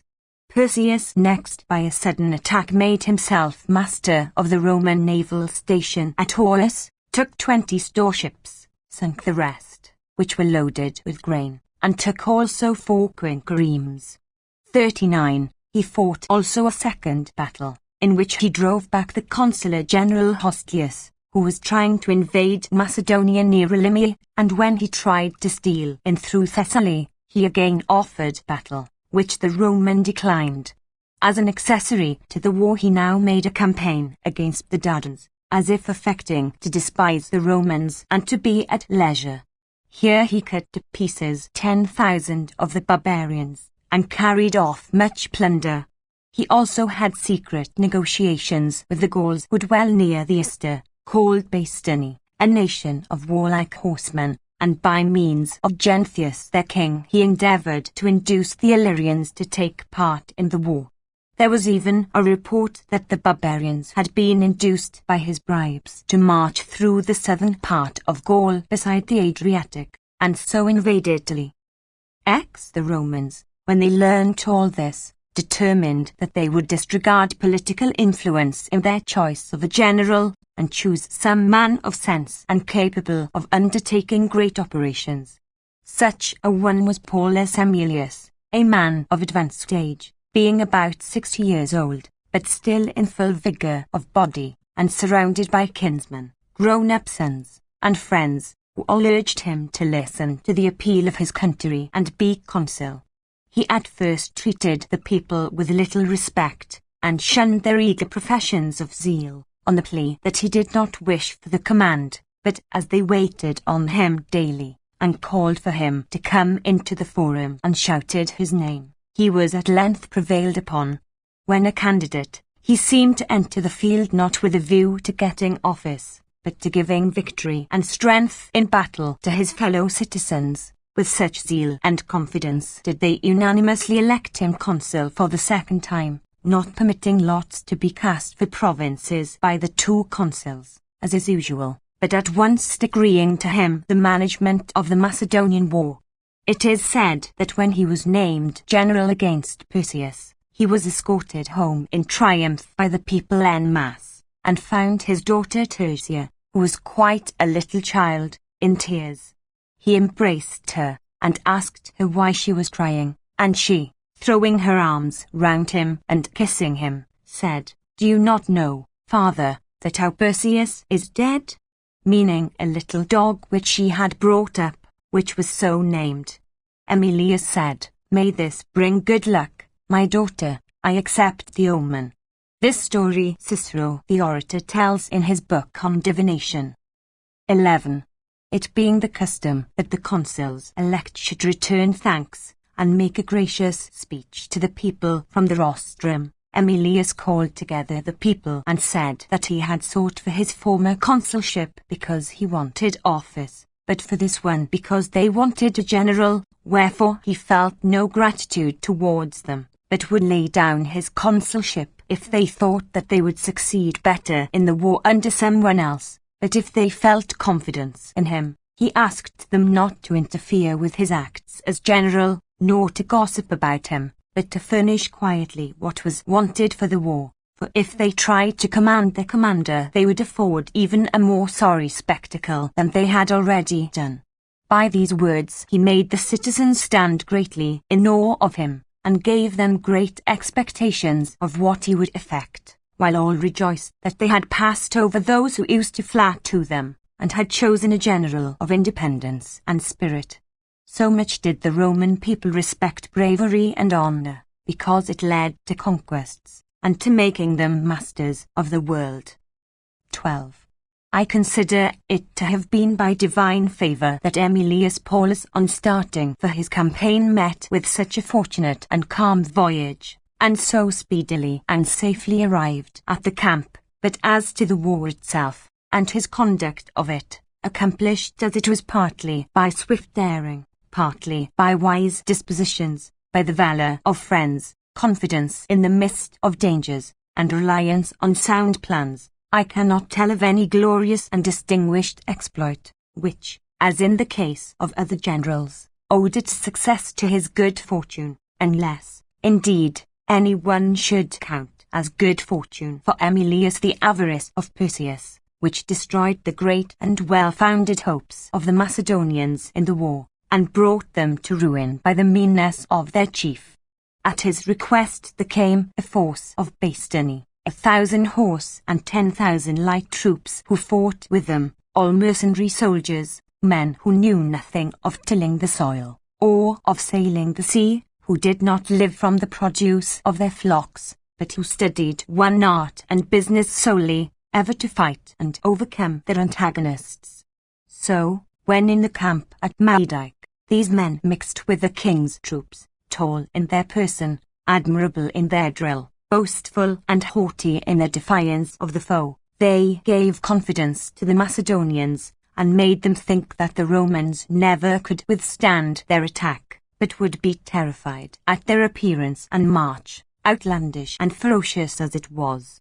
But Perseus, now that he had got such auxiliaries as these, and put his men into such heart, because he was asked for 1,000 staters for each officer, became bewildered at the amount of the sum which he would have to pay, and his meanness prevailing over his reason, refused their offers, and broke off the alliance, as if he had been steward of his kingdom from the Romans rather than fighting against them, and had to give an exact account of his expenses in the war to his enemies, though he might have been taught by them, who had besides other war materials, 100,000 soldiers collected together ready for use.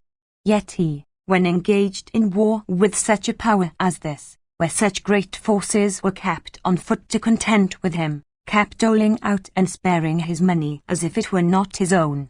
And still he was not a Lydian or Phoenician, but a man who from his descent ought to have had a share of the spirit of Philip and Alexander, who made all their conquests by the principle that empire may be gained by gold, not gold by empire. It used, indeed, to be a proverb that it is not Philip, but Philip's gold that takes the cities of Greece. Alexander, too, when beginning his Indian campaign, seeing the Macedonians laboriously dragging along the rich and unwieldy plunder of the Persians, first burned all the royal carriages, and then persuaded the soldiers to do the like with their own, and start for the war as light as if they had shaken off a burden. But Perseus, when spending his own money to defend himself, his children, and his kingdom, rather than sacrifice a little and win, preferred to be taken to Rome with many others, a rich captive, and show the Romans how much he had saved for them. 13. For not only did he dismiss the Gauls and break his word to them, but after inducing Genthius the Illyrian to take part in the war for a bribe of 300 talents, he lodged the money with that prince's envoys, all counted, and let them put their seals upon it. Genthius, then thinking that he had got what he asked, did a wicked and impious deed in seizing and throwing into prison some Roman ambassadors who were sent to him. Perseus, thinking that Genthius no longer needed money to make him hostile to Rome, since he had given him such a pledge of his hatred of it, and had involved himself in war with it by such a crime, deprived the poor man of his 300 talents, and shortly afterwards looked calmly on while he and his family were plucked out of the kingdom, like birds out of a nest, by Lucius Anicius, who was sent with an army against him. Emilius, when he came to contend with such rival as this, despised him as a man, but was surprised at the force which he had at his disposal. These were 4,000 cavalry, and of infantry soldiers of the Macedonian phalanx nearly 40,000. Encamped by the seashore, near the skirts of Mount Olympus, on ground nowhere accessible, and strongly fortified by himself with outworks and defences of wood, Perseus lived in careless security, thinking that by time and expense he should wear out Emilius's attack. But he, while he busied his mind with every possible mode of assault, perceiving that his army, in consequence of its past want of discipline, was impatient, and usurped the general's province by proposing all sorts of wild schemes, severely reprimanded the soldiers, and ordered them not to meddle with what was not their concern, but only take care that they and their arms were ready, and to use their swords as Romans should when their general should give the word. He ordered the night sentries to go on guard without their spears, that they might be more attentive and less inclined to sleep, having no arms to defend themselves against the enemy. 14. The army was chiefly troubled by want of water, for only a very little bad water ran or rather dripped out of a spring near the sea. Emilius, perceiving that Olympus, immediately above him, was a large and well-wooded mountain, and guessing from the greenness of the foliage that it must contain some springs which had their courses underground, dug many pits and wells along the skirts of the mountain, which immediately were filled with pure water, which by the pressure above was driven into these vacant spaces. Yet some say that there are no hidden fountains of water, lying ready in such places as these, and say that it is not because they are dug out or broken into that they flow, but that they have their origin and cause in the saturation of the surrounding earth, which becomes saturated by its close texture and coldness, acting upon the moist vapours, which when pressed together low down turn into water. For just as women's breasts are not receptacles full of milk ready to flow, but change the nutriment which is in them into milk, and so supply it, so also the cold places which are full of springs have no water concealed in them, nor any such reservoirs as would be needed to send out deep rivers from any fixed point, but by their pressure they convert the air and vapour which is in them into water. At any rate, those places which are dug over break more into springs and run more with water, in answer to this treatment of their surface, just as women's breasts respond to sucking, for it moistens and softens the vapor, whereas land which is not worked is incapable of producing water, not having the motion by which moisture is obtained. Those who argue thus have given susceptics the opportunity of saying, that if it be true, there can be no blood in animals, but that it gathers about wounds, and that the flow of blood is produced by the air, or some change which takes place in the flesh. They are proved to be wrong by those who sink shafts for mines, and meet with rivers in the depths of the earth, which have not collected themselves by degrees, as would be the case if they derived their origin from the sudden movements of the earth, but flow with a full stream. Also, when mountains and rocks are fissured by a blow, the springs out a gush of water, which afterwards ceases. But enough of this. 15. Emilius remained quiet for some days, and it is said two such great hosts never were so near together and so quiet. After exploring and trying every place, he discovered that there was still one pass unguarded, that, namely, through Perby by Pythium and Petra. He called a council of war to consider this, being himself more hopeful of success that way, as the place was not watched, than alarmed at the precipices on account of which the enemy neglected it.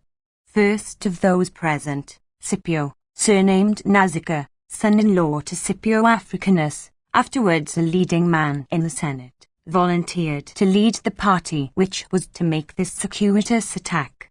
And next Fabius Maximus, the eldest of the sons of Emilius, though still only a youth, rose and spiritedly offered his services.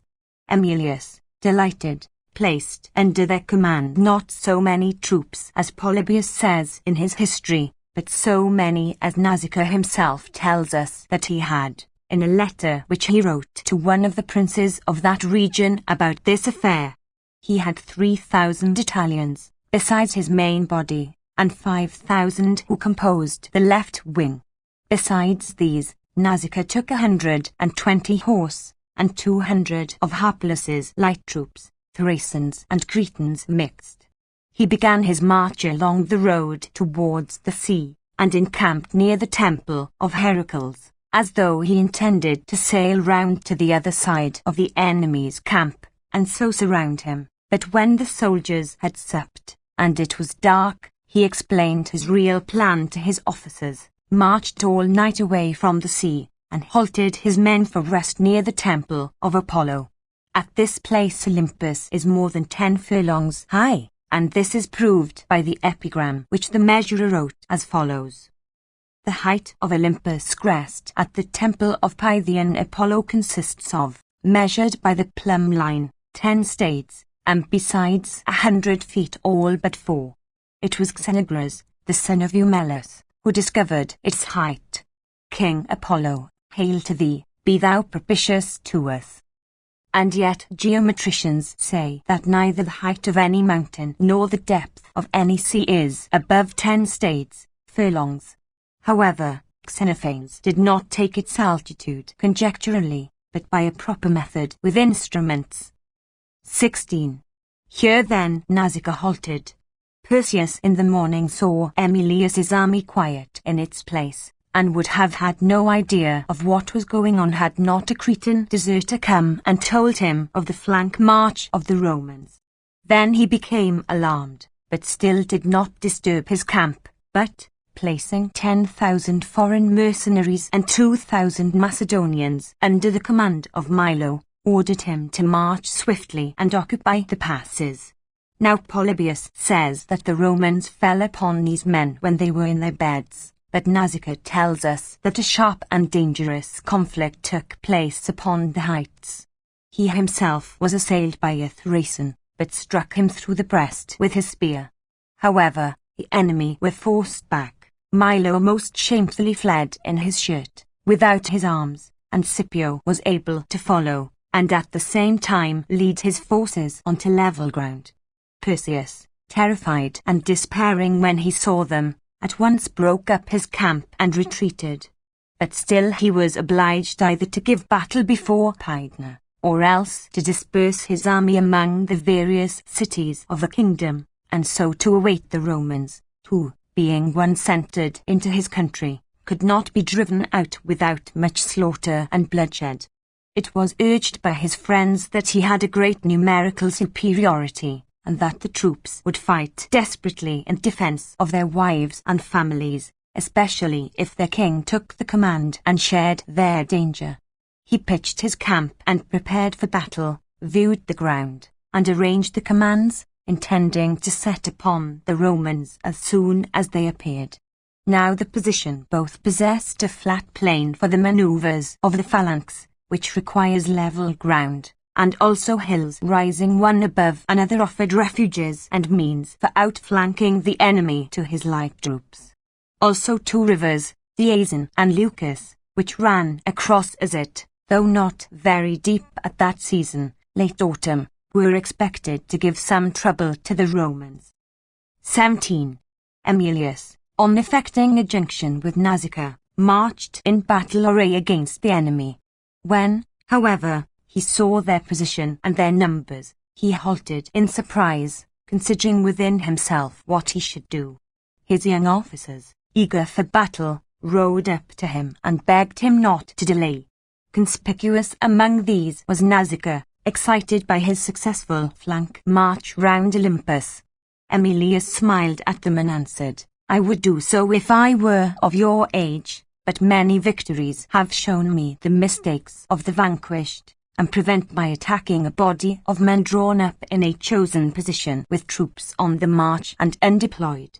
He gave orders that those troops who were in front should gather together and appear to be forming in battle array, while those who were behind pitched their palisades and fortified the camp.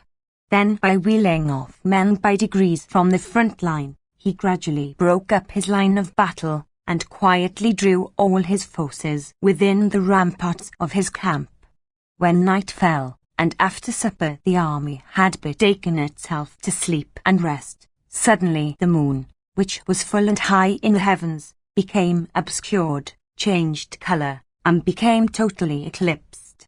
The Romans, after their custom, called for her to shine again by clattering with brass vessels, and uplifting blazing faggots and torches. The Macedonians did nothing of the sort, but dismay spread over their camp, and they muttered under their breath that this portended the eclipse of their king.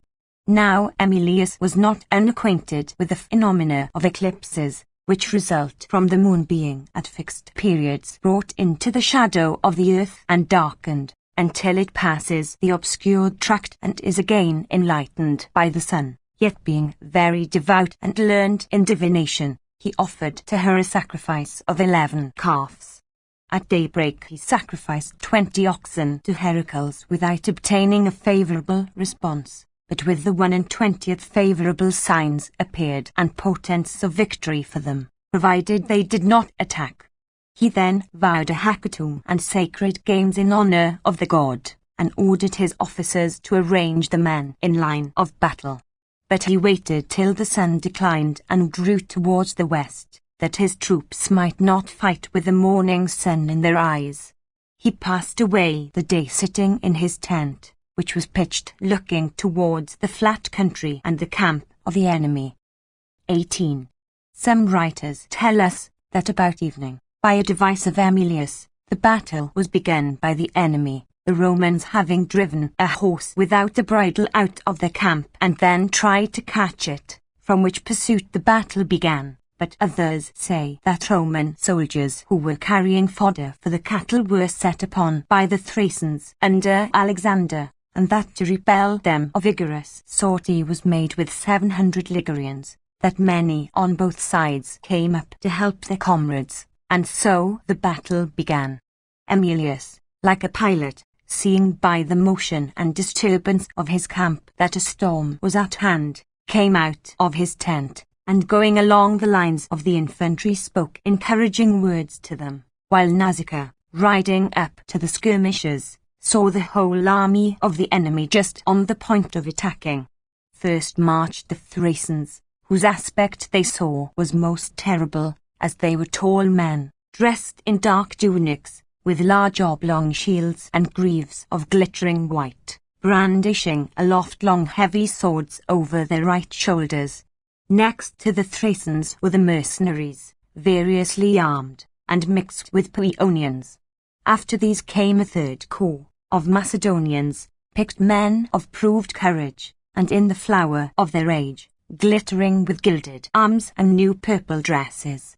Behind them again came the phalanxes from the camp with their brazen shields, filling all the plain with the glittering of their armor, and making the hills ring with their shouts. So swiftly and boldly did they advance that those who were first slain fell 2 furlongs only from the Roman camp. 19. When the battle began, Emilius came up, and found the front ranks of the Macedonians had struck their spearheads into the Roman shields, so that they could not reach them with their swords. When also the other Macedonians took their shields off their shoulders and placed them in front, and then at the word of command all brought down their pikes, he, viewing the great strength of that serried mass of shields, and the menacing look of the spears that bristled before them, was amazed and terrified, having never seen a more imposing spectacle, and often afterwards he used to speak of that sight, and of his own feelings at it. At the time, however, he put on a cheerful and hopeful look, and rode along the ranks showing himself to the men without helmet or cuirass. But the Macedonian king, according to Polybius, having joined battle, was seized with a fit of cowardice, and rode off to the city on the pretext that he was going to sacrifice to Heracles, a god unlikely to receive the base offerings of cowards or to fulfill their unreasonable prayers, for it is not reasonable that he who does not shoot should hit the mark, nor that he who does not stand fast at his post should win the day, or that the helpless man should succeed or the coward prosper. But the god heard the prayers of Emilius, for he prayed for victory whilst fighting, sword in hand, and invited the god into the battle to aid him. Not but what one Posidonius, who says that he took part in these transactions, and wrote a history of Perseus in many volumes, says that it was not from cowardice, or on the pretext of offering sacrifice that he left the field, but that on the day before the battle he was kicked on the leg by a horse, that in the battle, though in great pain, and entreated by his friends to desist, he ordered a horse to be brought, and without armor rode up to the phalanx. Here, as many missiles were flying about from both sides, an iron javelin struck him, not fairly with its point, but it ran obliquely down his left side, tearing his tunic, and causing a dark bruise on his flesh, the scar of which was long visible. This is what Posidonius urges in defense of Perseus. 20. Now as the Romans when they met the phalanx could make no impression upon it, Salvius, the leader of the Paeonians, seized the standard of his regiment and threw it among the enemy. The Paeonians, as the loss of a standard is thought to be a crime and an impiety by all Italians, rushed to the place, and a fierce conflict began there with terrible slaughter. The one party tried to dash aside the long spears with their swords, and to push them with their shields, and to seize them away with their very hands, while the Macedonians, wielding their spears with both hands, drove them through their opponents, armor and all, for no shield or corselet could resist their thrust. They then cast over their own heads the bodies of these Paeonians and Marrucini, who pressed madly like wild creatures up to the line of spears and certain death. When the first rank fell in this manner, those behind gave way. It cannot be said that they fled, but they retreated to a mountain called Olocrus. Posidonius tells us that Emilius tore his clothes in despair at seeing these men give ground, while the other Romans were confounded at the phalanx, which could not be assailed, but with its close line of spears, like a palisade, offered no point for attack.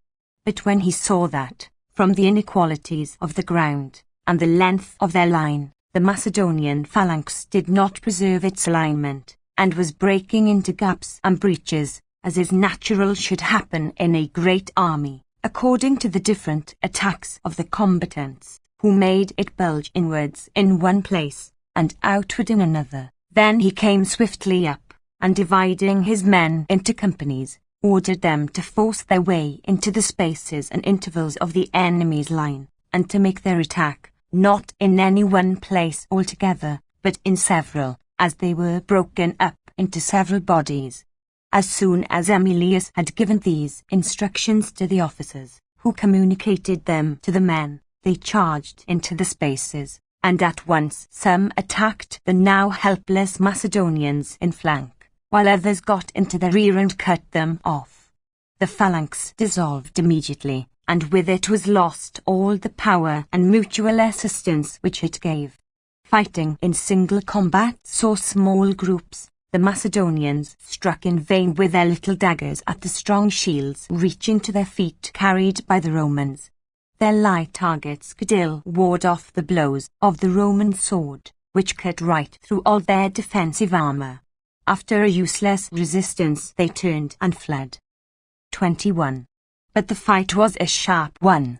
Here Marcus, the son of Cato, Emilius's son-in-law, whilst fighting with great valour let fall his sword.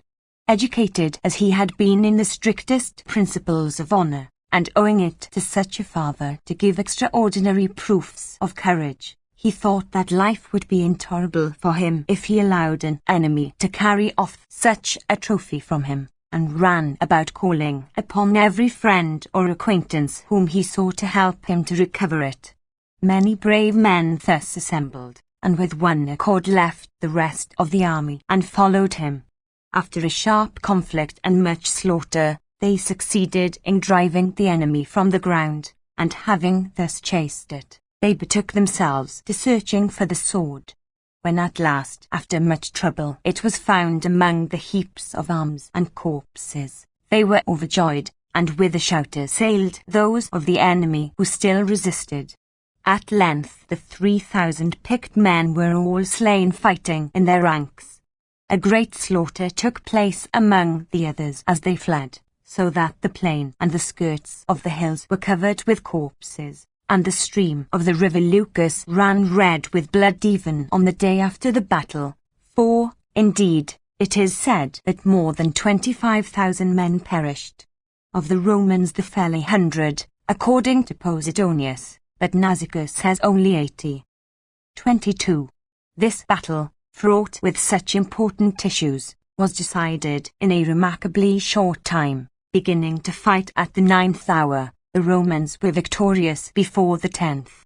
The remainder of the day was occupied in pursuit, which being pressed for some 15 English miles, it was late before they returned to their camp. All the officers on their return were met by their servants with torches, and conducted with songs of triumph to their tents, which were illuminated and wreathed with ivy and laurel, but the general himself was deeply dejected.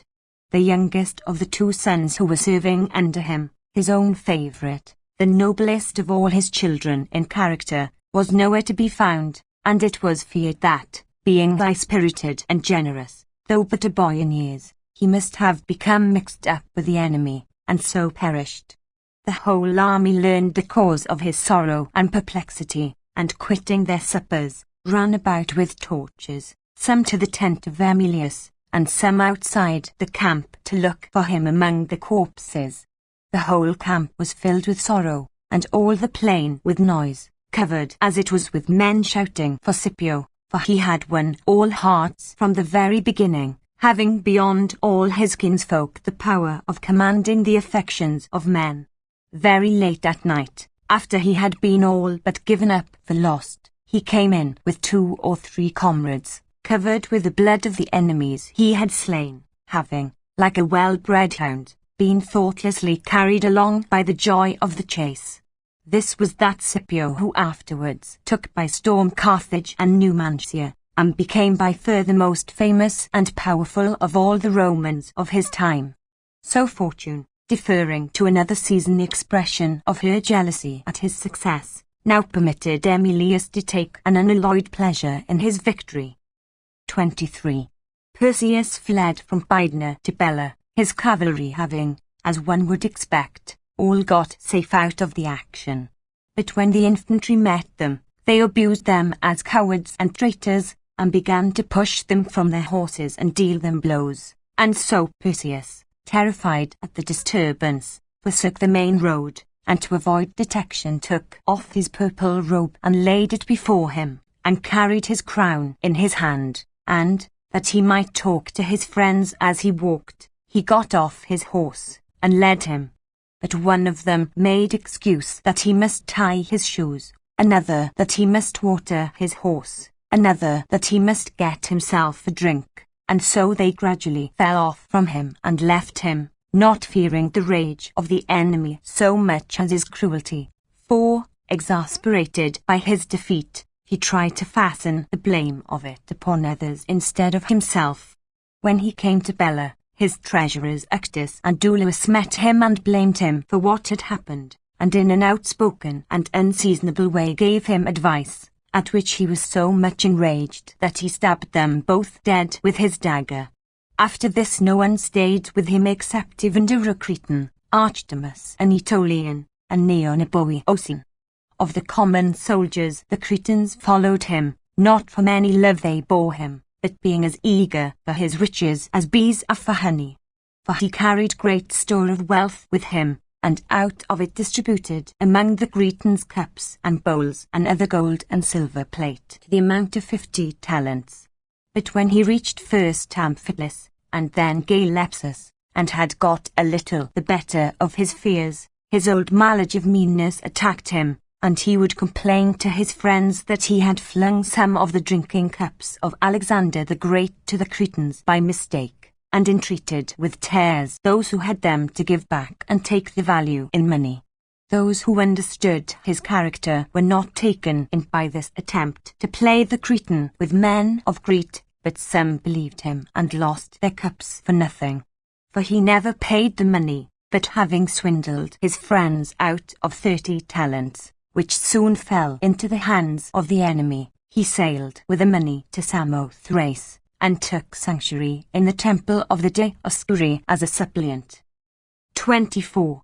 The people of Macedon have always been thought to love their kings, but now, as if some main prop had broken, and the whole edifice of government fallen to the ground, they gave themselves up to Emilius, and in 2 days constituted him master of the entire kingdom.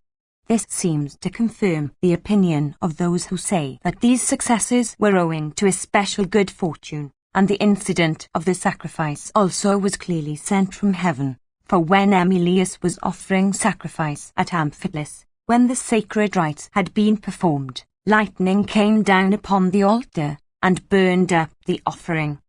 But in its miraculous character and good luck the swiftness with which the news spread surpasses all these. For on the 4th day after Perseus had been vanquished at Pydna, while the people at Rome were assembled at a horse race, suddenly there arose amongst them a rumour that Emilius had defeated Perseus in a great battle and had subdued all Macedonia.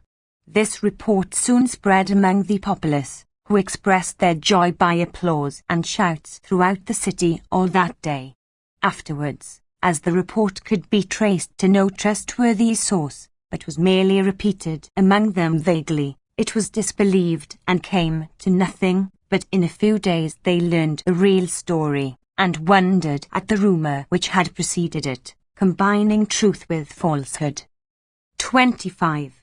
There is a legend that the news of the battle on the river Sagra in Italy against the natives was carried the same day into Peloponnesus, and that of the battle of Mycale against the Medes was so carried to Plataea. The victory of the Romans over the Latins under the exiled Tarquins was reported at Rome a little after it took place, by 2 men, tall and fair, who came from the army. These men they conjectured to have been the Dioscuri, Castor and Pollux. The first man who fell in with them as they stood in the forum, near the fountain, found them washing their horses, which were covered with sweat. He marvelled much at their tale of the victory, and then they are said to have smiled serenely and stroked his beard, which instantly changed from black to yellow, thus causing his story to be believed, besides winning for him the sobriquet of Ahenobarbus, which means brazen beard. But that which happened in our own time will make all these credible. When Antonius rebelled against Domitian, and a great war in Germany was expected, Rome was greatly disturbed till suddenly there rose among the people a rumour of victory, and a story ran through Rome that Antonius himself was killed, and that the army under him had been utterly exterminated. And this report was so clear and forcible that many of the magistrates offered sacrifice for the victory. When the originator of it was sought for, as he could not be found, but the story when traced from one man to another was lost in the vast crowd as if in the sea, and appeared to have no solid foundation, all belief in it died away. But when Domitian set out with his forces to the war, he was met on the way by messengers with dispatches describing the victory. The day of this success was the same as that stated by the rumours. Through the places were more than 2,500 English miles distant. All men of our own time know this to be true. 26. Cneius Octavius, the admiral under Aemilius's orders, now cruised round Samothrace. He did not, from religious motives, violate Perseus's right of sanctuary, but prevented his leaving the island and escaping. But nevertheless Perseus somehow outwitted him so far as to bribe one Noandes, a Cretan, who possessed a small vessel, to take him on board. But this man, like a true Cretan, took the money away by night, and binding him come the next night with his family and attendants to the harbour near the temple of Demeter, as soon as evening fell, set sail. Now Perseus suffered pitiably in forcing himself, and his wife and children, who were unused to hardships, through a narrow window in the wall, and set up a most pitiable wailing when some one who met him wandering on the beach showed him the ship of Noandes under sail far away at sea. Day was now breaking, and having lost his last hope, he made a hasty retreat to the town wall, and got into it with his wife, before the Romans, though they saw him, could prevent him. But his children he had entrusted to a man named Ion, who once had been a favourite of his, but now betrayed him, and delivered them up to the Romans, thus providing the chief means to compel him, like a wild animal, to come and surrender himself into the hands of those who had his children. He felt most confidence in Nausicaa, and inquired for him, but as he was not present, after lamenting his fate, and reflecting on the impossibility of acting otherwise, he surrendered himself to Cneius. Now he was able to prove that he had a vice yet more sordid than avarice, namely, base love of life, by which he lost even his title to pity, the only consolation of which fortune does not deprive the fallen. He begged to be brought into the presence of Aemilius, who, to show respect to a great man who had met with a terrible misfortune, rose, and walked to meet him with his friends, with tears in his eyes. But Perseus offered a degrading spectacle by flinging himself down upon his face and embracing his knees, with unmanly cries and entreaties, which Aemilius could not endure to listen to, but looking on him with a pained and sad expression, said, "Wretched man, why do you by this conduct deprive fortune of all blame, by making yourself seem to deserve your mishaps, and to have been unworthy of your former prosperity, but worthy of your present misery? And why do you depreciate the value of my victory, and make my success a small one, by proving degenerate and an unworthy antagonist for Romans? Valor, however unfortunate, commands great respect even from enemies, but the Romans despise cowardice, even though it be prosperous." 27.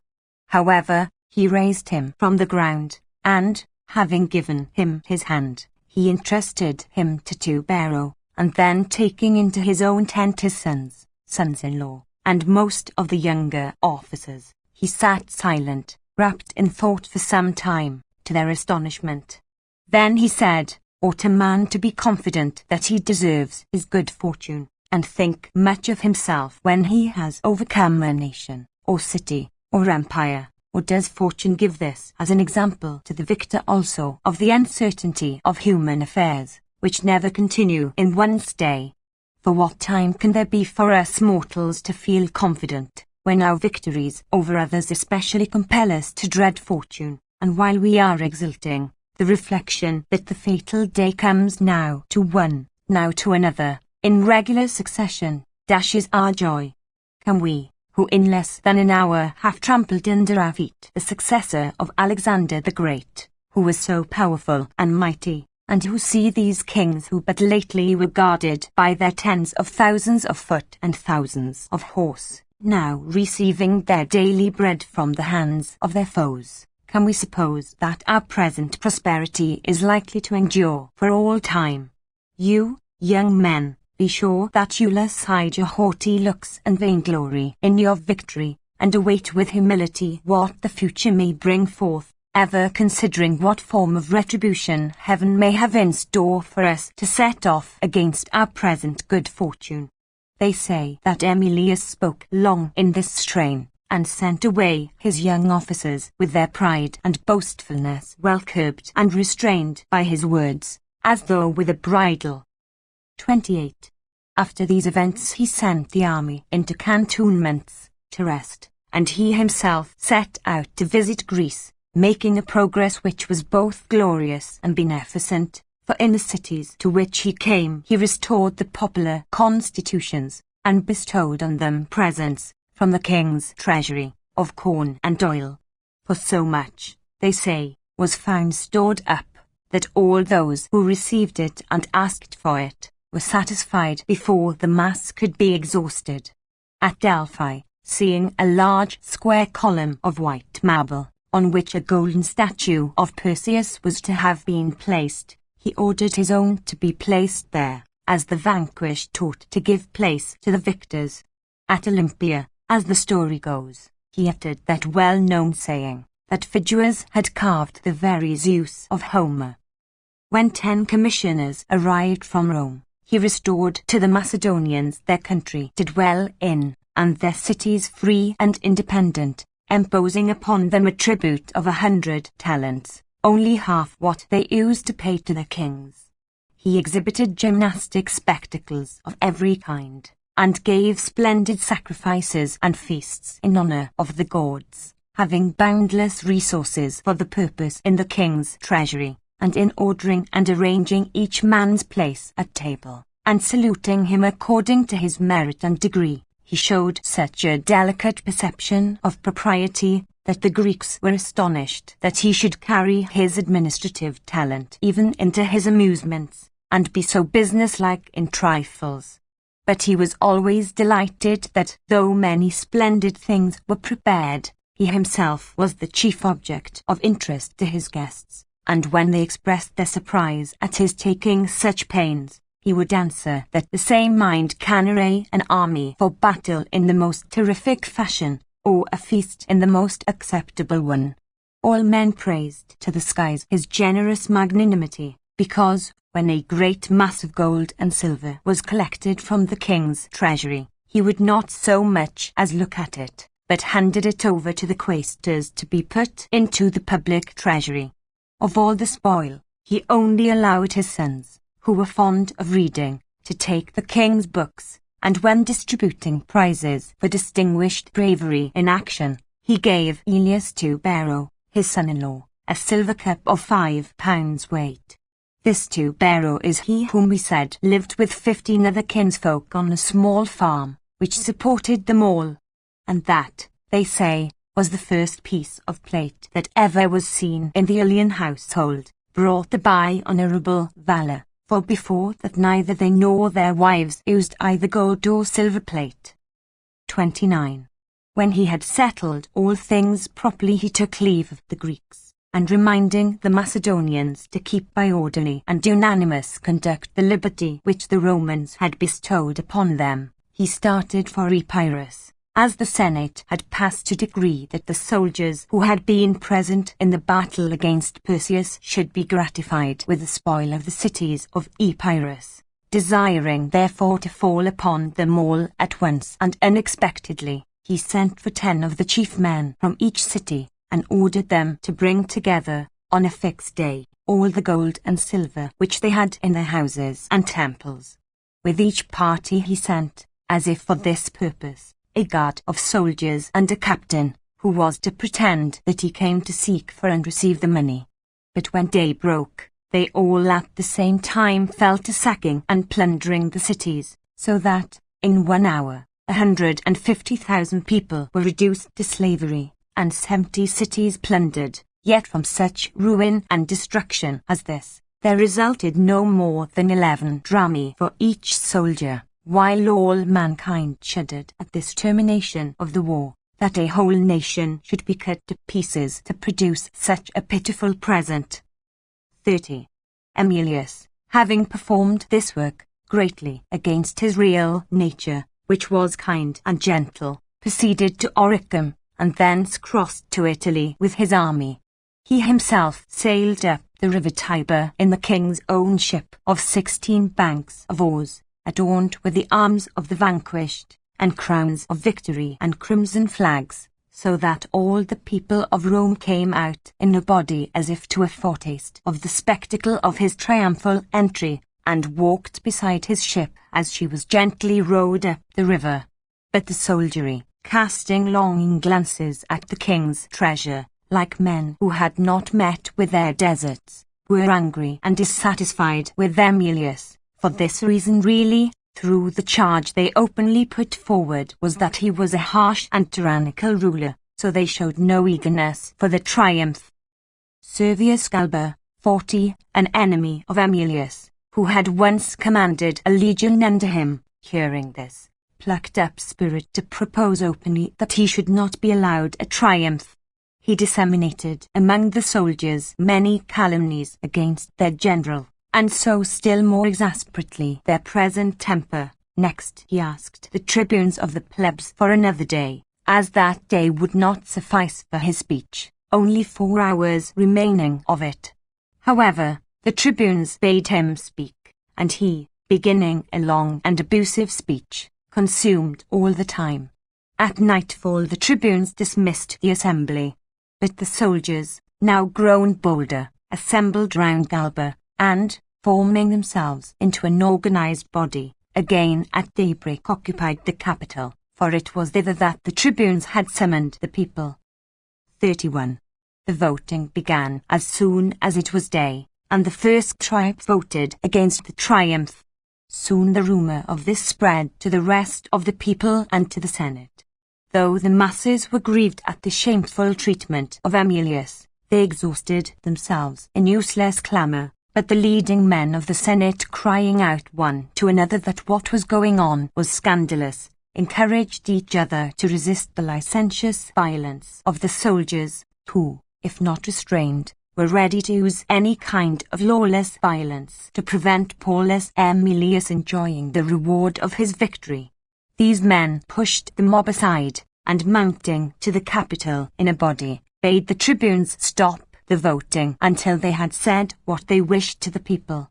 When voting ceased and silence was obtained, Marcus Servilius, a man of consular rank, who had challenged and slain 23 enemies in single combat, spoke as follows: "What a commander Aemilius Paulus must be, you are now best able to judge, seeing with what a disobedient and worthless army he has succeeded in such great exploits. But I am surprised at the people's being proud of the triumphs over the Illyrians and Ligurians, and begrudging itself the sight of the king of Macedon brought alive, and all the glories of Philip and Alexander carried captive to the arms of Rome.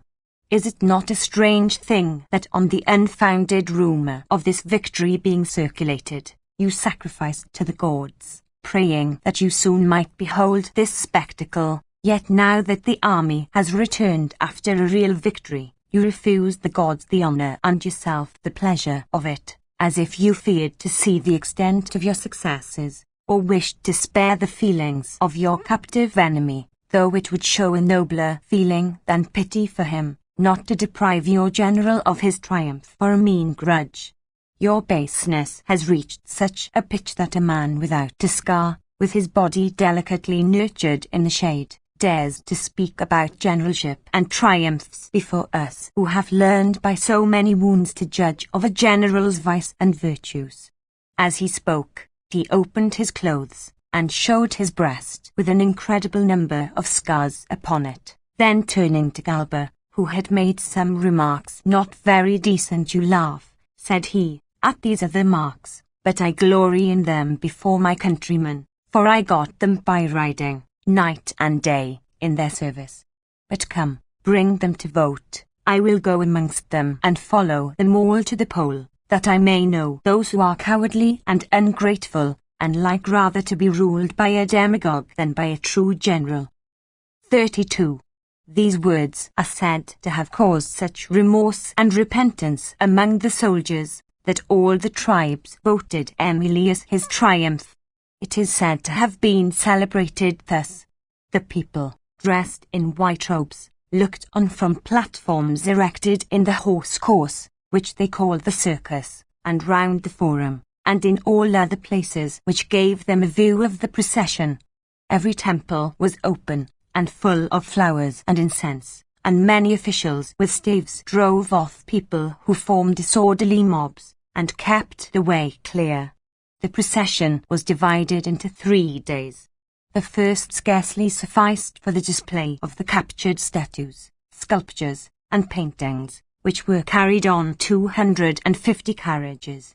On the following day the finest and most costly of the Macedonian arms and armour were borne along in many wagons, glittering with newly burnished brass and iron, and arranged in a carefully studied disorder, helmets upon shields, and corslets upon greaves, with Cretan targets, Thracian wicker shields and quivers mixed with horses' bits, naked swords rising out of these, and the long spears of the phalanx ranged in order above them, making a harmonious clash of arms, as they were arranged to clatter when they were driven along, with a harsh and menacing sound, so that the sight of them even after victory was not without terror.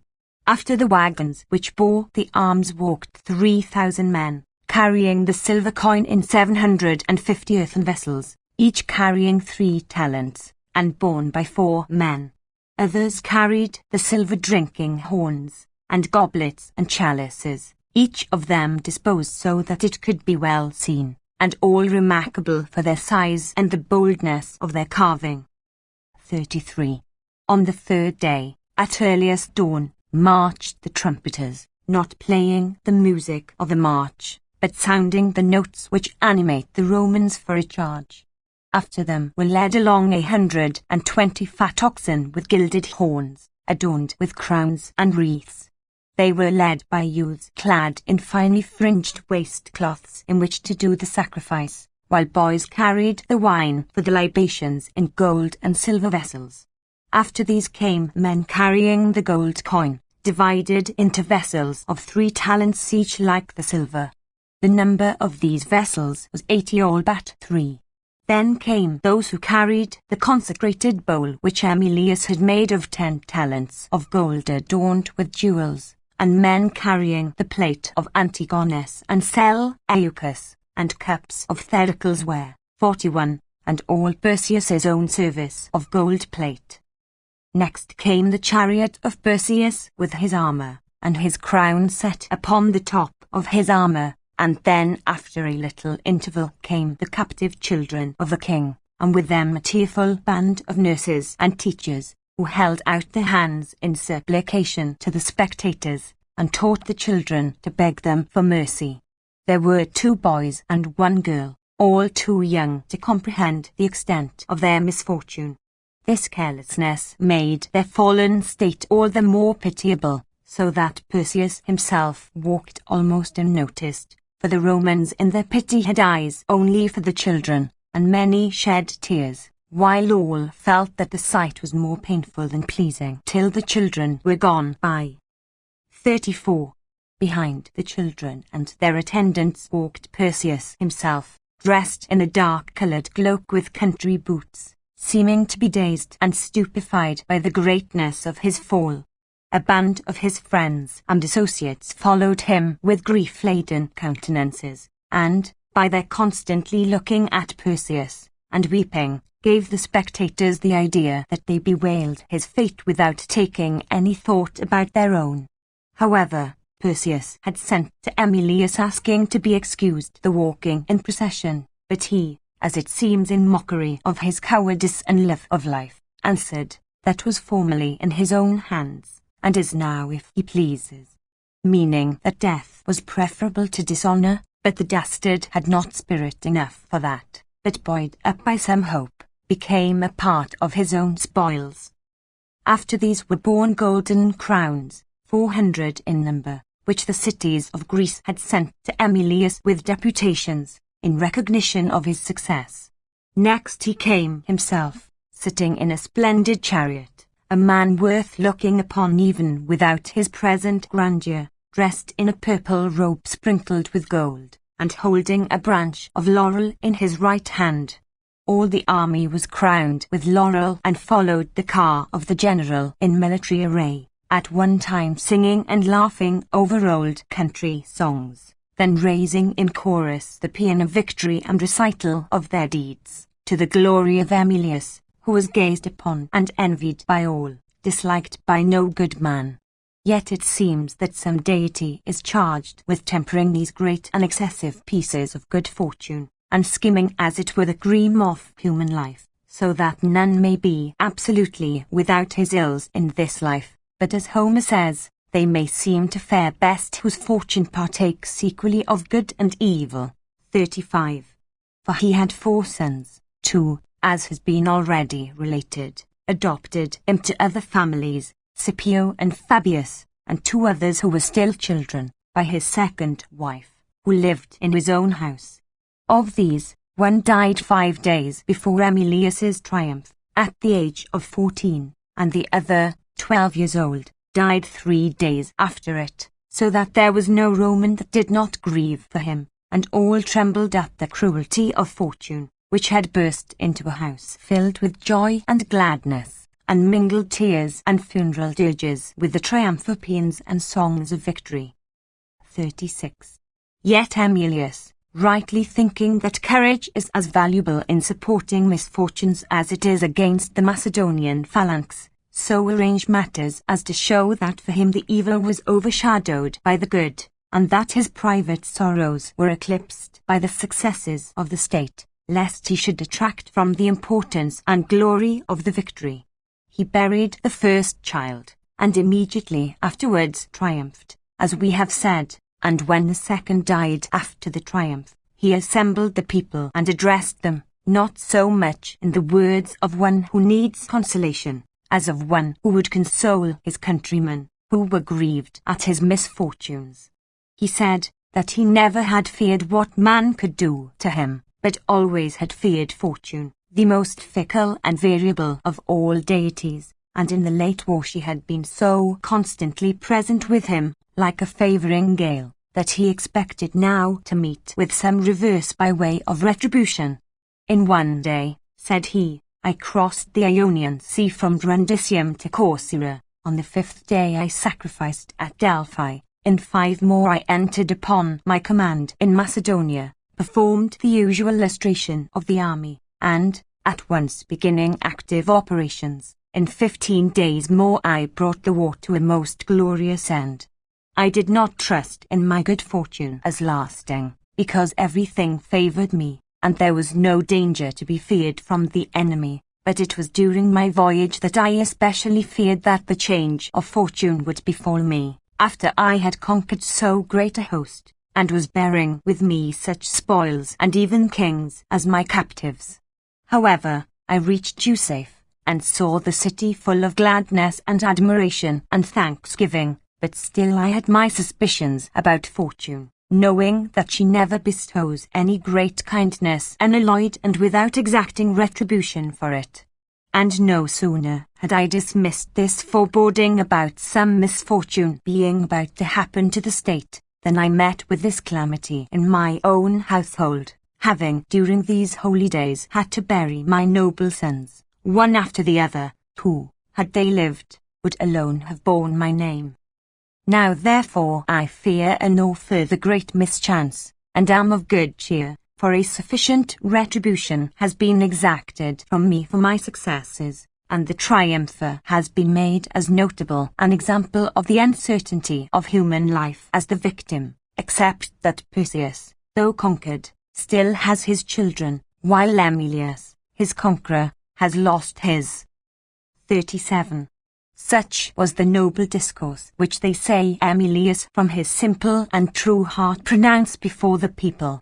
As to Perseus, though he pitied his fallen fortunes and was most anxious to help him, all he could do was to get him removed from the common prison, called Casa by the Romans, to a clean and habitable lodging, where, in confinement, according to most authors, he starved himself to death. But some give a strange and extraordinary account of how he died, saying that the soldiers who guarded him became angry with him, and not being able to vex him by any other means, they prevented his going to sleep, watching him by turns, and so carefully keeping him from rest by all manner of devices, that at last he was worn out and died.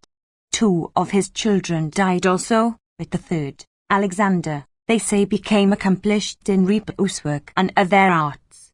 He learned to speak and write the Roman language well, and was employed by the magistrates as a clerk, in which profession he was much esteemed. 38. The most popular thing which Emilius did in connection with Macedonia was that he brought back so much money that the people were not obliged to pay any taxes till the consulship of Hirtius and Porcia, during the first war between Antony and Augustus Caesar. This was remarkable about Emilius, that he was peculiarly respected and loved by the people, though of the aristocratical party, and though he never said or did anything to make himself popular, but always in politics acted with the party of the nobles. Scipio Africanus was afterwards reproached with this by Appius. These were the leading men in the city, and were candidates for the office of censor, the one with the Senate and nobles to support him, that being the hereditary party of the Appi, the other being a man of mark in himself, and one who ever enjoyed the greatest love and favour with the people. So when Appius saw Scipio coming into the forum surrounded by men of low birth and freedmen, yet men who knew the forum, and who could collect a mob and by their influence and noise could get any measure passed, he called out, O Paulus Emilius, groan in your grave, at your son being brought into the censorship by Emilius the crier and Licinius Philonicus. But Scipio kept the people in good humour by constantly augmenting their privileges, whereas Emilius, though of the aristocratic party, was no less loved by the people than those who courted their favour and caressed them. They showed this by electing him, amongst other dignities, to the censorship, which office is most sacred, and confers great power, especially in examining men's lives. For the censor can expel a senator of evil life from his place, and elect the president of the Senate, and punish licentious young men by taking away their horses. They also register the value of property and the census of the people. In his time they amounted to 337,452. He appointed Marcus Aemilius Lepidus president of the Senate, who 4 times already had enjoyed that dignity, and he expelled 3 senators, not men of mark. With regard to the equites, he and his colleague Macius Philippus showed equal moderation. 39. After most of the labours of his life were accomplished, he fell sick of a disorder which at first seemed dangerous, but as time went on appeared not to be mortal, but wearisome and hard to cure. At length he followed the advice of his physicians, and sailed to Paestum, in Italy. There he passed his time chiefly in the peaceful meadows near the seashore, but the people of Rome regretted his absence, and in the public theatre often would pray for his return, and speak of their longing to see him. When the time for some religious ceremony at which he had to be present approached, and he also considered himself sufficiently strong, he returned to Rome. He performed the sacrifice with the other priests, the people surrounding him with congratulations. On the next day he again officiated, offering a thank offering to the gods for his recovery. When this sacrifice was finished, he went home and lay down, and before anyone noticed how changed he was, he fell into a delirious trance, and died in 3 days, having in his life wanted none of those things which are thought to render men happy. Even his funeral procession was admirable and enviable, and a noble tribute to his valor and goodness. I do not mean gold, ivory, and other expensive and vainglorious apparatus, but love, honor, and respect, not only shown by his own countrymen, but also by foreigners. For all the Iberians, Ligurians, and Macedonians who happened to be in Rome, the strongest carried the bier, while the elder men followed after, praising Emilius as the saviour and benefactor of their countries. For he not only during his period of conquest had treated them mildly and humanely, but throughout the rest of his life was always bestowing benefits upon them as persons peculiarly connected with himself.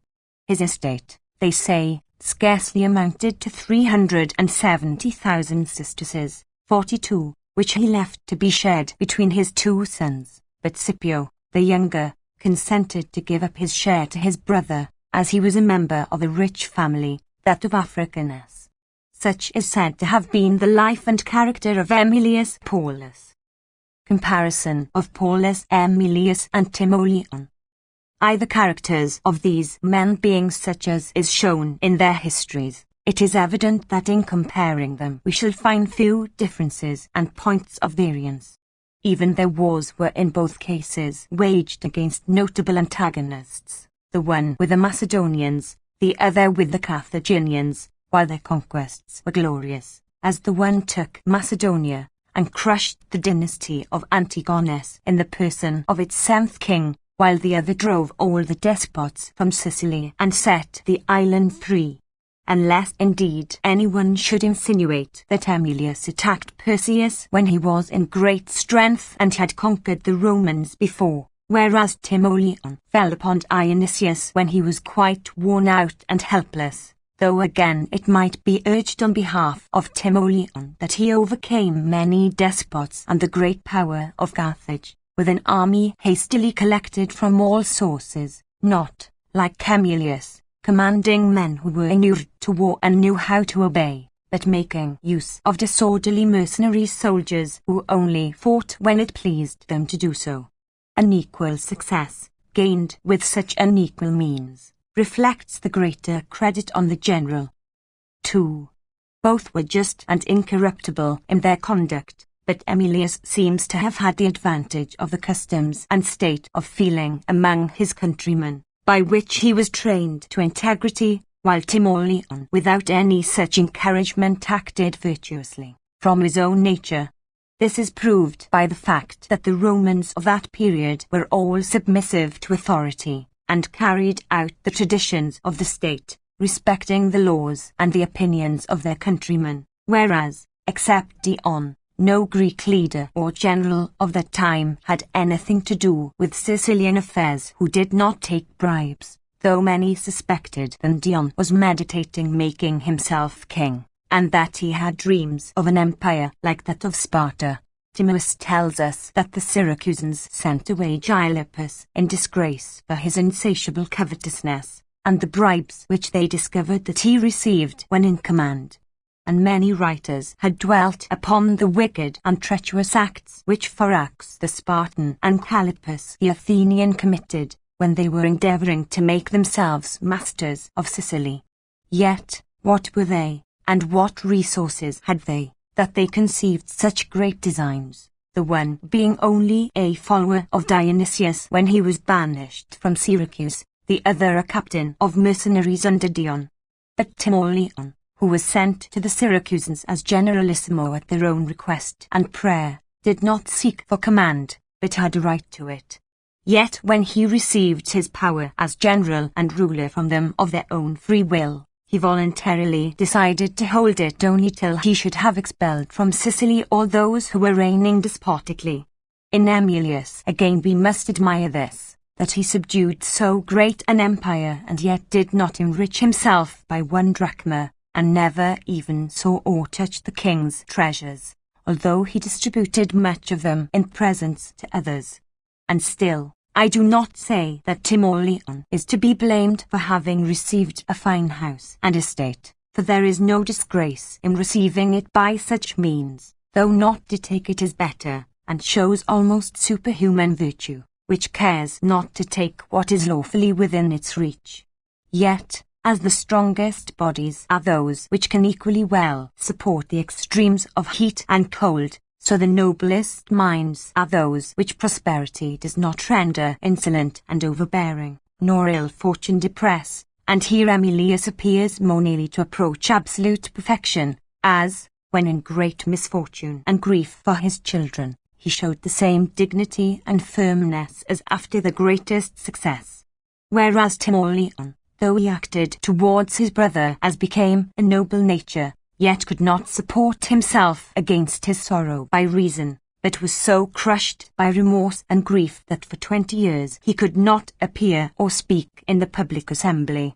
We ought indeed to shrink from and feel shame at what is base, but the nature which is overcautious to avoid blame may be gentle and kindly, but cannot be great.